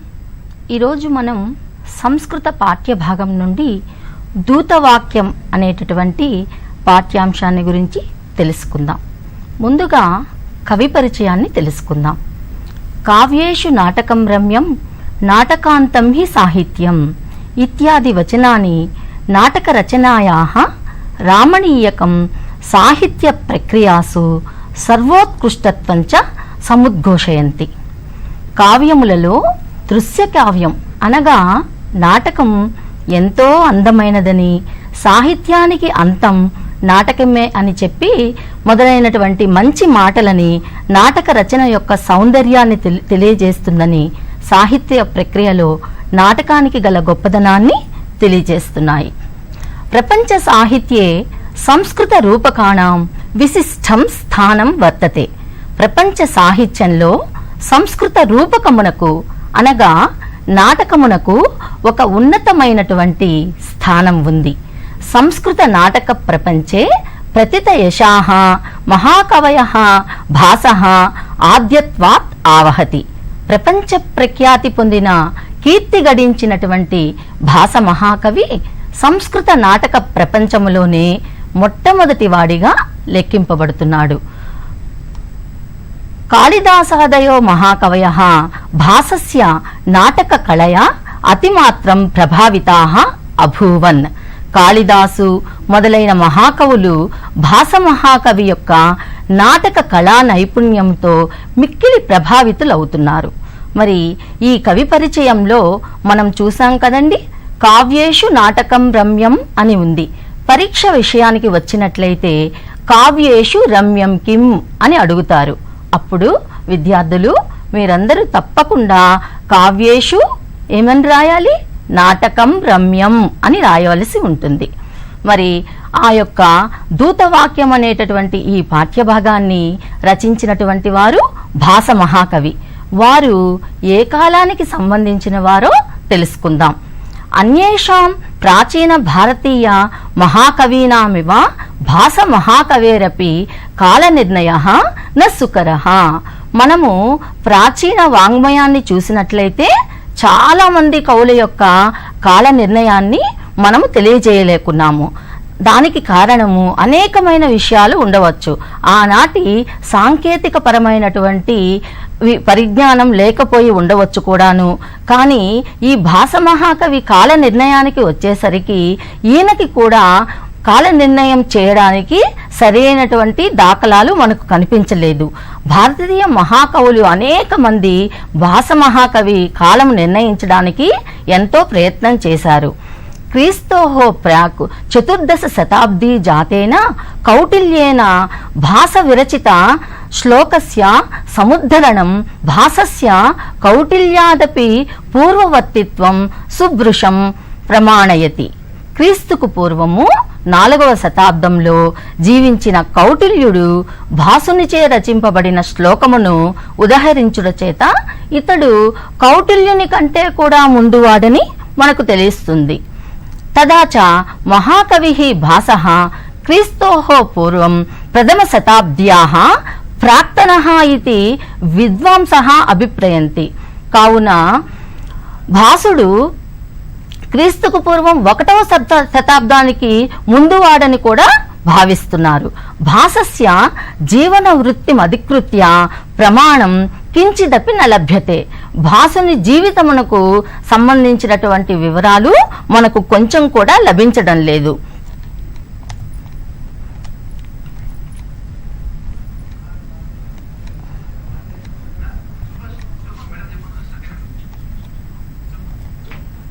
భాస మహాకవి కాల నిర్ణయాన్ని మనము నిర్ణయించుటకు ఆ కాలంలో ఉన్నటువంటి వివిధ చారిత్రకారుల విషయాన్ని మనం తెలుసుకోవలసినటువంటి అవకాశం ఎంతైనా ఉంది.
సమాదరః అవిద్యత.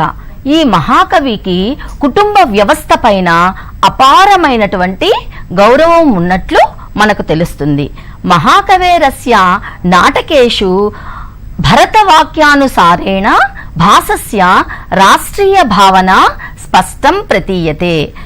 మహాకవి భాసుని నాటకంలో భరతవాక్యములు మనం చూసినట్లయితే ఆ కవి యొక్క భారతీయ జాతీయతా భావన మనకు స్పష్టమవుతుంది. మరి ఆ భాస మహాకవి యొక్క కావ్య రచనా శైలి ఏ విధంగా ఉందో మనం తెలుసుకోవాలి. భాసస్య రచన ప్రసాద గుణాలంకృత సర్వవిధ సుహృదయ రంజనీ విరాజతే అని అన్నారు. భాసుని యొక్క రచన ఏ విధంగా ఉంటుంది అంటే, మనము రచనా శైలిని చూసినట్లయితే ద్రాక్ష పాకమని, నారికేళ పాకమని అంటుంటాము. చాలా గట్టిగా ఉన్నట్లయితే చదవడానికి అది నారికేళ పాకంగా అంటాము. చాలా సులభంగా ఉన్నట్లయితే ద్రాక్ష పాకంగా అంటాము. అదేవిధంగా ఇంకొంచెం సునాయాసంగా ఉన్నట్లయితే కదళీ పాకం అంటాము.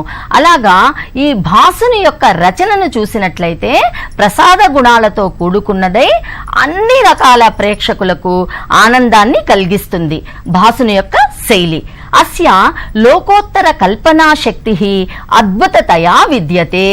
ఇతని యొక్క లోకోత్తర కల్పనా శక్తి అద్భుతమై విరాజిల్లుతూ ఉంటుంది. కవేరస్య హాస్య రస పోషణ చణకత్వమాధారీకృత్య భాసో హాసః ఇది ప్రసిద్ధః సమభవత్.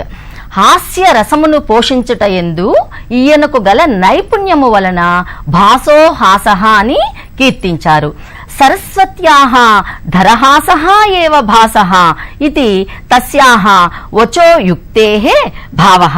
అంతేకాకుండా అందరూ మహానుభావులు ఏమన్నారు అంటే, ఈ భాస మహాకవి సాక్షాత్తు సరస్వతీదేవి దరహాసమని భావన చేశారు.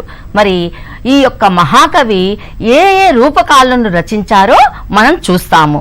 భాసస్య రూపకాణి అత్యంత ప్రాచీనస్య భాసస్య రూపకాణాం నామాని అనేకత్ర యద్యపి ప్రస్తుతాని తదాపి తాని తాని రూపకాణి 20తమ శతాబ్ది పర్యంతం ప్రకాశావకాశం నలభత.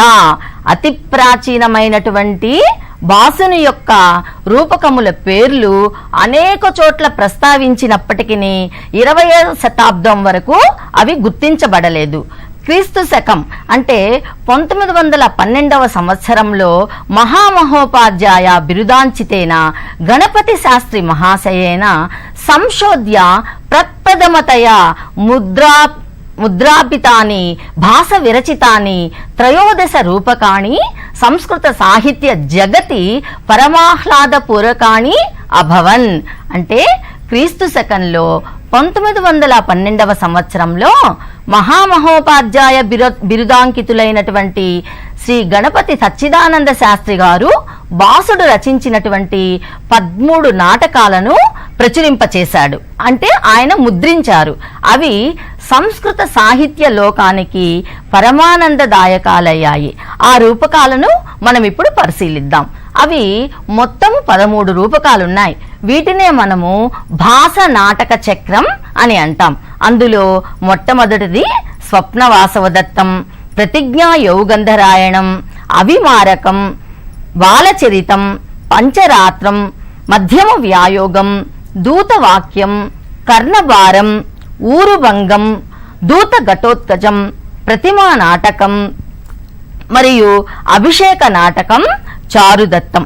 ఈ 13 నాటకాలను కలిపి మనము భాస నాటక చక్రం అని తెలియపరుస్తూ ఉంటాం.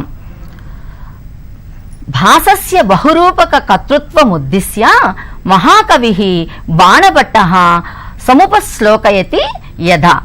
భాసుని యొక్క అనేక రూపకములను రచించినటువంటి ఈ భాస మహాకవిని ప్రశంసిస్తూ మహాకవి అయినటువంటి బాణభట్టు ఇలా చెప్పాడు. సూత్రధార కృతారంభైః నాటకైర్బహుభూమికైః సపతాకైర్యశోలేభే భాసో దేవకులైరివా. మరొక్కసారి ఈ శ్లోకాన్ని పరిశీలిద్దామా.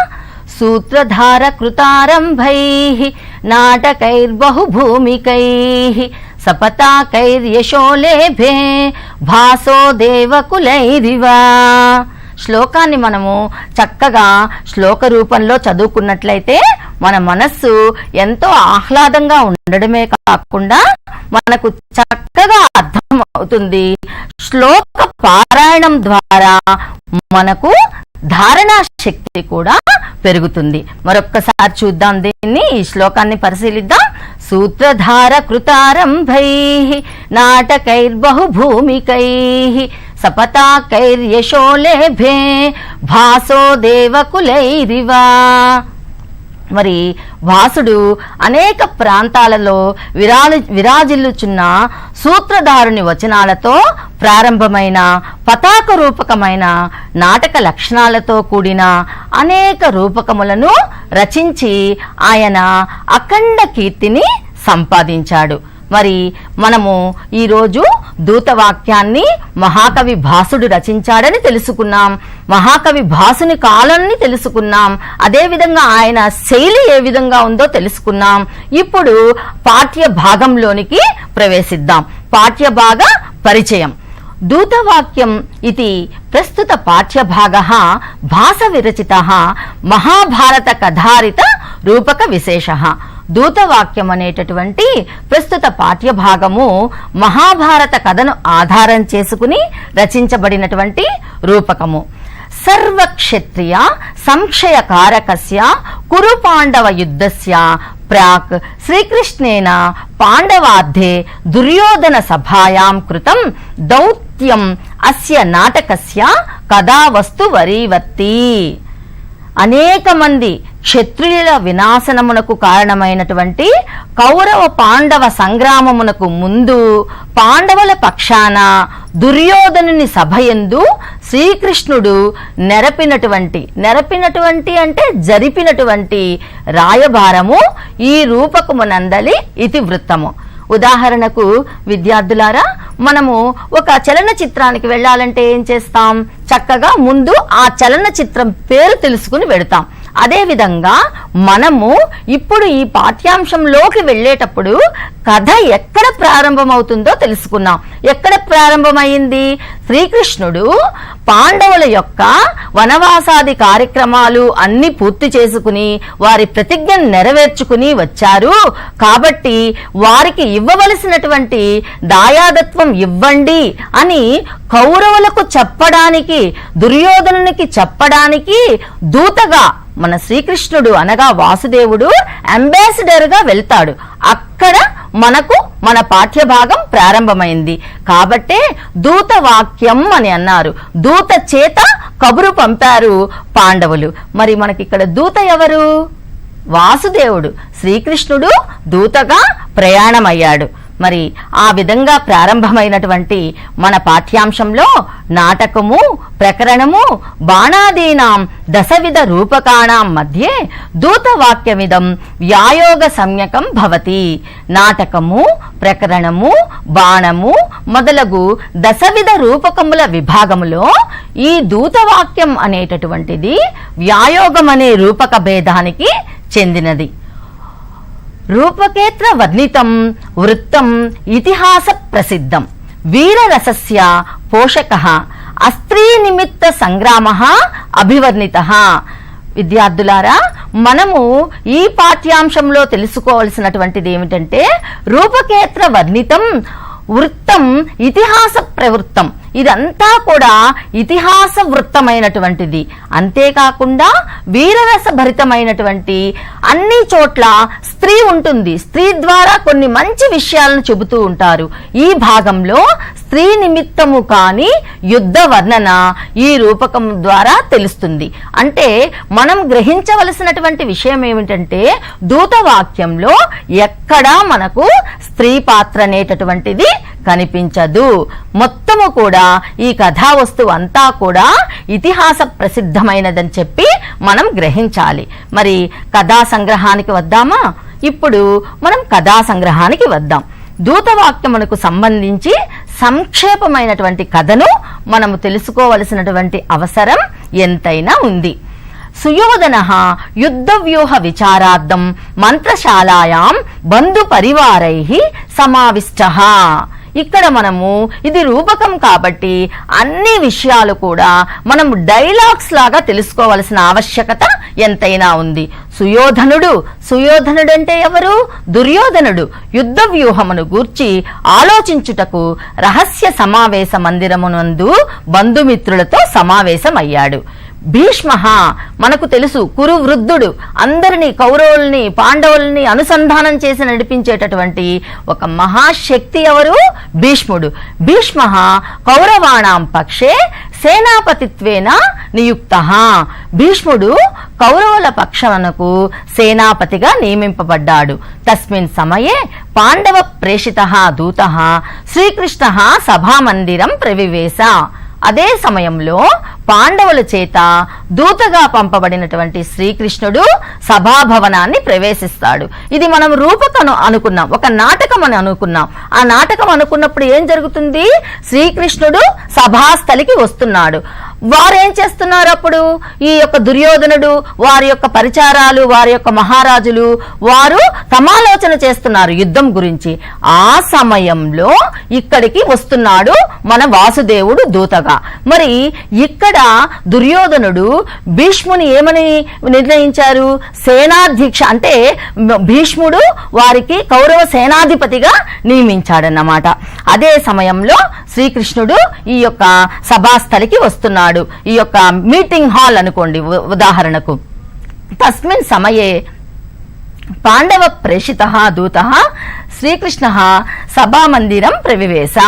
అదే సమయంలో పాండవుల చేత దూతగా పంపబడిన శ్రీకృష్ణుడు సభాభవనాన్ని ప్రవేశించాడు.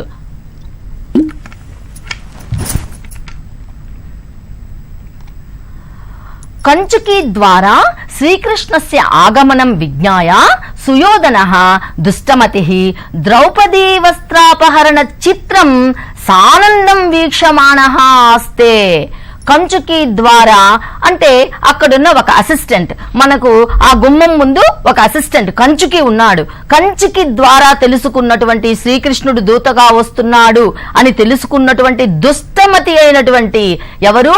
సుయోధనుడు ద్రౌపదీ వస్త్రాపహరణ చిత్రపటము గోడకి తగిలించబడి ఉంది, దాన్ని చూస్తూ ఆనందంగా ఉన్నాడన్నమాట. ఆ సమయంలో తత్ దృష్ట్వా లోపలికి వస్తున్నటువంటి ఆ యొక్క శ్రీకృష్ణుడు అపనీయతాం చిత్రపట ఇత్యవోచత్. తీయండి ఆ చిత్రపటాన్ని. అది చూసి శ్రీకృష్ణుడు వెంటనే ఆ చిత్రపటాన్ని తొలగించండి అని చెప్పి ఆజ్ఞాపించాడు. తదను శ్రీకృష్ణ సుయోధనం ప్రతి దాయార్హౌ రాజ్యభాగః విభజ్యతాం ఇది పాండవాః విజ్ఞాపయంతి తన్యవేదయత్. తర్వాత శ్రీకృష్ణుడు పాండవులు దాయాదులైన తమకు రావలసినటువంటి రాజ్యభాగమును పంచి ఇయ్యమని విజ్ఞాపన చేయుచున్నారని చెప్పి దుర్యోధనునికి తెలియజేశాడు. దాయాదులు కదా మరి పాండవులు కౌరవులు, మరి పాండవులకు రావలసినటువంటి ఆ రాజ్యాన్ని వారికి ఇచ్చినట్లయితే అది సమంజసంగా ఉంటుంది అని చెప్పి శ్రీకృష్ణుడు దుర్యోధనుడికి చెప్పడానికి వచ్చాడన్నమాట. సుయోధన పాండుపుత్రాన్ని నింద. ఆ సమయంలో సుయోధనుడు ఏం చేశాడు? పాండవులని ఎంతగానో దుర్భాషలాడాడు, ఎంతగానో తిట్టాడు. వాళ్ళెందుకు పనికిరారు, చవటలు, వారు ఈ విధంగా చేశారని చెప్పి ఆ యొక్క విధానంలో ఆ పాండవుల్ని తనకి నోటికి వచ్చినట్లుగా ఆ వాసుదేవుని ముందు తిట్టడం జరిగింది, నిందించడం జరిగింది. తదసహమానం నిర్గంతుమిచ్చంతం శ్రీకృష్ణం బద్ధుం ప్రాయతంత దుశ్శాసనాదయ. అది సహించలేక, అంటే శ్రీకృష్ణుడు పాండవుల్ని తిడుతూ ఉంటే కౌరవులు శ్రీకృష్ణుడు సహించలేకపోతున్నారు. ఎందుకు? పాండవులు చాలా ఉత్తమమైనటువంటి వారు. మనకు ఉదాహరణకు మీరు గమనించండి, మనకిష్టమైనటువంటి వారు మంచి వారిని ఎవరైనా దూషిస్తూ ఉంటే మనం వారితో బదులు ఇవ్వలేకపోగా మనం అక్కడి నుండి ఆ ప్రాంతం నుండి విడిచి వెళ్ళిపోతాం. అదే విధంగా ఈ దుర్యోధనుడు పాండవులను తిడుతూ ఉంటే శ్రీకృష్ణుడు ఏం చేశాడు? అది సహించలేక అక్కడి నుంచి వెళ్ళిపోతున్నటువంటి శ్రీకృష్ణుడిని వెంటనే ఏం చేశాడు దుర్యోధనుడు? దుశ్శాసనుడు మొదలైన వారు శ్రీకృష్ణుని బంధించడానికి, అతన్ని బంధించండి అని చెప్పి దుశ్శాసనుడు ఆజ్ఞాపిస్తాడు. ఏమనంటే పరంతు వాసుదేవే విశ్వరూపమాస్థితే విభ్రాంతః సుయోధనాదయ కిం కర్తవ్యతా మూఢాః జాతాః. కానీ వారు ఎప్పుడైతే బంధించాలనుకున్నారో దుర్యోధనుడు, దుశ్శాసనుడు, దుర్మర్శనుడు అన్నదమ్ములు అందరూ ఉన్నారు కదా ఆ సభా మండపంలో శ్రీకృష్ణ భగవాన్ని బంధించాలనుకున్నారు. వెంటనే ఆయన ఏం చేశారు, విశ్వరూపమాస్తే, విశ్వరూప ఆయన యొక్క ఆయన విశ్వరూపాన్ని ప్రదర్శించారు. అది చూసిన వెంటనే సుయోధనులు మూఢులైపోయారు. ఆ విశ్వరూపాన్ని చూసి వారు దిగ్భ్రాంతికి లోనయ్యి ఏం చేయాలో వాళ్ళకి తెలియలేదు. తదా శ్రీకృష్ణ విశ్వరూపం ఉపసంహృత్య ప్రసన్న నిర్గంతుముపచక్రే, శాంతించి అక్కడి నుంచి వెళ్ళిపోవడానికి సంసిద్ధుడయ్యాడు. ఎవరు? వాసుదేవుడు. తదా ధృతరాష్ట్ర తస్య పాదయోహో పతిత్వా పుత్రాపరాధ క్షమార్థం ప్రార్థయామాస. వెంటనే ధృతరాష్ట్రుడు వాసుదేవుని యొక్క పాదాల మీద పడి తన పుత్రుల యొక్క అపరాధమును క్షమించమని చెప్పి ప్రార్థించాడు. శ్రీకృష్ణుడు అతన్ని అనుగ్రహించి అక్కడి నుండి వెళ్ళిపోతాడు. విద్యార్థులారా, ఇప్పుడు మీకు అర్థమైంది కదా సంక్షిప్తంగా కథ. అసలు దూతవాక్యం అంటే ఏమిటి, దూతవాక్యం ఎప్పుడు ప్రారంభమైంది, దూత ఎవరు, వాళ్ళ మధ్య జరిగినటువంటి విషయం ఏమిటి అన్నది మనం ఇప్పుడు సంక్షిప్తంగా తెలుసుకున్నాం. ఇక ఈ యొక్క దూతవాక్యం అనే దాని యొక్క అర్థాన్ని మనం చూసినట్లయితే, దూతస్య వాక్యం అథవా దూతస్య వచనం యస్మిన్ తత్ తత్ దూతవాక్యం ఇది. దూత యొక్క వచనములతో కూడిన రూపకము కనుక దీనికి దూతవాక్యం అని పేరు వచ్చింది. మరి ఇందులో పాత్రలు ఎవరు తెలుసుకోవాలి కదా మనము. ఎవరెవరున్నారు ఈ కథలో, ఈ రూపకములో అన్న విషయాన్ని మనం ఆలోచించినట్లయితే, సుయోధనుడు, శ్రీకృష్ణుడు, సుదర్శనము, ధృతరాష్ట్రుడు, కాంచుకేయుడు, పంచ పాత్రలతో ఈ రూపకం నడుస్తుంది మనకు. భాసమహాకవి విరచితమైన ఈ దూతవాక్యం అనే నాటకంలో ఆయన యొక్క రచనా శైలి ఈ నాటకంలోని పాత్రల ద్వారా పలికించిన మాటల వలన మనకు అర్థమవుతుంది. విద్యార్థులారా, మనకు తెలుస్తుందా ఇప్పుడు? ఇక్కడ భాసుడు ఏం చేశాడు, తన యొక్క పాత్రల ద్వారా తన యొక్క ఆ యొక్క కవన శక్తిని బయటికి తీసుకువచ్చాడు. ఈ నాటకంలో ముఖ్యంగా శ్రీకృష్ణుని, సుయోధనుని, ధృతరాష్ట్రుని, కంచుకి పాత్రల ద్వారా మనం కొన్నింటిని పరిశీలిద్దాం. నాద్యంతే సూత్రధారః అని ప్రారంభమైంది. మంగళాదీని, మంగళ మధ్యాని, మంగళాంతాని కావ్యాని ప్రదంతే. మీరు టెక్స్ట్ బుక్ పరిశీలించినట్లయితే మనకు ఈ వాక్యాలు కనిపిస్తాయి. నాద్యంతే సూత్రధారః అని ప్రారంభమవుతుంది. మంగళాదీని, మంగళ మధ్యాని, మంగళాంతాని కావ్యాని అని.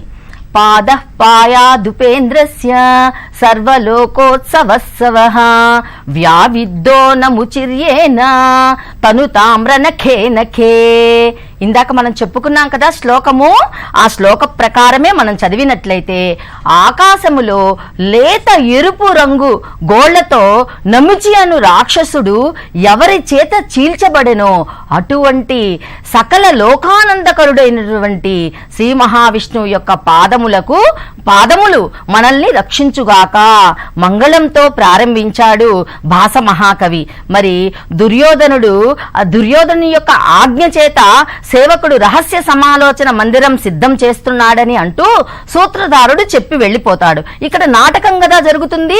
సూత్రధారుడు అనేటటువంటి ఒక వ్యక్తి రావడం, ఆ వ్యక్తి వచ్చి ఏం చెప్తాడు, వెంటనే దుర్యోధనుడు రహస్య సమాలోచనం చేయబోతున్నాడు ఇక్కడ అని చెప్పి ఆ అంకల్లో అతను బయటికి వెళ్ళిపోతాడు. వెంటనే ఇంకొక పాత్రధారి, ఎవరు మనకు 5 మందిలో ఒక పాత్రధారి కంచుకి ప్రవేశిస్తాడు. కంచుకి ప్రవేశించిన వెంటనే ప్రతిహారులారా, దుర్యోధన మహారాజు గారు ఈ విధంగా ఆజ్ఞాపిస్తున్నాడు. నేడు రాజులందరూ కూడా సమావేశం అవ్వవలసినటువంటి ఆజ్ఞ ఉన్నది, అందరూ రండి అని చెప్పి ఆదేశిస్తారు. అప్పుడు ఆ వేదిక మీద ఆ యొక్క రాజులందరూ కూడా ఆయన యొక్క ఆజ్ఞ ప్రకారం కూర్చుండి ఉంటారు ఆ సభలో. అదే సమయంలో కంచుకి దూతః ప్రాప్తః కేశవః, కేశవుడు దూతగా వస్తున్నాడు అని చెప్పగానే దుర్యోధనుడు వాసుదేవుని అధిక్షేపిస్తాడు. ఆ సభా మండపంలో ఉన్నటువంటి రాజులందరితో, వాసుదేవుడు సభా మండపానికి వస్తున్నాడు, మీరెవ్వరూ కూడా అతన్ని గౌరవించకండి, మీరెవ్వరూ కూడా లేచి నిలబడకండి అని దుర్యోధనుడు అక్కడ కూర్చున్నటువంటి రాజులందరికీ చెబుతాడన్నమాట. నాటకములో పాత్రలు అద్భుతంగా పలికే విధంగా చేసినటువంటి శక్తి ఒక భాసుడికే ఉన్నది. పాండవులకు, కౌరవులకు మధ్య సయోధ్య కుదర్చడానికి దూతగా వచ్చిన శ్రీకృష్ణుని నిందించి బంధించడానికి సిద్ధపడి ఇలా అంటాడు, క్షితిరఖిలాపి భవేత్మమాస పత్నా, క్షితిరఖిలాపి భవేత్మమాస పత్నా సపత్నా. నేను ఈ యొక్క శ్రీకృష్ణుని బంధించినట్లయితే నాకు ఈ భూమండలం అంతా ఇక శత్రువులే ఉండరు, నేను అజేయుడను అని అనుకుంటాడన్నమాట. శ్రీకృష్ణుడు సభామండపంలో ప్రవేశించినప్పుడు దుర్యోధనుడు ద్రౌపదీ వస్త్రాపహరణ చిత్రాన్ని చూస్తూ ఉంటాడు. రాహు వక్తాంతర్గత చిత్రలేఖేవ శోభతే, రాహు వక్తాంతరాగత.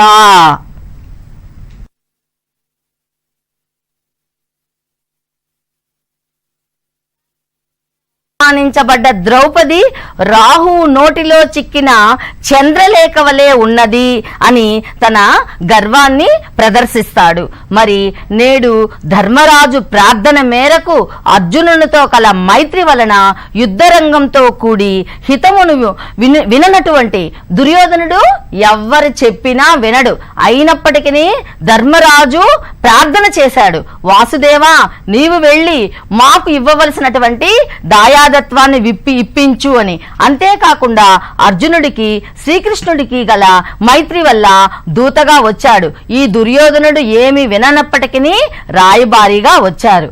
అనుభూతం మహద్దుఃఖం సంపూర్ణ సమయస్సచ అస్మాకమపి ధర్మ్యం యత్ దాయాద్యం తద్విభజ్యతాం అని చెప్తాడు. పాండవులు వనవాసాది దుఃఖమును అనుభవించి ప్రతిజ్ఞను పూర్తి చేసుకుని తమకు ధర్మంగా రాయవలసినటువంటి దాయాది భాగమును ఇప్పించమని కోరుతాడు. ఈ విధంగా వాసుదేవుడు ప్రార్థిస్తాడు. విద్యార్థులు ఇక్కడ గమనించవలసినది ఏమిటంటే, దూత వాక్యం అని అంటే మనము ఒక దూతగా మధ్యవర్తిగా వెళ్ళేటప్పుడు మనకున్నటువంటి హోదాలు అవన్నీ ప్రక్కన పెట్టాలి. మనం వెళ్ళి ఏ కార్యం కోసం అయితే వెళ్ళామో ఆ కార్యము నిర్విఘ్నంగా సమాప్తం కావాలి అంటే వారితో వినయంగా తెలివిగా మాట్లాడి ఇద్దరికి సమన్యాయం జరిగేటట్టు రావాలి అనేది ఈ యొక్క దూతవాక్యం వల్ల మనకు తెలుస్తుంది. మరి అంతేకాకుండా విచిత్ర వీర్యో విషయీ విపత్తిం క్షయం నయాత పునరంబికాయాం వ్యాసేన జాతో ధృతరాష్ట్రయేష లభేత రాజ్యం జనకః కదం తే. ఎప్పుడైతే నేను ఇతను వెళ్ళి దాయాదత్వం కావాలి అని అన్నాడో వెంటనే ఏం చెప్పాడు, నేను ఇవ్వను, దాయాదత్వం ఎలా అవుతుంది, నేను వాళ్ళు దేవతల పుత్రులు, మేము మానవుల పుత్రులం, మరి ఎలా అవుతుంది అంటే విచిత్ర వీరుడి క్షయరోగంతో చనిపోయాడు. అప్పుడు అంబిక యందు వ్యాసుని ద్వారా జన్మించిన మీ తండ్రి ధృతరాష్ట్రుడు రాజ్యానికి వారసుడు ఎలా అవుతాడు? అలాంటి మాటలు వద్దు, బంధువులను పరుషవాక్యాలతో మాట్లాడుట తగదు. కాబట్టి మీరిరువురు సయోధ్యతో ఉండాలి. వారికి ఇవ్వవలసినటువంటి రాజ్యాన్ని, వారికి ఇవ్వవలసినటువంటి దాయాదత్వాన్ని ఇవ్వమని చెబుతాడు.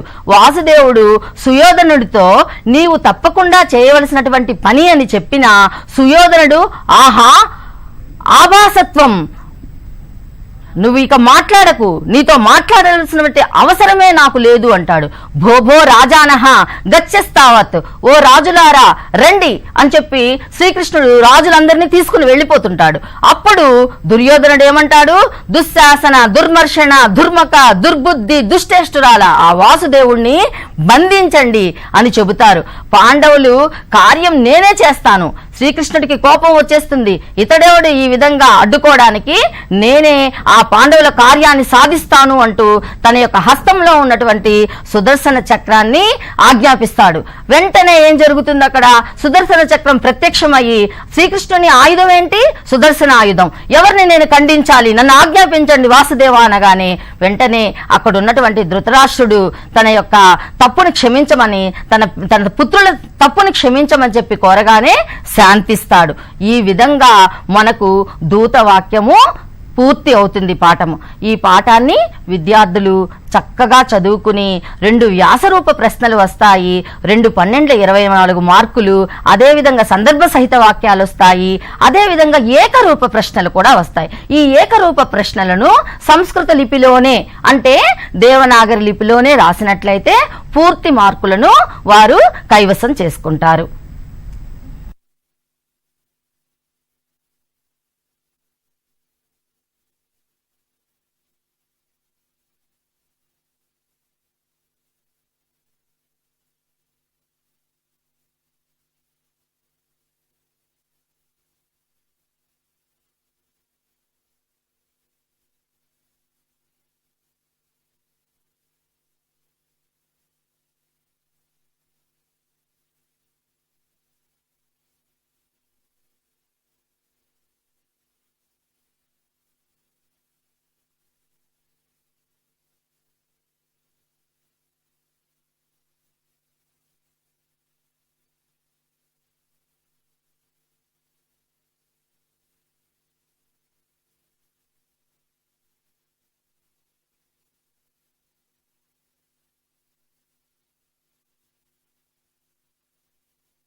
విద్యార్థులు, మనం ఇప్పుడు ఆధునిక రూపక విభాగంలో అసని నిరాశం అనేటటువంటి పాఠ్యాంశాన్ని పరిశీలిద్దాం. ఈ పాఠ్య భాగాన్ని రచించినటువంటి వారు శ్రీ విశ్వనాథ సత్యనారాయణ గారు. మనము చాలా అదృష్టవంతులం, ఎందుకంటే సంస్కృతంలో శ్రీ విశ్వనాథ సత్యనారాయణ గారి గురించి ఈరోజు మనం తెలుసుకుంటున్నాం. ముందుగా కవి పరిచయం. ఆంధ్రత్వమాంధ్ర భాషాచ నాల్పస్య తపసః ఫలం అని అన్నారు. అంటే తెలుగుదనము, తెలుగు భాష, ఇవి రెండు గొప్ప తపస్సుకు ఫలంగా మనకు లభించాయి. ఈ నానుడిని పలు విధాలుగా నిరూపించి ఆంధ్ర భాషా సాహిత్యాల వైభవాన్ని చాటి చెప్పిన కవి పుంగవులలో మనకు అగ్రస్థానంలో నిలిచే మహోన్నతమైనటువంటి సాహిత్యమూర్తి, కవి సామ్రాట్ బిరుదాంకితులు శ్రీ విశ్వనాథ సత్యనారాయణ గారు. తెలుగు సాహిత్య ప్రపంచంలో ఆయనది విరాట్ స్వరూపం అన్నమాట. ఈయన ఎక్కడ జన్మించాడు అంటే క్రీస్తు శకం 1895 సంవత్సరంలో ఆంధ్రప్రదేశ్ కృష్ణా జిల్లా నందమూరు గ్రామంలో పార్వతమ్మ, శోభనాద్రి పుణ్య దంపతులకు జన్మించారు. వీరు క్రీస్తు శకం 1976 సంవత్సరంలో స్వర్గస్థులయ్యారు. మన ఆంధ్రుడు కాబట్టి ఈయన గురించి మనము కొన్ని ఎక్కువ విషయాలు తెలుసుకోవాల్సినటువంటి అవసరం ఎంతైనా ఉంది. మచిలీపట్నంలో తిరుపతి వెంకట కవులు మొట్టమొదట మనకు అవధాన ప్రక్రియను తెలుగువారు గొప్పగా తలుచుకునేటటువంటి ఒక ప్రక్రియ ఉంది. అదేంటి? అవధానం.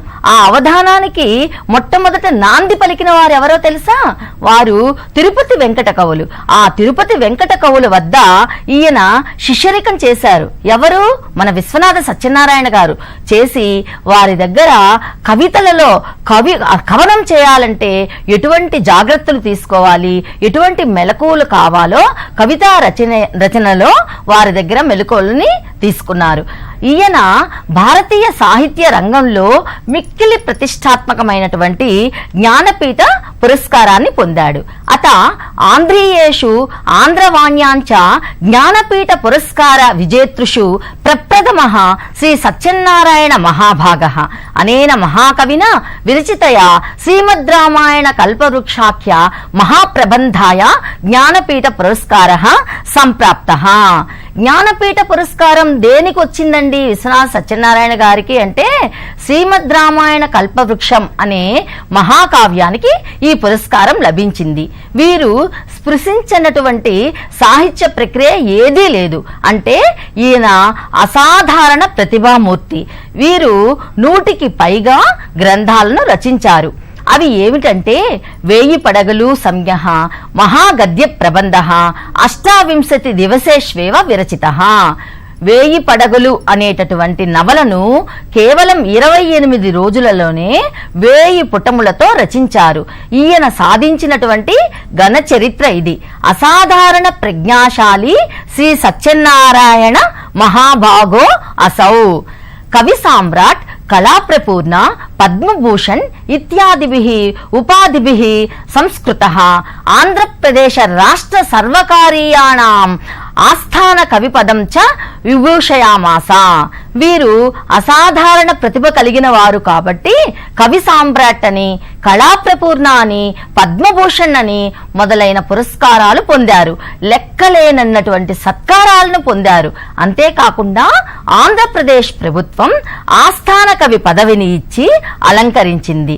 యథా అమరభారత్యాం మహాకవినా కాళిదాసేన భవభూతిన శ్రీహర్షాదేవేన చ రూపకత్రయం ప్రణీతం తదా కవీశ్వరేణ అనేన గుప్త పాశుపతం అమృత శర్మిష్టం అశని నిరాశం చేతి రూపకత్రయం ప్రణీతం.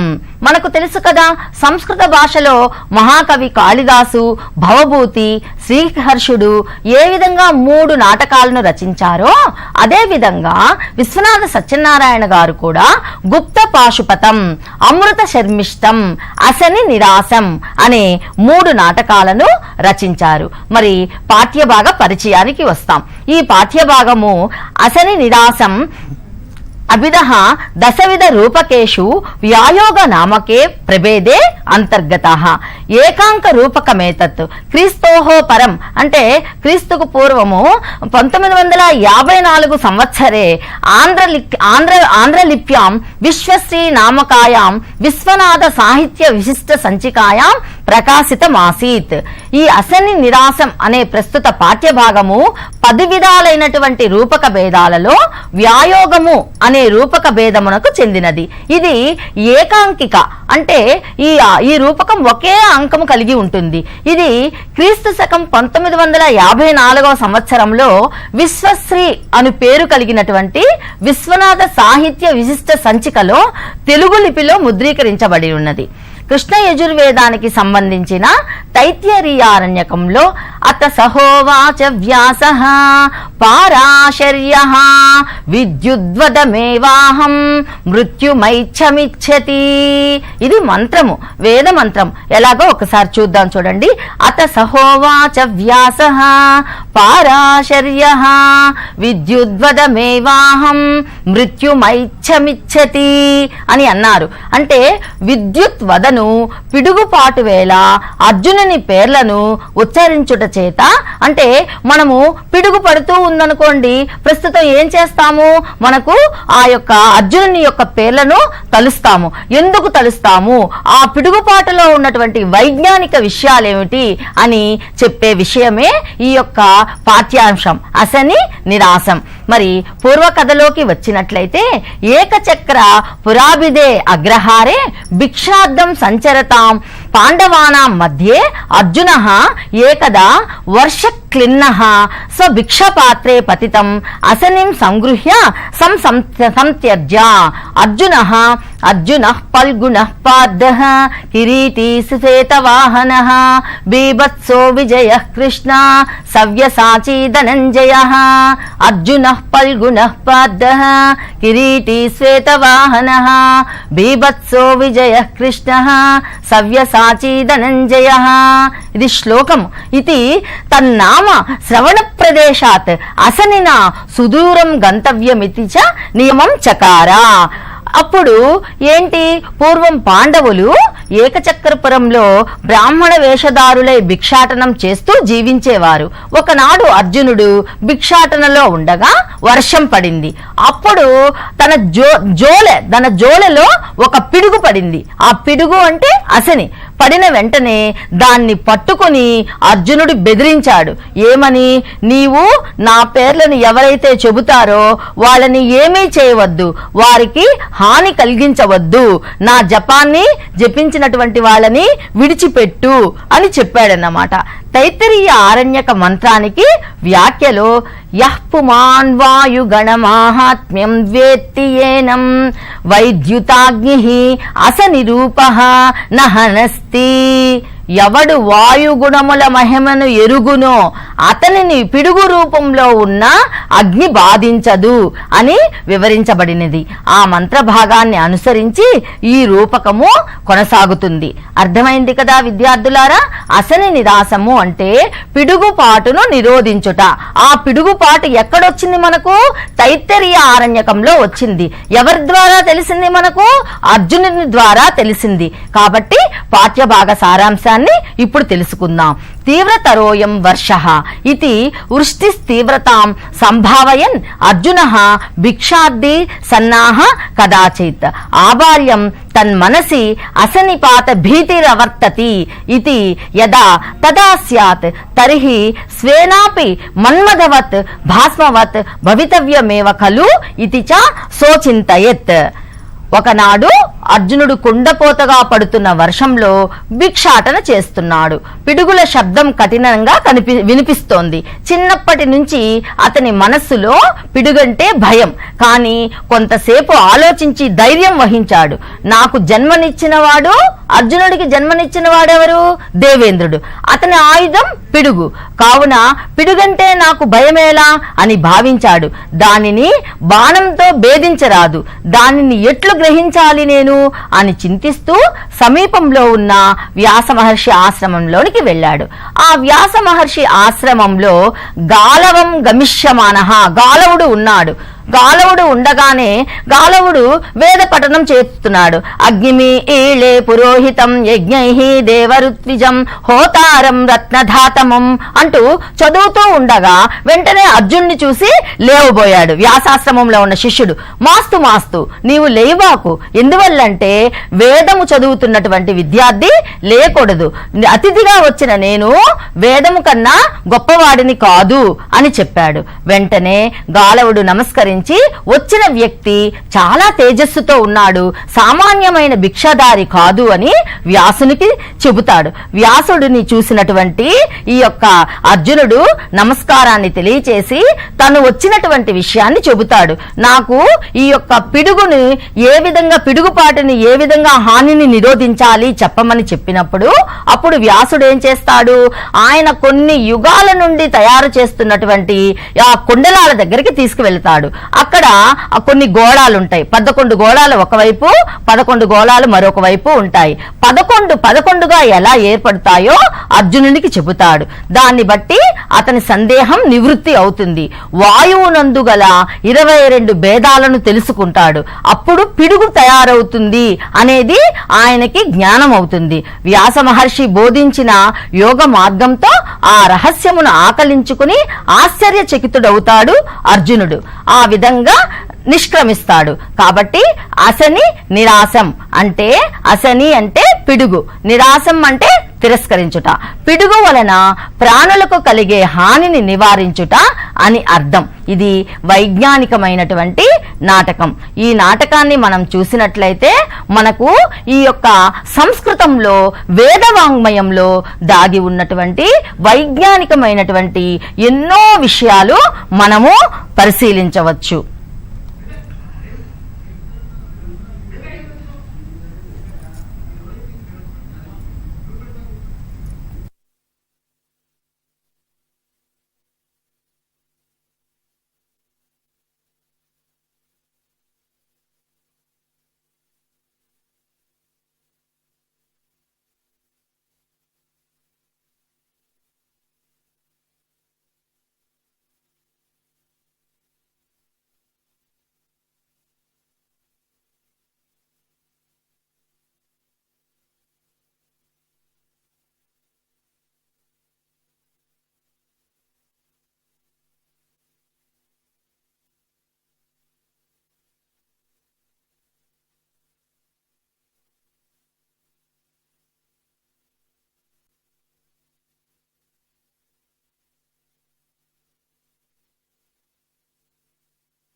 మనము ఇప్పుడు history of Sanskrit literature unit 5ని పరిశీలిద్దాం.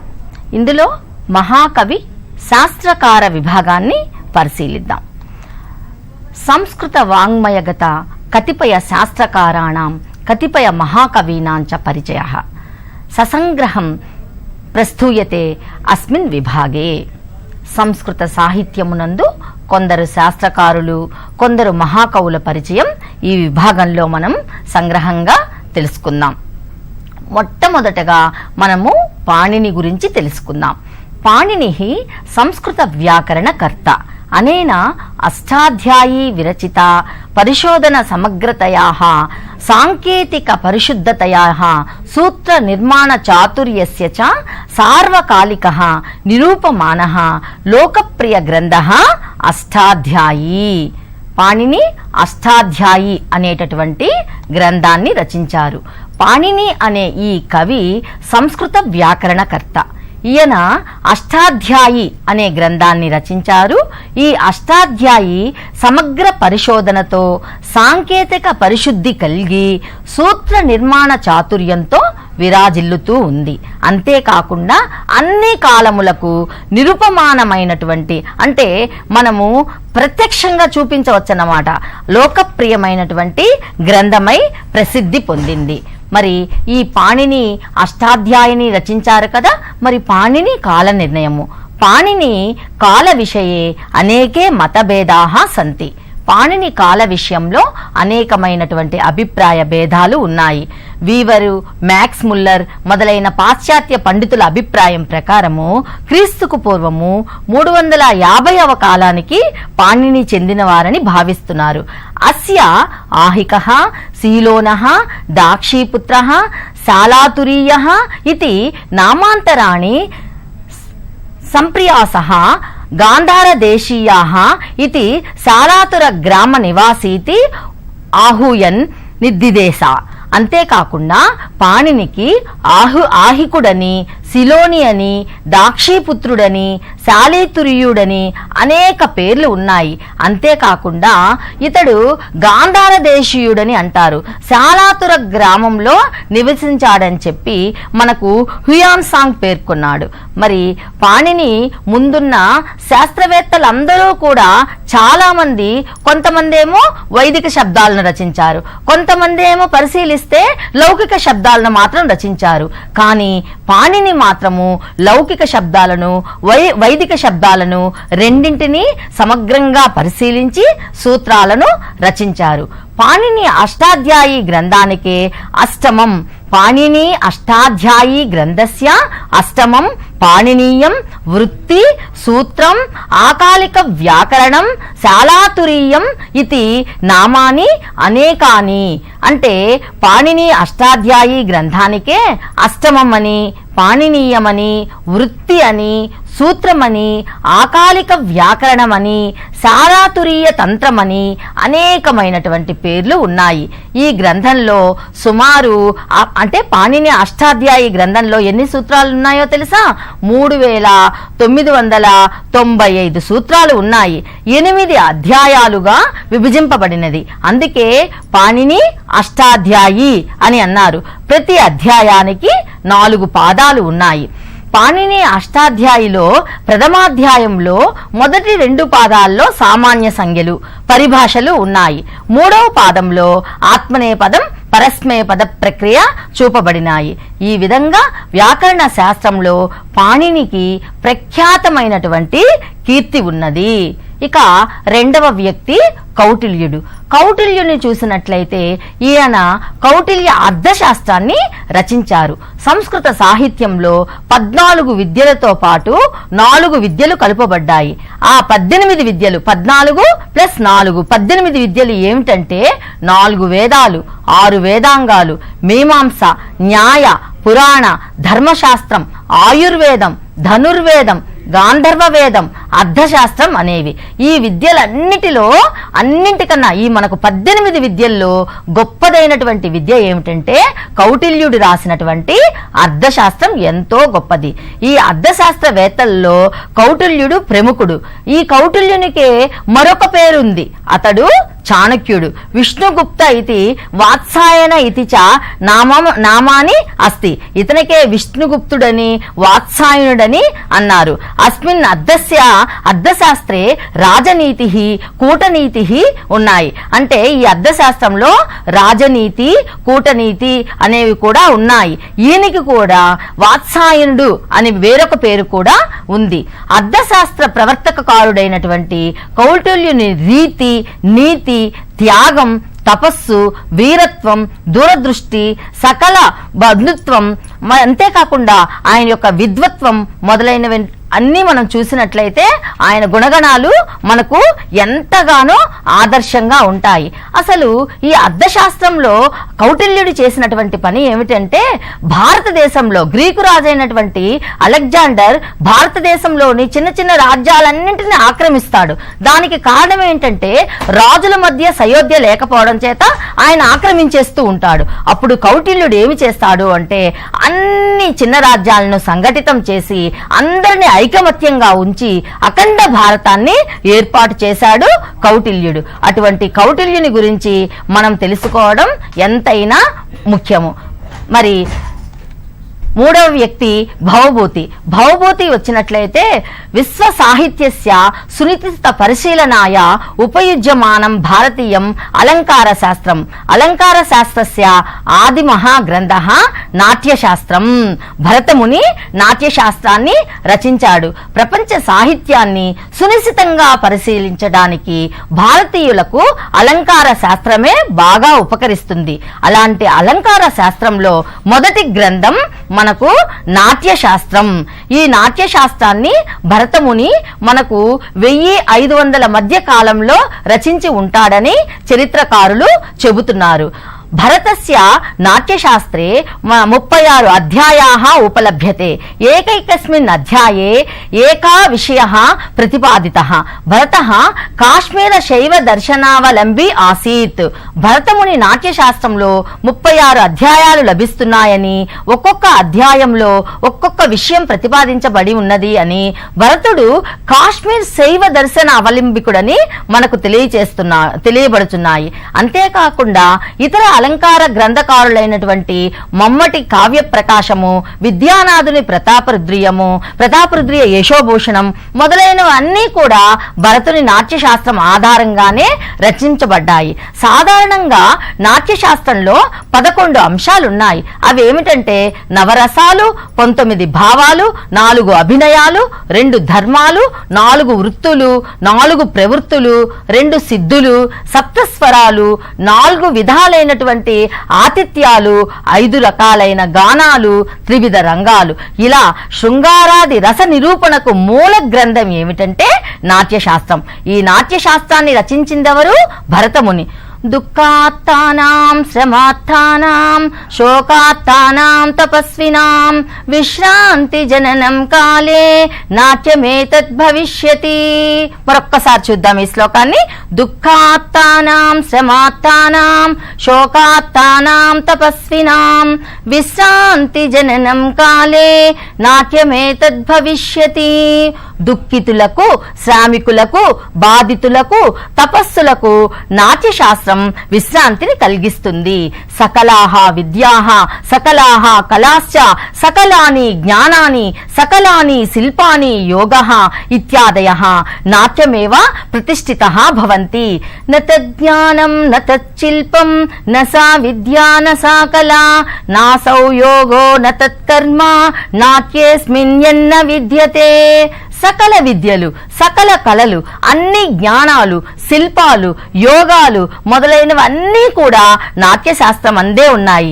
భరతుని యొక్క ఆశయం ఏమిటంటే నాట్యశాస్త్రం అతి ప్రాచీనమైనదే అని, దీని కర్త అయిన భరతుడు రసప్రధానంగా రసం లేకుండా ఏ అర్థం భాసిల్లదని నొక్కి వక్కాణించారు. మరి అటువంటి భరతముని గురించి మనము ఇప్పుడు తెలుసుకున్నాం. మరి భారవి గురించి తెలుసుకున్నట్లయితే భారవి కిరాతార్జునీయం అనేటటువంటి మహాకావ్యాన్ని రచించారు. భారవి యొక్క కాలం కూడా చెప్పడము మనకు కష్టతరమే. ఐహళీ శాసనము ద్వారా మనం పరిశీలించినట్లయితే భారవి యొక్క కాలం మనము పరిశీలించవచ్చు. అంతేకాకుండా భారవి కుమారుడు మనోరథుడు, అతని కొడుకు అంటే భారవి మనవుడు దండి మహాకవి. ఈయన ప్రసిద్ధ సంస్కృత రచయిత అని మనకు తెలియచున్నది. భారవి కిరాతార్జునీయాన్ని రచించాడు. కిరాతార్జునీయ కావ్యంలో నాయకుడు అర్జునుడు, ప్రతినాయకుడు కిరాతుడు. దీనిలో వీరరసం ప్రధానమై ఉన్నది. ఈ కావ్యంలో మొత్తము 18 సర్గలు ఉన్నాయి. భారవి మహాకవి రాజనీతి శాస్త్ర ప్రవీణుడు కావున ఈ మహాకవి యొక్క కిరాతార్జునీయ కావ్యము రాజనీతి విషయంతో కూడుకుని ఉంటుంది. అందుకే ఇతనిని సంస్కృత సాహిత్యంలో భారవే రద్ద గౌరవం అని అన్నారు. మరి మనము ఇంతటి చక్కటి విషయాలను మనము తెలుసుకోగలిగాము అనంటే సంస్కృత భాషలో ఉన్నవే అన్ని భాషలలో ఉన్నాయి. సంస్కృత భాషలో ఏవైతే లేవో, విజ్ఞానదాయకాలైన ఆచార సంప్రదాయాలైన ఏవైనా సరే లేవో అవి వేరే భాషల్లో ఉండవు. కాబట్టి భారతీయులమైన మనము మనకు విద్యావిషేకంగా ప్రవేశపెట్టినటువంటి సంస్కృత పాఠ్యాంశాలను మనము శ్రద్ధాభక్తులతో చదివిన ఎడల మనము అధిక మార్కులను మనము స్కోర్ చేసే దానిలో ముందుంటామని చెప్పి తెలియజేస్తున్నాం.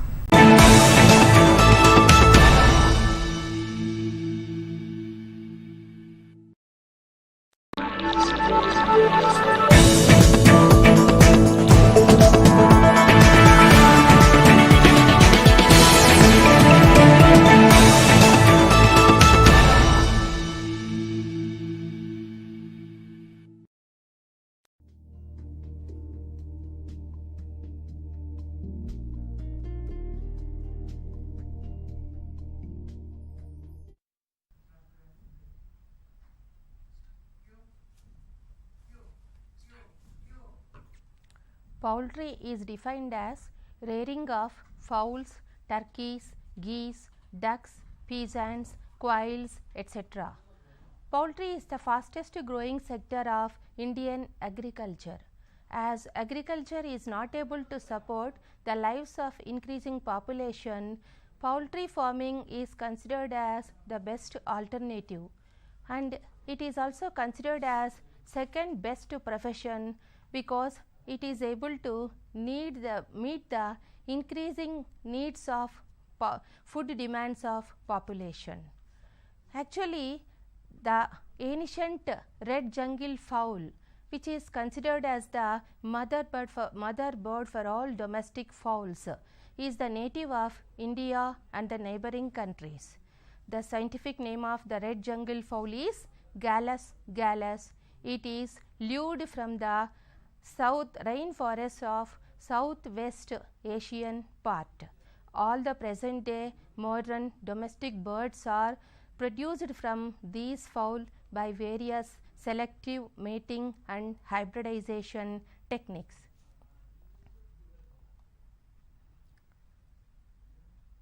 So, this is the scientists concluded that egg is the chicken came first, and the egg because the protein which makes the shell is only produced by hens. Dr. B.V. Rao, father of modern poultry, he is the founder of National Egg Coordination Committee. So, poultry farming, why it is considered as a second best profession, because it is serving the nutritive needs of humanity, and egg is the only unadulterated food on earth.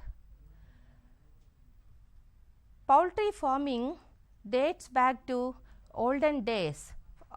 Around 3000 years ago, the first fowl is captured from these India and the surrounding countries, and up to 1957 poultry farming is a backyard practice. Later it became an organized sector. Christian missionaries started poultry on scientific basis in India. First mission poultry farm was established in Etah, UP in 1912. Second, fourth 5-year plans focused on poultry development. India is the third largest egg producer in the world after China and USA. India is the fourth largest chicken producer, and India is a live chicken market. As in all other countries, chicken is processed and supplied to the people. So, this is the red jungle fowl, Gallus gallus, which is the mother bird for all the modern domestic birds cultivated or reared in India and neighboring countries. And 4 other wild species are also found to be the ancient or mother birds of these domestic birds.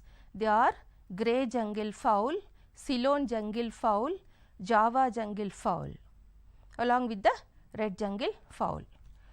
And we will discuss about various indigenous or desi varieties of the chicken which is adopted to grow in Indian poultry farming. So, these are the some of the domestic birds. The first one is asil.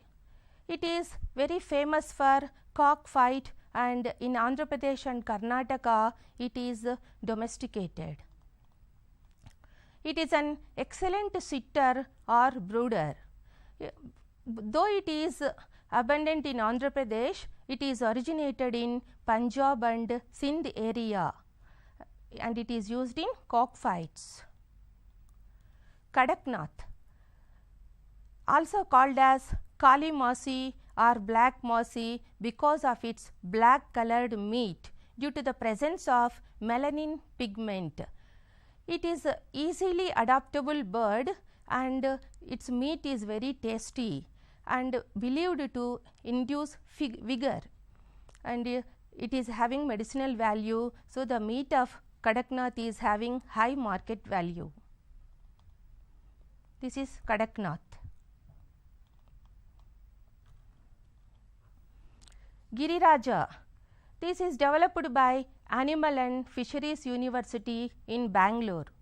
So, it is a good layer, it lays 30 to 150 eggs per year. It is used in mixed and backyard farming. It feeds on insects, kitchen waste and green foliage. So, it is very productive and nutritional supplement requirement is very less for rearing of these chicken. It is resistant to all diseases except Rannicate disease. The eggs are brown in color and they resist breaking. So, they are easily hatchable and productive. Vanaraja is also another indigenous bird which is a dual purpose bird which is reared both for meat and eggs. It is developed by Poultry Directorate in Hyderabad. It is a good scavenger, it shows fast growth and exhibits efficient feed conversion ratio. So, it gives very large profits to the poultry industry. So, this is the Vanaraja.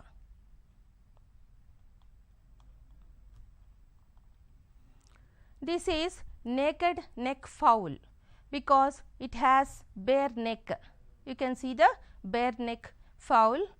So, it is considered as a historical ugly bird because of its appearance. Another indigenous bird is Chittagong, a native of Chittagong district of Bangladesh. It is abundant in West Bengal. Another indigenous bird is Gagas, which is good for table serving. This is Chittagong and this is Gagas. Gagas is widely seen in Andhra Pradesh and Karnataka. Its plumage color ranges from red brown to grey and dark brown. It shows naked shanks. These are good layers and also they yield tasty meat. So, this is the Gagas. Along with these indigenous birds, some exotic chicken breeds are also growing in Indian poultry farming and they are categorized into 4 classes: American class, Asiatic class, Mediterranean class and European class. So, these are the European breeds which are rearing in Indian poultry farming. So, Sussex, it is a garden chicken. It comes in 8 colors and it is a very good forager and it is easily adaptable to any environment. It frequently goes broody in warmer months. So, it is used in hatcheries and brooders. Australarp, it is another exotic European class of bird which is considered as honorary national chicken breed of Australia because of its origin. It is very important because of its record production of eggs. It is blackish in color, rarely blue and white. It is suited for humid and rainfall areas and it shows worldwide distribution. Orpington is also another European breed which is reared in Indian market, that is its origin is southeast England. It is an excellent layer with good meat quality. So, it is a dual purpose bird. Its attractive large sized body, soft appearance and gentle contours, we can easily recognize the bird. The body shape is curvy with short back and U-shaped underline and they can fly short distances also and they are grown as show birds and they are good mothers though they are not brooders.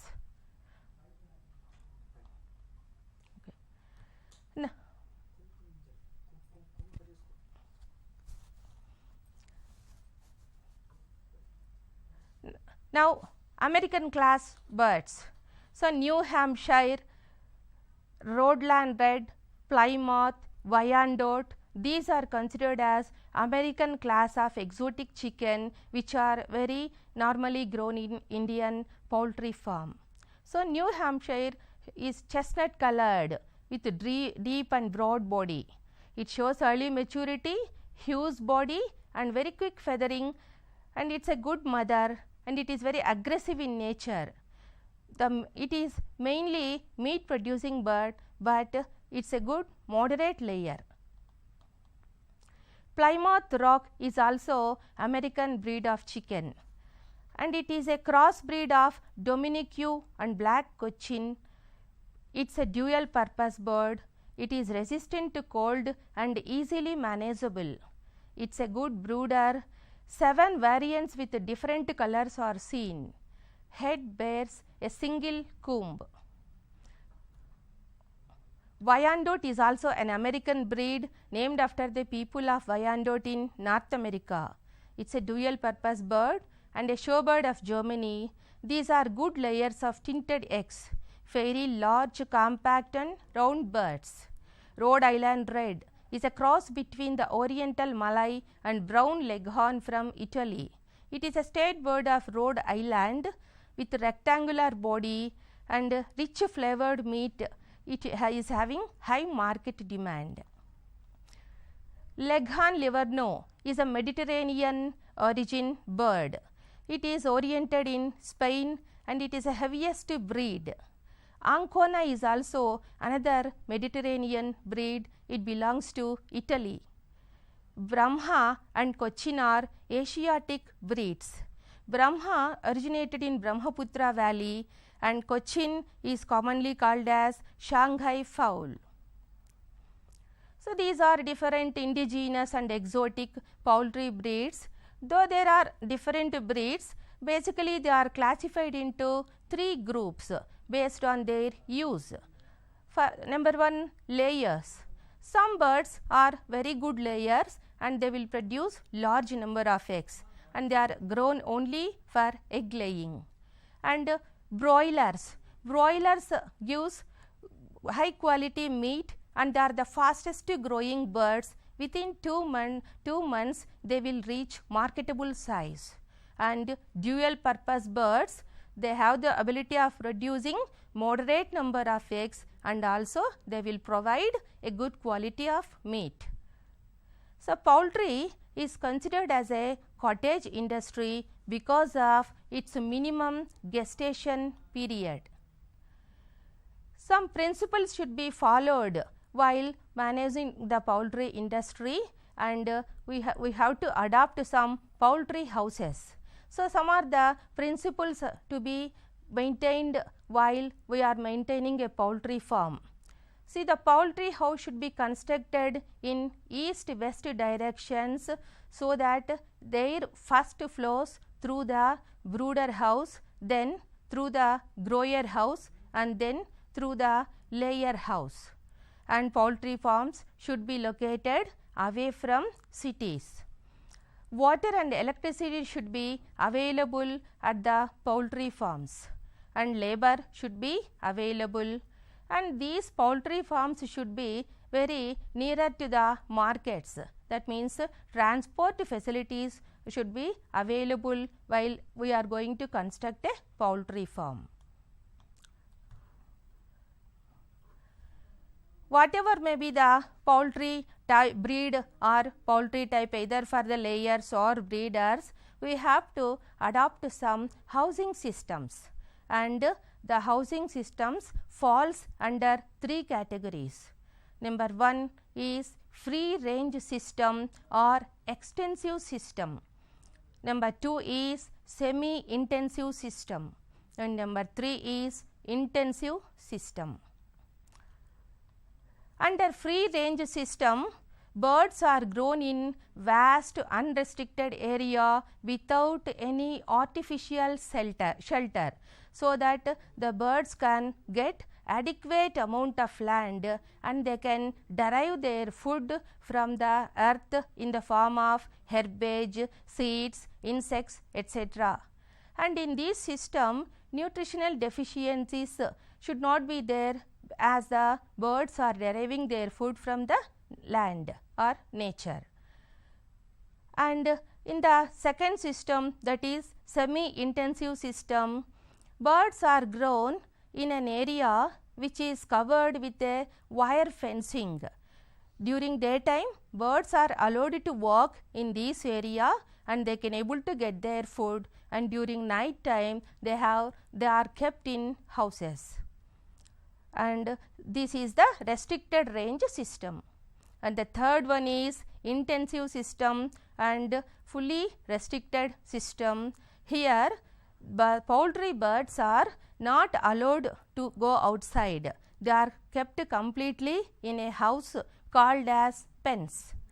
The capacity of an individual pen may be from 250 to 500, and different methods are there again in the intensive system. So, this is cage system. See here the fowls are kept in cages and with a limited space. In the cage the bird can sit and stand comfortably. Here it is very comfortable to observe the bird whether it is feeding, and culling is very easy in this method, as we can identify the sick or unreproductive bird, and cannibalism can also be avoided in this system. But some disadvantages are there in this system. As they are continuously kept in cages, they can develop fatty liver syndrome, and this system requires high capital investment and intensive labor work is required for this system. Another system of intensive housing method is the deep litter system. In deep litter system, poultry birds are kept in a house, the floor of which is covered with a litter material which consists of sawdust or rice hull in 1 to 3 inches thickness, and this thickness of the litter may reach up to 9 inches before the bird reach the adulthood. So, at the time of removal of these birds, we have to remove the litter, and this litter can be used as a fertilizer by that farmer. And this litter method is advantageous because it absorbs all the droppings, wetness of the droppings, and keep the atmosphere dry, so that we can prevent the diseases or infections.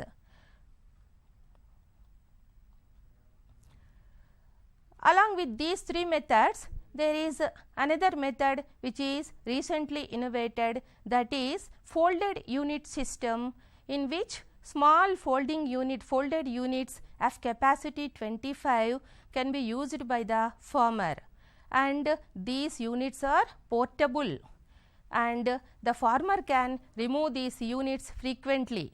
So, he has to change the units, so that every day the birds will get new land and they can gain their food from the land, and the land also becomes fertile. So, this is a helpful to the farmer even for crop rotation. So, he can alter the crop rotation on poultry farming alternately.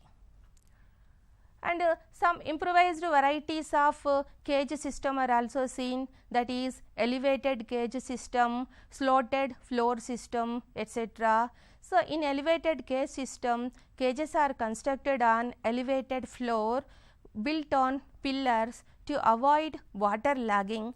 So, it is advisable in damp regions. And some of the poultry practices are given, that is culling. Culling means removal of sick and unreproductive birds, so that we can get better yields, because sick birds can spread the disease to other healthy birds, and there occurs a feed wastage for unreproductive birds. So, it is better to remove these birds. Deworming is also an important practice in poultry farming, because helminth parasites may frequently infect these breeds, and we have to protect the birds. Okay. And debeaking means cutting of the beaks to prevent the cannibalism, and vaccination is also should be provided to avoid the diseases. So, these are the central poultry breeding farms seen in Mumbai, Bhubaneswar, Hasarghatta, and Indian Veterinary Research Institute is located at Ijatnagar. So, these are hybrid layers. 100 grams of eggs contain 13.3% protein and 173 kilocalories of energy. This biological value of egg is 96%, protein efficiency ratio is 4.5. These are broiler strains. Bird flu, this is the disease caused by H5N1 virus. So, these are the fungal diseases that can be faced by the poultry birds.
Breeds of cattle. Cattle belongs to the class mammals, order class mammals, order herbivores, and genus Bos. These are some indigenous and exotic breeds. Based on their purpose, cattle are divided into 3 classes: milch breeds, dual purpose breeds, and drought breeds. So, these are milch breeds. Gir cow, it is a native of Gujarat. It was originated from Gir forests of Gujarat. This is red Sindhi. It is originated from the Karachi and Hyderabad region of the Pakistan. Sahiwal, it is originated from the Maharashtra.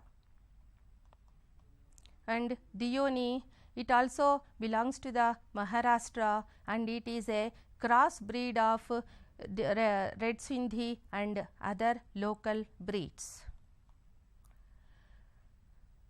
These are the drought breeds of the cattle. Hallikar, it belongs to the Vijayanagar dynasty of ancient period, and now it is present in the Carnatic region.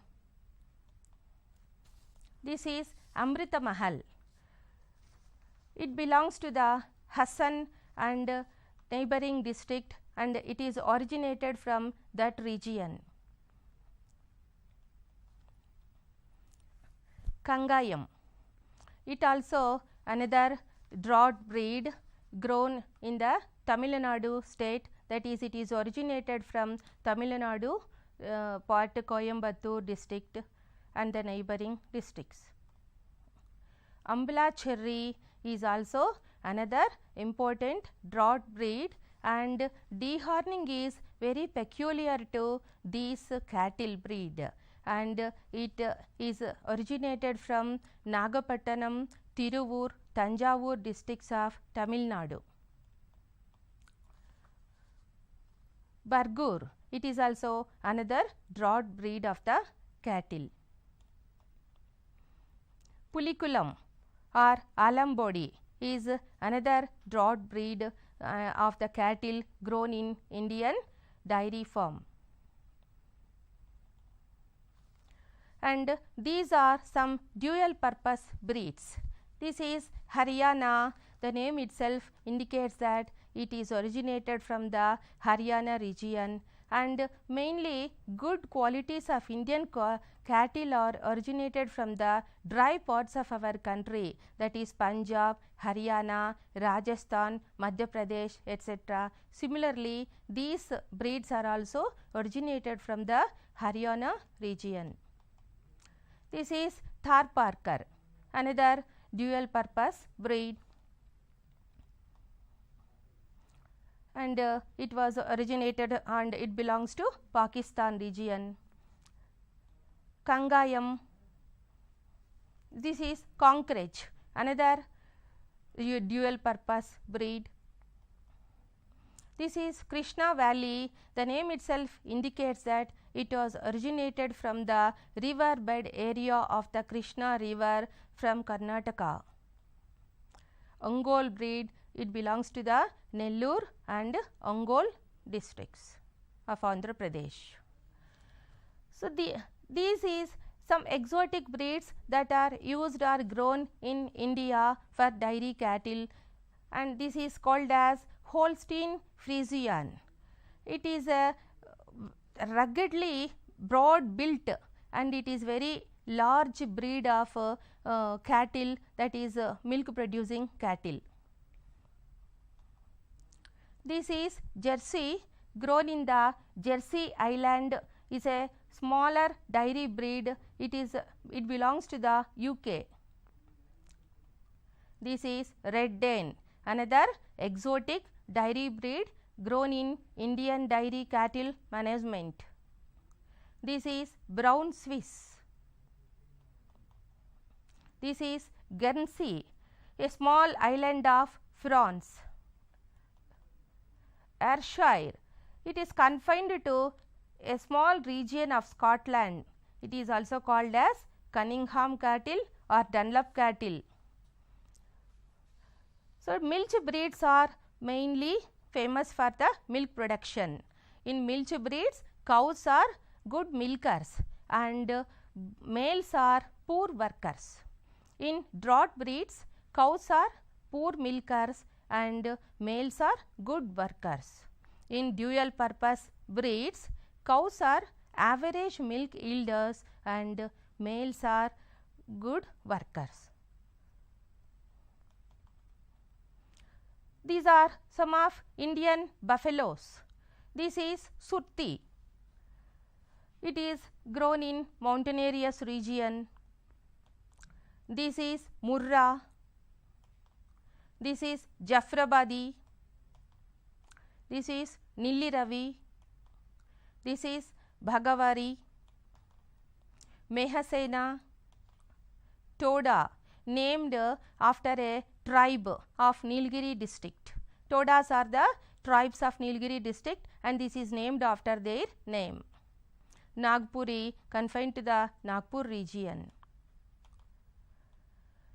So, we have known about some dairy breeds and cattle and buffaloes grown in India. Now, the care and management of dairy animals. Early management. Immediately after the birth, remove the mucus and phlegm from the nose and keep the stall clean and dry.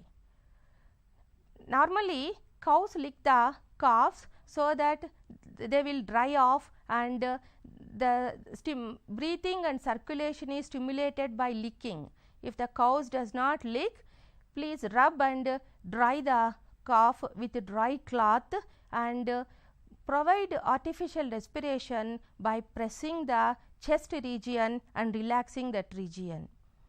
And the udder and the teats of the cow should be washed with the chlorine solution, and calf is allowed to suckle the colostrum, as the colostrum is very rich in vitamins, immunoglobulins and an antitrypsin enzyme.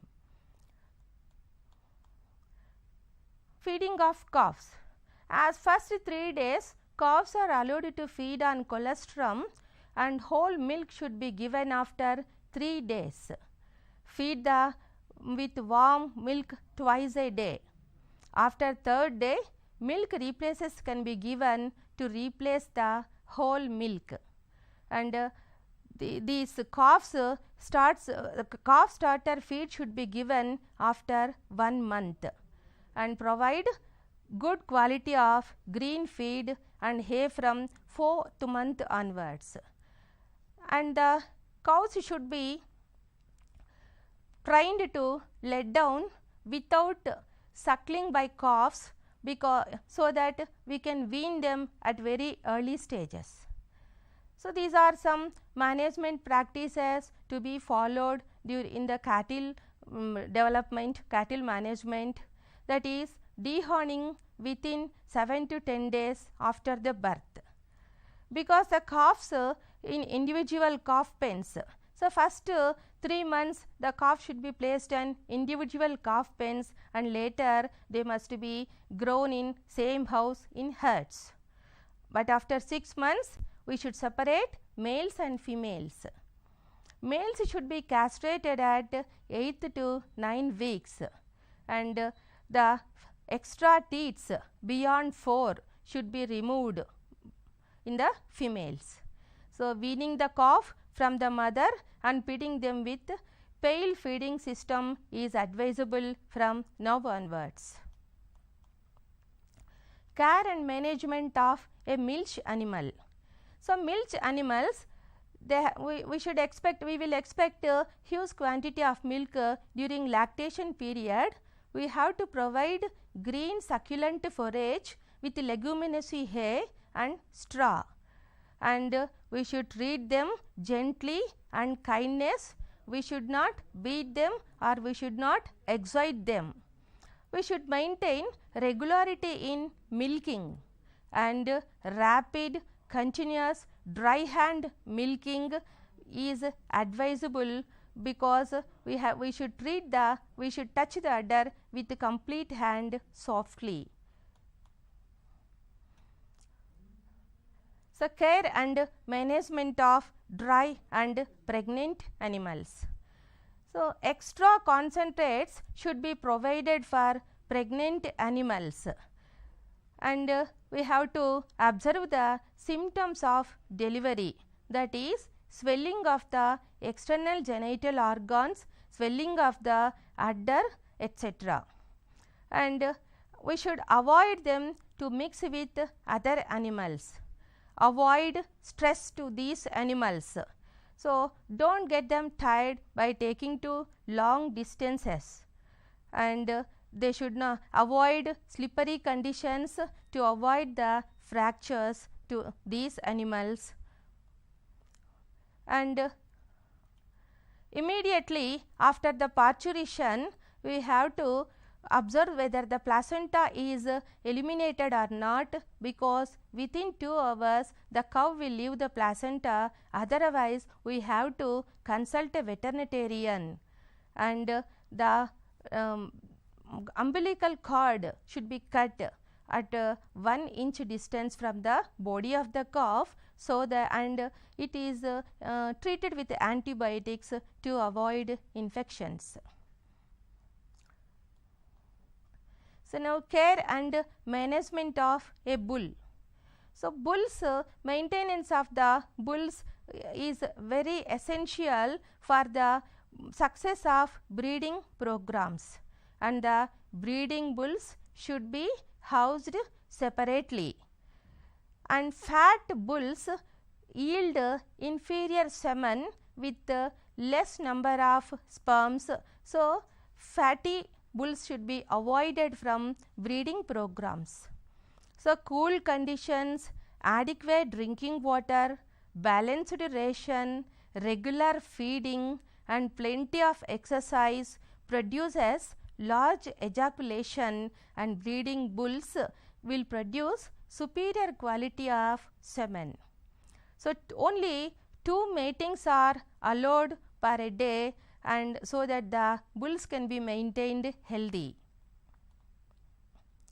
Care and management of bullocks. So, bullocks are used for agricultural practices and transport.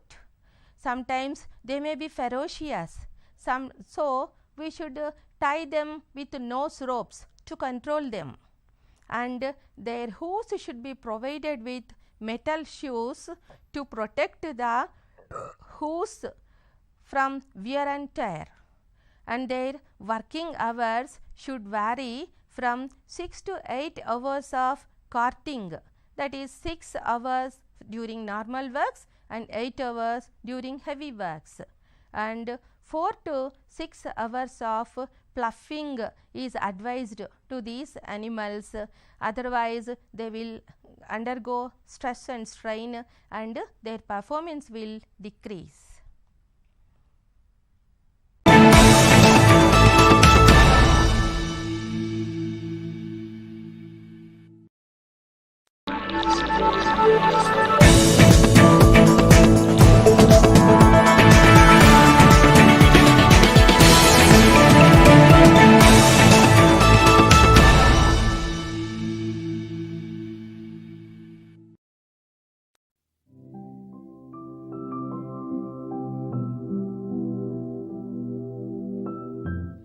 Welcome to today's session. So we are covering the communication skill sessions for ESC program, the employability skill centers across Andhra Pradesh, and this is organized and brought to you by AP State Skill Development Corporation. Till last week you went through the aptitude and cognitive skills, where another trainer by name Satish, he took you through a very comprehensive session on all the aspects of aptitude. And I'm going to take care of communication aspects, where the idea is to give you a holistic skilling. So in the last session we spoke about what communication is, and I spoke about the communication tree, how it's very different from what you have learned in school. Then I spoke about the essentials of effective communication, and these are the essentials of effective communication, 6 of them: assertiveness, authenticity, open-mindedness, empathy, clarity and listening skills. I spoke in detail what each of these points mean, gave you certain examples. Now I'm going to take it forward today. Now, communication type, we often hear different types of communication. So when 2 or more than 1 person or 2 people are speaking face to face, that is called a verbal communication. Now, the common myth that we have is only a face-to-face communication is verbal, or it's actually called an oral communication.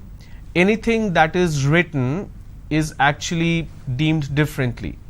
The mistakes that people do is, if some communication is done orally, they call it a verbal communication. For example, they say that, for example, if I'm talking about some kind of memos or some kind of information, say for example you're studying in a college and somebody came and announced it in the classroom that tomorrow there is a holiday, and there is no written memo, there is nothing on the notice board. So people usually say, we were informed verbally, there is no written communication. Now that is wrong. A written communication is also a verbal communication.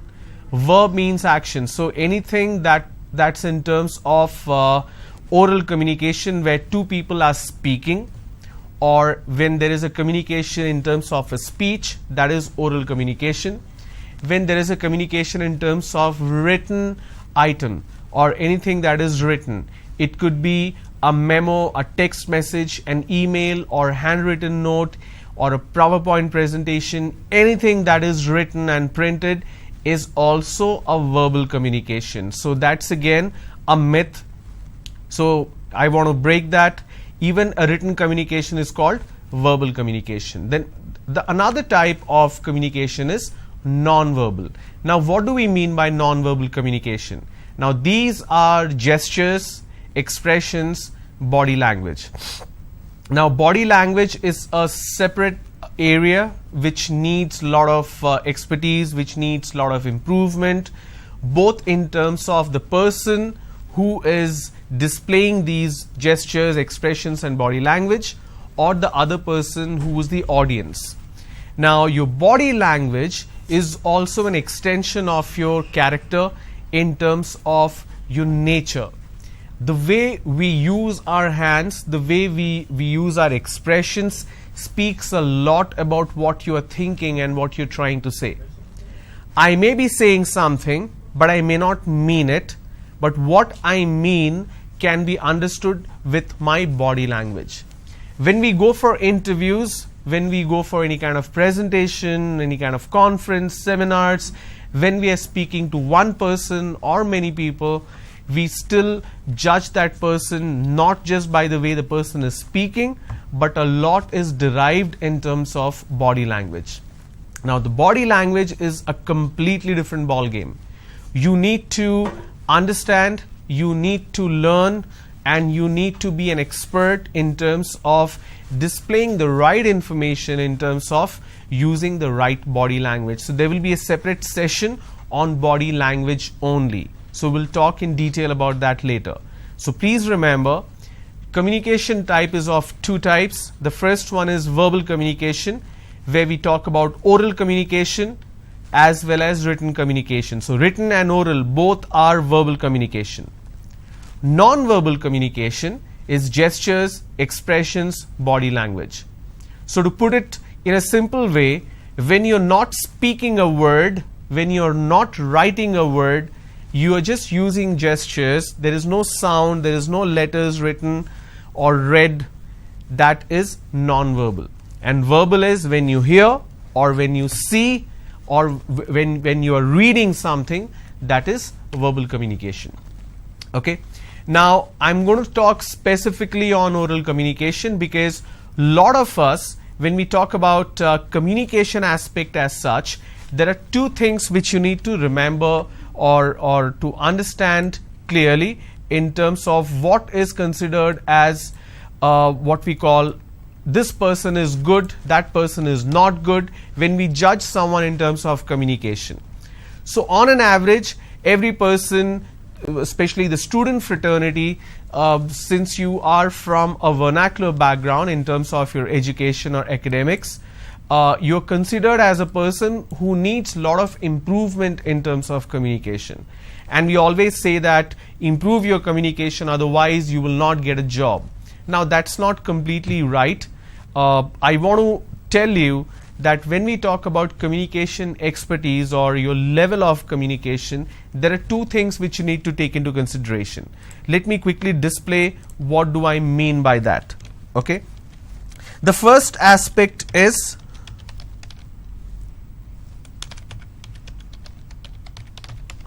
articulation. The second aspect is comprehension. Okay, let me align it correctly so that it's clearly visible.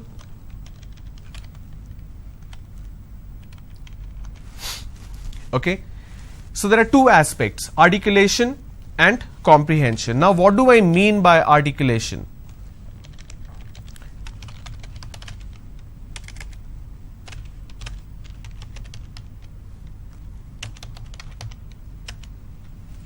Ability to express ideas,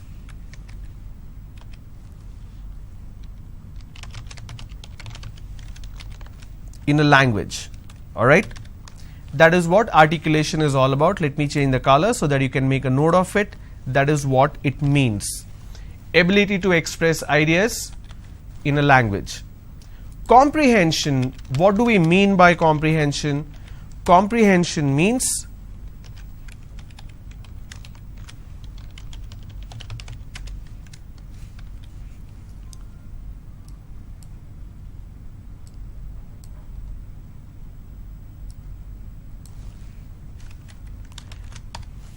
ability to understand in a language. Now the issue that most of us face today, now that I'm speaking to you, you are able to completely understand what I'm saying, right? So comprehension is something, this is not an issue. So let me mark it as green. So comprehension is something which is not an issue because you are able to understand what I'm saying. It may not be completely, but to an extent you are able to understand. But when I ask you to speak, you find it difficult to express yourself in a language. Now when I say in a language, that means a language which is different from your vernacular language. Now almost everybody who is watching this program in Andhra Pradesh, your vernacular language is Telugu, right? Now I am not good at Telugu. I cannot understand very clearly, but to an extent I can understand, but I can't speak very well. I cannot use the right words, I can't use the right grammar, and of course the pronunciation. Which means my articulation is not as good as my comprehension. The same thing applies to all of you. When it comes to English language, your comprehension is better than your articulation, which means you are not able to express yourself only in English. But if I say that you can speak in Telugu, you are very quick to respond any kind of question. You are confident, you are not nervous, you have a lot of information which you can express yourself through. But when it comes to comprehension, understanding, you find it easier. But when it comes to speaking, you find it difficult. So two aspects, articulation and comprehension. Now in order to resolve this issue, you need to go through a little bit about oral communication itself. Now when we talk about oral communication, there are four fundamental cornerstones or pillars that you need to understand and you need to master yourself in. So like any other language, in English language, when we speak specifically about oral communication, it's not written communication, I'm here talking about oral communication only.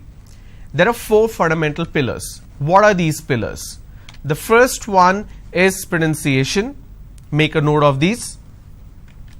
The second one is grammar. The third one is vocabulary. And the fourth one is fluency. So it's PGVF. Pronunciation, grammar, vocabulary and fluency. These are the four fundamental pillars of oral communication. And we're going to talk about each one of them in detail because my intention is to make you better in terms of your oral communication. Alright, let's begin. So what do we mean by pronunciation? In order to do that, we need to understand the fundamentals of it.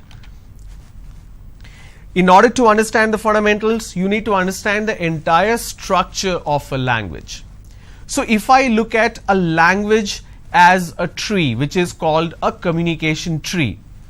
Now this tree, if I have to segregate or if I have to break it down, first and foremost, in order to communicate, I need something called a language. Okay, let me align it correctly so that you can see it clearly.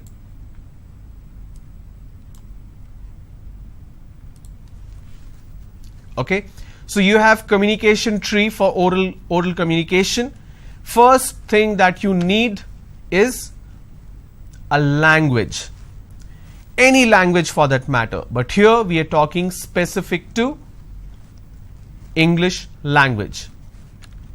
Now this language or any language can be broken into sentences. So in a language you basically speak sentences. The sentence is broken into words. Now words will be broken into letters. That is what everybody talks about. We break the language into sentence, the sentence into words, and the words into letters. But this is where you go wrong. We are talking about oral communication.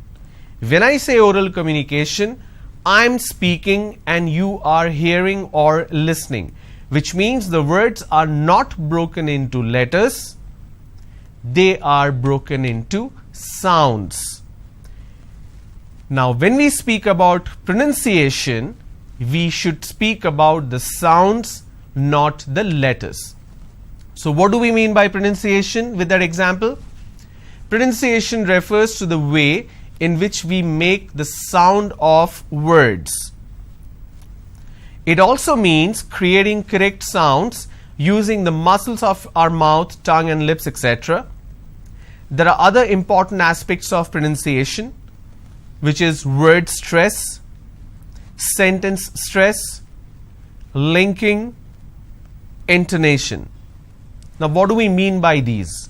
Word stress, for example, emphasis on certain syllables in a word. Let me show you an example. I am going over to the next slide so that I can give you an example of word stress.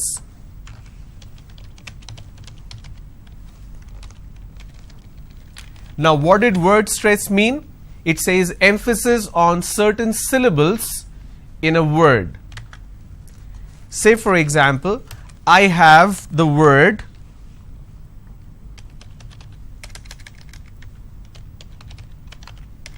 which is also my hobby, photography. Okay, if I have to break this into syllables, how many syllables do I have? Photography, which means I have 4 syllables. Okay, now I'm going to use another word which is related to the first word.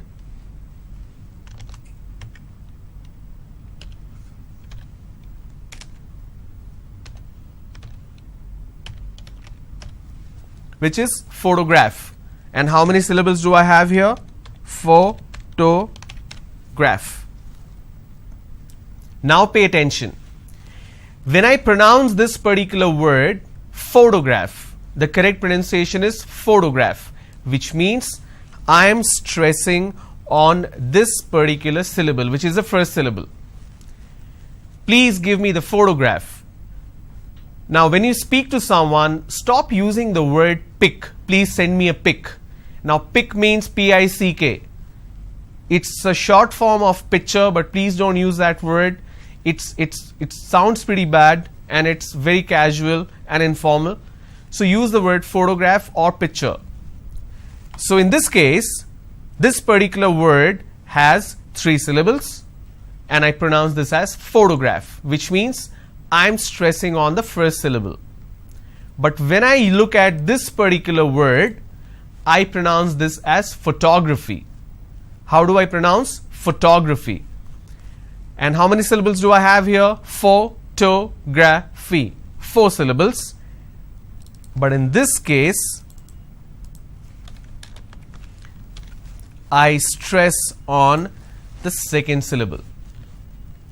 That is what word stress is all about. So when we talk about pronunciation, not only the pronunciation of each syllable or the entire word, but also the word stress come into the picture. So here I pronounce this as photograph, here I pronounce this as photography. Clear? What's the next one? Sentence stress. Now in word stress, I was emphasizing on a particular syllable in a word. In sentence stress, I emphasize on a certain word in a sentence, which means the entire word itself is stressed upon. So let me show you an example.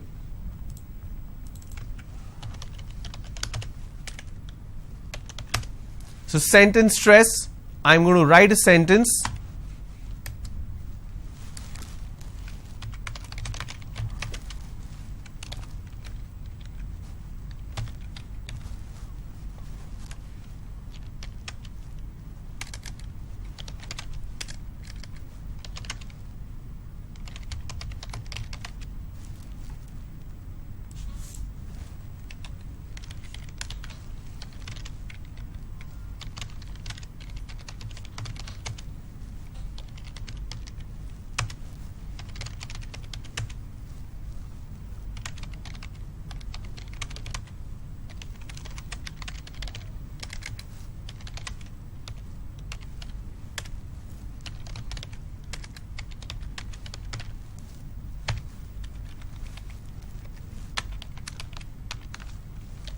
Okay, so let me change the color so that you know that this is an example for you.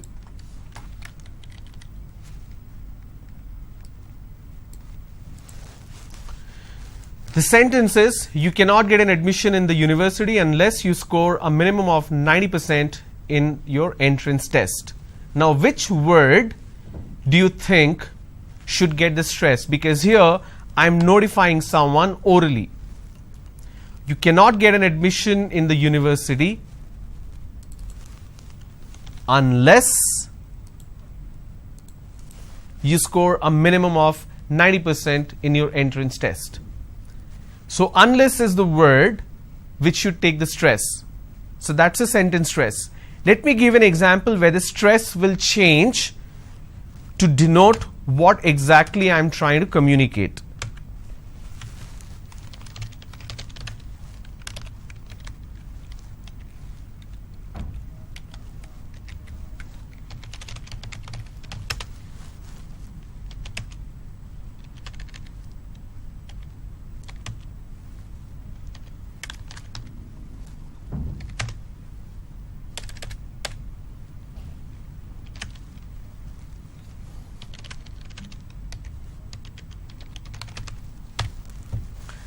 You have to pay a penalty of 5,000 to get the certificate.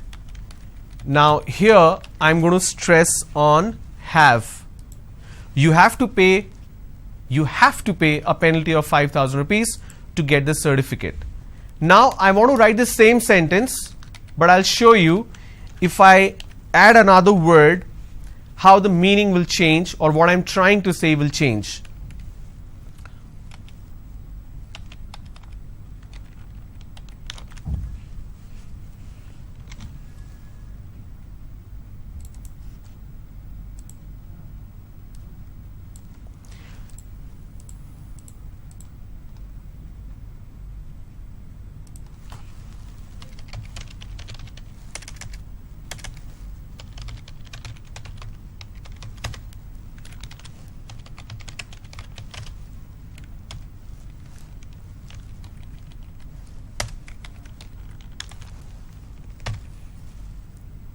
Alright, here we go. The first sentence, you have to pay a penalty of 5,000 rupees to get the certificate. Second sentence, you have to pay a penalty of 5,000 rupees only through a demand draft to get the certificate.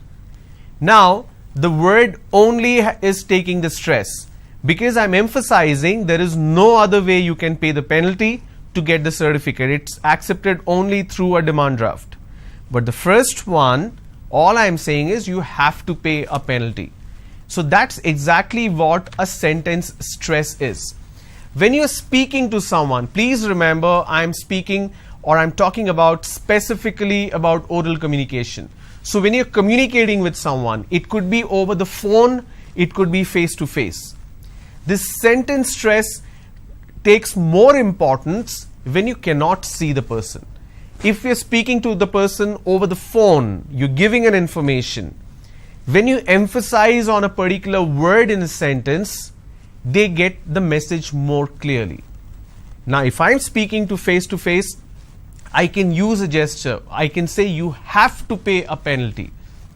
So I use this word, you have to. So the have and the hand coming down, it's coordinated subconsciously. So it's really underlined for you in your mind. You have to pay a penalty to get the certificate.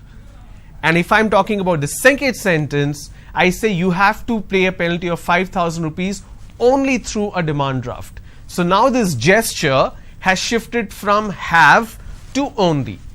So when I'm speaking face to face, it's easier to understand because other person can see me. But when I'm speaking to the person on the phone, they can't see this gesture, right? Now this gesture is coming very naturally to me.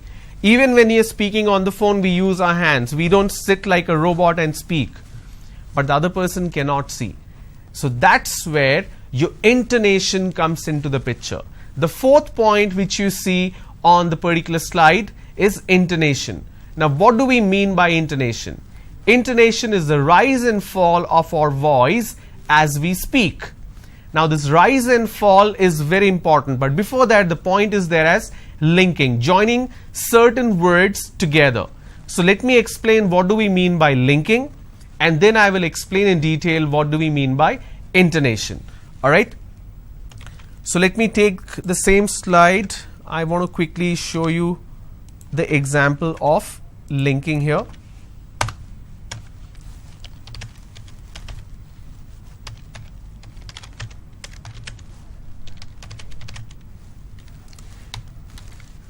Please give me 2 eggs. Now when I pronounce this, I can combine. Now in order to understand what do I mean by this, you need to get a little knowledge on let me quickly explain what do I mean by this. You need to get a quick knowledge on vowel sounds. So when I say 2, I am using the sound oo. When I am saying eggs, I am using the sound a. So 2 egg. So this is this word is ending with a vowel sound. This word is starting with a vowel sound. So when you have 2 words next to each other, one ending with vowel sound, another one starting with a vowel sound, you can combine or link these 2 sounds together. Okay. For example, if I have the word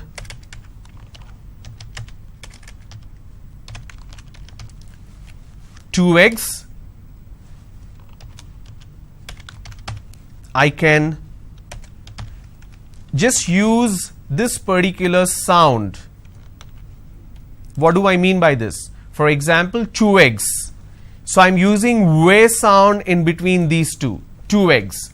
So when I talk about linking in detail, you will understand what do I mean by this. I know it's a little confusing. Let me move over to intonation.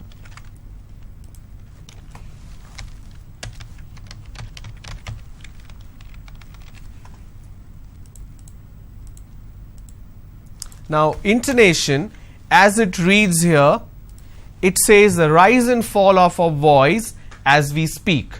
Now there is correct intonation, there is incorrect intonation. Let me quickly explain what do I mean by that.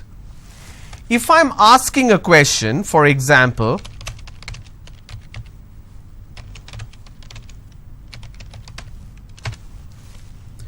are you going to the market? Are you going to the market? So when I say are you going to the market, there is a rising tone. Now what do I mean by rising tone? Let me quickly display. This particular word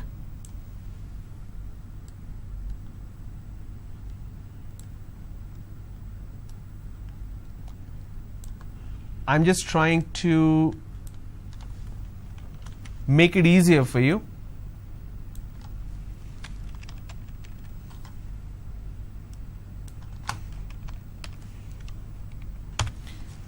Let me change the color so that you can see it clearly.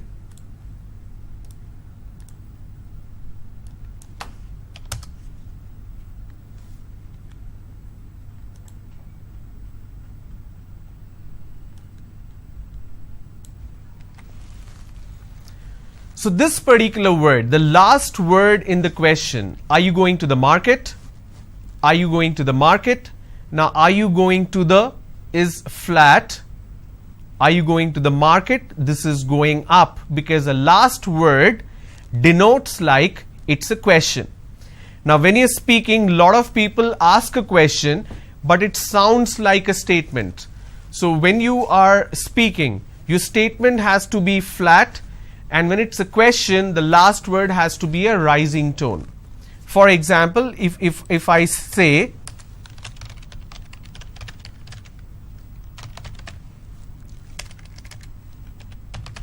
I'm going to the market. So here, let me add the line for you so that you can understand what do I mean by this.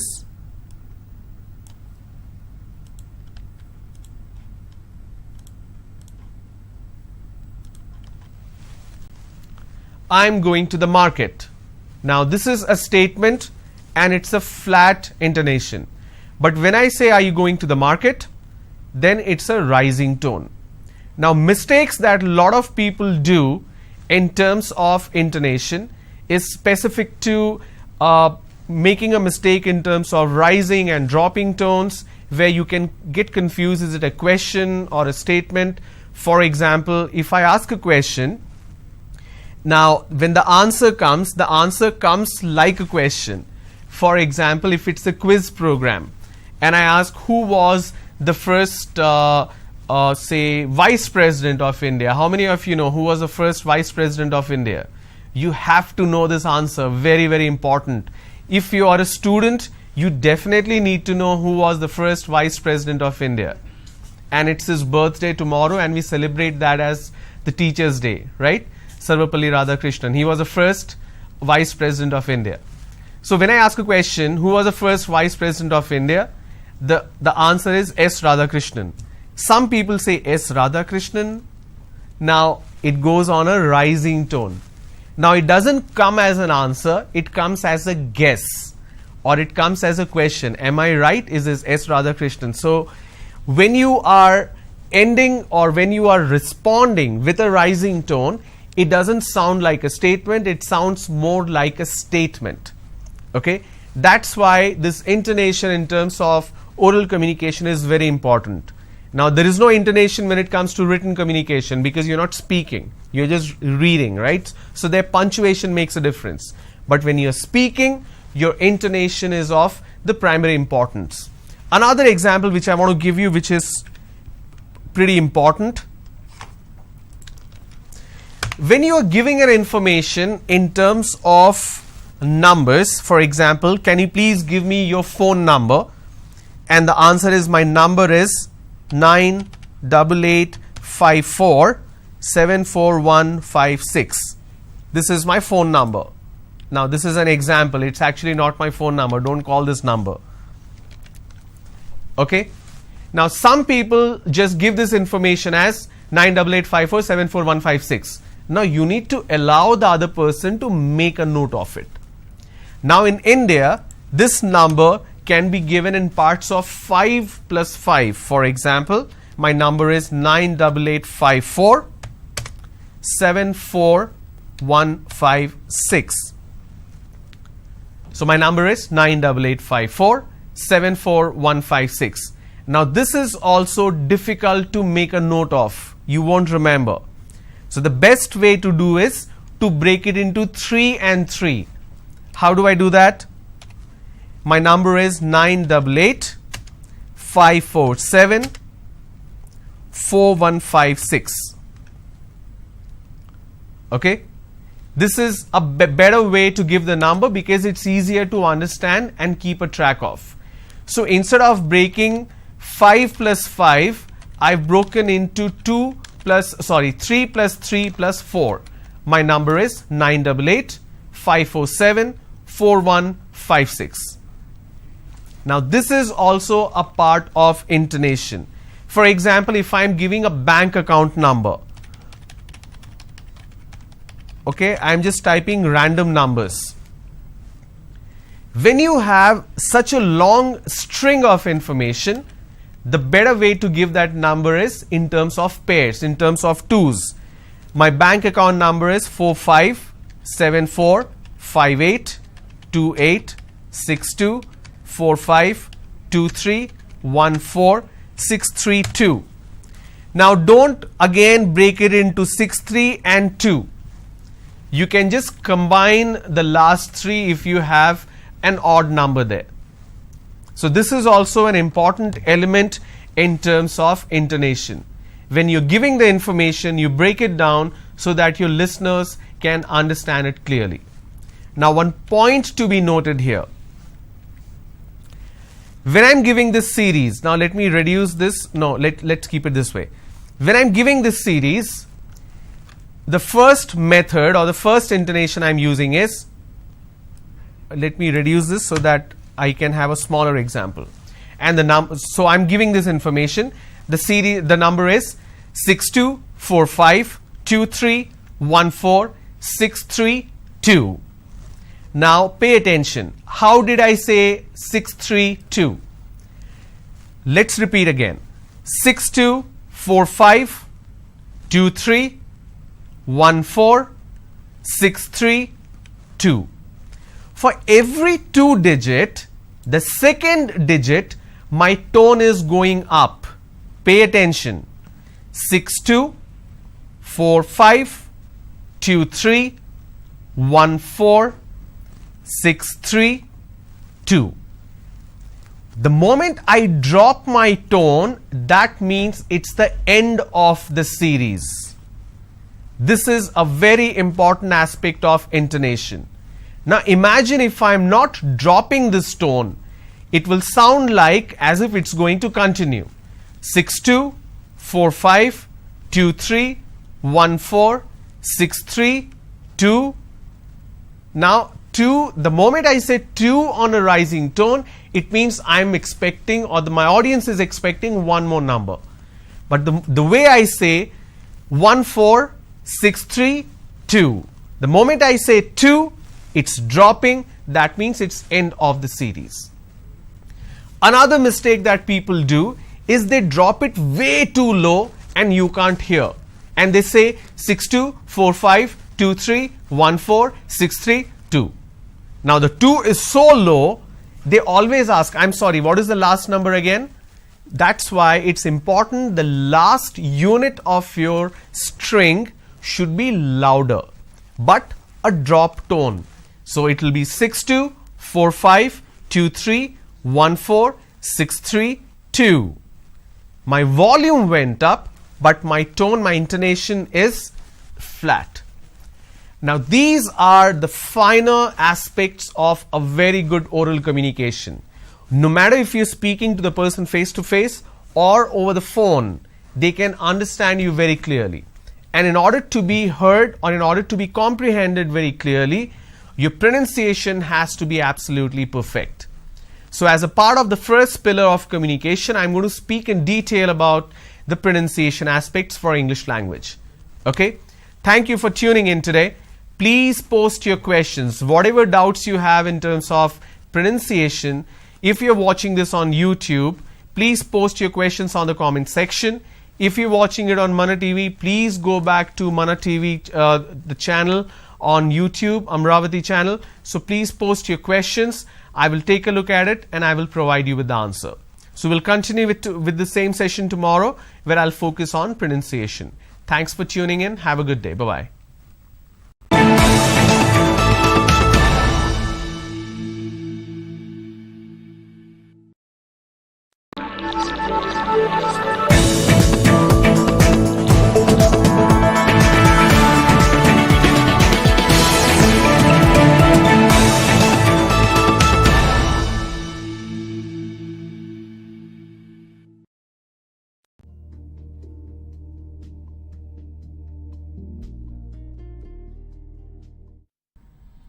Everybody, welcome to today's session. So we're going to begin with the communication skills training for today as a part of the ESE program.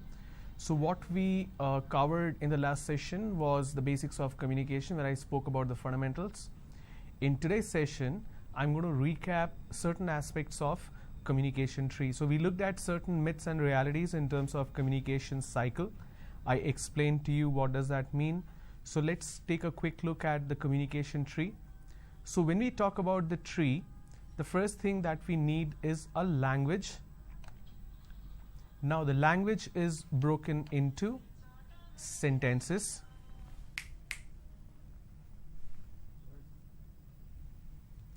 Now these sentences exist in every language. Whichever language we speak about, there is a language that is broken into sentences. And here we are speaking specifically about oral communication. Now the sentences are broken into words, and we usually think the words are broken into letters. This is again a myth that we need to get rid of. Since we are speaking about oral communication, the words are not broken into letters, they are broken into sound. When we speak about oral communication, this is a face-to-face communication when one person is talking to another person or one person is talking to more than one person.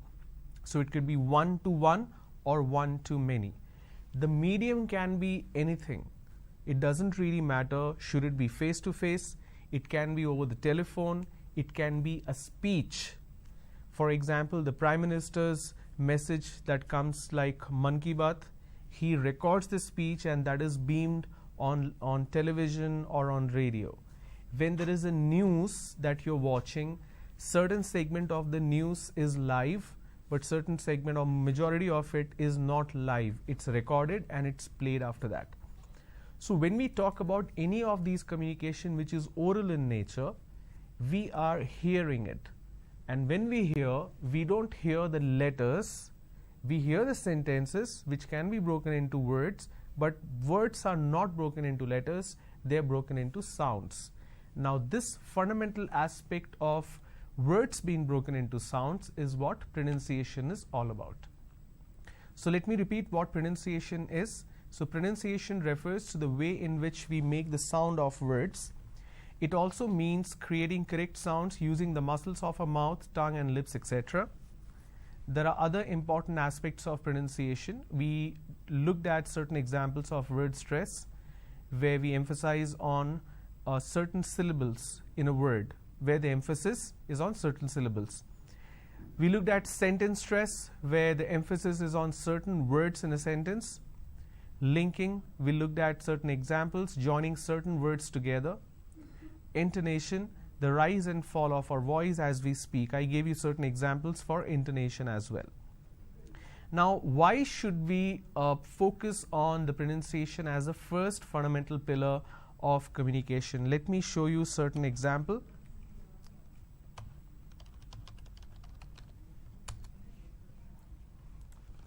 I'm going to type certain words and I'm going to break it down to sounds. This is to demonstrate why pronunciation is very important. Okay. Now, I have a word which is sir, right? Now, this particular word is pronounced as sir.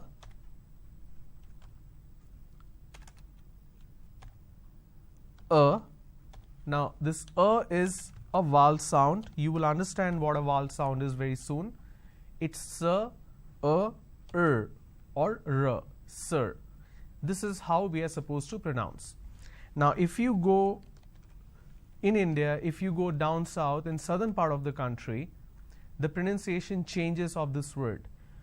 Majority of the people pronounce the word sir as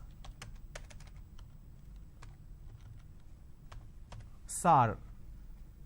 Sar, can you please answer my question? So instead of saying sir, they say sar. So this is a pronunciation mistake. Now how do we identify it's a pronunciation mistake? Instead of a vowel sound they end up using a vowel sound a. Another example.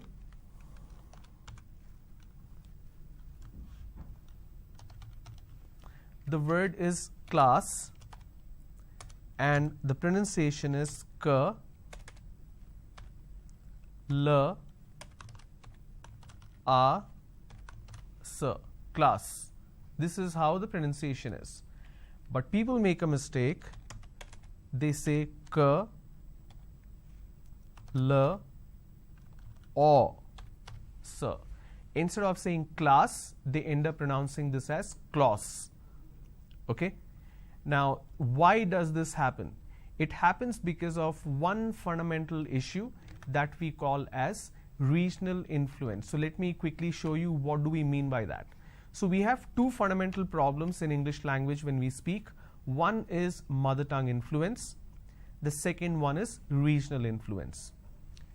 People usually mistake the mother tongue influence as a pronunciation issue, but it's not a pronunciation issue. It's actually a regional influence issue. So whatever problem that we face in terms of incorrect pronunciation, it's because of regional influence. The reason it's a regional influence, because every region has a particular language and a dialect, and the sound pattern of that particular language and dialect impacts a third language or second language, which is English. Now, what do we mean by mother tongue influence? Mother tongue influence is something that impacts grammar. For example, there is a sentence, lot of people, for example, I'm supposed to reach a particular meeting at 4 o'clock, but I was 20 minutes late, and they ask me, why are you late? And my response is, I came late. Why? Because I did not get a cab, or I did not get an auto rickshaw, or my bus was late. So what do I say? I reached late. Why? Because I could not get a cab on time. This why because is a wrong usage in English language. There is a Telugu word which is yendukante. So we do a direct translation from that word to English and we say why because. Now why and because cannot be together because one of the word which is why is a redundancy. The same thing applies to this particular example.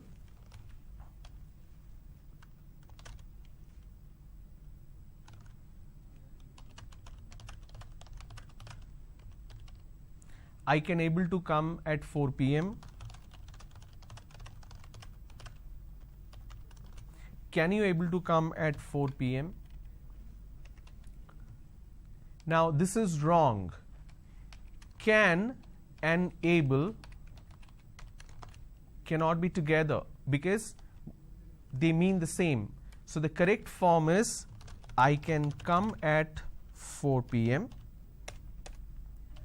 and the question is, can you come at 4 p.m.? So the word able is not necessary, it's redundancy. Now when you have a word which is redundancy, what happens is it leads to grammatical issues. That is what mother tongue influence is all about. We do a transliteration. Transliteration basically means literal translation. We do a literal translation from our vernacular language to English language, and that leads to a grammar problem. For example, a lot of us ask this question when we meet for the first time. We ask, what's your good name?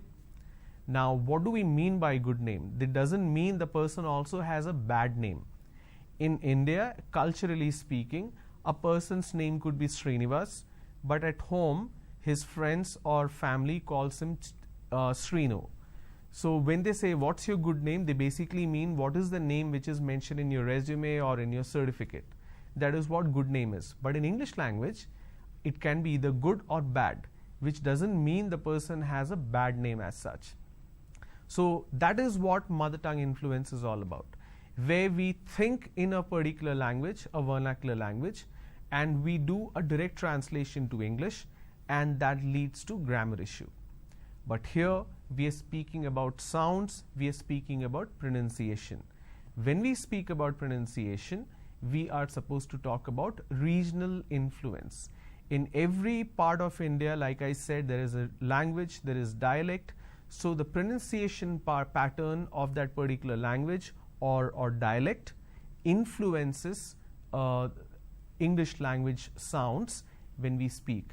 And that is why if you go to certain part of the country, they pronounce the same words differently. For example, if I have a word which is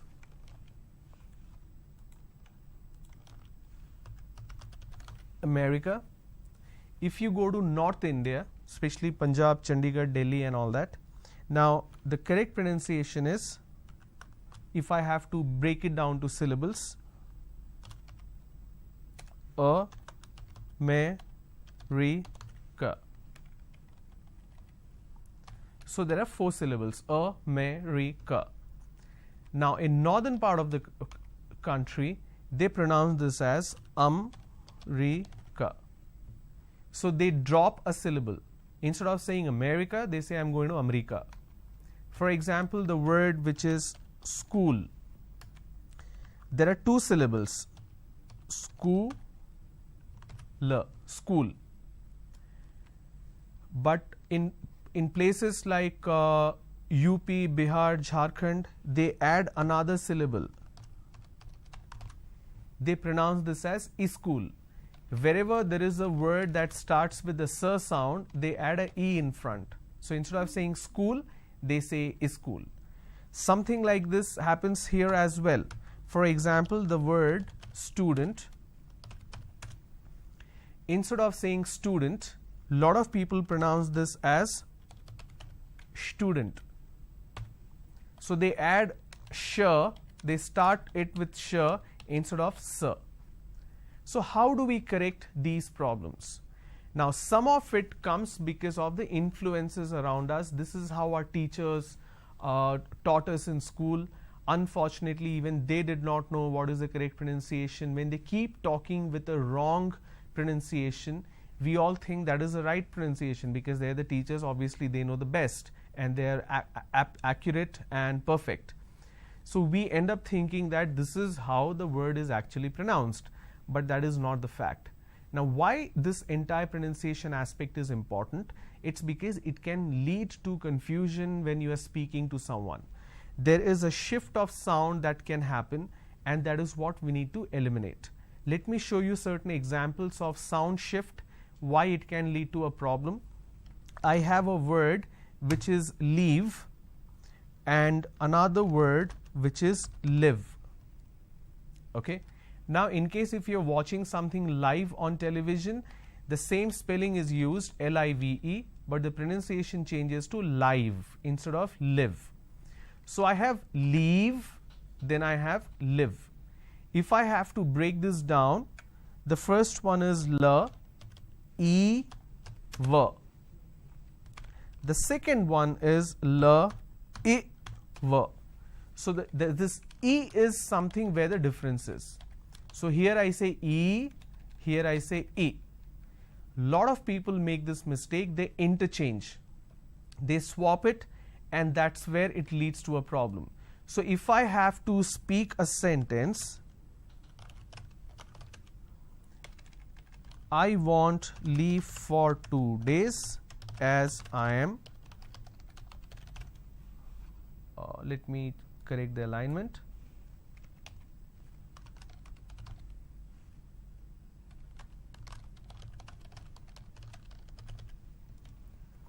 I want leave for 3 days as I am traveling to Mumbai.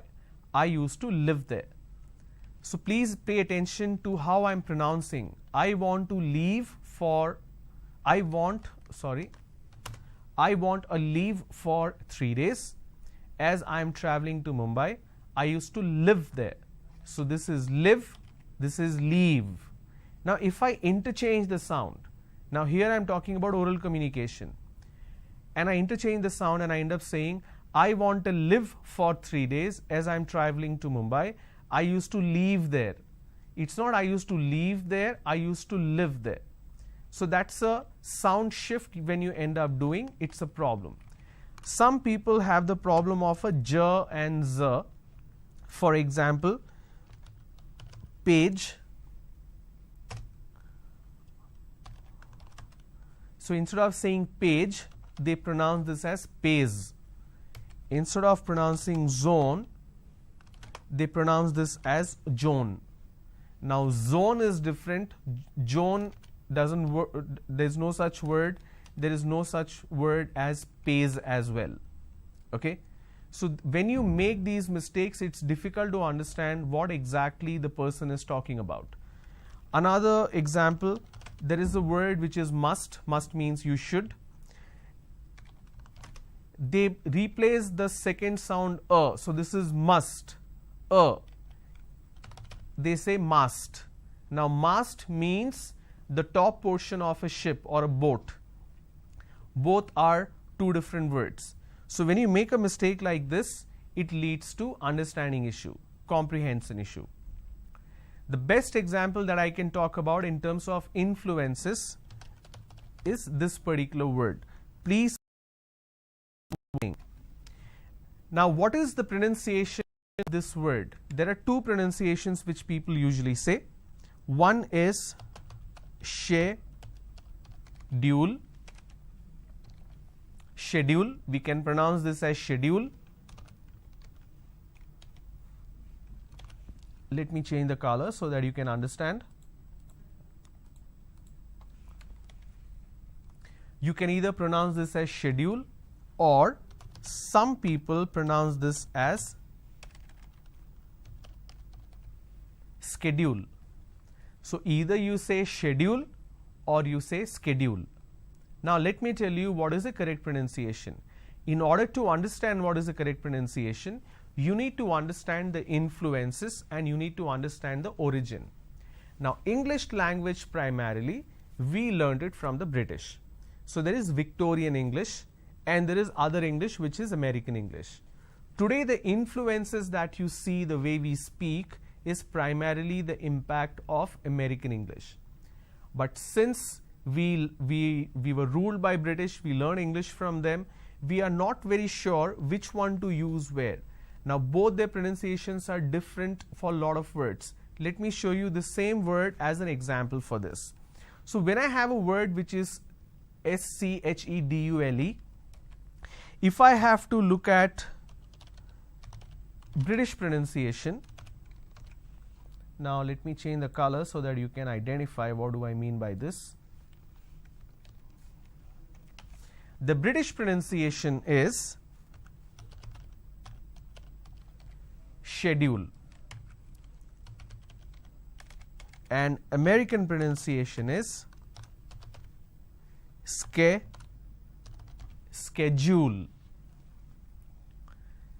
And this is a fact a lot of people don't understand. So the British pronunciation is schedule, the American pronunciation is schedule. Now in India, what we are doing is we are taking half of American pronunciation and we are taking half of British pronunciation, and we end up pronouncing this as schedule. This is where we go wrong because of the influences without understanding the root of it, without understanding the origin of it or the structure of it. Now how do we understand or how do we make sure that we understand the sounds properly and we do not make any kind of pronunciation mistakes? So what do I need to do and what do I need to do to correct this? In order to do that, we need to understand what do we mean by sound. We know what is a pronunciation in terms of definition, but why is it different? Why is it difficult to get the correct sound in English language? We need to look at certain examples so that I can demonstrate that to you. Okay. Now I have a word here. Let's try this quick example. I have a word which is city. Okay. And I have another word which is cat. So we have city and we have cat. Now pay attention very closely. Now what is common between these two words? The first letter, of course. Both the words starts with the letter C. But when I look at the first word city and when I look at the second word cat, there is a fundamental difference in terms of pronunciation. Another example, we have giraffe starting with G. It's not giraffe, it's giraffe. And we have a word which is gadget. Here again, G and G, both the words starts with the same letter. But the fundamental difference is when we have the word city, we can replace the word the letter C with a S. Even if I have S, I can pronounce this as city. There will be a spelling mistake, but the sound will be accurate. The same thing applies to cat. I can replace the letter C with a K and I can pronounce this as cat, which means the first letter, even though the letter is C, it carries the function of S. And when I have the letter C again, it carries a function of a K, cat. But if I use K and S, there will be spelling mistakes, but as far as the pronunciation is concerned, both are accurate. Likewise, in giraffe, it starts with a J sound and gadget starts with a G sound. Alright? So even though the first letter is identical and same, but the sound is different. So what do we understand from this? When we talk about sound, the same letter can carry two different sounds.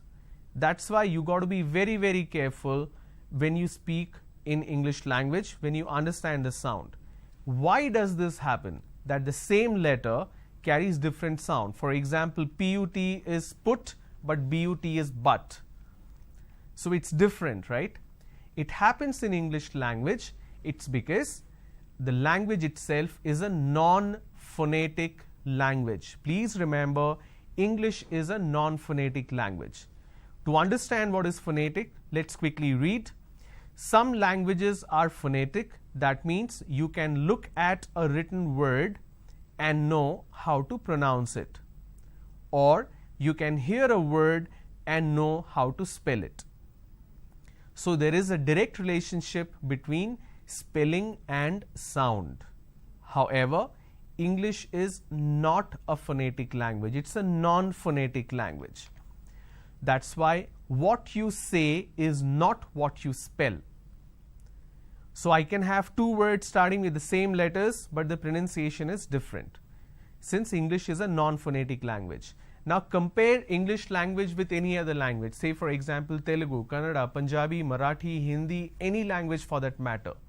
Whatever you write, you say the same thing. The pronunciation is same as the spelling. But in English, it is different because it's a non-phonetic language. Now in order to understand how do we determine what is the correct pronunciation, you need to understand the sounds. Now what do we mean by sounds? How do we master it? Now quick information I am giving you as a last part of this program, and tomorrow I will give it to you in detail. In order to understand the sounds perfectly, you need to understand the sound structure. And there are two kinds of sounds. One is consonant sound and the second one is vowel sounds. Now what do we mean by consonant and vowel? So if you look at this particular example, let me go back to my slide. You see this particular part, or let me make it simple for you.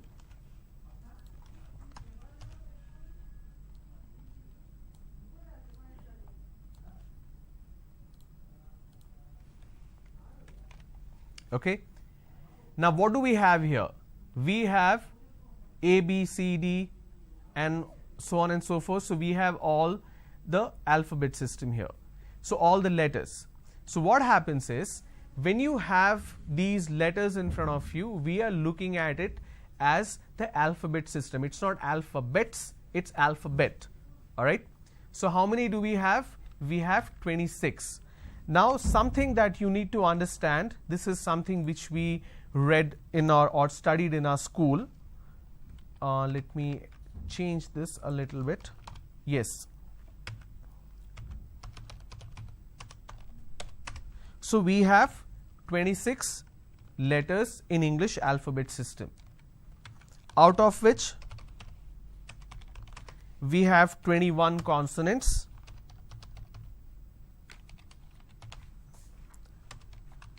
and the remaining 5 are vowels. So 21 plus 5 is 26. But these are letters, these are not sounds. Okay. So in English language, we have 21 consonants and 5 vowels, but you need to understand in terms of sound. Let me change this color so that you can differentiate.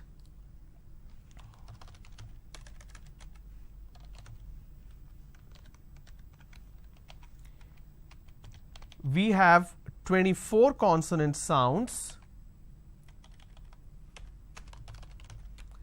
and we fundamentally have 15 vowel sounds. Now this 15 vowel sounds are divided into 3. There could be more, but for quick understanding and for practical purposes, we talk about only 3 kind of vowel sounds. So we have 24 consonant sounds and 15 vowel sounds. Your entire pronunciation is within the circle of 24 plus 15. If you pronounce a word which is beyond or which is out of this 24 and 15, that means you are making a pronunciation mistake. There are a lot of sounds which does not exist in English language. Say for example bh, say for example jh. These sounds, you will not find any word where these sounds exists. Now, what are the sound that we have in English language? To understand that, we need to get started with the consonant sound principles. There are 24 consonant sounds, and tomorrow I'll talk about these sounds in detail. Please remember, once we finish consonant sounds, we need to understand the vowel sounds. We will do a lot of practice with these sounds. Then we need to understand syllable and syllable stress. Once you finish this, you will understand how you had been mispronouncing a lot of words and what is the correct pronunciation. If you're watching this on YouTube, I want you to do me a favor, and most importantly, do yourself a favor. Whatever words you find it difficult to pronounce and you don't know the pronunciation, how to say it, please post those words in the comment section. Tomorrow's session, I will tell you how the pronunciation is, and I will also announce the name of the person who's saying this. Okay, so your name will be announced in Mana TV, so that's the good news for you. So I'll see you tomorrow. Tomorrow I'll get started with the consonant sounds. All right, thank you for tuning in. Have a great day. Bye-bye.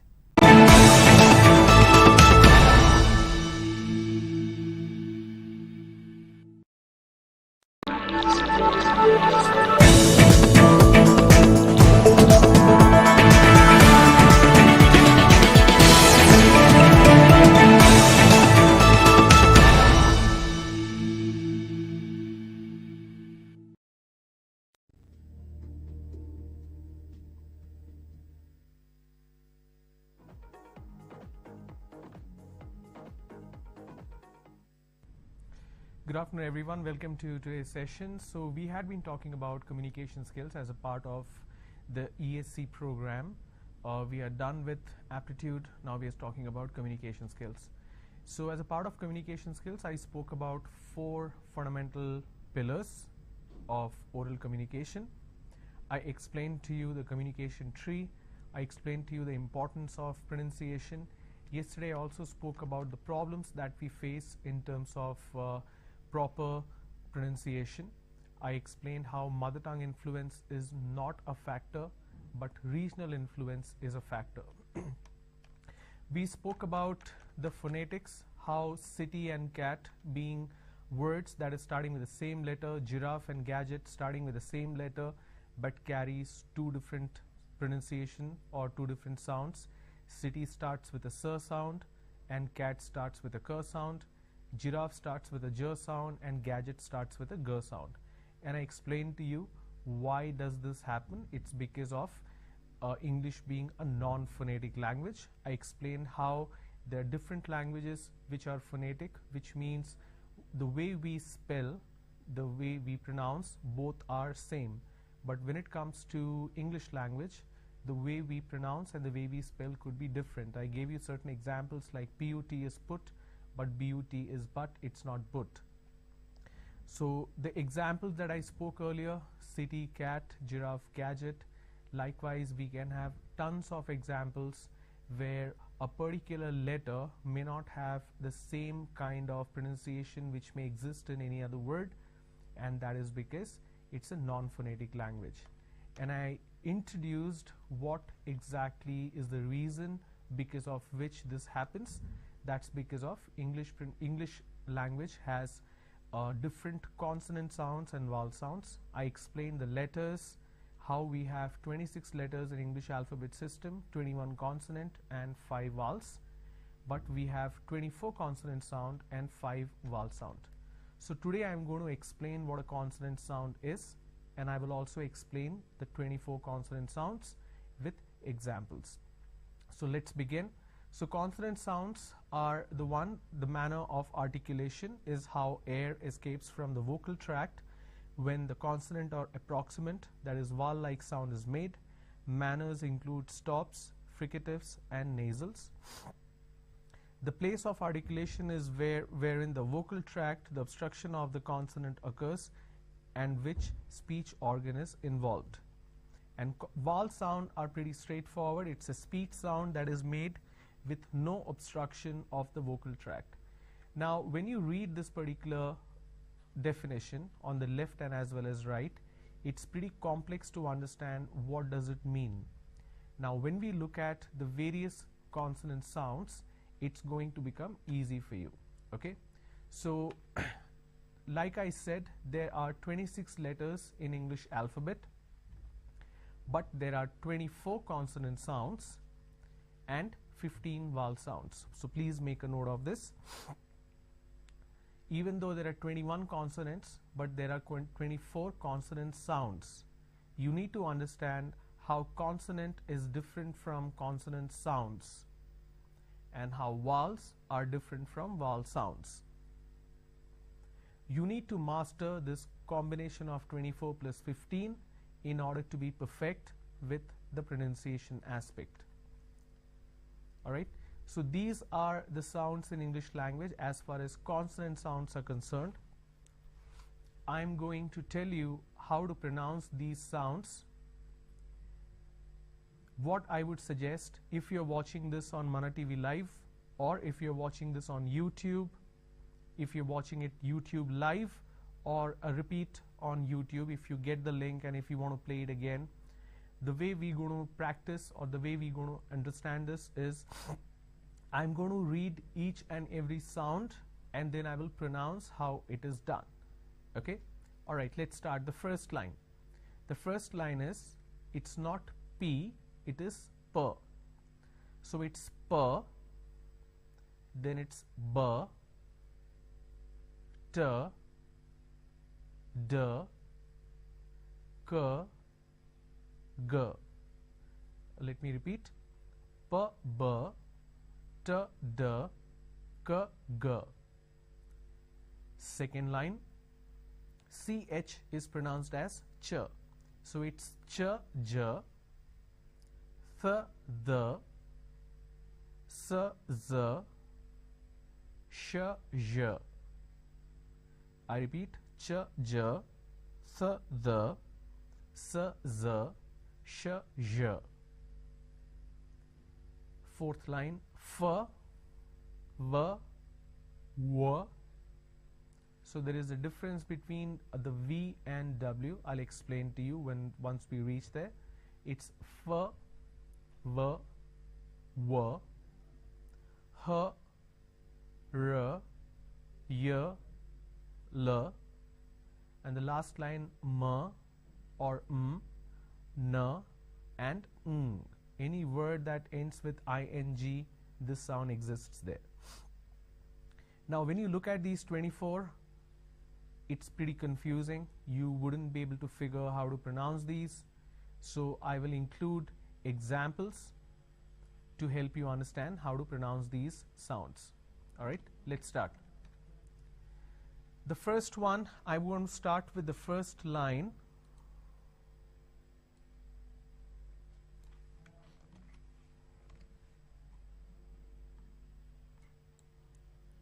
I'm going to make a mention of this here.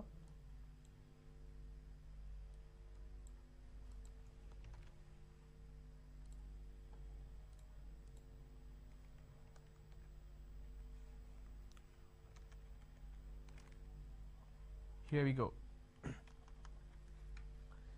So if you look at these examples, every sound I have mentioned 3 examples. In the first example, the sound is in the beginning. The second example, the sound is in the middle. And the third one, the sound is in the end. Okay? So let's start. It's pot, P as in pot, topple, top. Alright, now let me add some more words so that you can understand it. So I'm going to reduce this font size so that I can add more examples with the P sound for you.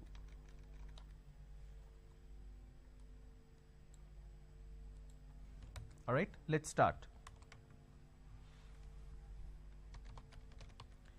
Picture,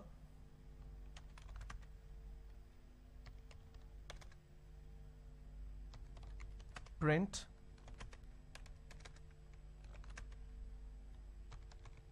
puddle. Puddle means whenever there is a water stagnation on the roads, like in a small hole or pothole, that's called a puddle. It's not poodle, it's puddle. Paint. Now I'm going to use certain words where the sound is in the middle.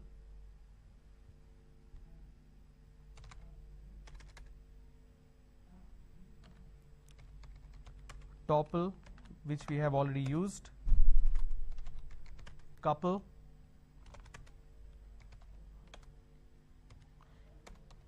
people, shopping, where per is in the middle, drop, now this sound is in the end, stop, top I have already used, shop, where the sound is in the end.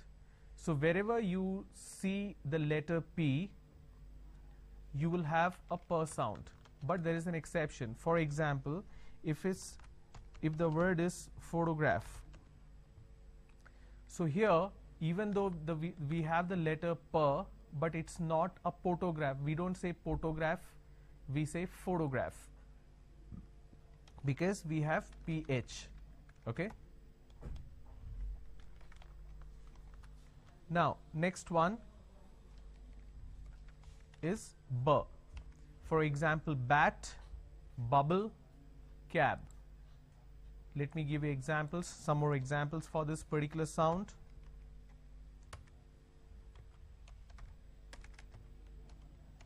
Brick, biscuit,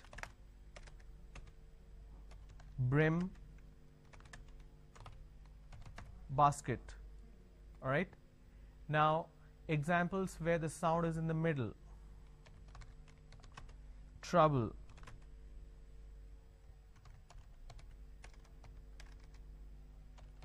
cobble, double. Now here the sound is in the middle, the B sound. Now examples where the sound is in the end: drib, crib, nib, like the fountain pen nib, crab, we have crab. Okay, so some examples where the sound is in the beginning, sound is in the middle, and the sound is in the end. Now the next one is T sound. So let's look at certain words: table, bitter, pot. Likewise, what you need to do is you need to come up with more such examples. I just showed you how to build more examples. When you do this exercise, you end up working on your vocabulary as well. So table, bitter, pot, desk, advice, loud, kite, disclose, mask. Now when you look at this particular example, disclose, you notice the letter K is not there, but you do have the sound. So you need to be very sure you're looking at the sound and not the letter. Okay, let's have certain example where the letter will not be there, but the sound will be there. Let me reduce this.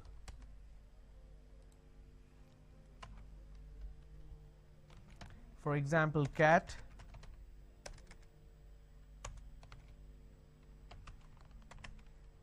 okay, cascade, dislocate, locate, locket. Now here both the letters C and K are here. Here the letter K is not there, but still we have the sound which is K, like locate, dislocate. For example, disc. Even though the letter K is not there, but the sound K is there. So this particular letter, when we look at as an alphabet system, it's just a letter, but when we look at it as a sound, it's a K sound. So don't look at it as a letter K, but look at it as a sound. This is the fundamental aspect which you need to understand when it comes to the pronunciation in English language. You may not have exactly the same letter, but you need to understand what does the letter signify in terms of sound. Okay, say for example the K, we have examples on your screen, which is dislocate, locate, locket, disk. So none of these words, or for example cascade or cat, none of these words have the letter K in it, but still it has the pronunciation which is K. So once you master this, you will be able to understand the importance of the consonant sound. Let me change the font size for you so that it's easier. The last one of the first line, which is a G sound, goat, magnify, big. Goat, magnify, big, sorry. Now the next set of sounds that I'm going to talk about is ch, j, th, the. Only 4 I'm going to take, rest I will pair it together later. Ch, for example, chain, discharge, march. Now there is an important point that you need to remember. Okay, so you will think CH, if it's together, that means it's a ch sound. For example, chain, discharge, charge. All right, so that means this, for example, some more example, perch, search, chin, cheek, cheer, chair. So all these words has CH, that means it's a ch sound. But what if I have a word which is this? What if I have a word which is this? A word which is CHEMISTRY. Can I say chemistry? No. The pronunciation is chemistry. Now here, this is CHROME. Can I say Chrome, like Google Chrome? No. The pronunciation is Google Chrome. So when you have a word, when you're comparing that, I have CH here. So let me remove this. So when I have CH, I say chin, cheek, cheer, chair. But here I say chemistry, chrome. You are obviously bound to get confused. Now the question is, why does this happen? It happens because that is how the word, the origin of the word is, that is how the pronunciation is designed.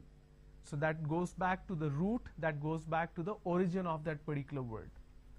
The best way to understand how to pronounce these words is simple. Either you go to dictionary and look up for example. Now it may not be always possible to have a dictionary.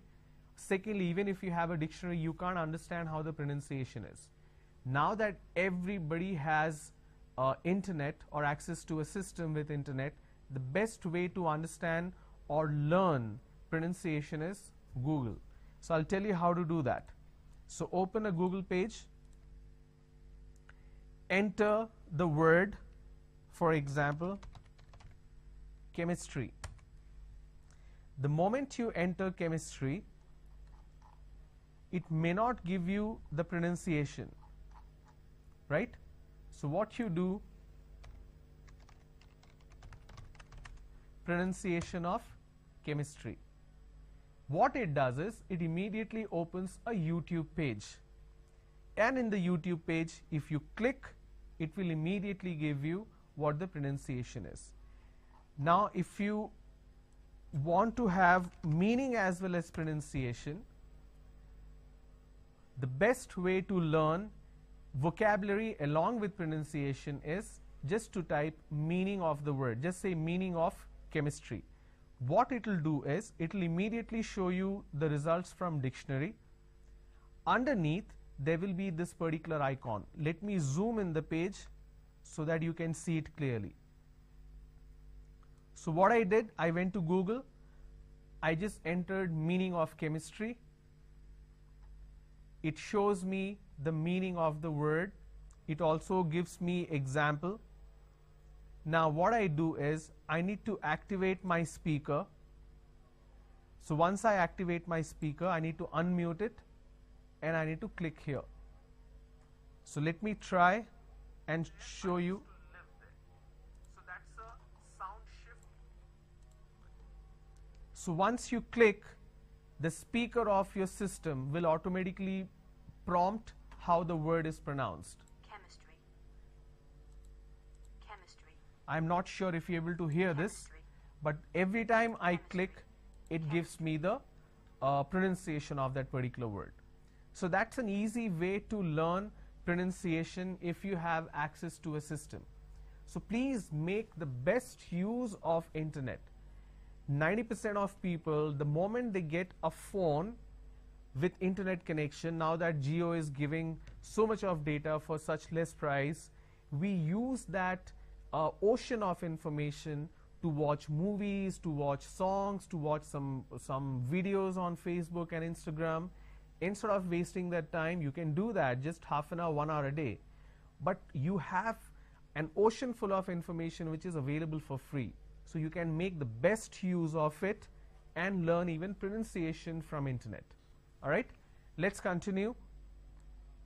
The next word or the next pronunciation that we need to understand is j. So we have ch and we have j. J, for example, joint, budget, charge. Now pay attention. The letter J is missing here for this particular word and for this particular word. So you need to be very, very sure how to pronounce it, and the best way to learn is either from dictionary or from Google. So j, joint, budget, charge, even though the letter is missing, but the sound is existing here.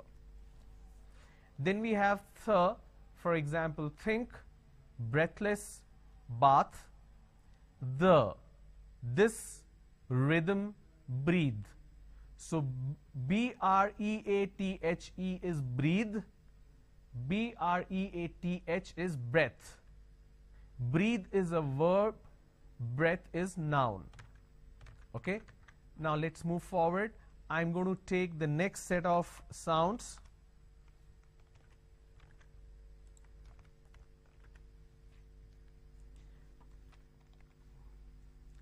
The first one is seal, mistake, miss, z, zoo, disown, breeze, shallow, location, brush, that is for sure, and je, we don't have any word that starts with a je sound, but we have pleasure, measure, treasure, all these words where the sound is in the middle, and then we have beige where the sound is in the end.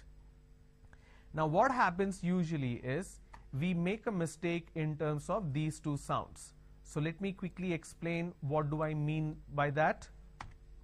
So I'm going to talk about the first one. For example, if I have the word which is student, a lot of people make a mistake and they pronounce this with a sh. Student. It's not student, it is student. All right. Now when I have this particular word which is zoo, disown, breeze, now this is a z sound. For example, zebra,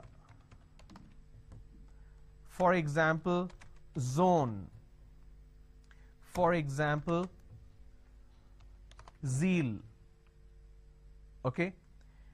Now what people make a mistake is they replace the z with a j.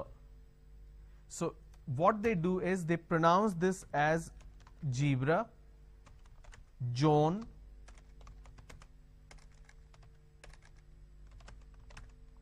Jeel. So please don't make a mistake. The moment you replace the z with a j, it's a mispronunciation. It's not zebra, it's zebra. It's not John, it is zone. It's not Jeel, it is zeal. It's a z sound. Another mistake that people do is where they add a z sound where it's not needed. For example, listen. Now the listen word pronounced as L, E, S, Li.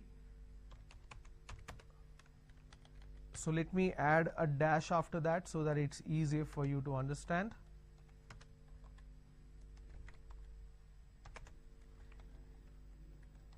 Okay, it's pronounced as li, s, n. Listen.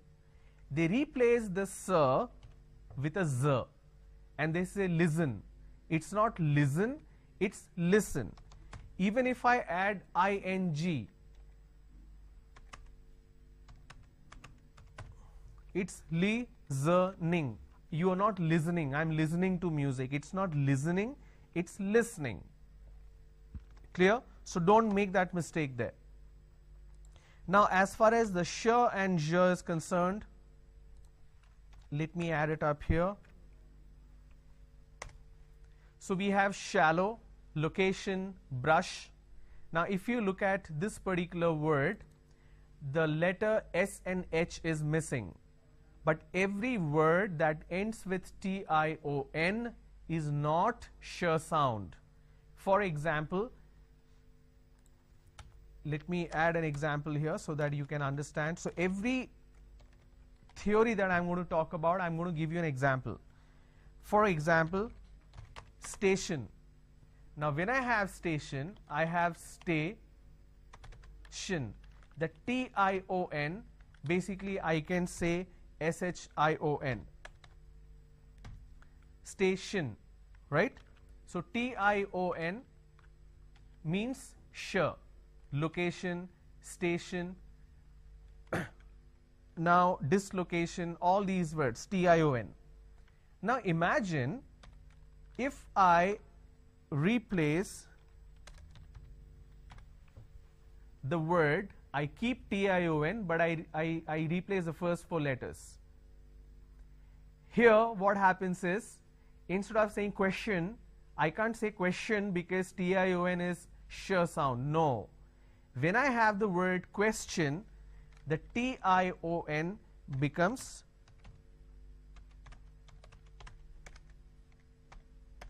ch, n. So it becomes question. Alright.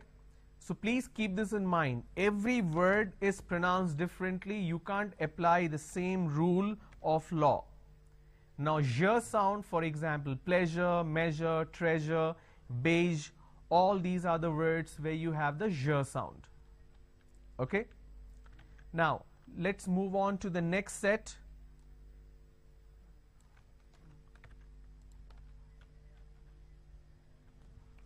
F as in fun, often, tough.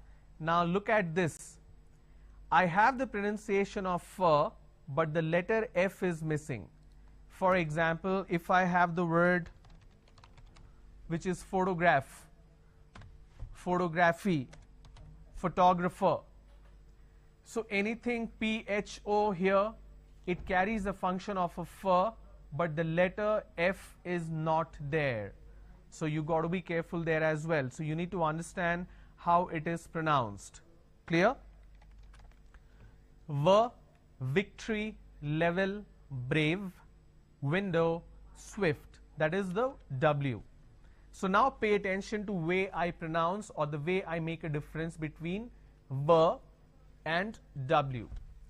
So V, the moment you have a letter which has the V, it's a V sound, and the saying is bite your lips, kiss your, bite your V's and kiss your W's, which means if you have a V, you will bite your lower lip. V, for example, victory, level, brave. If you have water, William, swift, window, wherever you have W, you will make an O. For example, window. I can't say it window. It's not window, it's window. So bite your V's and kiss your W's. That is a fundamental difference between the V sound and the W sound. Alright, let's move on to the next.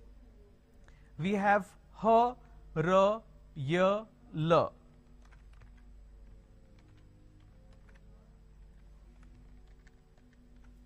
H, for example, hollow, adhere. So wherever you have the h sound, you may or may not have the h. R, now this r is a soft r sound, it's not r.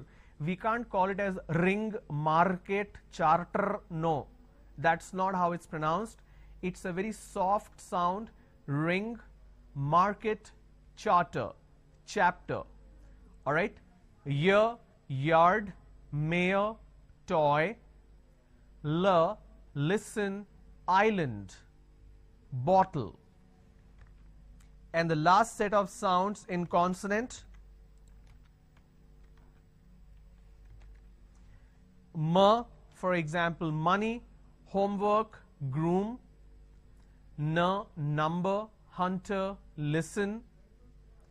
NG, every time you have the letter N and G together, that's an ing sound. For example, English, ringing, ring, listening, anything that is with continuation form, ing, singing, dancing, writing, painting, playing, you have the ing sound in the end.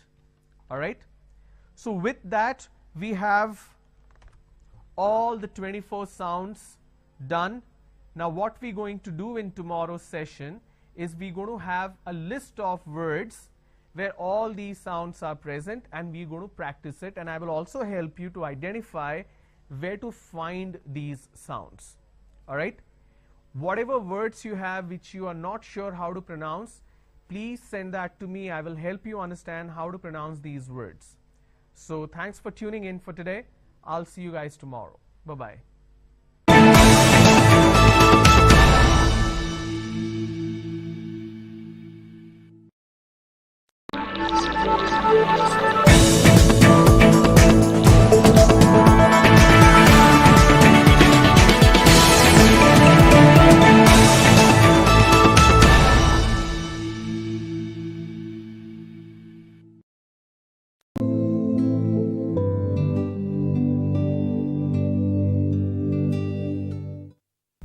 Good afternoon, welcome to today's session. This is brought to you by AP State Skill Development Corporation, and we are conducting this program especially for the employability skill centers.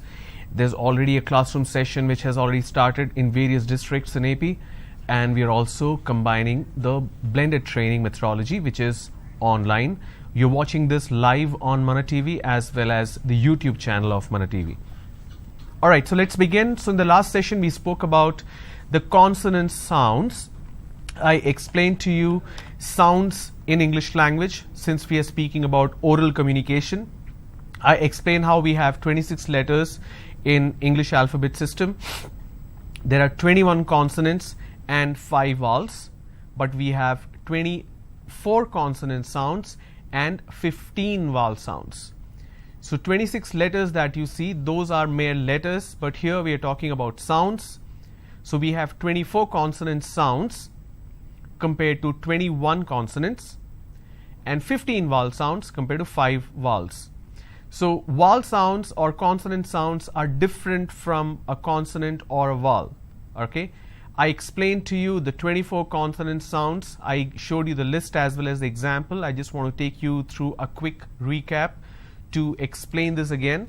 So we have p, b, t, d, k, g, ch, j, th, th, s, z, sh, zh, f, v, w, h, r, y, l, m, n, and ng. So that's 24.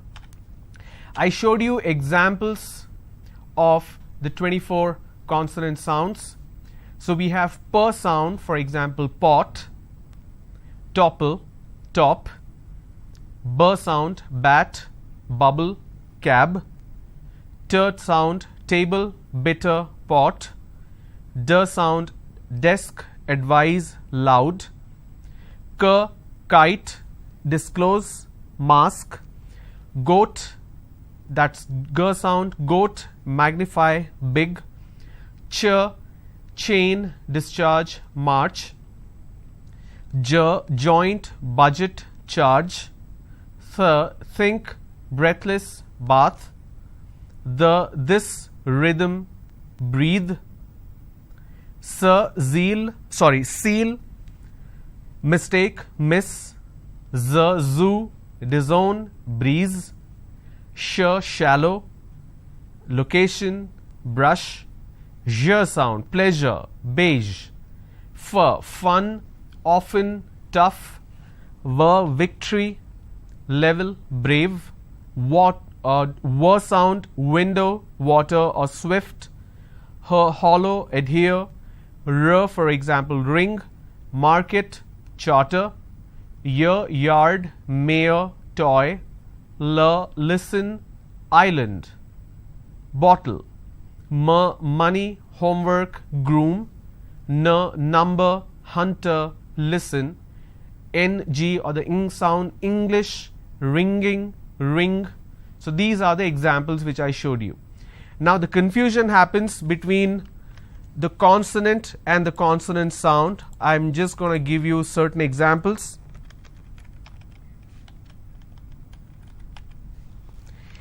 For example, if you see the letter P, this is actually a per sound.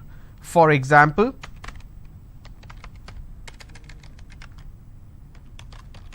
print. Now the letter P signifies per sound, but not always. For example, if I have the word which is photon,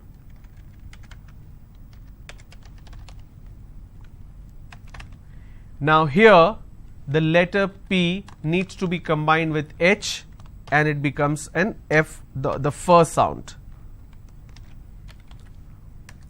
For example, if I have the word photograph, again I have first sound. So just because I have the letter P doesn't mean I can pronounce this as per always. Alright. I also gave you example of ch sound.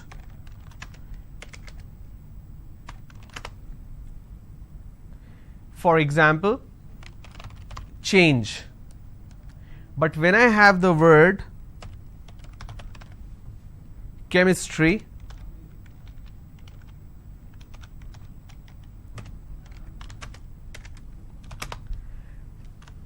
CH becomes k sound.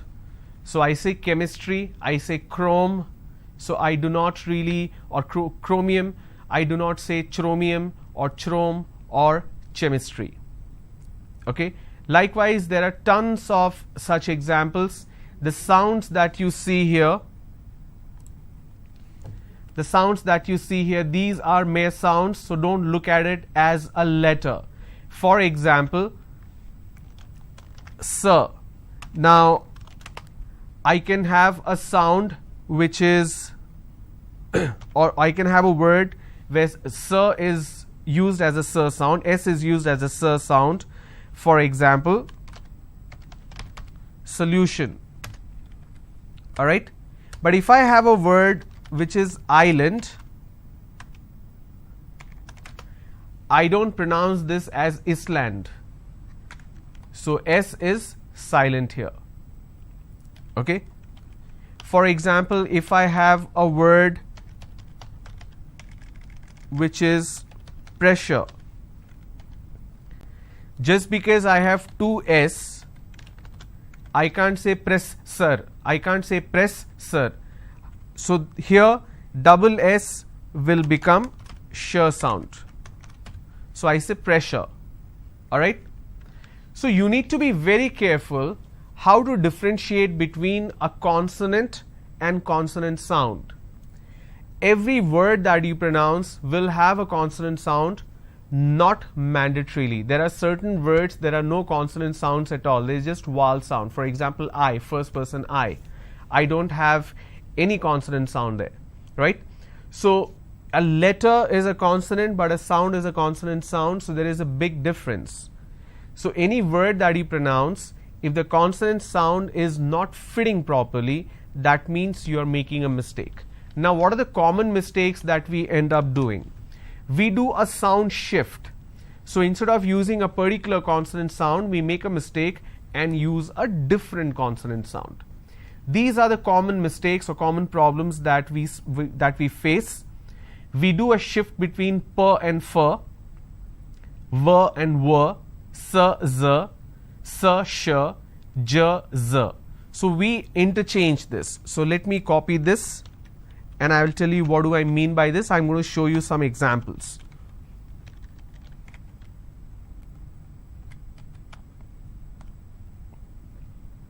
Okay.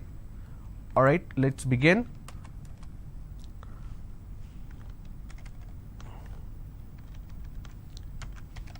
For example, if I have the word which is print, lot of people pronounce this as frint. So that is where the mistake happens. Okay, there are some people who cannot pronounce the per sound, they replace that with a fur sound. For example, if I have a word which is face,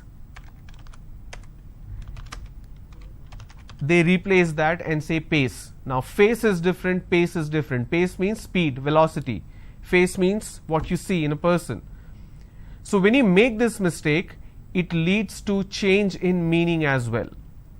Okay, next I have the word which is victory.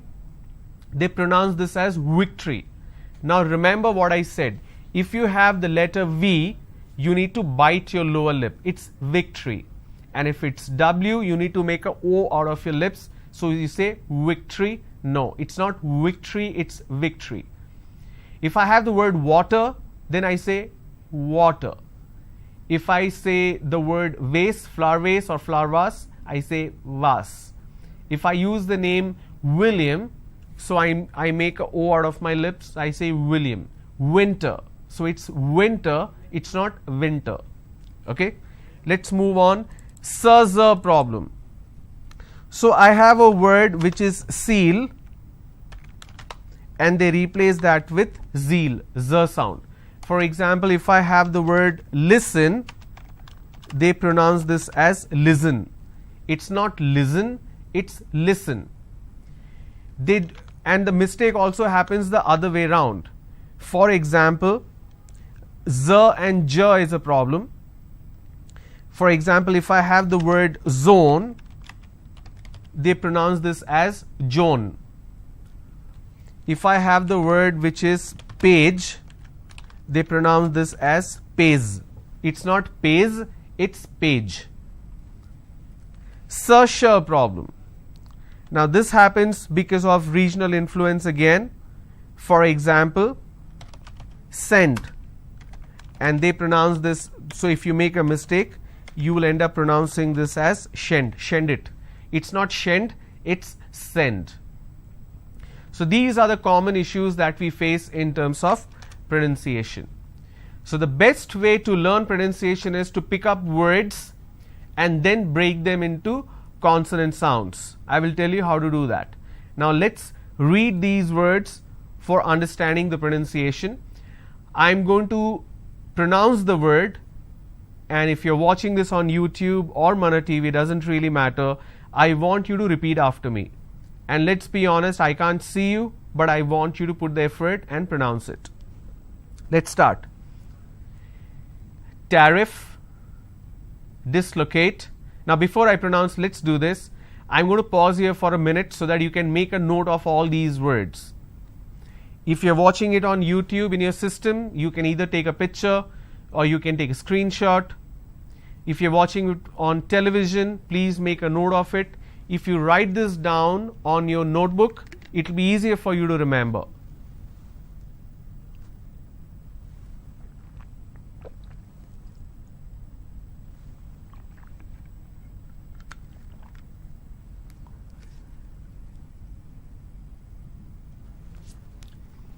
All right, let's start.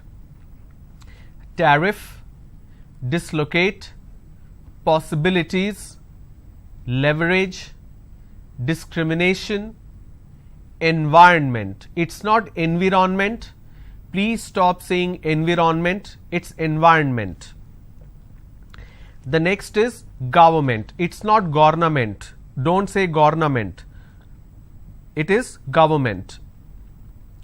Plurality, determination, derivatives, apartment, disagreement, dislodge.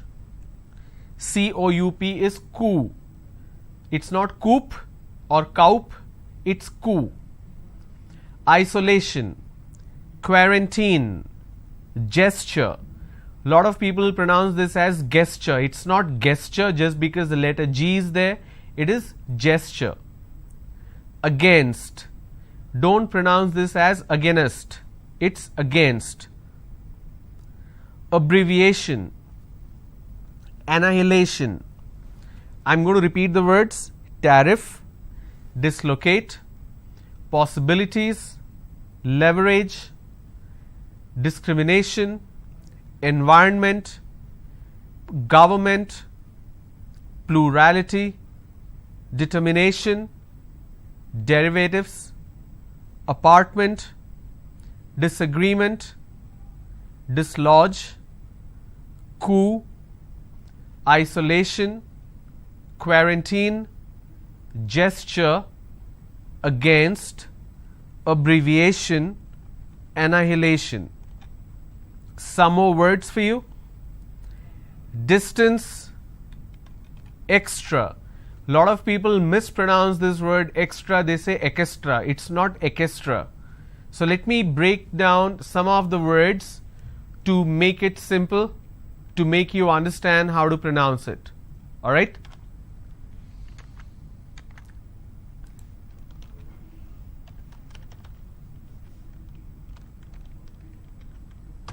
So this is the word. If I have to break it for your quick understanding, it's extra. It's extra. Now what mistake people do is they pronounce this as ekestra. So this is wrong. It's not ekestra, it's extra. All right?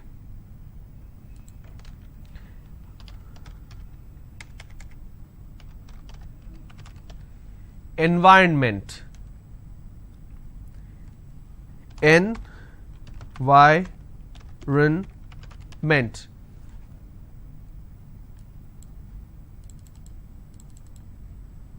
So this is the correct pronunciation. Environment. And the mistake that you end up doing is you end up pronouncing environment. Now this is wrong. It's not environment, it is environment. So please make sure you're pronouncing it correctly. Another word, against. Now how do I pronounce this?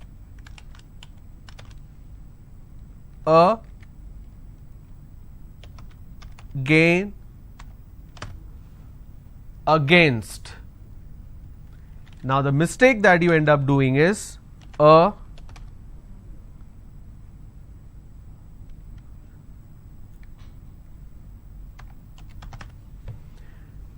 you end up pronouncing this as against. It's not against, it's against. Government. How do I pronounce this?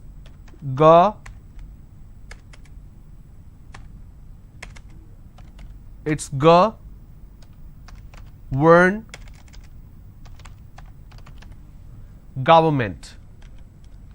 And you pronounce this when you make a mistake as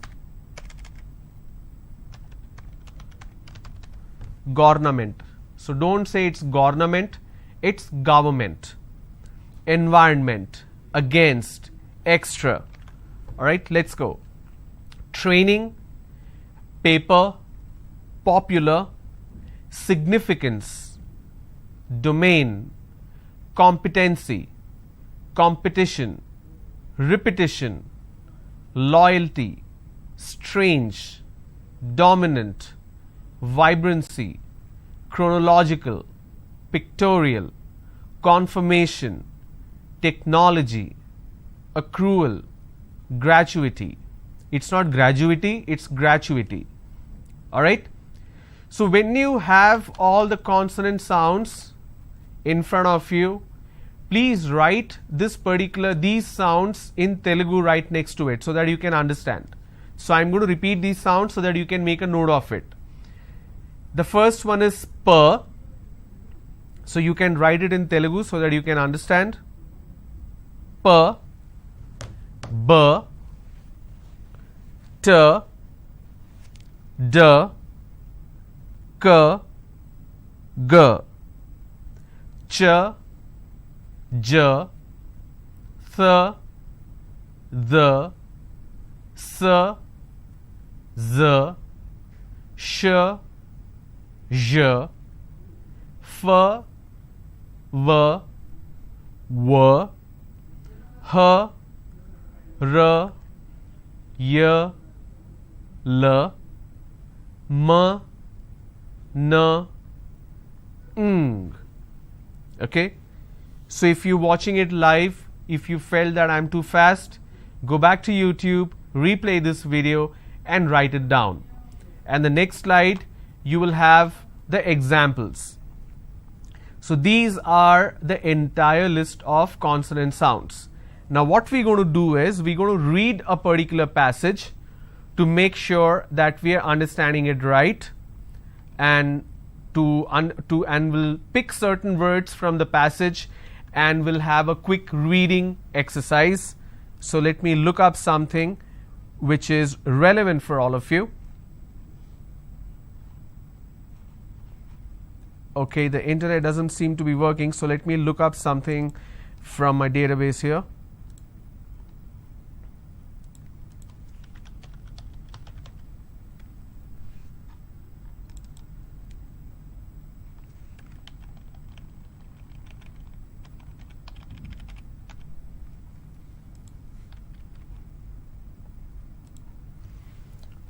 Alright, here we go.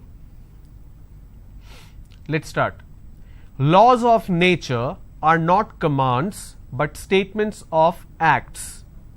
The use of the word law in this context, it's not context. So don't make a mistake there, it's not context, it's context. The use of the word law in this context is rather unfortunate. It would be better to speak of uniformities in nature. This would do away with the elementary fallacy. What do you mean by this fallacy? Now I can give you the meaning immediately, but I want you to look it up in dictionary.com or a dictionary book. So please put the effort of learning these words, vocabulary, so that you can use these words later. And how it's pronounced? Fallacy. Fallacy. This would do away with the elementary fallacy that a law implies a lawgiver. If a piece of matter does not obey a law of nature, it is punished.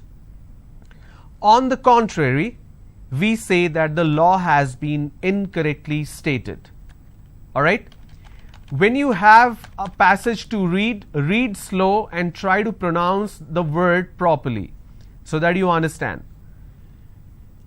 Passage number 2, this is reading practice. At this stage of civilization, when many nations are brought into close and vital contacts for good and evil, it is essential. Now you see this word, it's not essential, it's essential. So instead of s sound, we have a z sound here. It is essential as never before that their gross ignorance, it's not gross. When you have this word, so let me quickly show you an important aspect which you need to know. I have a word which is gross. Now this word can be pronounced in two ways. First one,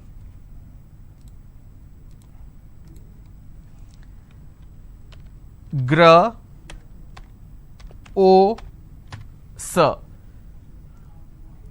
I can say gross or I can say gr or s. Okay. This is your word and this is the pronunciation. Clear? Now pay attention what I am doing. This is very important for you to understand the importance of it. Okay. Now if I am pronouncing this as gross, it means it's dirty or vulgar. Okay. If I say gross, that means it's a total before net. For example, you are earning, say for example you are working somewhere and you are earning some money and that money is 10,000 rupees. Now your gross income is 10,000 rupees. On this 10,000 there will be 10% tax deducted as at source, TDS. So your gross is 10,000 minus 1,000 tax is 9,000. So 9,000 is the net on hand. But before that it is gross, which is before the net, or it's also a subtotal. Clear? So the word is same, the spelling is also same, GROSS, but the way I pronounce it, the meaning changes. You got to be very careful. So let me give you an example here.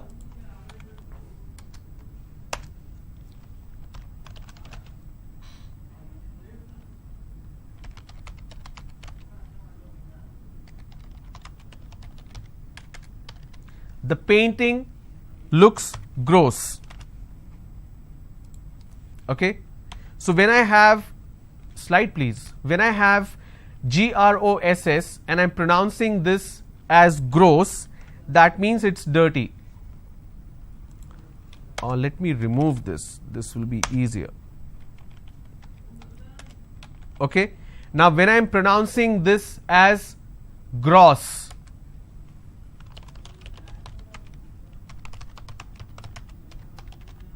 the gross income was 8,000 rupees. Gross also means big. For example,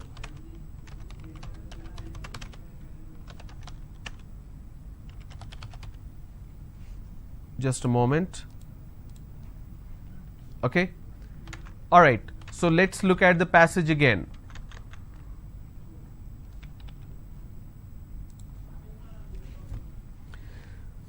So I'm going to read this up again.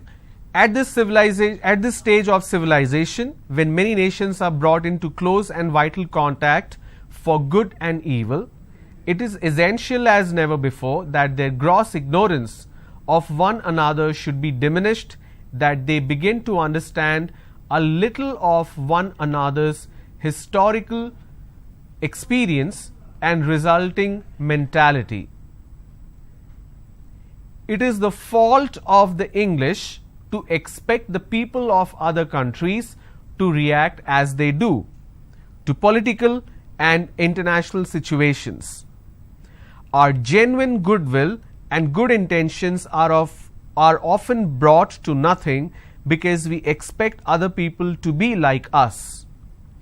This would be corrected if we knew the history, not necessarily in detail, but in broad outlines of the social and political conditions which have given to each nation its present character.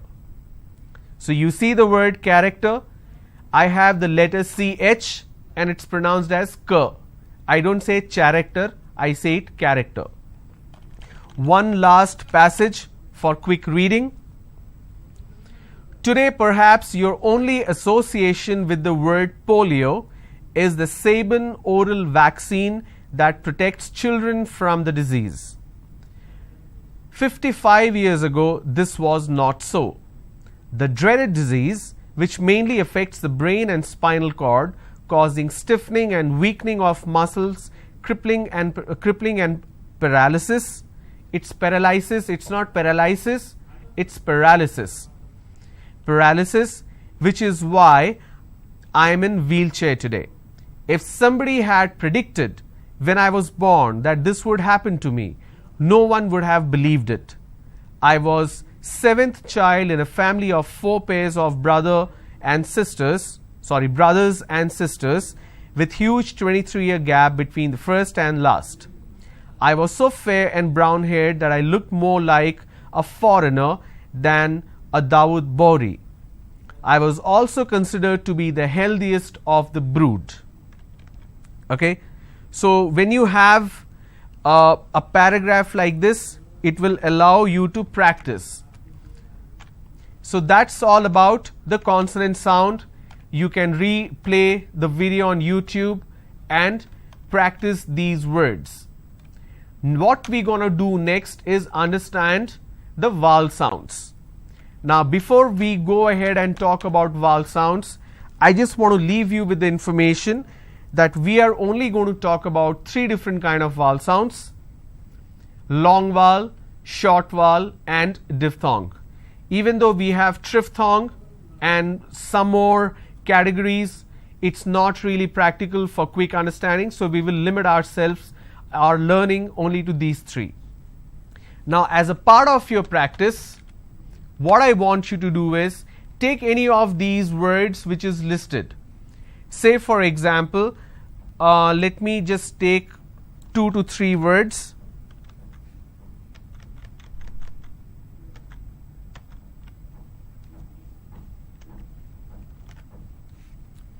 And I'm going to break this one by one to understand the consonant sounds. The best way to do that is pick a word and identify what are the consonant sounds here.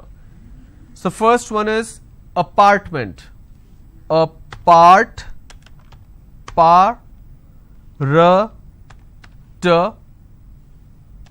m, n, t. Apartment. So these are the consonant sounds in this word.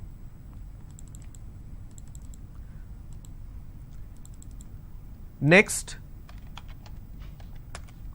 disagreement.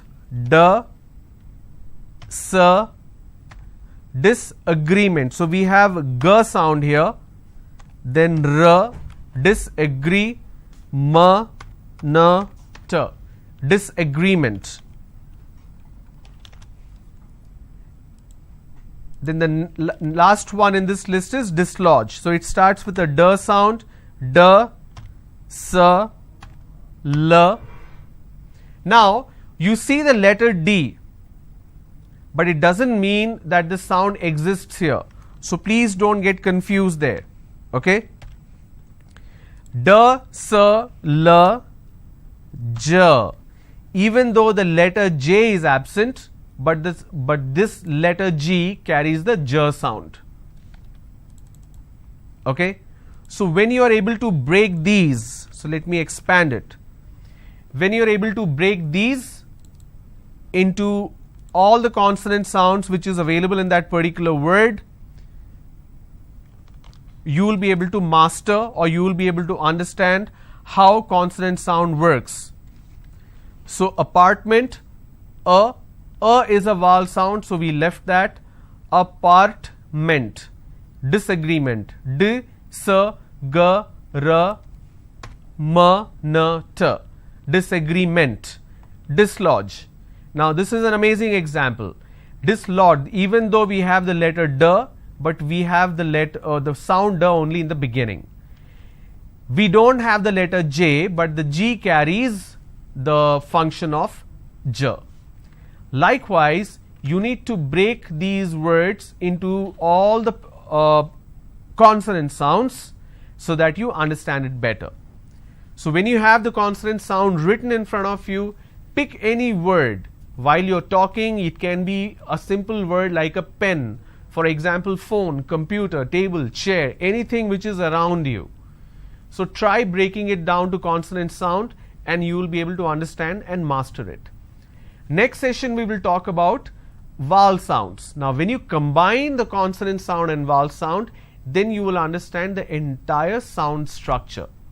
Okay, so whatever questions you have, please post on the comment section of the YouTube video that you're watching. You can find it online, and if you have any words where you need my help to pronounce it, please post those words. I would love to take your questions and provide you with the answer.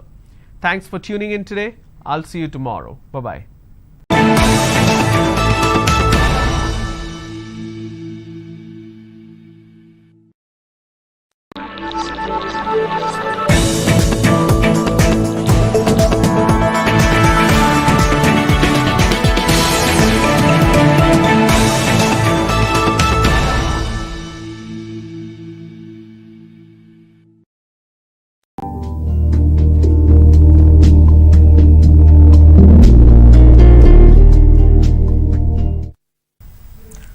Hi everyone, welcome back to Google IT Support certification course. So this is Vinay speaking with you. So in the last classes, last sessions, so you came to know like a lot of things like computer fundamentals, IT fundamentals. Even you learned about networking fundamentals. Today I am here to talk about what is system administration. Now if you are a IT expert, maybe if you got a job as a IT expert, IT professional in an organization, one of the responsibility of this IT expert is administrating the systems, administrating the computers. Now this administrating these systems, we will call it as system administrators. Now what are the responsibilities of this system administrator? Hardly speaking, there are three major responsibilities. First responsibility, planning and designing the network. Now this system administrator, he is the one who has to make sure, like he has to assess everything. Like you want to start a new organization, so how many number of computers this organization needs, how many number of employees are there, so do they need to connect to internet or not. All these things, this as system administrator, he is the one who has to plan and design everything. Maybe he will do some paperwork, he'll write down everything, and the next responsibility after planning and designing is implementing. He'll configure everything. After configuration, after connecting all these machines, installing the required softwares, everything, services, the last responsibility is to manage. Now when I say manage, troubleshooting. Sometimes users might not able to log into the office computers, or they are not able to access some services, applications. Now who has to fix this problem? The one who configured, the one who planned, that is system administrator. Now these are the responsibilities of a system administrator. Now when I talk about implementing the services, applications, there are a lot of things like in an organization, you talk about any organization, it can be IT sector, IT industry, it can be pharmaceutical industry, it can be colleges, steel manufacturing industry. Even right now I am sitting in the studio, this studio, everywhere computers are there. Now who manages these computers? We need a person to manage. So that person, will call him as system administrator. We'll even call him as shortcut sysadmin. Now what is responsibility majorly? He has to configure identity and access management servers. I'll speak about that one later in a minute. He is the one who has to configure file storage. He is the one who might need to deploy web servers in the office, like a lot of things. There are so many responsibilities what the system administrator needs to do. For example, I talked about something like identity and access management service. Every organization will be having number of employees. So maybe small company 50 employees, big company thousands of employees. Now, all these employees will be working on their respective desktops. Now, all these desktops will be managed by a server. So, in the previous classes, we already discussed about servers. Now, from one server, server is nothing but it is a robust machine, right, which is going to have a lot of hardware, more hardware. Now, from that server, he manages, it can be 50 employees, it can be 1000 employees. From one server, he will be managing everything. Now, every employee will be having a user account. Now, who will be creating these user accounts? Administrator, system admin. Now, where he will create? In the server. Now, that server we will call it as identity and access management server. Like for example, in Windows we have Microsoft Active Directory servers. In the coming classes, we will talk about directory services. So, in this directory server, so the system administrator, he will deploy, create user accounts. For example, a new employee come to the office. Immediately I will ask, if I am the system administrator, I will be asking him what is your name. So, immediately with his username, user, I will create a user account. Now, with this user account, what I have created, he will work from his computer, laptop, desktop, whatever it is. Now, this server where I create these user accounts, everything, that server is called as Identity Access Management Server. Example, a domain controller, Active Directory server. Now, who configures this? System administrator. After that, as I mentioned, file storage. The system administrator has to configure file storage in the server, so that employees will be working on their respective projects. All the files, whatever they are updating, everything will be saved in the server. So, as administrator has to make sure all the employees are able to access this file storage. So, that is the responsibility, one of the major responsibility of a system administrator.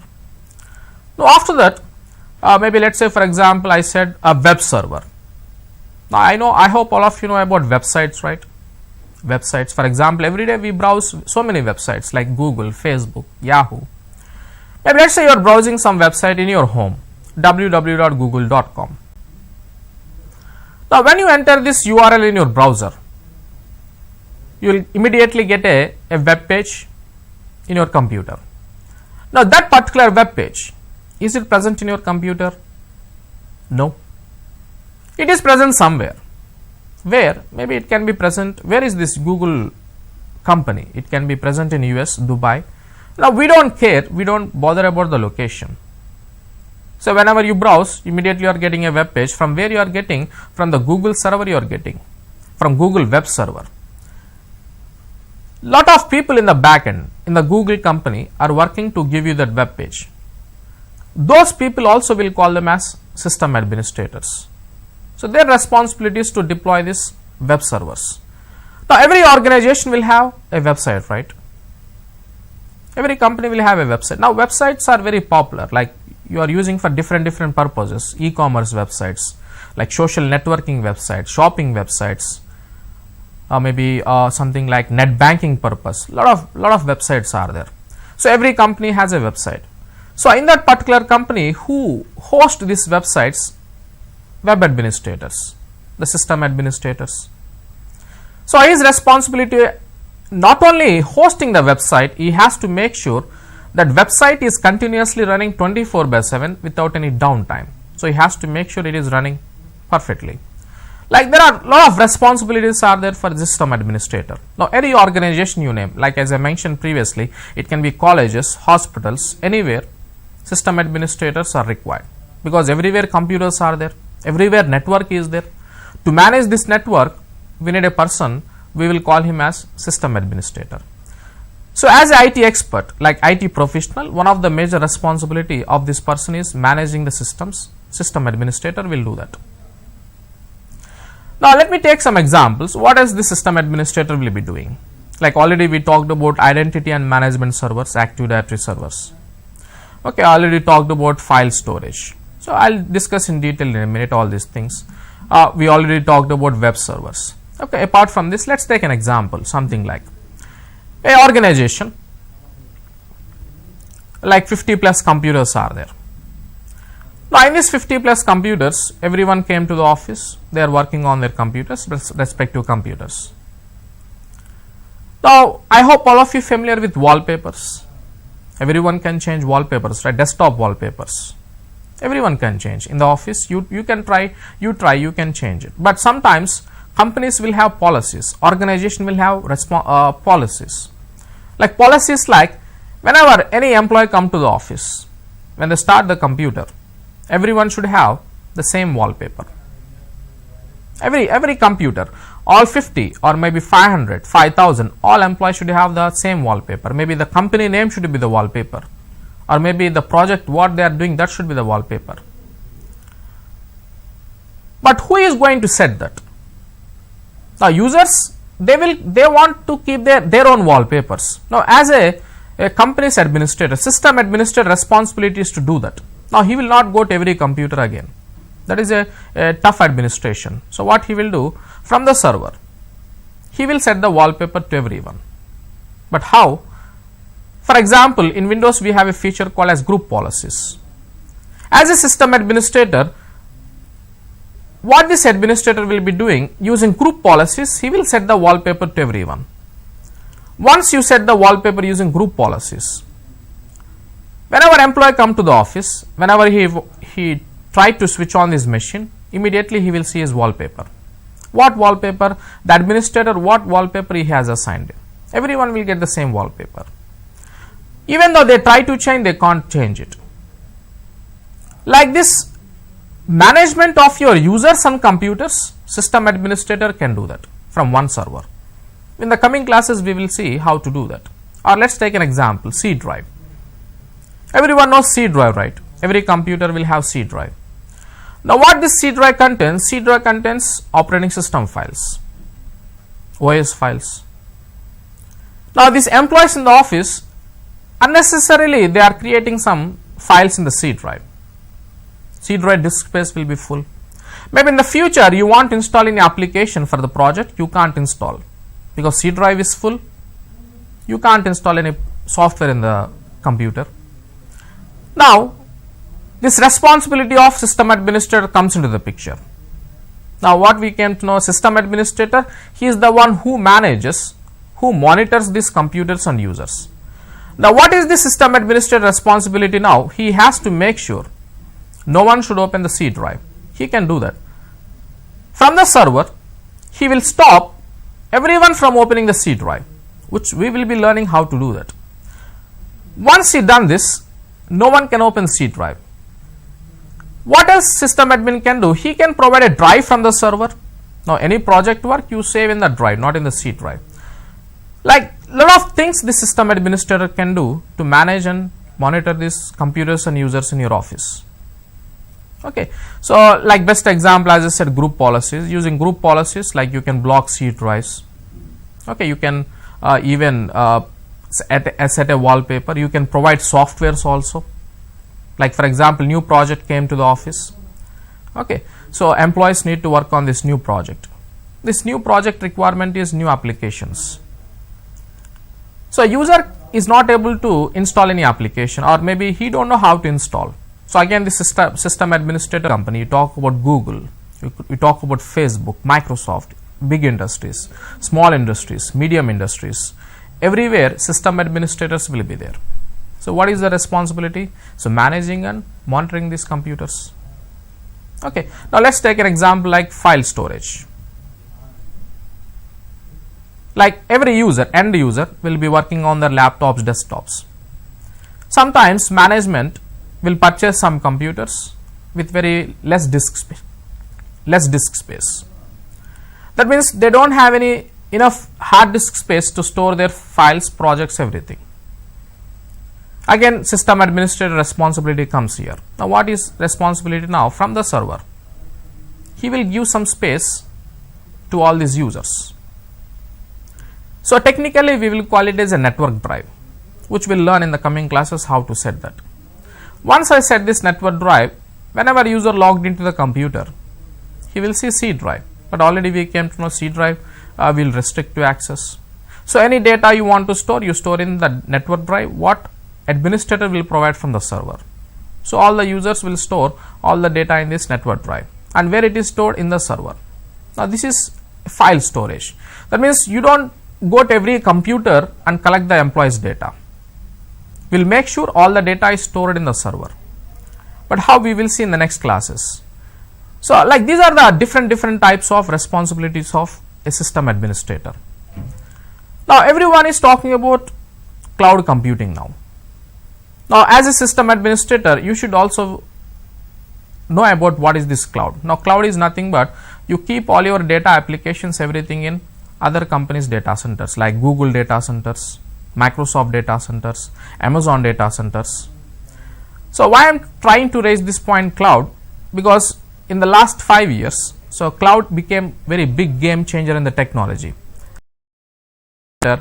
So you will be having the work on the cloud also. You have to make sure all your employees, all your applications, all the employees data, everything is safe and secure. So best practice is nowadays is cloud. So you are keeping everything in the cloud. So system administrators nowadays they are even working on cloud also. Okay, so like most of the companies requirement is system administrators nowadays. So what are the responsibilities? I said, like we talked about identity access management servers like domain controllers. Now what is actually this identity management servers? As I said, you will create all the users, everything in the server. Now this user, whatever you create in the server, they can log in from every